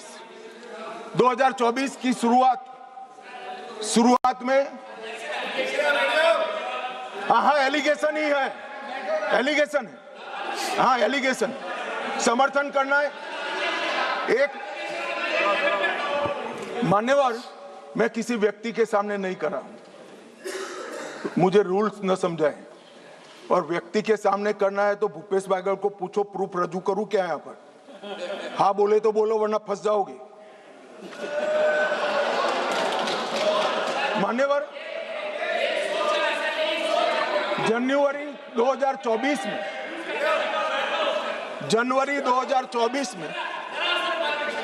पूछ के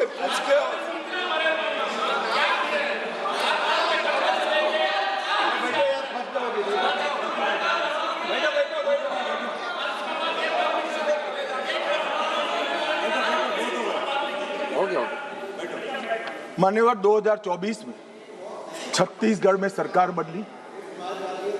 उसके दूसरे ही महीने मैं वहां गया था।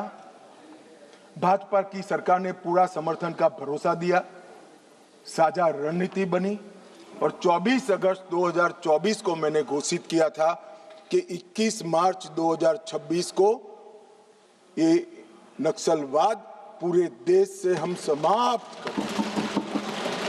और उसके बाद जो हुआ वो मैं बताना चाहता हूं। मान्यवर, सुरक्षा घेरे में हमने बढ़ोतरी करी। मोदी जी के 11 साल में 596 फोर्टिफाइड पुलिस स्टेशन बने। नक्सल प्रभावित जिले जो 14 में 126 थे, आज सिर्फ 2 बचे। मोस्ट इफेक्टेड जिले 2014 में 35 थे, आज 0 है। नक्सल घटनाएं दर्ज करने वाले पुलिस स्टेशन जो 350 थे, आज 7 है। कैंप पिछले 6 साल में 406 नए सीएपीएफ के कैंप बनाए, 68 नाइट लैंडिंग हेलीपैड बनाए, 400 बुलेट प्रूफ ब्लास्ट प्रूफ गाड़ियां हमारे जवानों को दी गई, 5 अस्पताल हमारे जवानों के लिए बनाए गए और कम्युनिकेशन की सारी व्यवस्था चुस्त दुरुस्त कर दी गई। मान्यवर, परिणाम क्या हुआ? यहां बहुत सारे सांसदों ने कहा कि मारना नहीं चाहिए, वार्ता करनी चाहिए। मैं आंकड़े उनके लिए पढ़ रहा हूं। 24, 25 और 26 इसका संयुक्त आंकड़ा मान्यवर में पढ़ता हूं। मारे गए नक्सली 3 साल के अंदर 26 के अब तक मार्च तक 706 नक्सली मुठभेड़ में मारे गए। गिरफ्तार कितने हुए मान्यवर? 2218 गिरफ्तार हुए। उनको पकड़कर हमने जेलों में डाला है, अदालतों की शरण में ले गए और आत्मसमर्पण कितना किया? 4839 लोगों ने आत्मसमर्पण किया। और आप हमें संवाद की बात कर रहे हो? 4839 सरेंडर हुए, 2218 जेल में गए हैं और सिर्फ 706 जो सरेंडर होने नहीं देते थे, इनको बैन में रखा था, उनको पुलिस ने मुठभेड़ में मार गिराया है। और मैं कहता हूं शासन का यही अप्रोच होना चाहिए। जो वार्ता करना चाहता है उसके साथ वार्ता करनी चाहिए, और जो हमारे जवानों पर, किसानों पर, आदिवासियों पर, बच्चों पर गोली चलाता है उसका जवाब गोली से देना चाहिए। यही शासन का होता है, यही शासन का नियम होता है। मान्यवर, हमने संवाद, सुरक्षा और समन्वय तीनों का उपयोग किया है। नवीनतम टेक्नोलॉजी का उपयोग कर सटीक निगरानी और ढेर सारे टेलीफोन बिलों का विश्लेषण करा है। Location tracking system, mobile phone की गतिविधियां, scientific call logs, social media analysis, forensic और तकनीकी संस्थानों की सहायता लेकर ये पूरे अभियान का हमारे गृह मंत्रालय ने नेतृत्व किया है।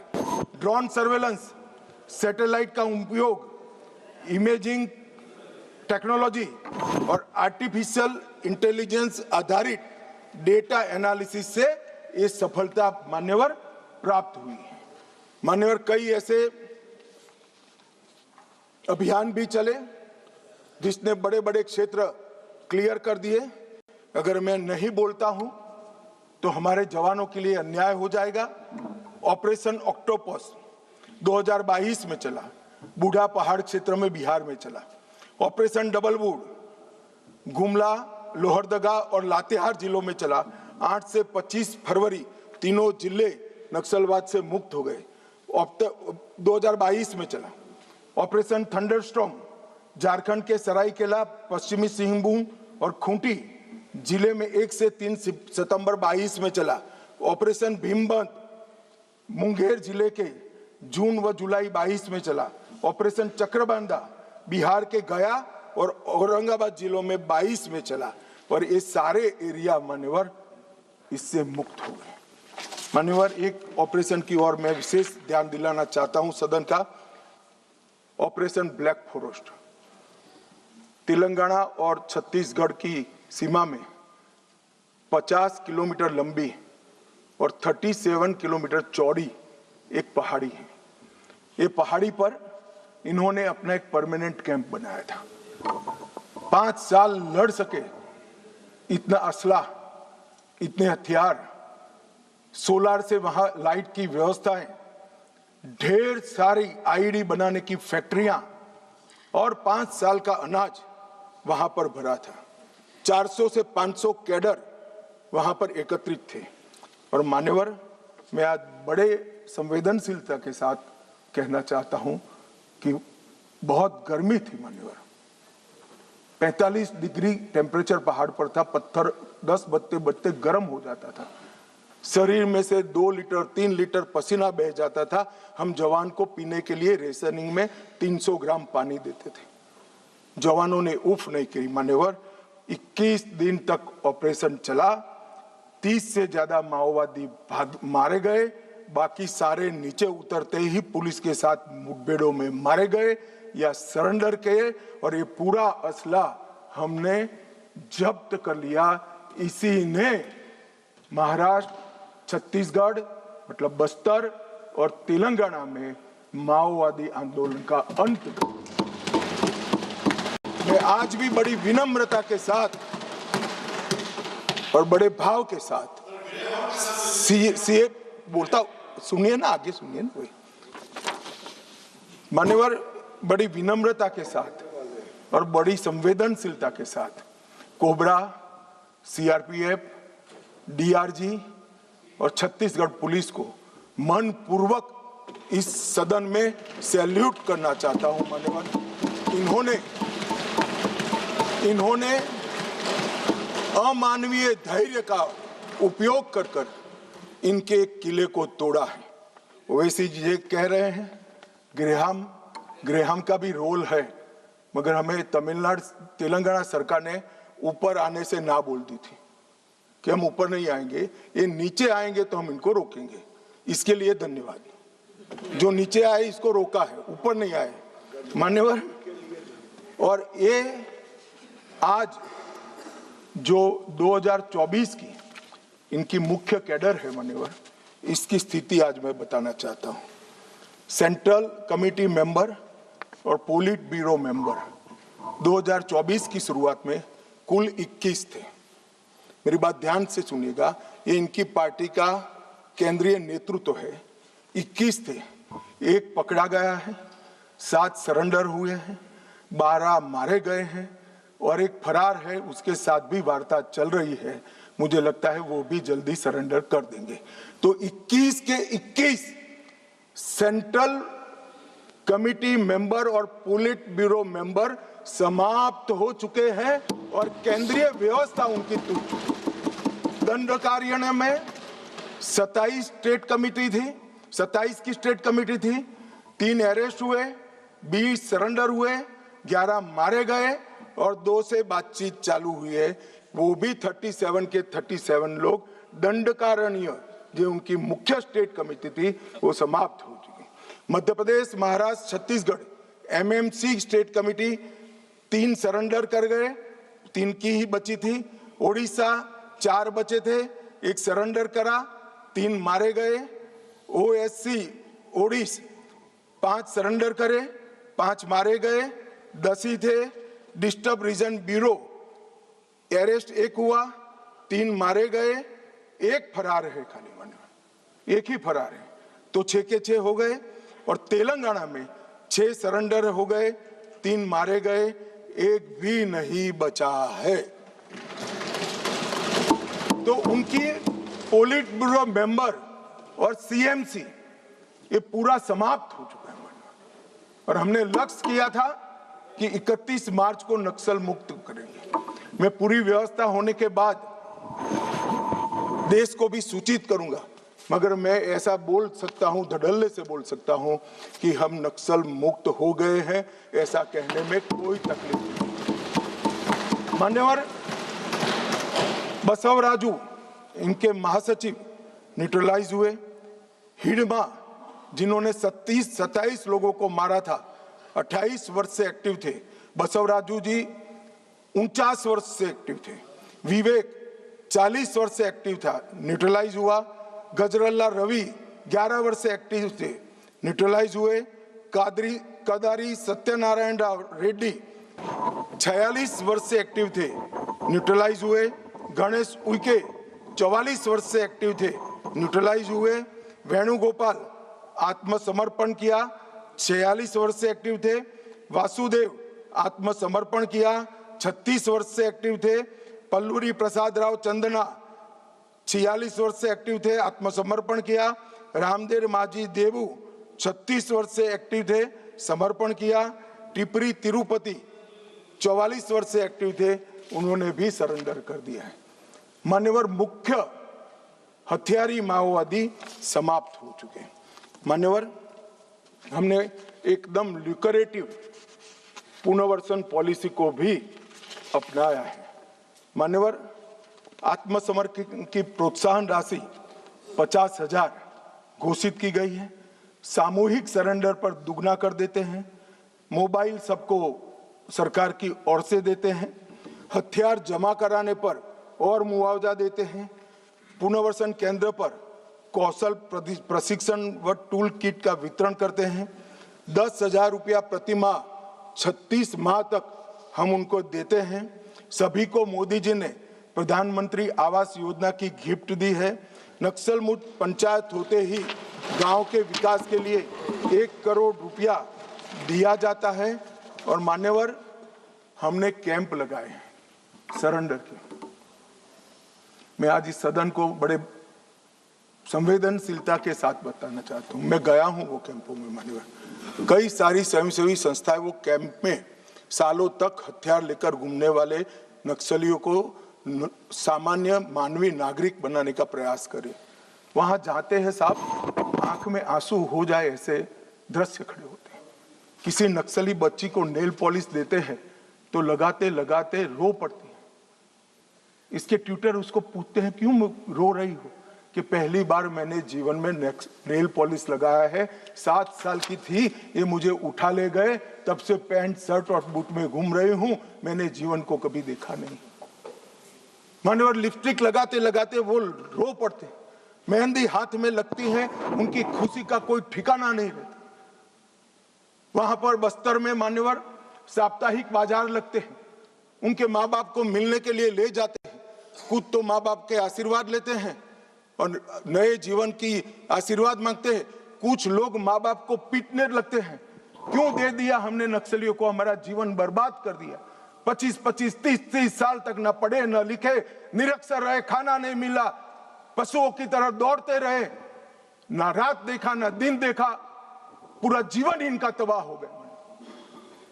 और जिसको भी ये नक्सलवादी हिंसा अन्याय का सामना लगती है, मेरे सबसे करबद्ध निवेदन है, एक कैंप में जाकर 2 रात बिताइए, आपको मालूम पड़ेगा ये नक्सलवादियों ने क्या किया। और यहां बैठकर फैशनेबल तरीके से इनका पक्ष लेना, कि इनकी सुनो, इनसे चर्चा करो, बहुत सरल है किसी के पास जवाब? ये 15,000 बच्चों के जीवन बर्बाद कर दिए, कौन जिम्मेदार है किसी के पास जवाब? क्या सारे बुद्धिजीवी अर्बन नक्सल जाकर देखिए कैंप में आपने क्या किया है। आप तो इसी चैम्बर में बैठकर कोर्ट के प्रोटेक्शन के अंदर आर्टिकल लिखते रहते हैं, वहां जीवन के जीवन उजड़ गए हैं और किसी को परवाह नहीं है। अपने आप को ह्यूमन राइट का चैंपियन मानते हैं। मैं पूछना चाहता हूं, 32 साल की आयु तक मेहंदी न लगाने वाली बच्ची के ह्यूमन राइट का कौन चिंता करेगा? मान्यवर, उसकी चिंता नरेंद्र मोदी करेंगे और कोई। इनका अधिकार जो छीन लिया है, इसका हिसाब कभी न कभी देना पड़ेगा। मैं तो जन्म से हिंदू हूं मान्यवर, कर्मों में मानता हूं। जिन्होंने भी शब्द से भी प्रचिन्न समर्थन नक्सलाइटियों का किया है, वो सब इस पाप के इतने ही भागीदार है जितना बंदूक लेकर घूमे। मान्यवर, इनकी नौकरी और रोजगार के लिए हमने ढेर सारे प्रयास किए। मान्यवर, कौशल केंद्र बनाए, 12वां इनके बच्चों के लिए 12वीं तक की मुफ्त शिक्षा करी है। महिलाओं को 2 लाख का और पुरुषों को 5 लाख का ऋण की व्यवस्था है। वहां बस्तर ओलंपिक और बस्तर पंडुम, इसके माध्यम से संस्कृति और खेल का हम बढ़ावा कर रहे हैं। और वहां पर अब 1,20,000 कलाकारों ने बस्तर पंडुम में भागीदारी ली और 5,50,000 आदिवासी खेल खेले। मेरा तो विपक्ष के सभी उन सदस्यों से विनती है कि जो इसको न्याय की लड़ाई कहते हैं, वो बस्तर पंडुम और बस्तर ओलंपिक में जाएं। मान्यवर, मेरे घर पर जिनके पैर उड़ गए, हाथ कट गए, आंख चली गई, ऐसे लोग आए थे, नाश्ता किए थे। मैं जानता हूं उनकी वेदना। राष्ट्रपति जी ने भी उनको बुलाया था। कभी 1 घंटा तो उनके लिए निकालो भाई। इन पर जुर्म डालने वाले के लिए भाषण करने के लिए आपके पास बहुत समय है। वो जुर्म का परिणाम देखने के लिए 1 घंटा निकालिए, ऐसा मेरा निवेदन है। मान्यवर, आज मैं यहां पर अंत में 2070 से नक्सली आतंक क्यों चला, इसके तय में भी जाना चाहता हूं। मान्यवर, जब मनमोहन सिंह की सरकार बनी तब एक NAC बनी थी, नेशनल एडवाइजरी काउंसिल। PM की काउंसिल ऑफ मिनिस्टर तो हमने सुनी थी, पार्लियामेंट में बहस के दरमियान सदस्य एडवाइस दे वो भी सुना था। एक नई national advisory council, extra constitutional forum खड़ा किया गया जो देश के कानून बनाता था। इस फोरम में कौन था मान्यवर? सोनिया जी इसकी अध्यक्ष थी, हर्ष मंदर इसके सदस्य थे। उनके NGO अमन वेदिका में शीर्ष नक्सली नेता की पत्नी को जिम्मेदारी दी गई थी और रिकॉर्ड है कि वह उन नक्सलियों में शामिल थी जिन्होंने अपहरण के केस अर्बन एरिया में किए थे। और मान्यवर, NAC देश का नीति निर्धारण करती थी। रामदयाल मुंडा वो कहते थे नक्सल ऑपरेशन जरूरत से ज्यादा कठोर है। ये प्रचिन्न समर्थन ने ही नक्सलियों की हिम्मत बढ़ाई।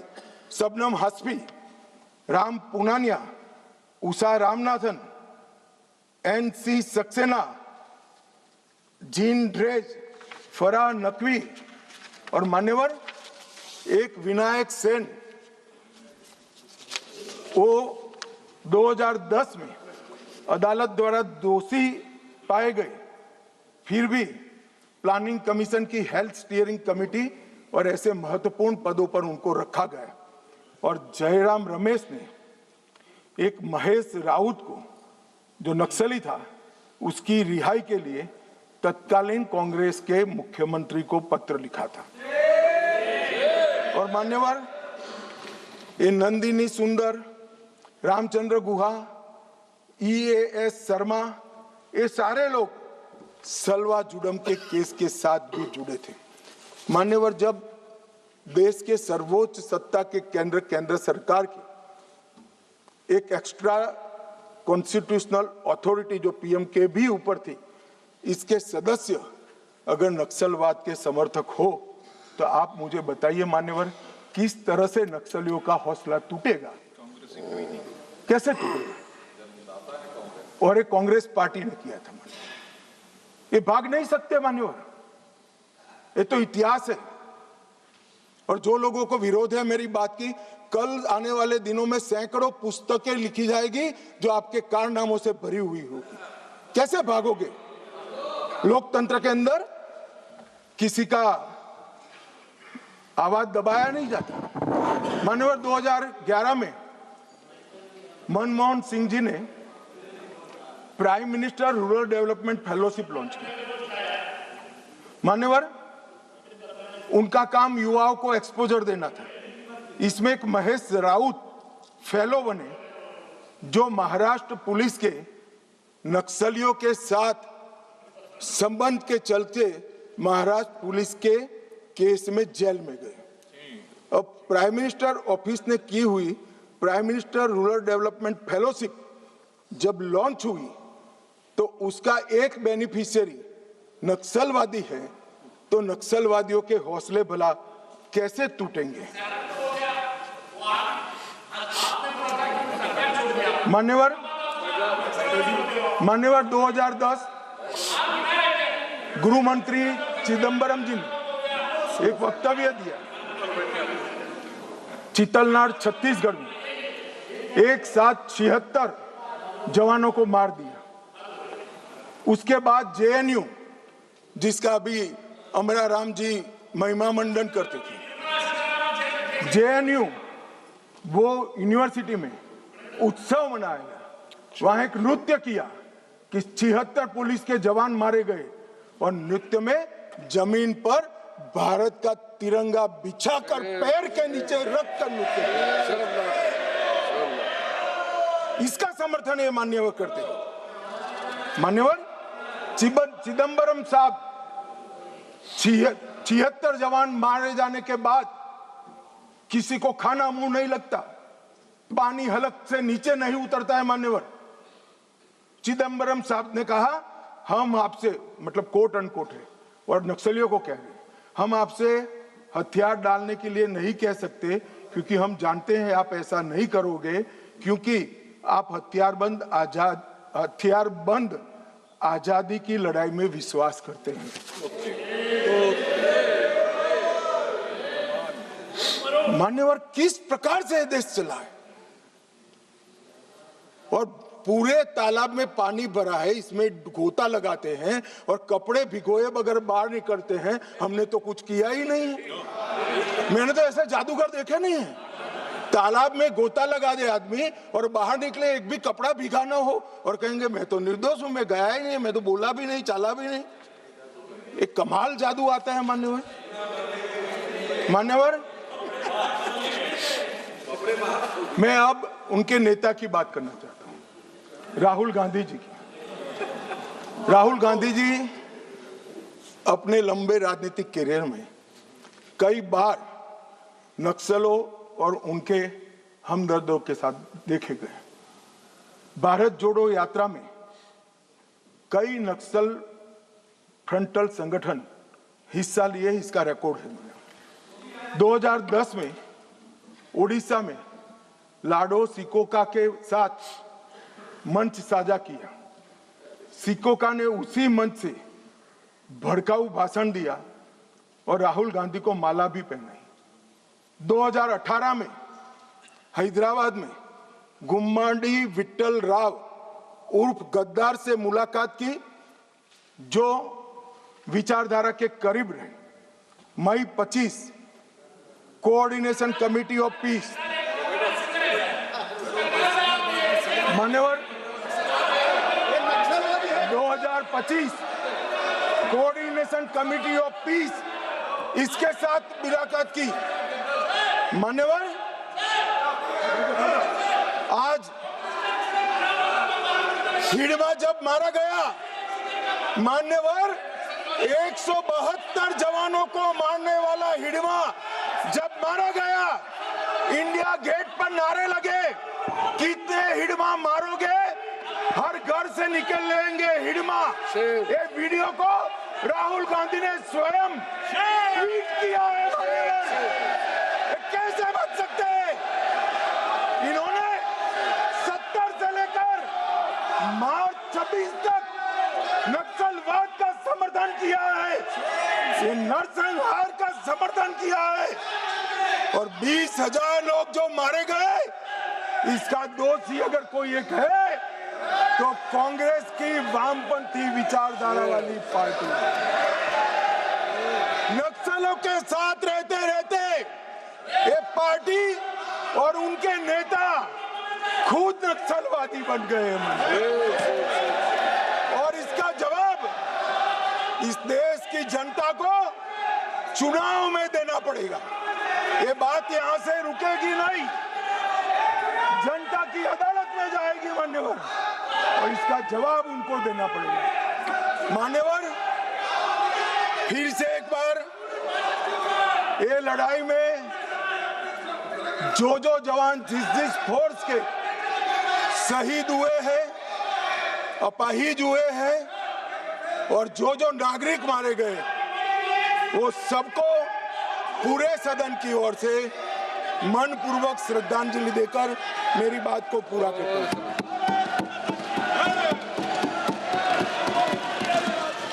सभा की कार्रवाई दिनांक 1 अप्रैल 2026 को प्राप्त 11 बजे तक के लिए स्थगित की जाती है।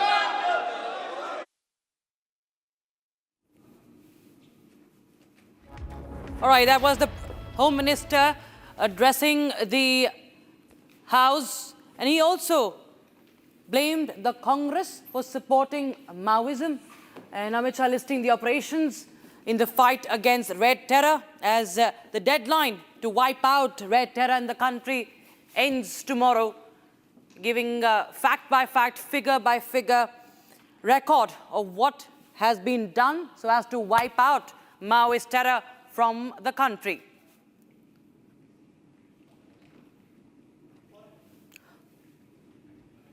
All right, viewers, we go back to our coverage on the war in West Asia. Donald Trump has claimed that the Iranian regime has been changed already twice. He claims that all the leaders are now reaffirming once again about, and he's also not talking about Iranian oil.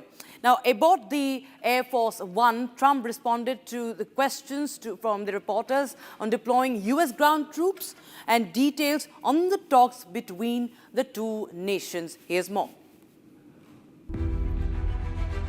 Iran has finally clarified that talks are underway with the US, stating that only messages are being exchanged through mediators and no formal negotiations have taken place. Tehran says it is reviewing proposals sent by third parties while dismissing some US claims as unrealistic, highlighting a clear gap between both the sides on the status of talks. This comes as the US President Donald Trump claimed that there have been already 2 regime changes and Iran and leaders of both the first and second regimes are all dead. Probably, I think we'll make a deal with them, pretty sure. Whether it's possible, we won't. But we've had regime change, if you look already, because the one regime was decimated, destroyed, they're all dead. The next regime is mostly dead. He went ahead to assert that a third regime is in place and are very reasonable, hinting at talks having taken place between the two sides. The third regime, we're dealing with different people than anybody's dealt with before. It's a whole different group of people. So I would consider that regime change. And frankly, they've been very reasonable. Trump also claimed that Iran had given the US a tribute of 20 oil tankers set to begin transiting the Strait of Hormuz. As you know, they've agreed to send 8 boats 2 days ago, and then they added another 2, so it was 10 boats. And now today they gave us as a tribute, I don't know, I can't define it exactly, but they gave us, I think out of a sign of respect, 20 boats of oil, big boats of oil, going through the Hormuz Strait. On being questioned about deploying ground troops in Iran, the US president simply responded he has a lot of options without explicitly denying involvement of ground operations in West Asia. We just have lots of alternatives. We have tremendous numbers of ships over there. We don't need them all because of, the power. Look, I would say we're just like we're ahead of schedule on the ballroom. In a much bigger way, we're ahead of schedule with Iran. The statement is significant as nearly 3,500 troops and 2,500 US Marines aboard the USS Tripoli are making its way towards West Asia. Trump was further grilled by reporters regarding the ongoing talks, to which he confirmed on arriving towards a deal very soon between the US and Iran. I just have lots of alternatives. We have tremendous numbers of ships over there. We don't need them all because of, the power. Look, I would say we're just like we're ahead of schedule on the ballroom. In a much bigger way, we're ahead of schedule. Moreover, Trump again claimed that Cuba is next, claiming that the country will fail and the US will be there to help. Yeah, Cuba's going to be next. Cuba's a mess. It's a failing country, and they're going to be next. Within a short period of time, it's going to fail. And we will be there to help it out. We'll be there to help our great Cuban Americans. The latest statements by Donald Trump come amid conflicting claims over talks, with Washington signaling progress while Tehran maintains there are no formal negotiations yet, even as conflict shows signs of further escalation.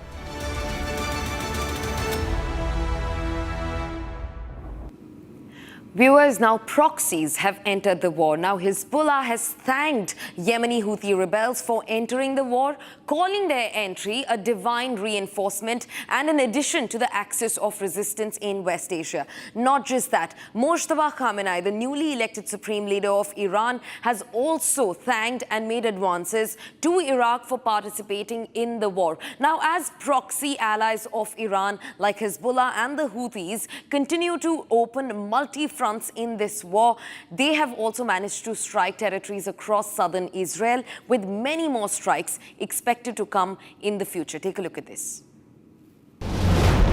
Iraq's Hezbollah has welcomed the entry of Yemen's Houthi forces into the ongoing conflict, calling it a divine reinforcement and a boost to the so-called axis of resistance.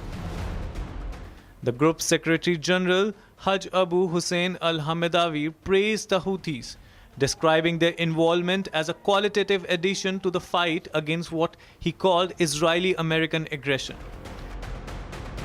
The reaction comes after Yemen's Houthis formally entered the war, launching missile, cruise and drone attacks targeting sites in southern Israel. Houthi spokesperson Yahya Sari said that operations were carried out in support of Iran and allied groups and signaled more strikes in the coming days. The developments marks an expansion of the conflict, with multiple Iran-backed groups now active across different fronts in the region. Amid this, Iran's supreme leader, Mojtaba Khamenei, has issued a written message thanking Iraq's leadership and people for their support during the ongoing conflict. The message delivered through Iran's ambassador in Baghdad, acting from key Iraqi religious and political figures.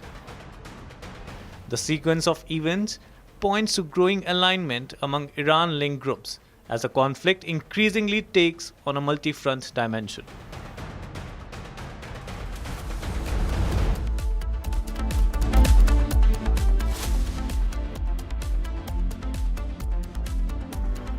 थोड़े में ज्यादा स्वाद, यही तो है इसकी खास बात। वाओ मम्मा, क्या स्वाद है। अरे मेरे राजा,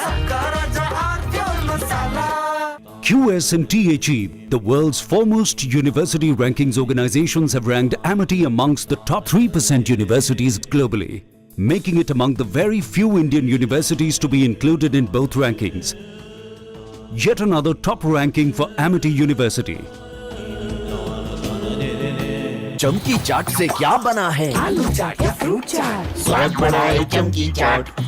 क्या बात है। स्वादिष्ट पकोड़े और फरसान, अरे चमकी चाट है इसकी जान। असली स्वाद सिर्फ चमकी चाट। केसरिया से मन जोगी हुआ रे, दिल झूमे देखो मतवारा हुआ रे। केसरिया से मन जोगी हुआ। हर पल मनाओ केसरी त्योहार। विमल, बोलो जुबान केसरी।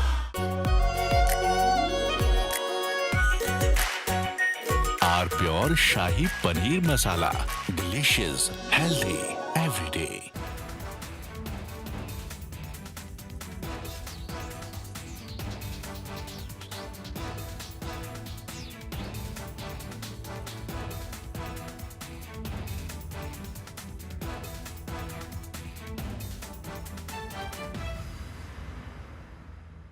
प्यास बुझाए, ठंडक लाए, सबको भाई जीरा सिंह। MDH का जलजीरा जीरा सिंह। जीरा सिर्फ असली रिफ्रेशिंग, असली स्वाद, असली मजा। MDH। हमें धीरज के साथ, संयम के साथ, शांत मन से हर चुनौती का मुकाबला करना है। इसलिए मैं देशवासियों से भी कहूंगा कि हमें हर चुनौती के लिए तैयार रहना ही होगा। जैसा कि हम देख रहे हैं कि इस युद्ध को लेकर पल पल में हालात बदल रहे हैं।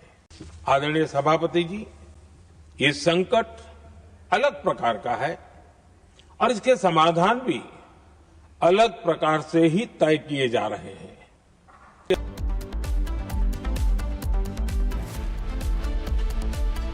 आर प्योर सूजी पास्ता, उबालो मिलाओ और खाओ, 8 मिनट में तैयार। क्या टेस्ट है, सबका राजा आर प्योर मसाला। केसरिया से मन जोगी हुआ रे, दिल झूमे देखो मतवारा हुआ रे। केसरिया से मन जोगी हुआ। हर पल मनाओ केसरी त्योहार। विमल, बोलो जुबान केसरी।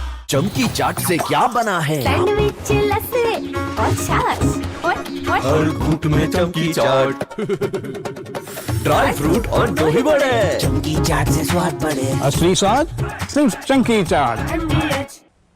हमें धीरज के साथ, संयम के साथ, शांत मन से हर चुनौती का मुकाबला करना है। इसलिए मैं देशवासियों से भी कहूंगा कि हमें हर चुनौती के लिए तैयार रहना ही होगा। जैसा कि हम देख रहे हैं कि इस युद्ध को लेकर पल पल में हालात बदल रहे हैं। आदरणीय सभापति जी, ये संकट अलग प्रकार का है और इसके समाधान भी अलग प्रकार से ही तय किए जा रहे हैं। हमें धीरज के साथ, संयम के साथ, शांत मन से हर चुनौती का मुकाबला करना है। आदरणीय सभापति जी, जैसा कि हम देख रहे हैं कि इस युद्ध को लेकर पल पल में हालात बदल रहे हैं। इसलिए मैं देशवासियों से भी कहूंगा कि हमें हर चुनौती के लिए तैयार रहना ही होगा।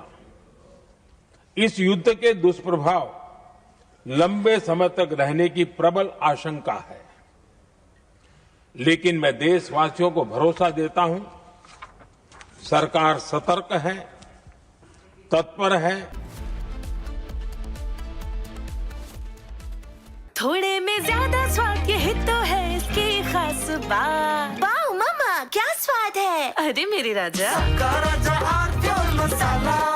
QS and THE, the world's foremost university rankings organizations, have ranked Amity amongst the top 3% universities globally, making it among the very few Indian universities to be included in both rankings.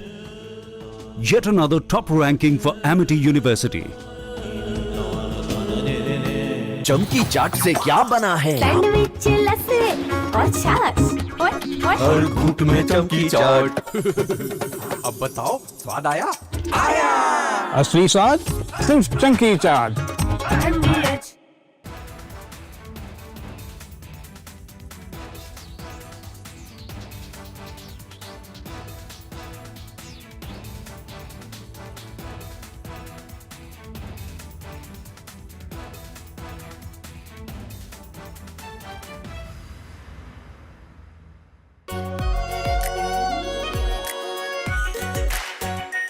Are pure shahi paneer masala, delicious, healthy everyday.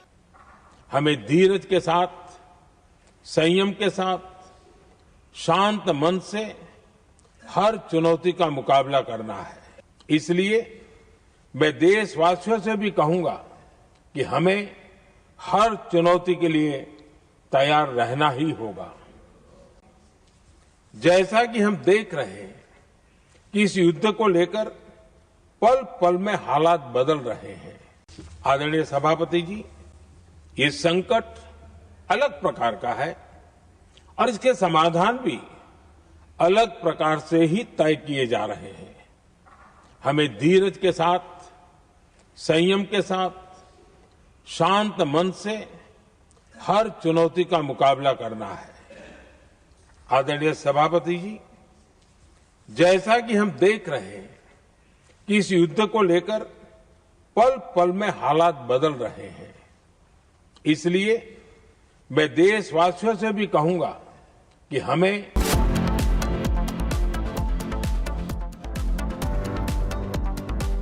Are pure सूजी pasta, उबालो, मिलाओ और खाओ। 8 minute में तैयार। क्या test है, सबका राजा are pure मसाला। इस घर में कुछ है जो टूटता नहीं। ये पिलर कभी नहीं टूटेगा। रुंगटा स्टील TMT से बना। रुंगटा नहीं तो घर स्ट्रॉन्ग नहीं। रुंगटा स्टील TMT बार एकदम सॉलिड। चमकी चाट से क्या बना है? आलू चाट या फ्रूट चाट। स्वाद बनाए चमकी चाट। क्या बात है। स्वादिष्ट पकोड़े और परेशान, अरे चमकी चाट है इसकी जान। असली स्वाद सिर्फ चमकी चाट। केसरिया से मन जोगी हुआ रे, दिल झूमे देखो मतवारा हुआ रे।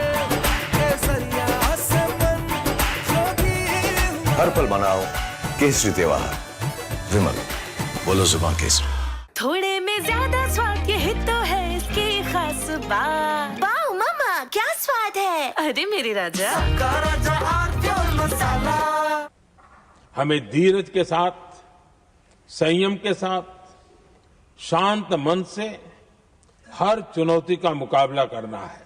इसलिए मैं देशवासियों से भी कहूंगा कि हमें हर चुनौती के लिए तैयार रहना ही होगा।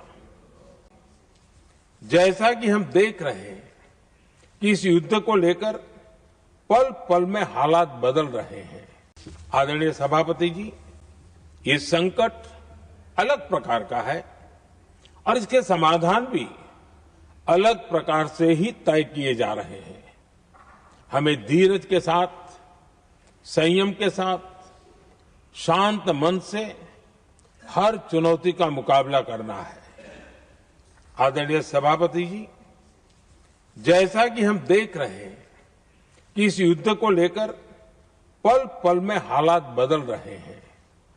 इसलिए मैं देशवासियों से भी कहूंगा कि हमें हर चुनौती के लिए तैयार रहना ही होगा।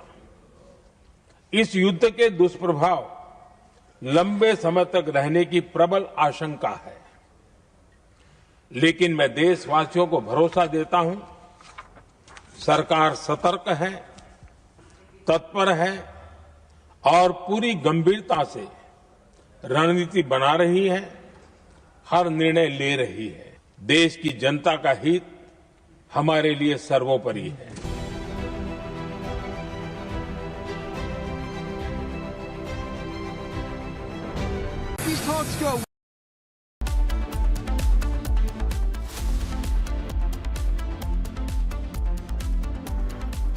Co-powered by Century Ply Club Prime. Raho befikar.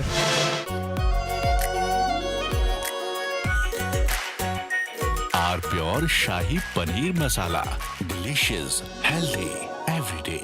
QS and THE, the world's foremost university rankings organizations, have ranked Amity amongst the top 3% universities globally, making it among the very few Indian universities to be included in both rankings. Yet another top ranking for Amity University. प्यास बुझाए, ठंडक लाए, सबको भाए जीरा SIM. MTH का जलजीरा जीरा SIM. जीरा सिर्फ असली रिफ्रेशिंग, असली स्वाद, असली मजा। MTH। केसरिया से मन जोगी हुआ रे, दिल झूमे देखो मतवारा हुआ रे। केसरिया से मन जोगी हुआ। हर पल मनाओ केसरी त्योहार, विमल बोलो जुबान केसरी। आर प्योर सूजी पास्ता, उबालो मिलाओ और खाओ, 8 मिनट में तैयार। क्या टेस्ट है सबका राजा are pure masala.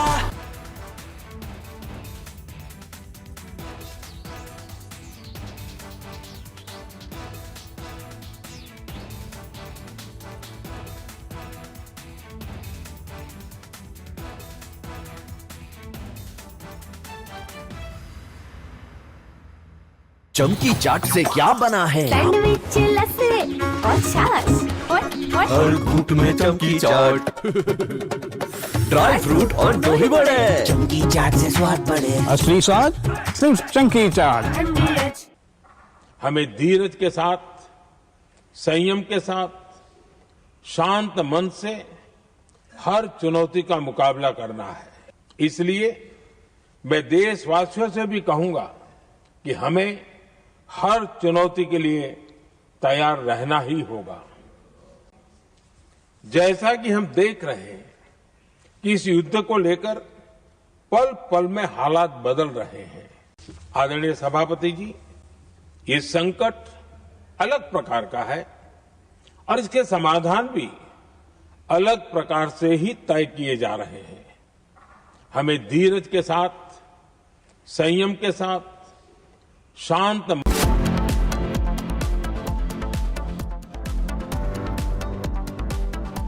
Co-powered by Century Ply Club Prime. Raho befikar. थोड़े में ज्यादा स्वाद, ये तो है इसकी खास बात। वाओ मामा, क्या स्वाद है। अरे मेरे राजा, सबका राजा आर प्योर मसाला। केसरिया से मन जोगी हुआ रे, दिल झूमे देखो मतवारा हुआ रे। केसरिया से मन जोगी हुआ। हर पल मनाओ केसरी त्योहार, विमल बोलो जुबान केसरी। चमकी चाट से क्या बना है? सैंडविच, लस्सी और छाछ और हर घूंट में चमकी चाट। अब बताओ स्वाद आया? आया।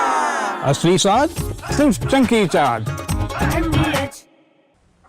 हमें धीरज के साथ, संयम के साथ, शांत मन से हर चुनौती का मुकाबला करना है। इसलिए मैं देशवासियों से भी कहूंगा कि हमें हर चुनौती के लिए तैयार रहना ही होगा।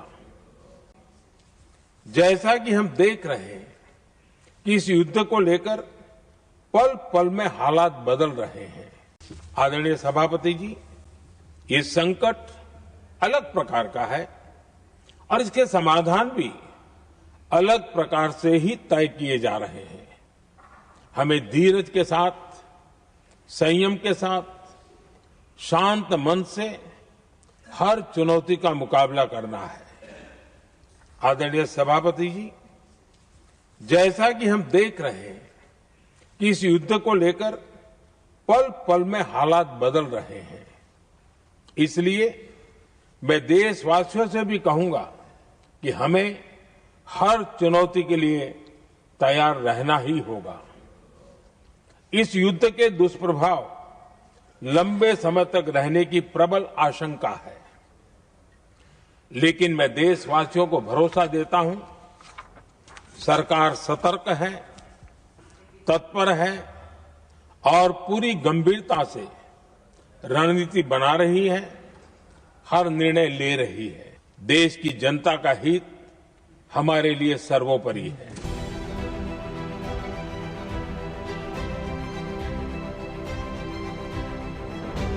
These talks go well and you reach a ceasefire agreement with Iran. Do you believe Israel would abide by it?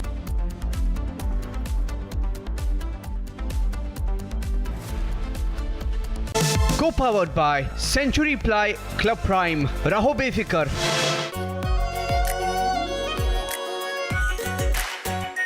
Are pure shahi paneer masala, delicious, healthy everyday. QS and THE, the world's foremost university rankings organizations, have ranked Amity amongst the top 3% universities globally, making it among the very few Indian universities to be included in both rankings. Yet another top ranking for Amity University. प्यास बुझाए, ठंडक लाए, सबको भाए जीरा से MDH का जलजीरा जीरा से। जीरा से असली रिफ्रेशिंग, असली स्वाद, असली मजा। MDH केसरिया से मन जोगी हुआ रे, दिल झूमे देखो मतवारा हुआ रे। केसरिया से मन जोगी हुआ। हर पल मनाओ केसरी त्योहार। विमल, बोलो जुबान केसरी। आर प्योर सूजी पास्ता, उबालो, मिलाओ और खाओ। 8 मिनट में तैयार। क्या टेस्ट है सबका राजा, आर प्योर मसाला।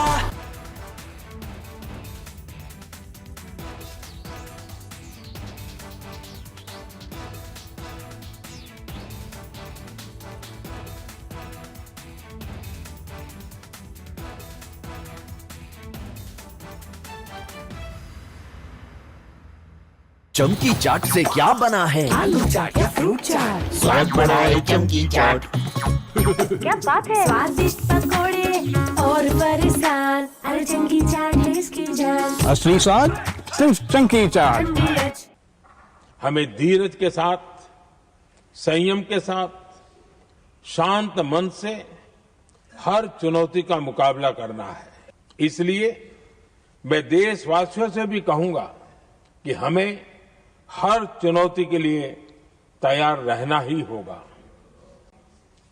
जैसा कि हम देख रहे हैं कि इस युद्ध को लेकर पल पल में हालात बदल रहे हैं। आदरणीय सभापति जी, ये संकट अलग प्रकार का है और इसके समाधान भी अलग प्रकार से ही तय किए जा रहे हैं। हमें धीरज के साथ, संयम के साथ, शांत मन से हर चुनौती का मुकाबला करना है। आदरणीय सभापति जी, जैसा कि हम देख रहे हैं कि इस युद्ध को लेकर पल पल में हालात बदल रहे हैं, इसलिए मैं देशवासियों से भी कहूंगा कि हमें हर चुनौती के लिए तैयार रहना ही होगा। इस युद्ध के दुष्प्रभाव लंबे समय तक रहने की प्रबल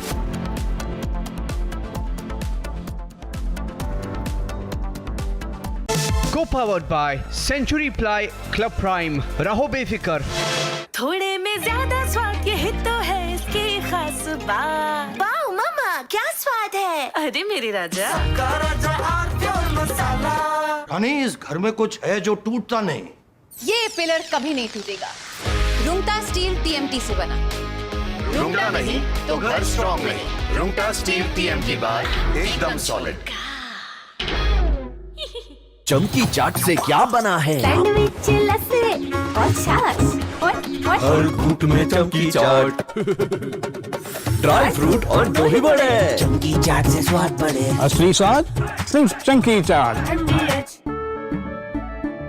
केसरिया से मन जोगी हुआ रे, दिल झूमे देखो मतवारा हुआ रे। केसरिया से मन जोगी हुआ। हर पल मनाओ केसरी त्योहार। विमल, बोलो जुबान केसरी।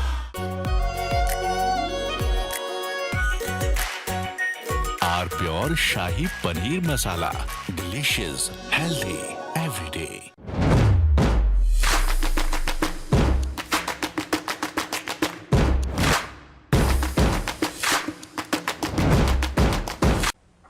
हमें धीरज के साथ, संयम के साथ, शांत मन से हर चुनौती का मुकाबला करना है। इसलिए मैं देशवासियों से भी कहूंगा कि हमें हर चुनौती के लिए तैयार रहना ही होगा। जैसा कि हम देख रहे हैं कि इस युद्ध को लेकर पल पल में हालात बदल रहे हैं। आदरणीय सभापति जी, ये संकट अलग प्रकार का है और इसके समाधान भी अलग प्रकार से ही तय किए जा रहे हैं। हमें धीरज के साथ, संयम के साथ, शांत मन से हर चुनौती का मुकाबला करना है। आदरणीय सभापति जी, जैसा कि हम देख रहे हैं कि इस युद्ध को लेकर पल पल में हालात बदल रहे हैं। इसलिए मैं देशवासियों से भी कहूंगा कि हमें हर चुनौती के लिए तैयार रहना ही होगा। इस युद्ध के दुष्प्रभाव लंबे समय तक रहने की प्रबल आशंका है, लेकिन मैं देशवासियों को भरोसा देता हूं, सरकार सतर्क है, तत्पर है और पूरी गंभीरता से रणनीति बना रही।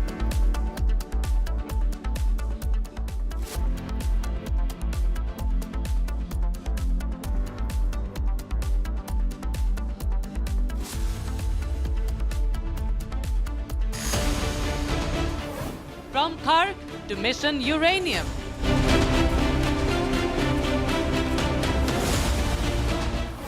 What next in the Iran war?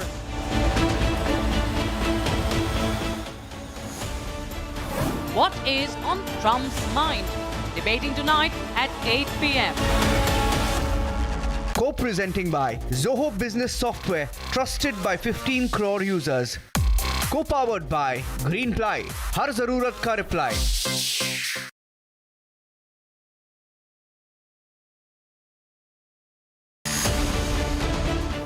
Will uranium become Trump's WMD moment? 23 years after Iraq disaster, is a ground invasion possible in Iran? Debating tonight at 9 p.m. Presented by Amity University, ranked amongst the top 3% universities globally. Powered by RP Sanjeev Goenka Group, growing legacies since 1820. Century Premium Plus. Jaguar Bath and Light. Co-powered by UTI Mutual Fund, हक एक बेहतर जिंदगी का। TVS N-Torq 150, India's first 150cc hyper sport scooter. Muthoot finance gold loan, सोना क्या नहीं कर सकता।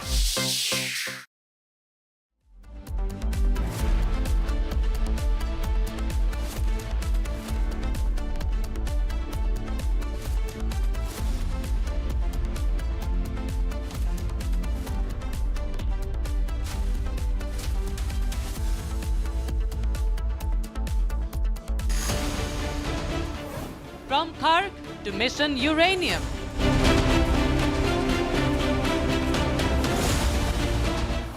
What next in the Iran war?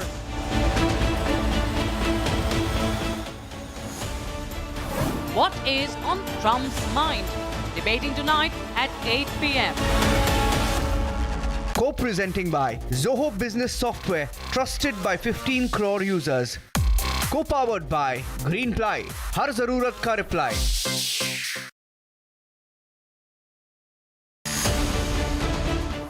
Will uranium become Trump's WMD moment? 23 years after Iraq disaster,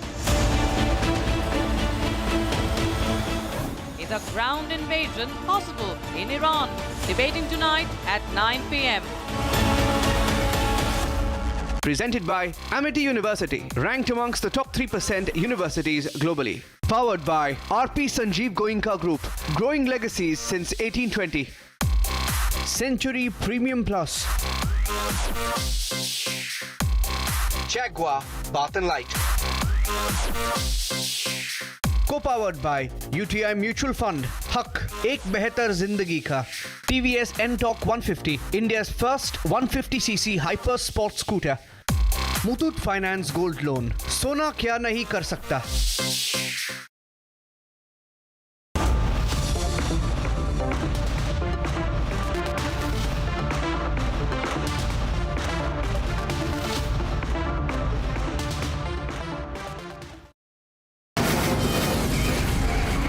From the Republic Media Network headquarters, it's time for Arnab Goswami on the debate.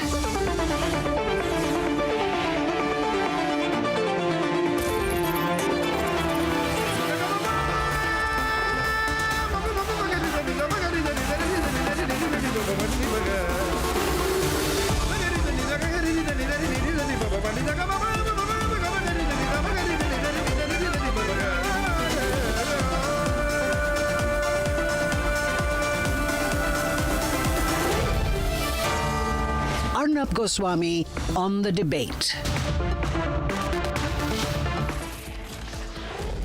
On the show tonight, can you read what's on Trump's mind? Will he try and get into Karg? Will he do a ground invasion? Or will he pull back? We're going to analyze all the things that he's been saying to try and see if we can make sense of it all.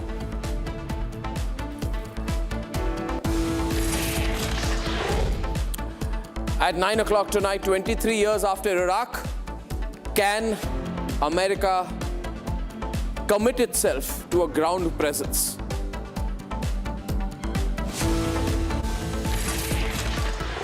Ladies and gentlemen, today I'm going to try and read what's on Trump's mind because he has many options ahead of him, but nobody can quite understand what he's going to do. Let me put a few things which are the most immediate context setting for here. First of all, there is talk about whether he will get into Karg Island. Now, getting into Karg Island is going to be difficult because it's going to be a long-term commitment. Getting into Karg Island does not say, it's easy to say that I'm going to get into Karg Island and then control all the energy and oil infrastructure and the networks of Iran.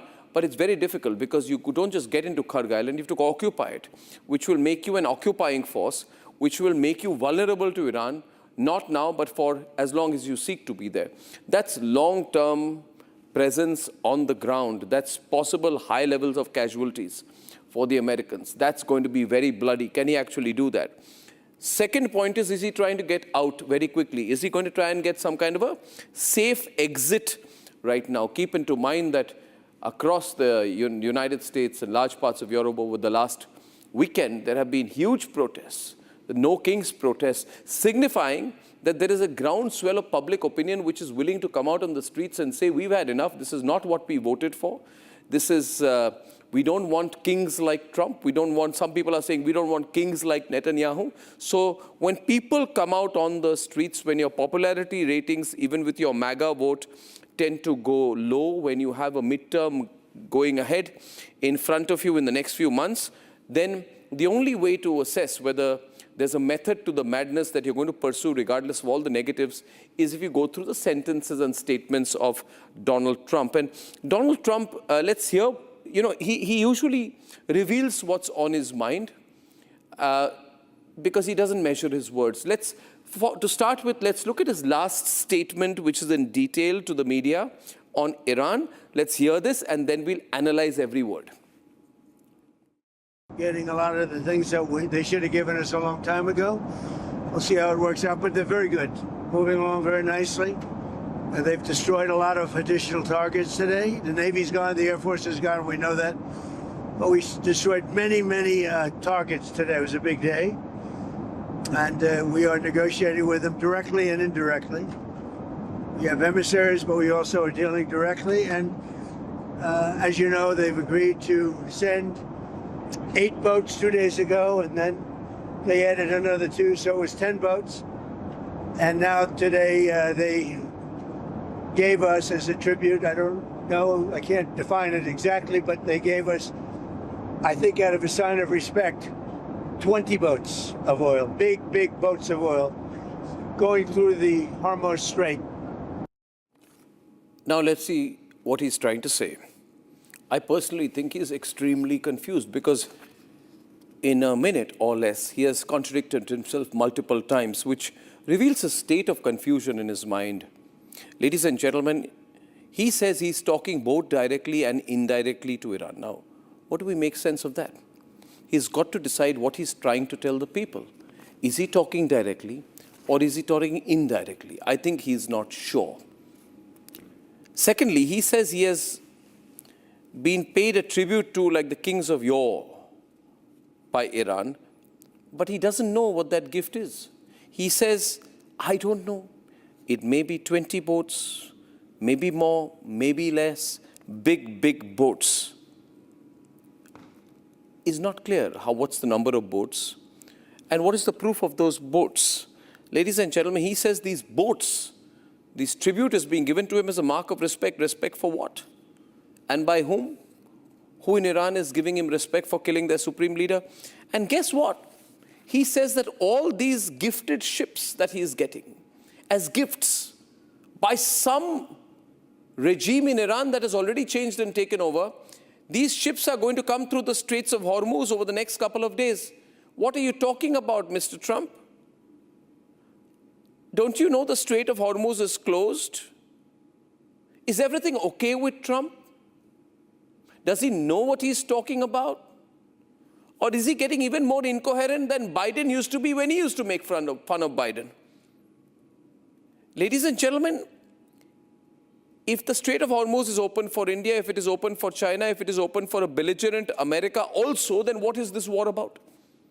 This war is about the Strait of Hormuz being closed. He says his gifts of boats are coming through the Strait of Hormuz. Ladies and gentlemen, if you just see the contradictions there, I think we have a problem here. And the problem is an incoherent Donald Trump who's not making sense anymore.